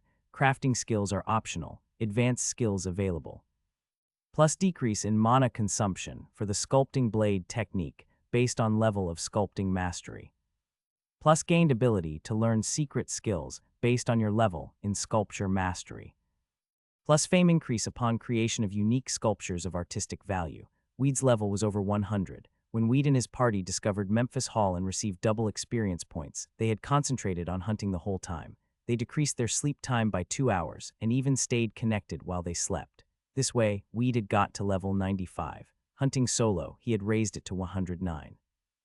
The only unsatisfying part was that there had been no increase in leadership. This skill rose not only when giving orders to NPCs, but also when one was a party leader. However, since he had been hunting alone, there had been no way to improve his leadership skills. Certain other skills had also increased by very little. Cooking, level 845. Sculpting, level 999. Repair, level 725. Intermediate handcraft, level 26. Swordsmanship, level 888. Archery, level 598. Sculpting blade, level 749. Imperial formless sword, comprehension 5. First aid, level 711. Item identification, level 514. Sculpting was about to rise to mid-level. As for sculpting blade, the mana cost had significantly decreased after reaching level 7.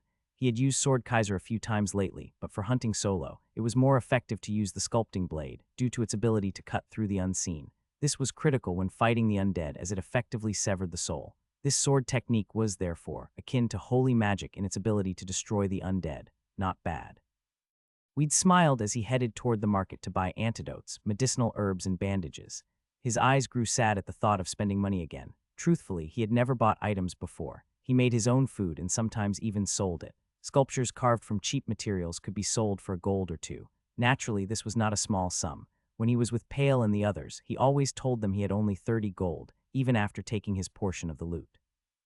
But his profit from selling sculptures and food was 200 gold. He had accumulated 650 gold through hunting, selling loot and collecting quest rewards. But to be in position to spend money was greater agony than being penniless.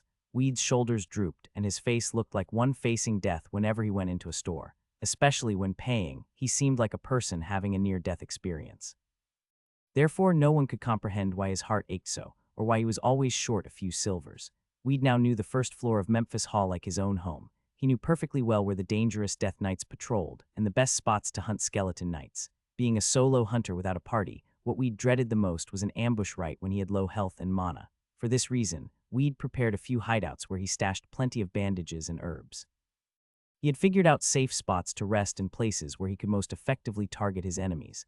Bandages and herbs were easily obtained, however the knowledge of the hideouts was priceless. He had selected these locations after countless trial and error, but afterwards, without regrets, he had cleared out those spots. It's here, huh? After going through the northern area, Weed finished exploring the entire region. You have completed Memphis Hall B1 floor map for the first time. Your fame has increased by 20 plus 20 fame. When Weed first came to the City of Heaven, he had bought a map. Later, the places he traveled to were added to this map. The map of Memphis Hall's basement was now an item which could be sold for quite a high price at the general store or to other users. There was no way he would pass up this opportunity to get easy money. Weed left Memphis Hall and headed for the Cave of Dead Warriors. It wasn't a difficult place to find. The moment he descended into the cave, he heard eerie noises. What is this? He could sense a light draft and the low growl of something dangerous. Murky darkness filled his vision and the noises were getting louder. I don't feel so good about this. Weed moved cautiously, keeping his right hand on his sword just in case something popped up out of the shadows. So I'm not the first one to discover this place. I suppose the people who first discovered Lavia's also discovered this dungeon. A short distance away, Weed came upon an undead blocking his path. Human, are you a knight? It was a huge, muscular knight with a body much bigger than a skeleton knight or a lizard man. He had broad shoulders and dangerous-looking arms, but above the neck there was nothing. The missing head was instead carried by his left arm. He was the most unique monster among all the undead a knight that carried around his own head. It was this head that had spoken. A Dullahan, huh? Weed recognized his opponent, an undead around level 140. I am not a knight. Weed replied, then what are you? I am a sculptor, skull sculptor. Incredible disappointment filled the Dullahan's face. Dullahans loved to improve their skills through combat. They were a type of knight that made the skeleton knights pale in comparison. You're a sculptor. What a disappointment, the Dullahan mumbled. Weed was used to being underestimated because of his class. A sculptor must look so pathetic that even the undead ignored them. The creator of Royal Road was Unicorn Corporations. There was much controversy when they released the game. It was the first ever virtual reality game, a reality that was 100 based off of fantasy. But why was it named Royal Road? There had been so many names to choose from. Even though Royal Road received worldwide attention, its title was somewhat disappointing. It wasn't a name that stuck with you when you heard it, but there was a reason Unicorn Corporation chose the name Royal Road. No one on Earth had been able to conquer and rule over every continent and ocean. This game was the road to that great empire, the unified empire that not even Genghis Khan, Napoleon, or Alexander the Great could achieve. The game paved the way for people to achieve that dream. It was a hope for something never before seen in the history of mankind, an emperor who would conquer every single continent. It taught people to dream, to hope to be whatever they want to be, and this hope would drive them towards their goal. This was the true meaning behind Royal Road. The first to conquer the entire land would be given prize money, 10 of Unicorn Corporation's sales for 1 month. This was an enormous sum. In Korea alone, millions played the game. Globally, Japan, Europe, and America combined, the users amounted to over 100 million. Royal Road cost $300 a month to play. It was difficult to calculate such a huge amount of money. 10 of that would make someone instantly rich. That was why most players in Royal Road chose fighting type classes. Most users chose to advance from swordsman to knight, seeing battle-related classes as the fastest path to becoming the emperor. Blacksmiths and other trade classes were looked down upon. There was no need to even mention artists, chefs, or sculptors who couldn't even fit in with the trade classes. It was their fate to be belittled and ignored. Just like my own life, Weed thought. Without a word, Weed drew his clay sword. An icy blue aura emanated from it. The clay sword had a special ability to slow down an enemy's movements upon a direct hit. Urug, the Dullahan, charged, swinging his axe fast. Weed raised his clay sword, parrying the attacks. Slam! Clay sword's durability has decreased. The message was accompanied by the shock of the impact that made Weed's arms shudder. He had just finished repairing that sword, but this one attack was able to lower its durability. It seemed that the Dullahan's specialty was his brute strength.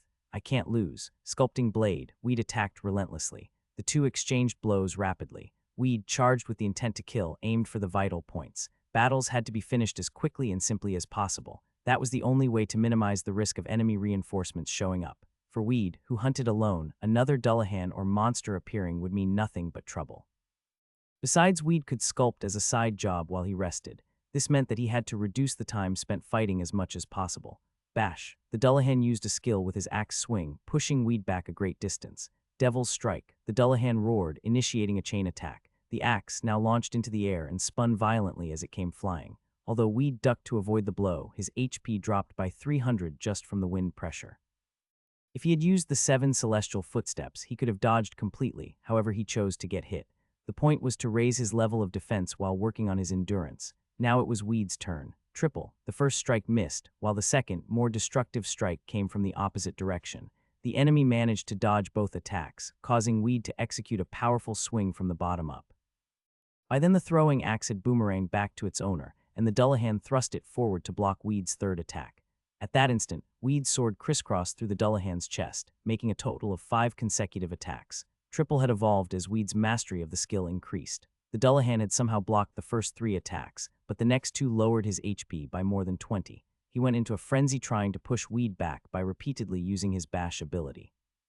But by now Weed had already worked out the skill's timing and swiftly carved into the Dullahan's side. Aren't you dead yet? Sculpting blade. Milky white light surrounded Weed's blade. Then came the merciless strikes. The Dullahan's health points were decreasing rapidly as the strikes sounded. He tried attacking, but Weed dodged them all. Mages were troublesome to fight because they cast countless curses. When Irene the priest was there, the curses were easily dispelled, but now Weed could only dispel the curses with potions after the battle was over. Each curse-dispelling potion cost 3 silvers. This sometimes took the profit out of hunting, so Weed hated skeleton mages the most. Sometime later, the Dullahan's body disappeared in a gray light as his horse neighed shrilly. Phew, that was easier than I expected. But one of them can take down 40 of my health. It would be dangerous if 2 of them challenged me at once. Weed headed to a hidden corner to level his sculpting. After he picked up the greaves the Dullahan dropped. Let's try sculpting a Dullahan. Weed's mastery didn't increase as much by making sculptures he had made before, but making a sculpture for the first time increased handicraft and art skills significantly. Weed took out Zahab's sculpting knife and a piece of wood and started to sculpt the figure of the Dullahan he just saw. He was so used to sculpting now that if he simply pictured it in his mind, he could carve it. The cave was silent save for the echo of Weed's sculpting. It would be great if my sculpting level would rise to intermediate, Weed thought. His current sculpting skill was 99 to level 10. He had also made 5 sculptures of avians, so he thought it was possible to level up. Please let me achieve intermediate level, Weed wished as he finished the Dullahan's head. The Dullahan sculpture was complete, a knight with a buff body, menacing eyes, and a huge blade. Ding, your sculpting skill has reached level 10 intermediate. You can now craft using special metals and gemstones pearl, diamond, ruby, etc. For your class Moonlight Sculptor, the current skills and stats will be affected. Effective sculpting blade has increased by plus 50. Additional effects have been added to sculpting blade's skill. Mana cost for sculpting blade has been halved. All stats have increased by 10. Your fame has increased by 20. Art stat has increased by 20. You have learned skill Power Break. Weed shook with happiness. Words couldn't describe Weed's feelings at that moment. The sadness and loneliness he was made to feel as he learned sculpting. The humiliation and scorn he had to suffer because of his job as a sculptor. Weed felt his rage vanish into thin air. Finally, he had achieved intermediate level sculpting. The job of sculptor, which he had wanted to quit so badly at first, felt like the job he was destined for. The sculpting blade skill had proven to have the greatest efficiency so far. Every time Weed used sculpting blade, his sculpting skill increased ever so slightly, and since it was closely tied to sculpting, the skill was enhanced as his sculpting advanced to intermediate. An additional ability. Information, skill, sculpting blade level 750, Zahab's visionary sword skill, carried on by those destined to carve the invisible or intangible, defends against magic of lower mastery than sculpting blade. When spells are absorbed, the caster only incurs 50 of original mana cost. Cost sustained 25 mana per second. Weed could only laugh. For knights, mages were the most difficult opponents. Long-range magic attacks were very hard to dodge. But now Sculpting Blade was able to absorb this magic. Even if the opponent only used half the mana they had, it was hundreds of times better than getting hit. Since the mana cost for Sculpting Blade is reduced, maybe I could use it when executing triple or backstab. Sculpting Blade was more of a buff than an attack. Combining Sculpting Blade with the Imperial Formless Sword technique would cost an enormous amount of mana, but Weed believed the result would be unparalleled. Besides, there was always Sculpture Destruction. Information, Sculpture Destruction, Sculptor's skill. The anger involved in destroying a self-made sculpture is converted to strength for one day. Art stat will temporarily serve as a battle-related stat. Warning, fame will drop and the corresponding points will be deducted from art stat. Destruction of ordinary statue, art stat x2 and conversion to STR. Art stat 1, fame 20. Destruction of fine statue, art stat x4 and conversion to STR. Art stat 5, fame 100. Destruction of great statue, art stat x6 and conversion to STR. Art stat 10, fame 200. Destruction of masterpiece, art stat x20 and conversion to STR. Art stat 30, fame 1000. The amount of art stat converted to strength depended on the quality of the sculpture destroyed. Destroying a normal statue converted double the amount of art stat into strength or dexterity for a day, while destroying a fine or great statue would convert 4 or 6 times the art stat into strength or dexterity. This would be a commonly used skill for sculptors with low strength. Sculptors who only sculpt statues in the game would have a high art stat, but it would be hard for them to hunt because of their battle stats. This skill allowed those sculptors to change their art stat to other stats, but the problem lay in the fame and art stat penalty that accompanied its use. The art stat was hard to increase, meaning the skill had to be used cautiously. There was such an extreme penalty for destroying a statue that it felt very difficult and unsettling to use the skill. In other words, the skill was a double-edged sword. Weed decided to stow it away and not use it if he could help it. Temporary strength was not true power. Even without sculpting destruction, Weed had become strong once his sculpting skills reached intermediate. All his stats had risen by 10 and Sculpting Blade's power had doubled as well. Weed wasn't the only one to enjoy this advantage. Any trade skill such as cooking, tailoring, smithing, fishing, farming held advantages such as stat, skill, or fame bonuses when proficiency went up. When it reached intermediate, all stats gained 5 points. When proficiency reached advanced, all stats gained an additional 10 points. No one had ever mastered any of the production skills before because the path was too difficult. It had taken a Weed a lot of time and effort just to reach the intermediate level. It would be even more difficult to progress from intermediate to master. However, at that moment, Weed firmly decided that he would become master in all trade skills. Delicate aesthetic senses and burning passion for art had little to do with Weed, but he had a talent that no one else had, the talent of hard work. The Cave of Dead Warriors was a hunting ground where Dullahan and skeleton mercenaries around level 120 and ghouls around level 110 frequently appeared. Ghouls were lower level, but they always appeared in groups of 4 or 5, and there were many kinds of ghouls. Upgraded or named ghouls sometimes had levels over 130. Dullahans and skeleton mercenaries had great swordsmanship, so the battles were thrilling, but ghouls usually just charged in, trusting their clumsy but strong defense. Weed had to learn how to attack while dodging their vicious attacks. Good, this place is perfect. Weed had chosen the Cave of Dead Warriors as his new hunting ground. Named monsters, whether they are Dullahan, skeleton mercenaries, or ghouls, were a bit more dangerous, but fighting them had great advantages. It was perfect for Weed, who fought mainly with fists or swords. There was the odd skeleton mage here and there, but their magic was no longer effective. Blocking with Sculpting Blade nullified their magic. Sometimes the spells would rebound, putting the mages in a difficult situation. It seemed the rate of reflecting the magic depended on the mastery of Sculpting Blade. He needed to practice sculpting in order to raise it. Leveling his sculpting was now as important as gaining experience points and levels. Weed, who was doing very well so far, still had one opponent he had to be wary of, the Death Knight. These monsters were over level 200 and appeared much more often in the Cave of Dead Warriors. They wandered about, never staying in any specific area. Weed had to hold his breath and move stealthily to hide from them. Death Knights had bad eyesight, so Weed could relax when he hid in a corner. He went so far as to dig some ditches and hide in them whenever a Death Knight approached. When did I become like this?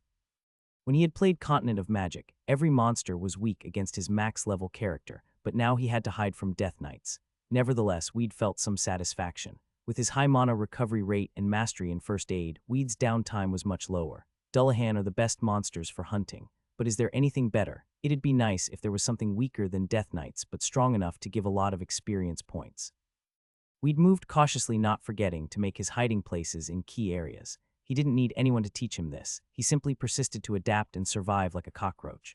After going through many ghouls and skeleton mercenaries, Weed came upon a wide cavern where an underground river flowed gently. Flowers and even some herbs were blooming all over. It was about time to rest since he had just been in a fierce battle against skeleton mercenaries. We'd refilled his water bottle and was just about to sit when he saw a silhouette. Upon further inspection, he found a woman sleeping in the middle of the dungeon with nobody else around. "Who are you?" she asked. Weed, who had been waiting for her to wake up, was startled. "I'm Weed. WH. What about you?" It was unpolished speech, not like him at all. Weed had never imagined that someone other than himself would be there, and the look on her eyes as she woke was exactly Weed's type.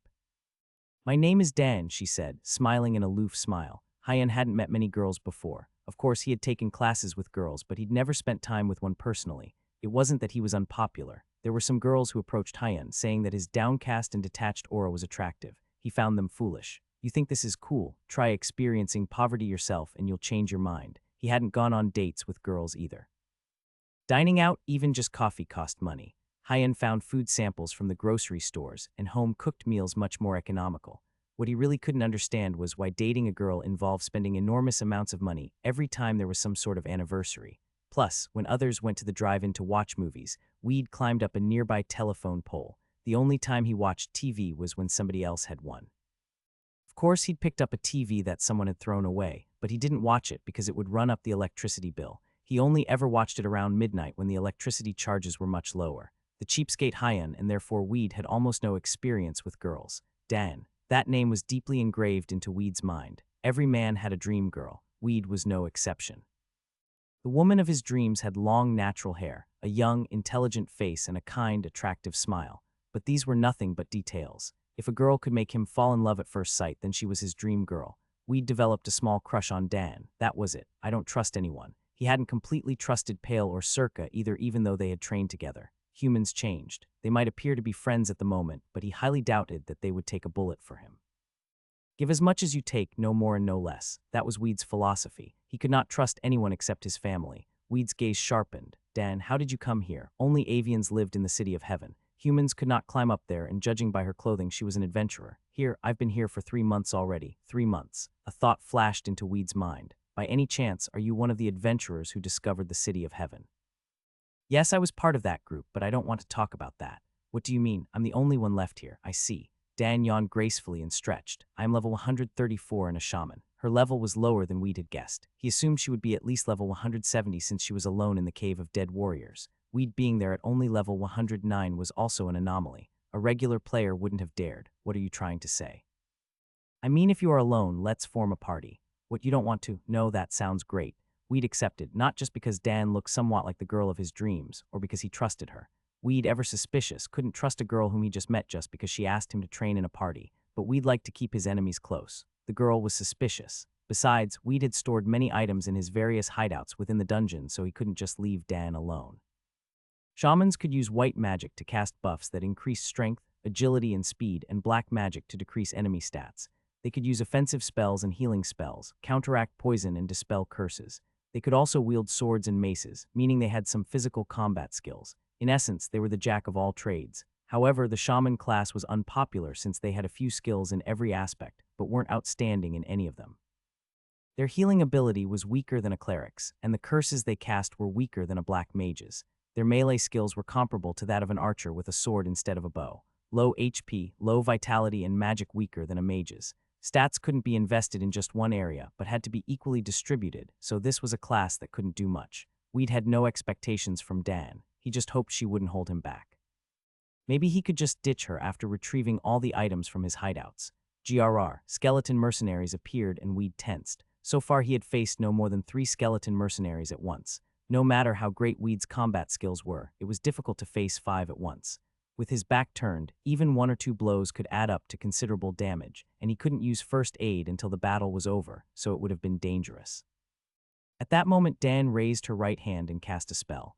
Light of courage descended from the ancients. Give this hero the power to fight his enemy. Power up. Weed's body glowed with bright light and his strength was raised by nearly 100. Dan then graciously raised her arms as though she was awaiting an embrace. A breeze drifts past. Fight the enemy with a light heart. Light will be your steps. Up, spirit wolf.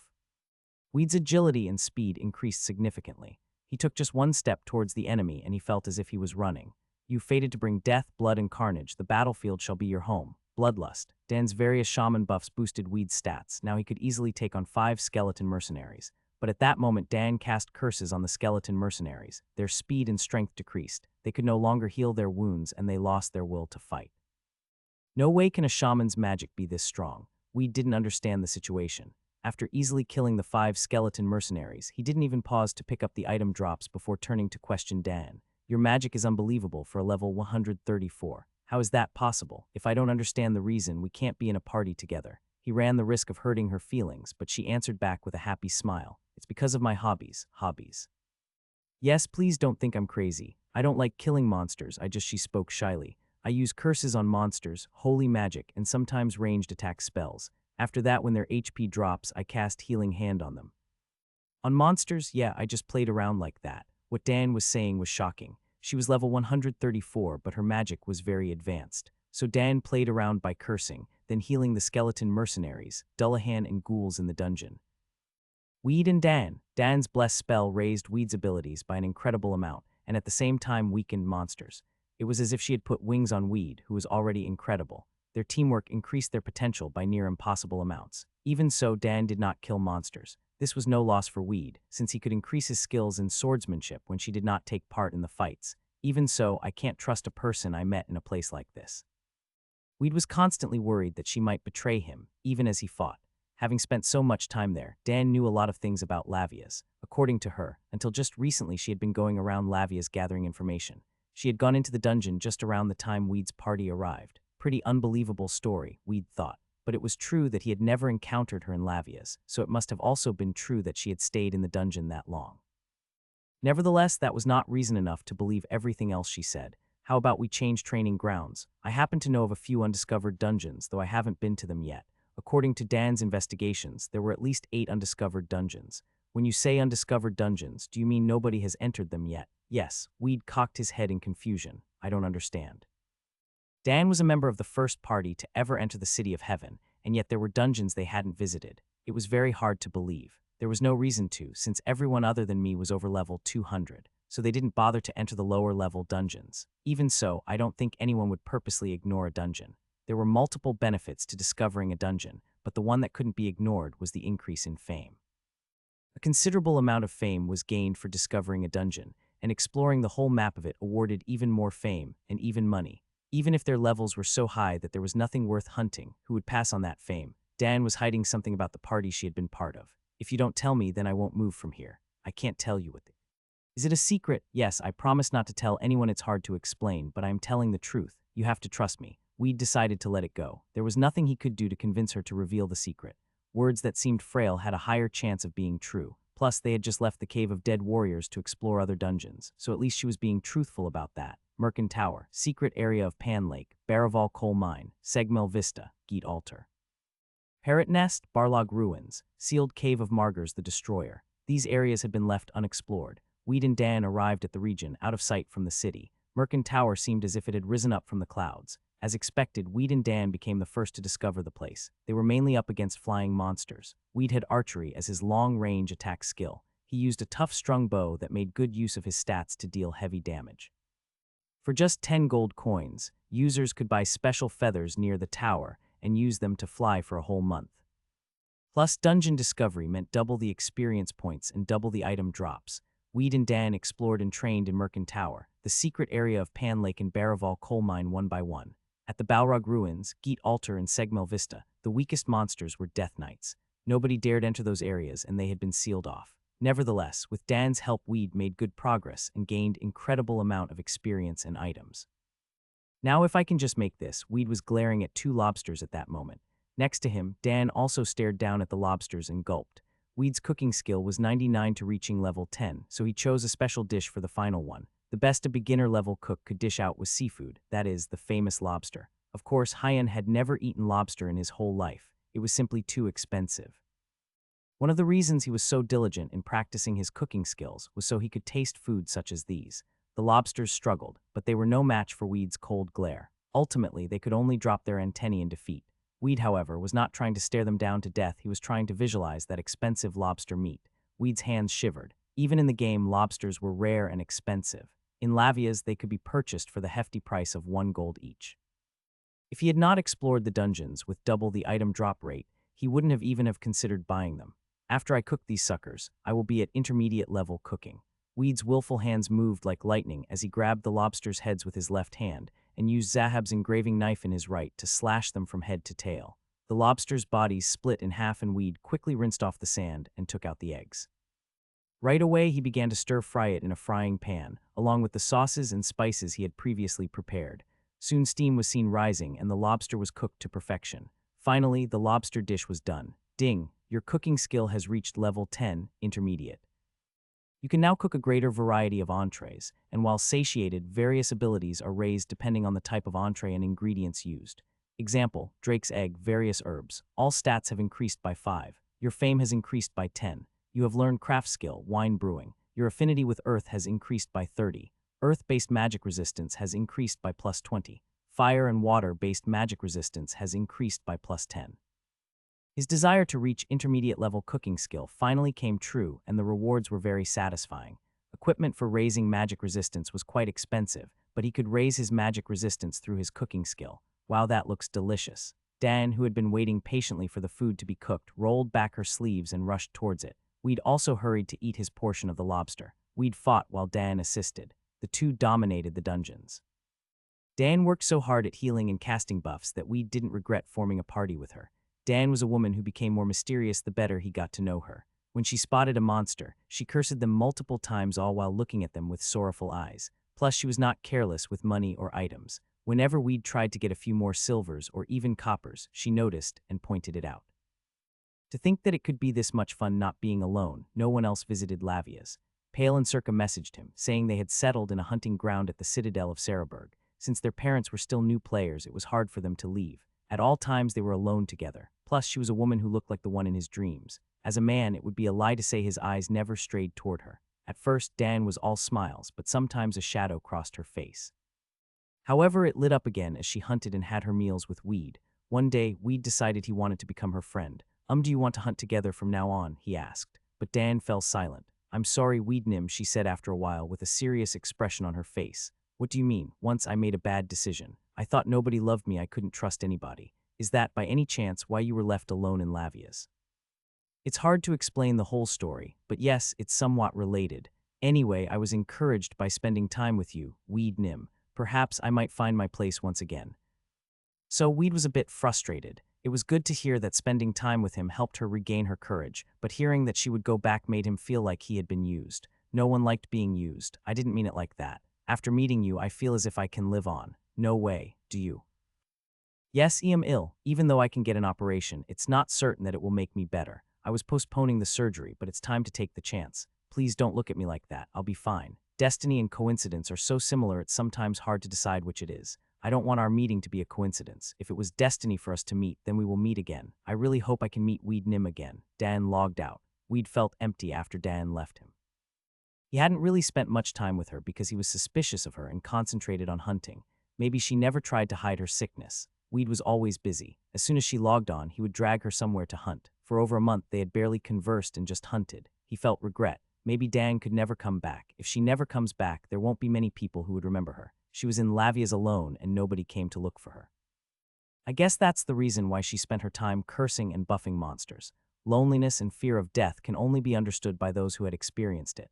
We'd hunted, waiting for Dan, but she did not come back even after 3 months passed in the game. In the real world, it had been 3 weeks. If it was a life-threatening surgery, it might take her months to recover. She will come back even if it takes her a year or 2 years. She promised me. Weed began to sculpt deep inside the dungeon. Even if she never returns, I will leave my memory here, to show that at least one person remembers her. After his sculpting skill had reached intermediate level, he could use Zahab's engraving knife to cut boulders. Of course, that was only possible using sculpting blade. The engraving knife danced and 2 human figures were etched onto the rocky walls. Weed moved boulders to the places where they had shared their meals and rested, and made pairs of sculptures out of them. Sometimes he etched drawings on the walls. Monsters would occasionally pester him, but Weed sculpted persistently. His last piece was in the cave of dead warriors where they had met each other for the first time, the cavern with the underground river flowing through it, the sleeping Dan and Weed finding her. A sculpture of them stood where they had shared their first memories. You have completed nameless sculptures of Lavia's. Mysterious sculptures have appeared in Lavia's. These sculptures of treasured memories will become sanctuaries and guides in these dangerous dungeons. The mysterious statues were made by an anonymous sculptor. Artistic value, 300. Effect: the calm aura around these sculptures will increase players' vitality and mana by 25. Movement speed increases by 10. Monsters' attacks have a 5 penalty. The effects do not stack with other statues. Number of fine pieces created, 2. Your sculpting skill has reached level 2. Your sculptures will become more detailed and delicate. Your fame has increased by 20. Art stat has increased by 20. Endurance has increased by 20. Stamina has increased by 10. Hoo-hoo-hoo-hoo. Weed perched atop a hill overlooking all of Lavia's and laughed in satisfaction as his cape danced in the wind. Hunting had raised his level to 175. Gray Cape of the Dead, durability 2020, defense 12. The tattered cape of a skeletal warrior still provides some protection despite its poor condition. Requires level 150 strength. Effects: increases speed when traveling long distances. Graham's Steel Belt, durability 25. Defense 7. Has 10 quick slots for small items such as daggers, potions, antidotes, etc. Requires level 110, 200 strength. Effects: quick slots for potions and antidotes automatically refill from inventory. Graham's Leather Armor, durability 30. Defense 25. Light and hard, yet sturdy armor infused with the soul of the skeleton knight Graham. Requires level 130, 300 strength. Effects: plus 20 chance to evade magical or ranged attacks. Plus 20 strength. Plus 5 dexterity. From fighting the undead, Weed received boots, gloves, and even rings. For every 30 skeleton knights he killed, he received Ferret's Ring, which improved mana regeneration by 10. Since Royal Road allowed players to equip rings on 8 fingers, and even allowed multiple on the same hand so long as they did not have opposing attributes, Weed had persevered until he had a copy of the ring on each finger. The rings now increased his mana recovery rate by 80, showing how many skeleton knights he had killed. Weed camped spawns and mercilessly slaughtered any monsters that gave significant rewards in experience or items. The powerful skeleton knights of Memphis Hall were simply no match for Weed. I feel like I'm flying with the wind. This freedom, this solitude. With his arms spread wide, Weed enjoyed the gusts of wind playing across his cape, but the world didn't let him relax.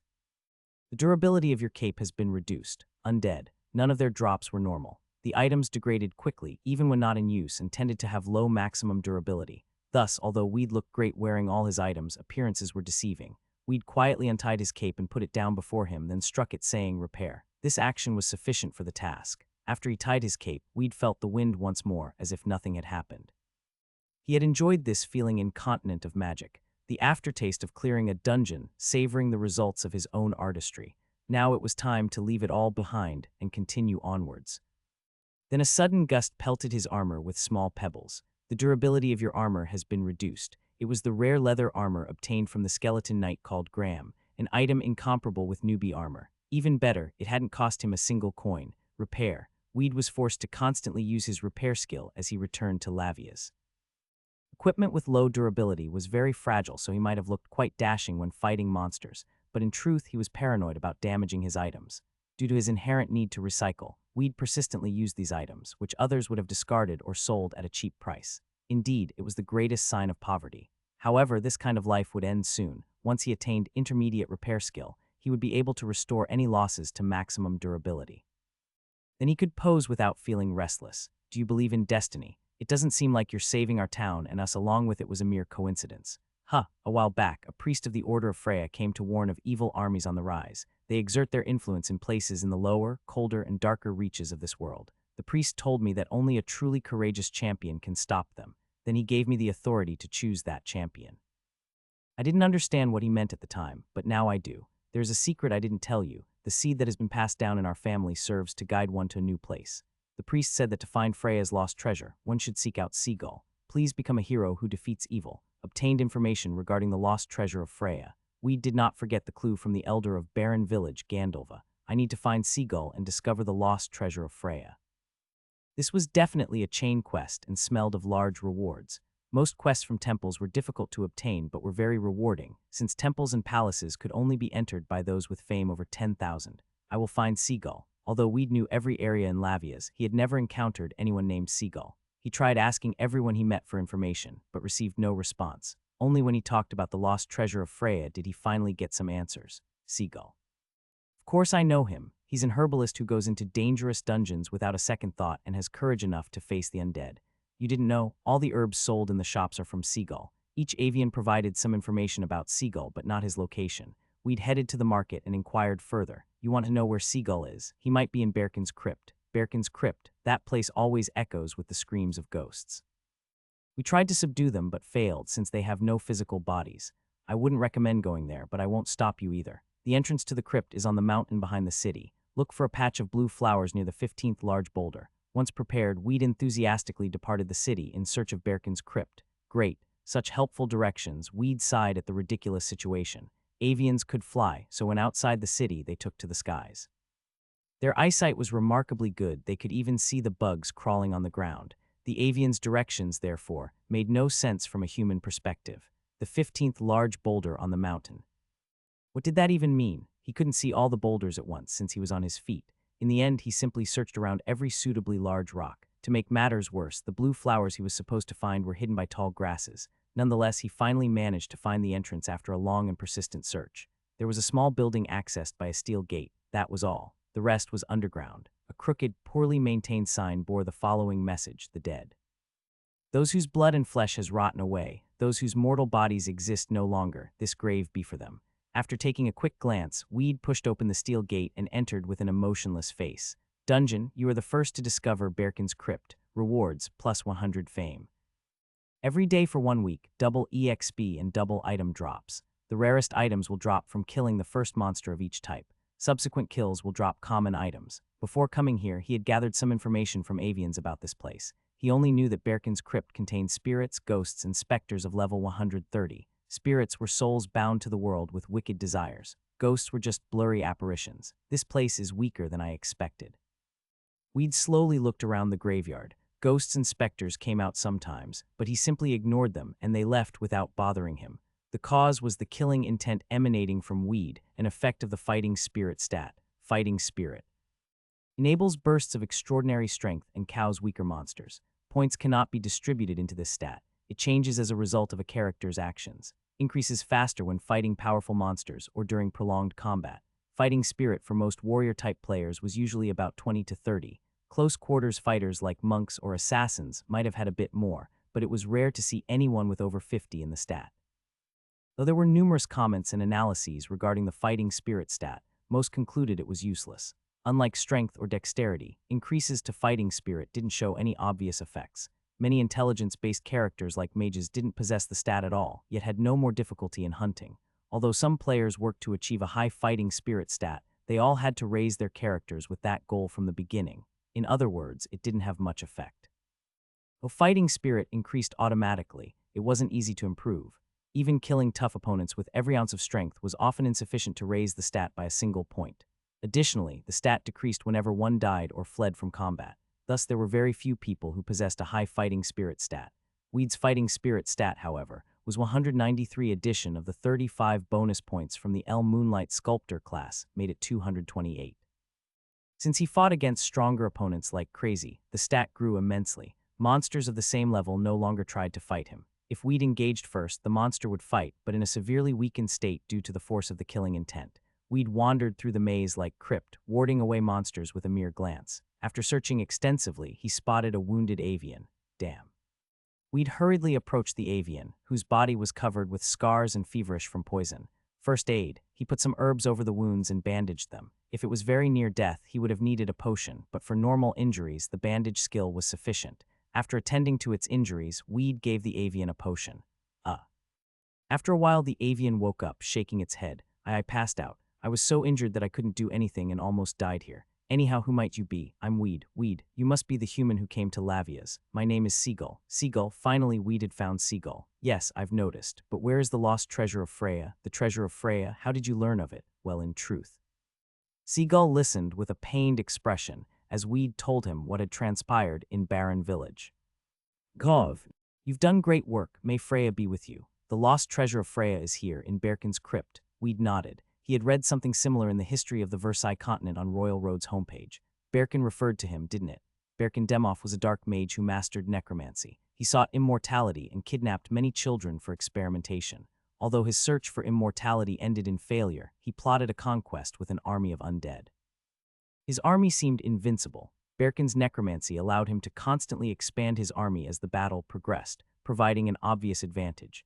His undead horde consisted of several thousand zombies, skeletons, and dullahans led by death knights and fouler creations that could only be the stuff of nightmares. Only after kingdoms from all over the world united their strength were they successful in putting an end to Berkin's menace. We'd learned of this after coming to Lavia's. Indeed, the City of Heaven had been built to isolate the undead.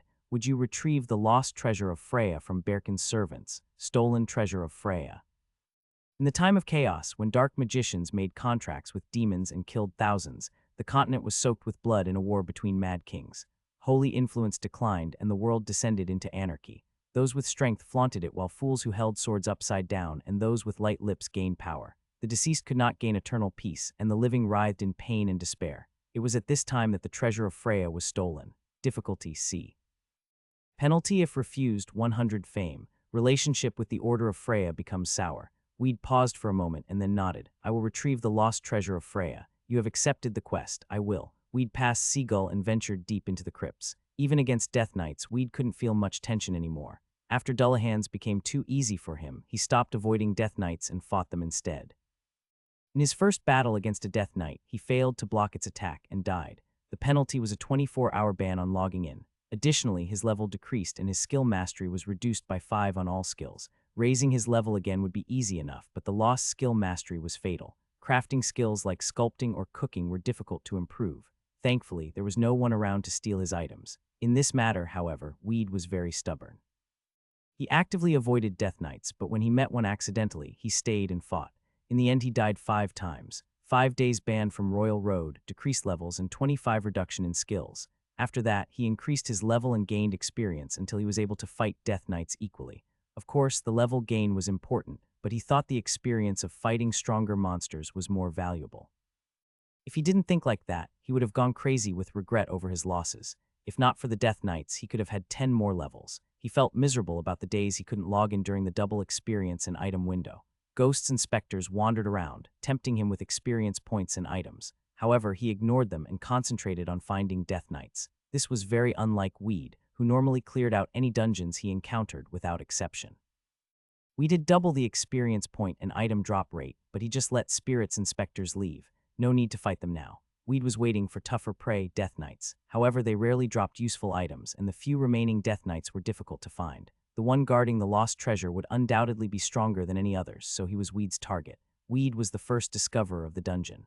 On the first kill, the best item that a monster could drop would come out. Now Weed could afford the luxury to exploit such an advantage. Ghosts, specters, and spirits trailed behind him as he searched Berkin's crypt, creating an eerie sight. It was deep underground that Weed finally encountered the Death Knight. Cuckoo Sicily human, did you come here to diddy? Weed stared at the Death Knight expressionlessly. The Death Knight wore a cape, sword, and helmet over his bony body. His shining silver helmet seemed like a very rare item. That'll be a very big catch, Weed smiled. Incidentally, he had no helmet of his own and could finally get one. Helen's Grail, which was evidently the lost treasure of Freya, was enshrined behind the Death Knight. It was definitely unique, for it shone with a bright light even in the depths of the dark dungeon. Hiya, Weed charged toward the Death Knight without warning. At such an opportune time when experience points and item drop rates were doubled, he didn't have time to spare. Sculpting Blade. Weed started off with his signature move, known to be lethal to the undead. The Death Knight raised his sword, now writhing with a dark aura, and attacked. Sculpting Blade clashed against the Death Knight's strike, sending shocks through both combatants. Just as he felt the impact, Weed jumped while holding his sword against the Death Knight's and landed a kick to his skull. Cuck, while the Death Knight staggered back a step, Weed quickly took 2 steps toward him. Between enemies, there was no need to exchange pleasantries, only attacks with killing intent. With only an arm's length between them, they fought. This was an advantageous distance for Weed, although the danger increased with proximity. For Weed, who could react only by reading the Death Knight's shoulder movements, this was safer. If the Death Knight, at a level of over 200, used his attack skills, things would get difficult. Die human. The Death Knight swung his sword in excitement. Weed welcomed the attack while keeping it away from his vitals. Pain rushed through him and filled him with the ecstasy of battle. He could feel the tension in the atmosphere, the killer intent and enmity emitting from Death Knight. He endured the attacks from the enemy, fought head-on in order to crush him. A lion would never underestimate its prey, even if it's a rabbit. It would bide its time. The second the rabbit moves, it would pounce. Endurance has increased by 1. The reward for taking the enemy's attack and enduring all the pain was this. Weed took hits in almost all his battles. The result was tremendous defense from amazing endurance. When he fought enemies of higher levels, the stat rose even faster. While increasing his level was important, improving his stats was more so. After each battle, his bandage skill improved quickly. If one thought of investment as a waste, he could not gain anything in his entire life.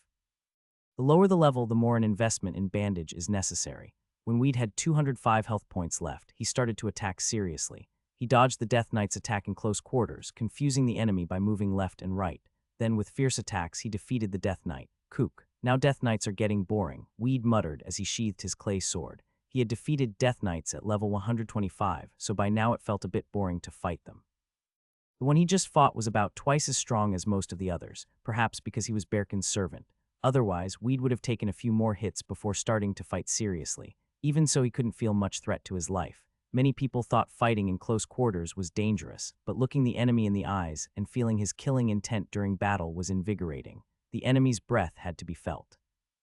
Although Weed was holding a sword, he fought at a much closer distance than normal. If one acclimated to fighting in close proximity, fighting at longer distances became a walk in the park. Even if the Death Knight had used its skills and fought with all its might, there would have been very little difference. However, if Weed allowed huge blows, there was a risk of having his armor broken, and his endurance wouldn't rise as quickly, therefore he fought up close. Repair. Weed took off his equipment and struck them with a hammer.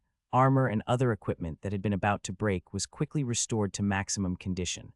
Unfortunately, his repair skill was only level 8, so it only looked as good as new. The durability of each item was at its minimum. If other people wore this kind of equipment and fought, it would have broken even before the duel ended. Wearing such equipment would have been impossible without painstaking care, akin to handling a very old car. The repair skill increased in level quicker than sculpting or cooking because it was a sub-skill, not a main skill. It was a sub-skill related to blacksmith, so it had a fast growth rate. On the other hand, he could do sculpting anywhere. Cooking increased due to the art stat and hard work, but repair could not be improved without broken weapons or equipment. To Weed, who hunted alone in Lavias, repair was something that couldn't be improved easily. Weed checked the loot from the Death Knight. Van Hawk's magic helm, durability 90-90, defense 25, helmet worn by a Death Knight, dome-shaped and covers the head completely, offers great defense.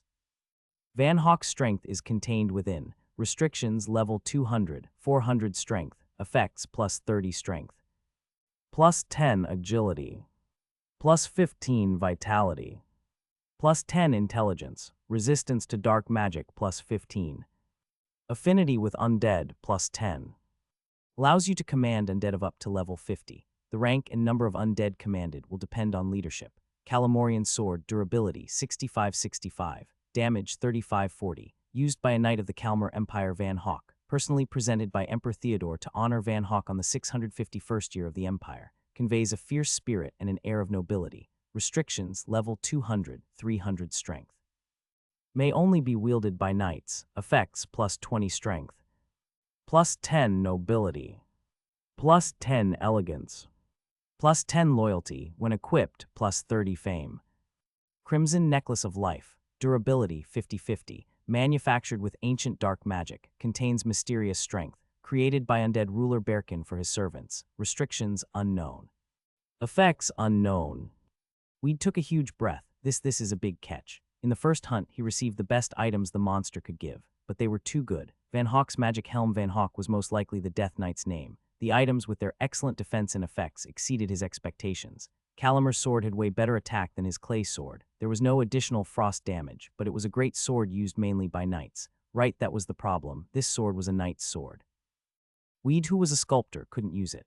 Of course, if he truly wanted to, there was an easy way to equip it. He could go to an empire or a kingdom, pass a test, pay a fee, and become a certified knight. Unlike swordsmen, who had to undergo a second trial to be a knight, he merely had to go get a license. If he did that, he could use this sword. However, he couldn't use these items now anyway because of the level limitation. Identify item. Failed to identify the item. Identify item. Failed to identify the item. The Crimson Necklace of Life couldn't be identified despite several tries to identify it. His identification skill level was simply too low.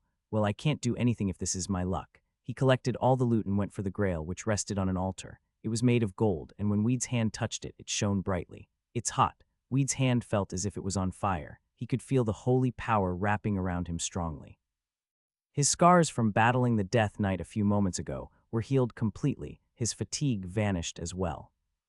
Acquired Freya's treasure, Helene's Grail. The light from Helene's Grail slowly dimmed, leaving behind a pure, clean feeling. Weed examined the Grail, full of curiosity. Identify item. Helen's Grail, durability, infinite, one of the three holy items bestowed by the goddess Freya, a symbol of the goddess, beauty and abundance, gives infinite strength to those with strong belief, turns water into holy water after a day. Holy water is lethal to the undead. If spread on soil, will bring a plentiful harvest. Restrictions, faith 900, class related to clergy or those accepted by the Order of Freya, effects plus 100 faith.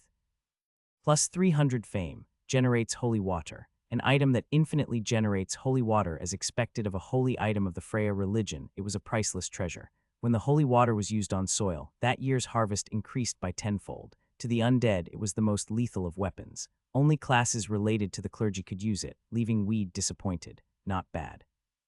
Weed repaired his sword, ready to continue to hunt the spirits and ghosts he had simply passed without a second thought. The double experience point and item drop rate would last exactly 1 week in Berkin's crypt. He couldn't miss such a golden opportunity. Just then, he heard a voice. Hurry, wake up, Opa. The only one who would refer to Weed as Opa was his younger sister, Hyeon. She was calling Weed through the microphone attached to the game capsule. Now of all times, Weed looked around and logged out. Yes, the next segment of our program is about the famous player in Tor Kingdom who's all abuzz amongst users these days. Mr. O, I hear there's now a blacksmith who can enhance the defense of your equipment. Yes, that's right. A fighter will always have some regrets and aspirations. Equipping gear with high defense will increase your chance of survival, and the blacksmith of Tor can increase this defense by smelting it with enhancing minerals. There were many television programs related to Royal Road, drawing on the many wonders and legends of the Versailles continent. Viewership increased in parallel with the influx of players, leading to enormous advertising revenues. A blacksmith. Lee Hyeon was sitting in his room, watching a TV show on Royal Road. A female host and a male host were talking to each other in turns, and Lee Hyeon hoped to hear new information about the game. Although he could not be certain, many other viewers likely shared his objective. The Versailles continent had no distinction between night and day. Every hour was training hour. But when programs related to Royal Road aired, training grounds were less busy. Yes, that is amazing. Perhaps I should request an enhancement too, but wouldn't the price be extremely high? Yes, he charges anywhere from 10 to 100 gold depending on the effect or function. Isn't that unbelievable? Shin Hai-min frowned. 100 gold. I wouldn't be able to afford that even after gathering all of the money I have collected so far. Haha, but that price is only for very, very good items, so you would probably enhance your items for around 10 gold. That blacksmith user will be filthy rich really soon. That's not exactly true. The prices of the materials needed for enhancing are pretty expensive, so he wouldn't be able to get 20 profit for each enhancement.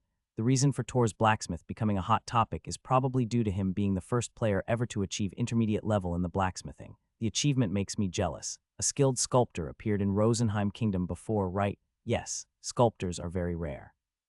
It's a rare job simply for what they do. The sculptures he made are said to be very beautiful. Rosenheim Kingdom's sculptor was, of course, Lee Hyeon's game character, Weed. After I heard the rumor, I visited Rosenheim Kingdom to interview and purchase a sculpture to give it as a gift to you, Hai-min, but he had already left. I'm worried that he deleted his character after going through the difficult path of a sculptor. Wow, that's too bad. I lost my chance to receive a nice gift.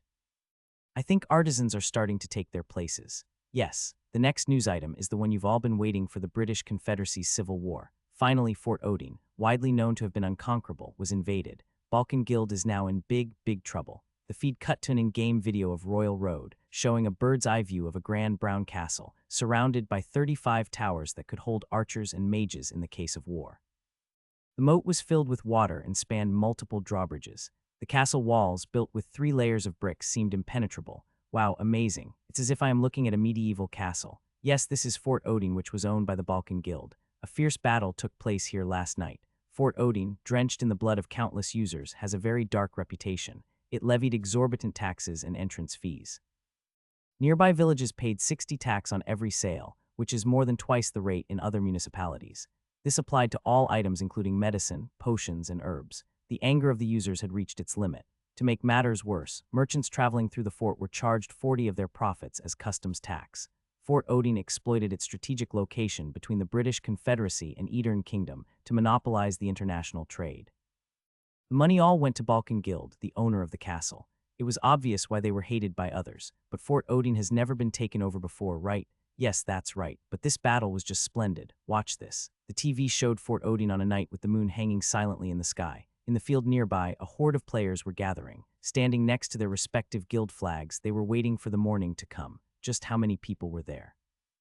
Li Haiyan was too astonished to speak. He'd heard that the number of users playing Royal Road was increasing greatly, but this was just too much. Rivers of people covered the field in front of Fort Odin. The number of users gathered to conquer Fort Odin was over 30,000. The male MC, Oju continued on as if he had read the viewer's thoughts. 30,000. That is the greatest number of people that has participated in a siege so far. That's correct.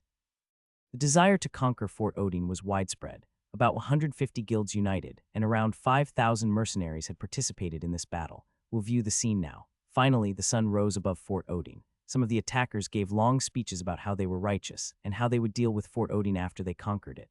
With courage filling the air, the battle began. It was a wondrous sight to behold, 30,000 soldiers attacking Fort Odin simultaneously. Arrows flew everywhere and magic struck the fortress. Catapults constantly spewed boulders and summoned golems attacked the stronghold, but the opposition still fought back, relying on the castle wall's defensive capabilities.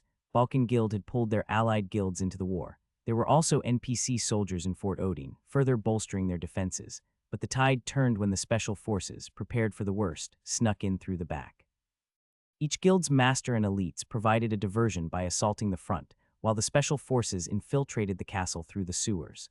Grand sword auras rose and magic exploded everywhere. About half of the British Confederacy's top 100 players are known to have participated in this battle. In the end, Fort Odin couldn't resist any longer and fell into the hands of the invaders. Balkan's guild members, who resisted to the end, were all killed. Their allied guilds had surrendered when the situation turned against them, ending the fierce battle. The invading guilds exulted in the overwhelming joy of victory. Mr. O, will peace come to Fort Odin now? I don't think so. First of all, Balkan, who owned the fort, is unlikely to simply back off. They will be gathering their strength to take back what was theirs. Another war will commence. Yes, but even if Balkan's attacks fail, Fort Odin seems like it won't settle down for a while. Division of profits between the victorious guilds will not be settled easily, and considering the other advantages that Fort Odin grants, they'll all be hungry for it. That's how much value the land has. Balkan had invested a lot of money to stabilize the economy in the land, but they had to collect a lot of taxes for soldiers and fortifications, since other forces wanted the place. That's a bad cycle to be stuck in. Yes. Fort Odin, which stands in the middle of the two empires and functions as a relaying station, will continue to be in chaos. Li Haiyan smirked a smirk that could make the most heinous villain envious. The attackers had 30,000, at least 15,000 should have died, and about 10,000 from the defenders. Imagining the skills and levels that decreased was simply exhilarating too. Haiyan, while other stats dropped, Li Haiyan was growing stronger. Suddenly the phone rang and he hurried to answer. Hello, you ready? The person asking the question without any greeting was his sister, Li Haiyan. Yeah, I'm all dressed and I washed my face. Hair, of course I washed it. It's starting soon so you have to hurry. All right, Haiyan, I'm coming. Li Haiyan turned off the television and rose from his seat. He sighed. Li Haiyan was discontent. What the hell am I doing, Dane High School? Even though he swore to himself that he would never return when he quit the school. Brother, you have to come. If Haiyan hadn't nagged in the morning, he never would have gone. He was threatened that if he didn't go today, he shouldn't dare to even think about going into the capsule for a while. Does she even realize who I am trying to make money for? A high school festival. Others went with their parents, but Li Haiyan called her older brother. Just what am I doing? Li Haiyan complained constantly. Even though he really didn't want to go, when he thought of his disappointed sister, he had no choice. He felt like a cow being dragged to the butcher's. Li Haiyan carelessly sat at the festival's stands when he arrived. Students were divided into clubs or grades and were selling goods at shops, but Li Haiyan ignored them. Hey, are you Li Haiyan by any chance? Li Haiyan turned to look towards the voice. A slim and pretty female university student wearing a purple skirt was standing there. Who are you? Her face showed disappointment at Li Haiyan's words. I was right, it's me, Yoonghee. Oh, her name and face were all that Haiyan could remember. Her pretty face had made her the object of many boys' affections in high school. She became more stylish, and her intelligent appearance probably makes her popular even now. University must be treating her well. That was all Haiyan could remember. There weren't any special memories remaining. Was it Yoon Yoonghee? Long time no see. Why are you here when you've already graduated from this school? MMHM. My little sister goes to this school, so I came. You have a little sister. Can I sit beside you? It's an empty seat, so do whatever you want, Li Haiyan said grumpily and continued to watch the festival. A parody of Snow White and the Seven Dwarves was being performed. An apple seller came out, danced, sung foolishly, and then spoke. Oh, dear most beautiful queen, here are some delicious apples. They are freshly picked from the apple farm, so it is cheap and fresh. Only 2001 for 5 apples. The scrawny queen yawned and replied, Why is it so expensive? Because they're ripe apples, my queen. Really? Then we can use these to kill Snow White, right? I believe I didn't say such a thing yet. Can they kill or not? If one tastes it, one won't be able to escape its deliciousness, my queen. Nevertheless, the queen bought the apples. She walked up to Snow White, did some more useless dancing, and handed over the apple. Why didn't you come to the alumni celebration? Yoon Young-hee asked Lee Hyun, who was watching the musical with a cold expression. Lee Hyun tersely replied without turning his head. I didn't feel like going. Really, we hoped that we'd be able to see you there after you quit school. We couldn't contact you. Sang-hoon said he would call you, so we thought you'd be there. No, really, I wanted to meet you again.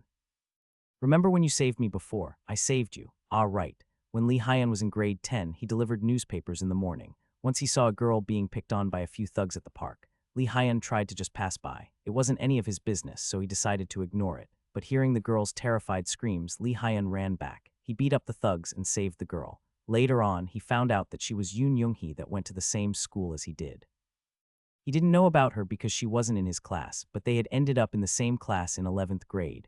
While they conversed, the musical had gone into a crazy direction. There was a bug in the apple that the merchant sold to the queen, so Snow White was beating him mercilessly. After she accidentally took a bite of the apple which had the bug inside, she fell to the ground. The dwarves discovered her, kidnapped her, and brought her to their house. They were plotting to make Snow White cook their meals, wash their clothes, and clean the house. Snow White, who soon woke up, was at a loss. Why would a princess know how to do housework? When they told her to do the dishes, she shattered them into pieces, and when they told her to clean, she broke apart the furniture and decorations.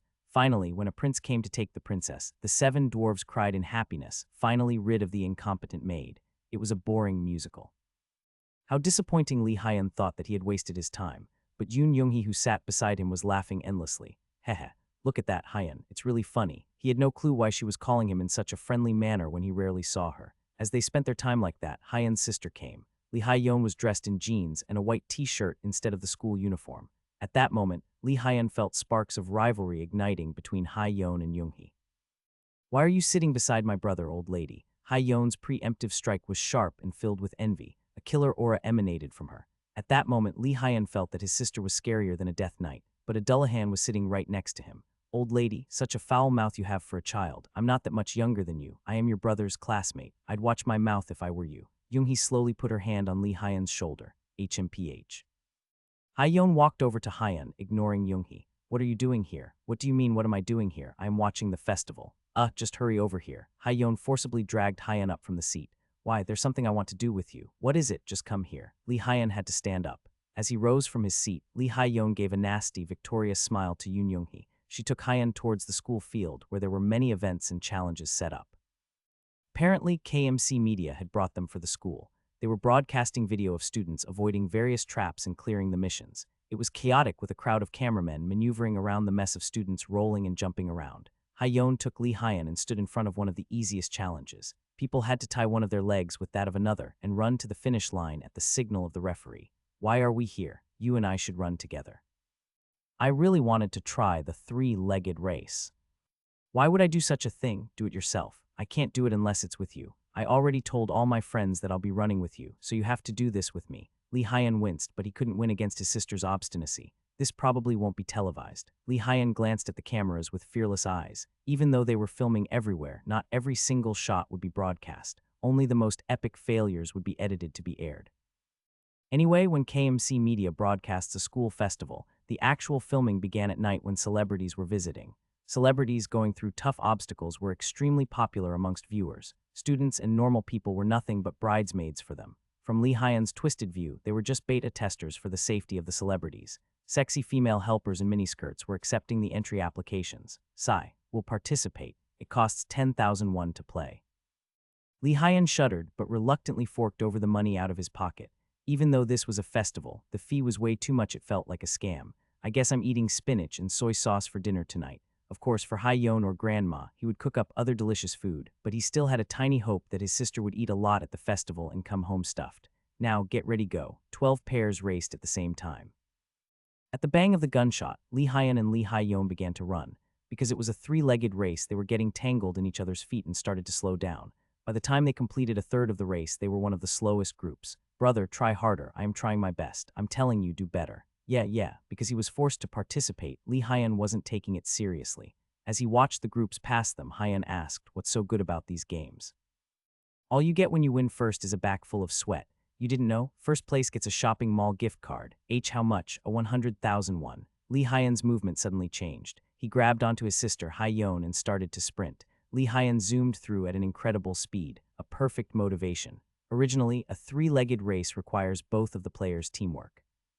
Lee Hyun and Hyeon cleared all obstacles at a blinding speed, passing all the competitors and took first place. Congratulations for winning. They won a 100,000 won gift card from the hosts. Hyun could earn a few thousand won if he sold it online. Unfortunately, a team could not participate in an event again, so they couldn't make more money from the same race. Lee Hyun quickly searched for other games with prizes. His eyes were lit with life unlike a moment ago.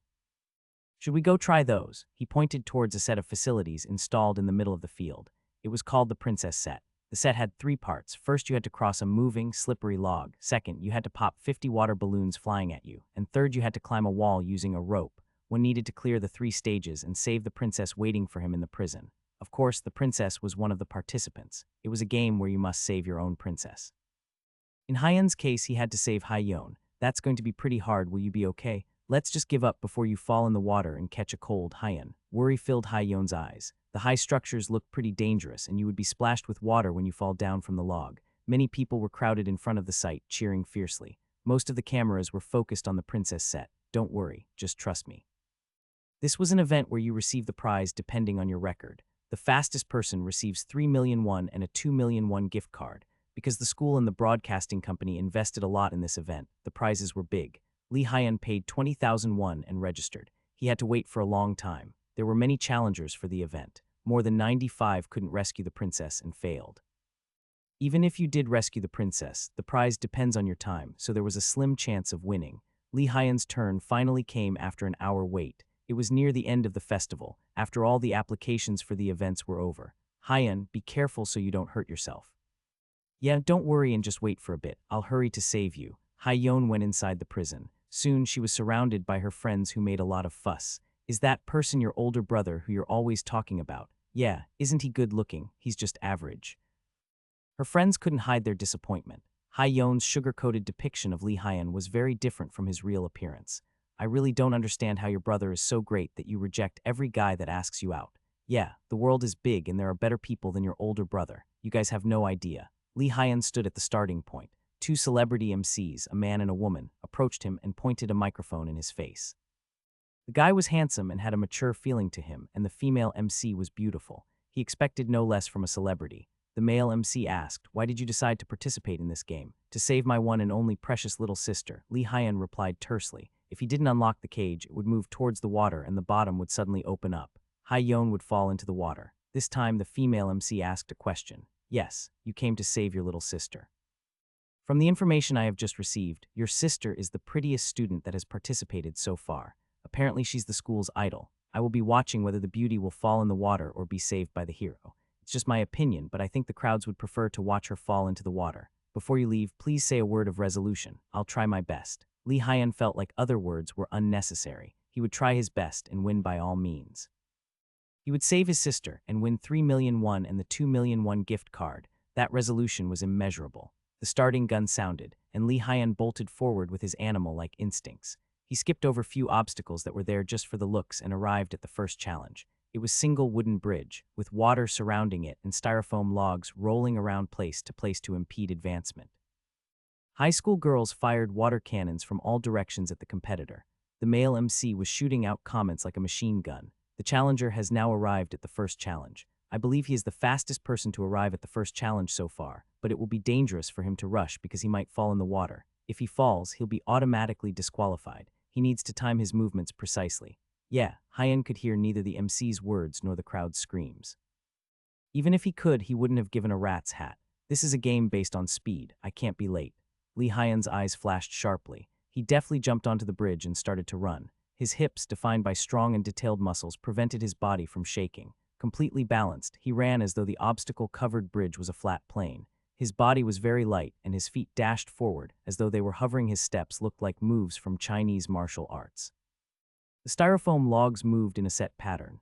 Lee Hyun just proceeded on, as if the logs stepped aside for him. Fire. The high school girls shot water cannons, but most of the shots just splashed into empty space that Hyun had already passed. Lee Hyun cleared the bridge at the speed of light and arrived at the next challenge. This is amazing. It's the first time anyone has cleared the first challenge this fast. He's running at an astonishing speed. It's like we're watching a circus act. What do you think, Ms. Ha? Ah, you're too focused on watching. Ha Yejin was a rising star that was getting extremely popular of late. She was expensive to hire, so you could only usually see her in movies and commercials. But she was an alumnus of Dane High School. That's why she was an MC for the event. Ha Yejin just stared at Lee Hyun like a deer in headlights. Water balloons were fired like cannons from machines. Lee Hyun was in front of a tower of medium height. He had to pop 50 water balloons. You could only pass after popping at least a third of the 150 balloons that were shot. About half of the challengers failed in the first challenge, and the other half failed in the second. This was also a challenge where you could be subjected to embarrassment from situations like falling onto the sponge below from being hit by flying water balloons. Challengers needed to push their body to the limit in order to pop the water balloons that were continuously fired at them, so they tended to end up in silly positions. It was a challenge that guaranteed high numbers of viewers, but the water balloons exploded near Lee Hyun. Water sprayed everywhere from the popped water balloons. Lee Hyun's hands and feet moved like lightning as he demolished the balloons. People who have tried popping water balloons midair would know this is not an easy task. Even though they were big in size and thus had a large surface to pop, spun towards the challenger, so it was difficult to hit them without a high level of concentration. The water balloons were shot by a machine and all had different trajectories. Some flew high, some low, and some flew far. Even if you do succeed in popping a balloon, the water splashes at your eye, and people would start panicking at their loss of vision. Things get even more difficult when the machine starts firing the balloons crazily. But Lee Hyun found order in the chaos of balloons and sharpened his senses. When he reached his hands out to pop some balloons, the weight of his body shifted to the front. He balanced that weight by doing graceful spin kicks. His hands and feet flowed gently like water. At no time did he lose his balance, nor did he panic. Lee Hyun did a flying triple kick, popping 3 water balloons before he dropped back to the ground. His movements resembled dancing. He broke all the water balloons without missing a single one. The MCs and the crowd were in awe. Oh my God. This can't be happening. Who is that person? The camera crew was busy broadcasting the moment on the screen, and the MCs were just staring with their mouths wide open from the shock, forgetting the commentary. After popping the 50 water balloons faster than anyone else, Lee Hyun moved on to the next challenge. The challenge was to climb over the 3-meter-high boulder-like wall with a rope and landing on the other side. The sides were blocked by walls for safety, and one rope dangled at the front. If it's only this high, Lee Hyun charged at the wall, not reducing his speed. Even though it was a fake wall made of compressed styrofoam, people screamed in fear at the reckless charge. It seemed as if he had no intention of grabbing the rope. When Lee Hyun arrived at the wall, he threw himself up. He kicked at the side walls that were made for safety and continued to climb up. After jumping over the highest point of the wall with an elegant twirl, Lee Hyun continued to run straight ahead the moment he landed on the ground. He could see his little sister trapped in the cage at the end of the game. I came to save you like I promised. I was a little late, right? Lee Hyun opened the cage door. The school festival ended in a huge success. Due to the celebrities that arrived later in the day, the princess set was surrounded by hordes of viewers.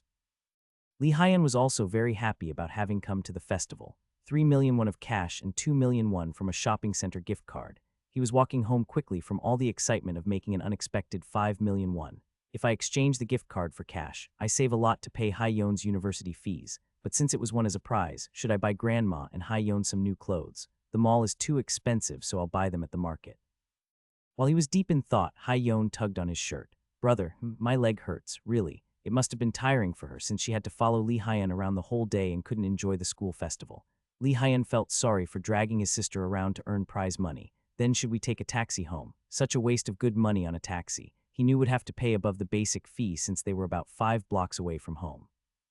Lee Hyun never rode a bus either when he went to school, but since he was so happy today, maybe it'd be okay to ride a taxi for once. Of course, his chest was trembling. He had ridden in a taxi twice in his life, and he felt like it was a terrible waste of money both times. Hyun shook her head at Lee Hyun. No, we're not too far away from home, it's okay. Then do you want to take a rest? I'll buy you a drink. You can't drink coffee yet since you're too young. Hyun stuck out her tongue. PSH, I'm a grown-up now. In my eyes, you're still a child. Geez. Anyways, you haven't had dinner yet. Let's hurry home. That's not true. I ate a lot of stuff here and there when I was viewing the festival. Liar. I know that you're not the type of person to buy that kind of food. There was no one who knew Lee Hyun better than Hyun. His frugal personality would never let him buy food from the expensive festival. Then what should we do?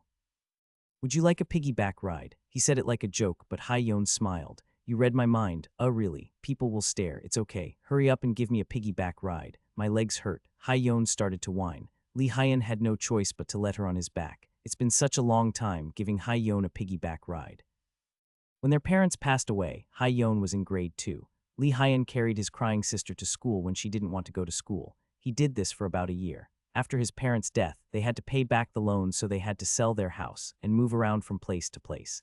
Because Hyeon went to school like a good girl afterwards, there was no reason to give her a piggyback ride. It had become a nostalgic memory now. Due to other people giggling and staring at them, Lee Hyeon held tightly onto Hyeon's body.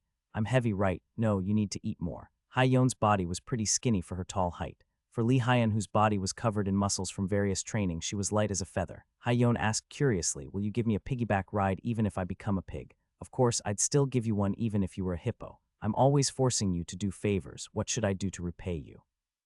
"What favors? Just grow up faster and get married. I'll find a person who is rich and will die soon so I can repay everything that you and Grandma have ever done for me. Even if it's a joke, don't say such things. Find someone who will make you happy. I'll live with Grandma, so don't worry about us and live your life doing whatever you want." Festival Live episode Dane High School. It received 10x more viewers than usual. The man who cleared the princess set in the shortest time. The bridge crossing couldn't stop him, and he performed an astonishing feat at the balloon popping. He used martial arts that only people who are completely in control of their body could accomplish. Viewers went wild at Lee Hyeon's kicks. He finished the final stage, climbing the wall with a rope with ease using his body's flexibility. Though Lee Hyeon starred in the program for only 2 minutes, the effect was beyond imagination. His clips were all over the internet, spread out on websites from other countries. He earned a nickname, the Princess Knight. After he finished hunting in Birkin's crypt, we'd returned to Seagull with Helen's grail in hand. Seagull had recovered and was digging out herbs. "Ah, you finally came. What of my quest? Were you able to retrieve the lost treasure of Freya?" Seagull bombarded Weed with questions one after another. "Yes, here it is." Weed took out Helen's grail and showed it to Seagull. Stolen treasure of Freya completed. The Order of Freya received a prophecy foretelling the coming of an age where chaos would reign once more. Hoping to alter destiny, the Order raised gifted disciples and nurtured their talents. These holy knights and priests were tasked to retrieve the stolen holy treasures. Seagull was ordered to retrieve Helen's grail, but he failed where you succeeded. You have gained 200 fame plus 200 fame. You've leveled up. As expected, the rewards were on different scale from other quests since it was related to a temple. 200 fame and a level gain of 2. Yet Seagull did not take Helen's grail. "I'm sorry to trouble you further, but could you take Helen's grail to the Order of Freya?" "Me? Yes, I could take it there, but the darkness is trying to rise once more. There have been signs of its attempts." "Signs, you mean?" "This is only an unreliable rumor, but it seems Birkin was attempting to unravel the secrets of immortality during the last battle. There is word that he's trying to come back to life and form his army once more. Still, no one knows the location or size of his forces. I beg you please take Helen's grail to the Order of Freya. I must prepare my fellow avians for a possible attack and have no time to spare." Ding. Quest, deliver Helen's grail. Seagull is in a situation where he cannot travel to the city-state of Samar, where the Order of Freya is based. He has to prepare for immortal Birkin's return. You are the one whom Seagull trusts the most. Rank C. Reward unknowns. Quest limit: you need to finish mission within 3 months. It was a chain quest. This task seems critical for the peace of the continent. I cannot find it in my heart to turn down this important request. I will return the treasure to the temple as soon as possible. You have accepted the quest. Seagull flapped his wings happily. No matter how much Seagull tried to move with dignity, he could not change the fact that he was a cute avian with a cuddly appearance. In truth, Weed had to avert his eyes to avoid laughing at Seagull's bright face and glistening eyes. Still, he kept focused, planning on taking advantage of Seagull's good mood. It was a chance for his specialty, flattering people, to extract as much information as he possibly could. Weed's instincts would not let him miss a single opportunity, and here was a golden one. "Seagull Nim, I have heard that you are the most renowned herbalist in Lavias." "I'm somewhat good at it, although you would not find a better-looking or cooler herbalist among the avians. Praise delights any man, and it works especially well on the bird-brained avians. So how do you tell the difference between herbs? Do you wish to learn medical botany?" "Yes, I want to learn everything Seagull Nim can teach me. After all, isn't there meaning in everything a great person such as you do? The truth is, I want to follow in your footsteps and become a great sage like you." "I love the way you think. Of course, it is important to be able to differentiate between the herbs, but the crucial factor is the way you dig them out from the ground. You must not let the roots get damaged. Start by scooping out the surrounding dirt slowly and carefully." Skill: you learned medical botany. We'd hunted in Birkin's crypt a little longer before setting out to return the grail to the Order of Freya. Regrettably, he did not finish hunting in Balog's ruin, Gahit's holy place, or Sekmel's relics, but it was impossible to finish those all places by himself anyway. The weakest monsters in those hunting grounds were death knights. The other monsters, balogs, succubi, blood ladies, and blood lords, were all monsters over level 400. They were too strong even for Weed. Those monsters noticed players instinctively, so he could not move around hiding like he had been doing earlier to avoid death knights. But he was thinking of leaving Lavia's anyway, so he did not mind too much. Welcome, human. The grocery store owner was an avian Weed knew well, but Weed was still treated like a stranger due to the avian's exceptionally short memory. I want to buy 200 feathers of lightness and 1,000 fruits of heaven. The market owner was surprised. Oh, it'll be pretty expensive if you're buying that much. Is that all right? Because Lavia's did not have many visitors, items were always overpriced. Simple items sold in grocery stores were at least 4 times as expensive those sold in the citadel of Sarahburg. Neither did they have any weapons with good abilities for the price that was paid. Weed could not make use of most of the equipment, considering it was meant for the avians. Still, there were some items that were exclusive to Lavia's. The Feather of Lightness and Fruit of Heaven belonged to that category. Feather of Lightness, durability, 1.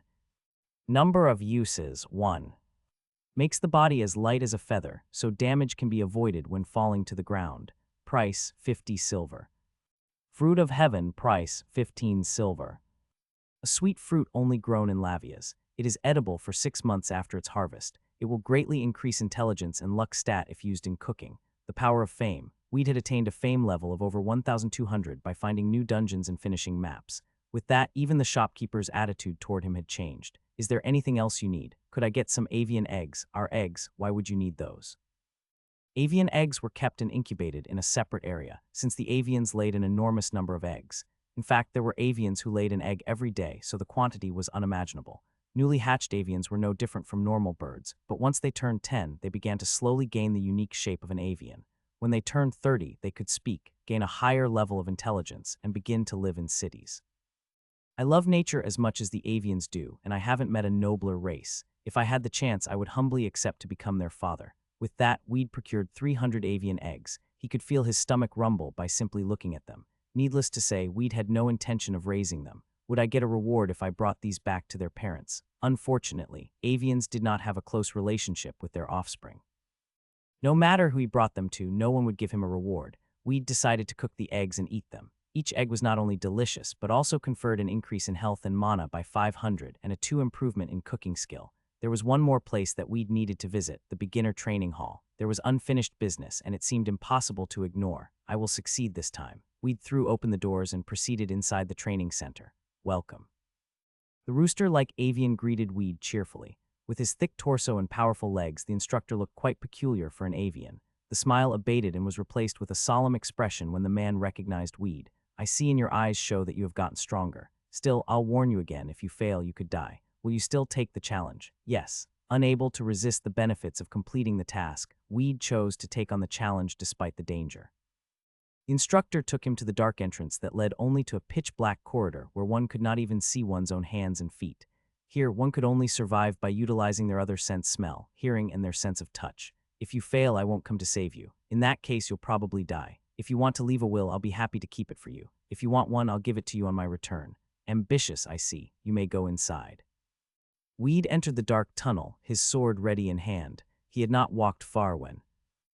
Whoosh! At the distinct sound of a flying weapon, Weed dodged instinctively at the sound and counterattacked. Clang, the sounds of metal clashing, the brisk reaction of the wrist, the flow of the air currents. Sparks flew with every strike of the sword, briefly illuminating the pitch-black corridor. Weed struggled to see the vague silhouettes of his attackers, the engulfing darkness drowning him in fear as the howling wind tore at him.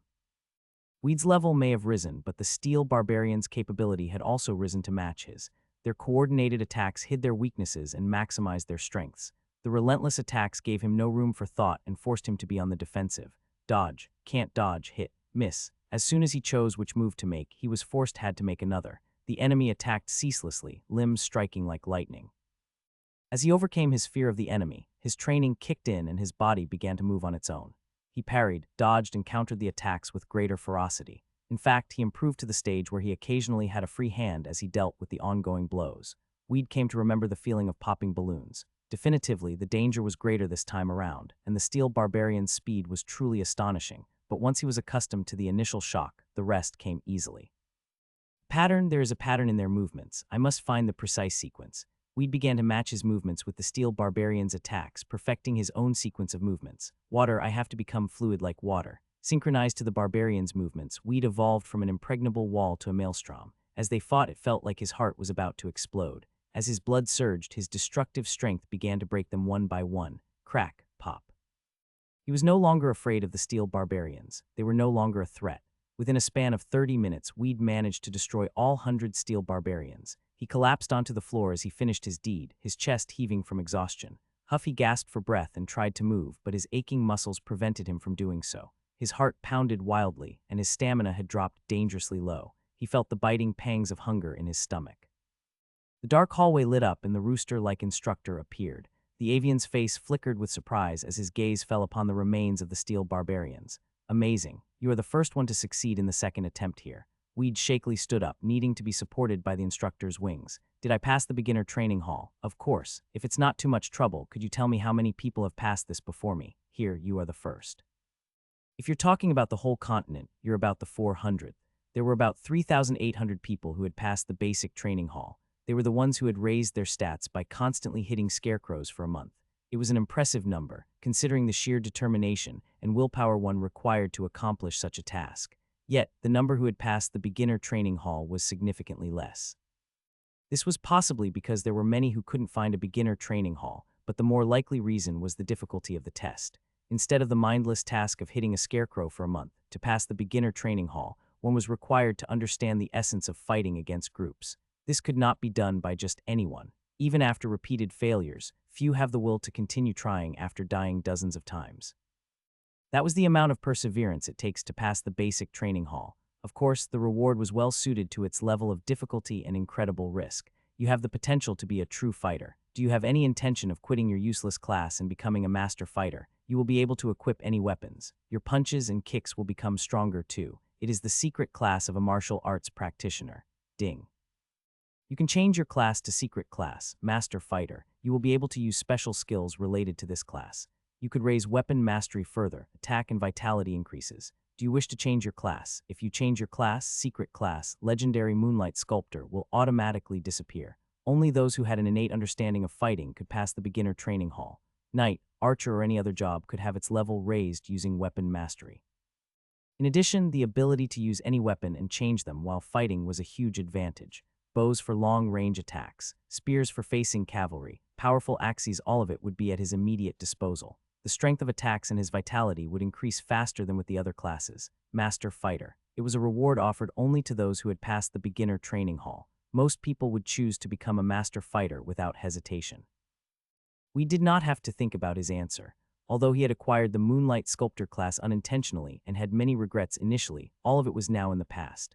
The charms and hidden advantages of the Sculptor class attracted him. Though he did not know how strong the Master Fighter class was, his resolution did not waver. I'll keep my current job. You have declined the offer to change your class. The instructor's face was tinged with disappointment. Very well. Here is another reward based on your performance during the fight.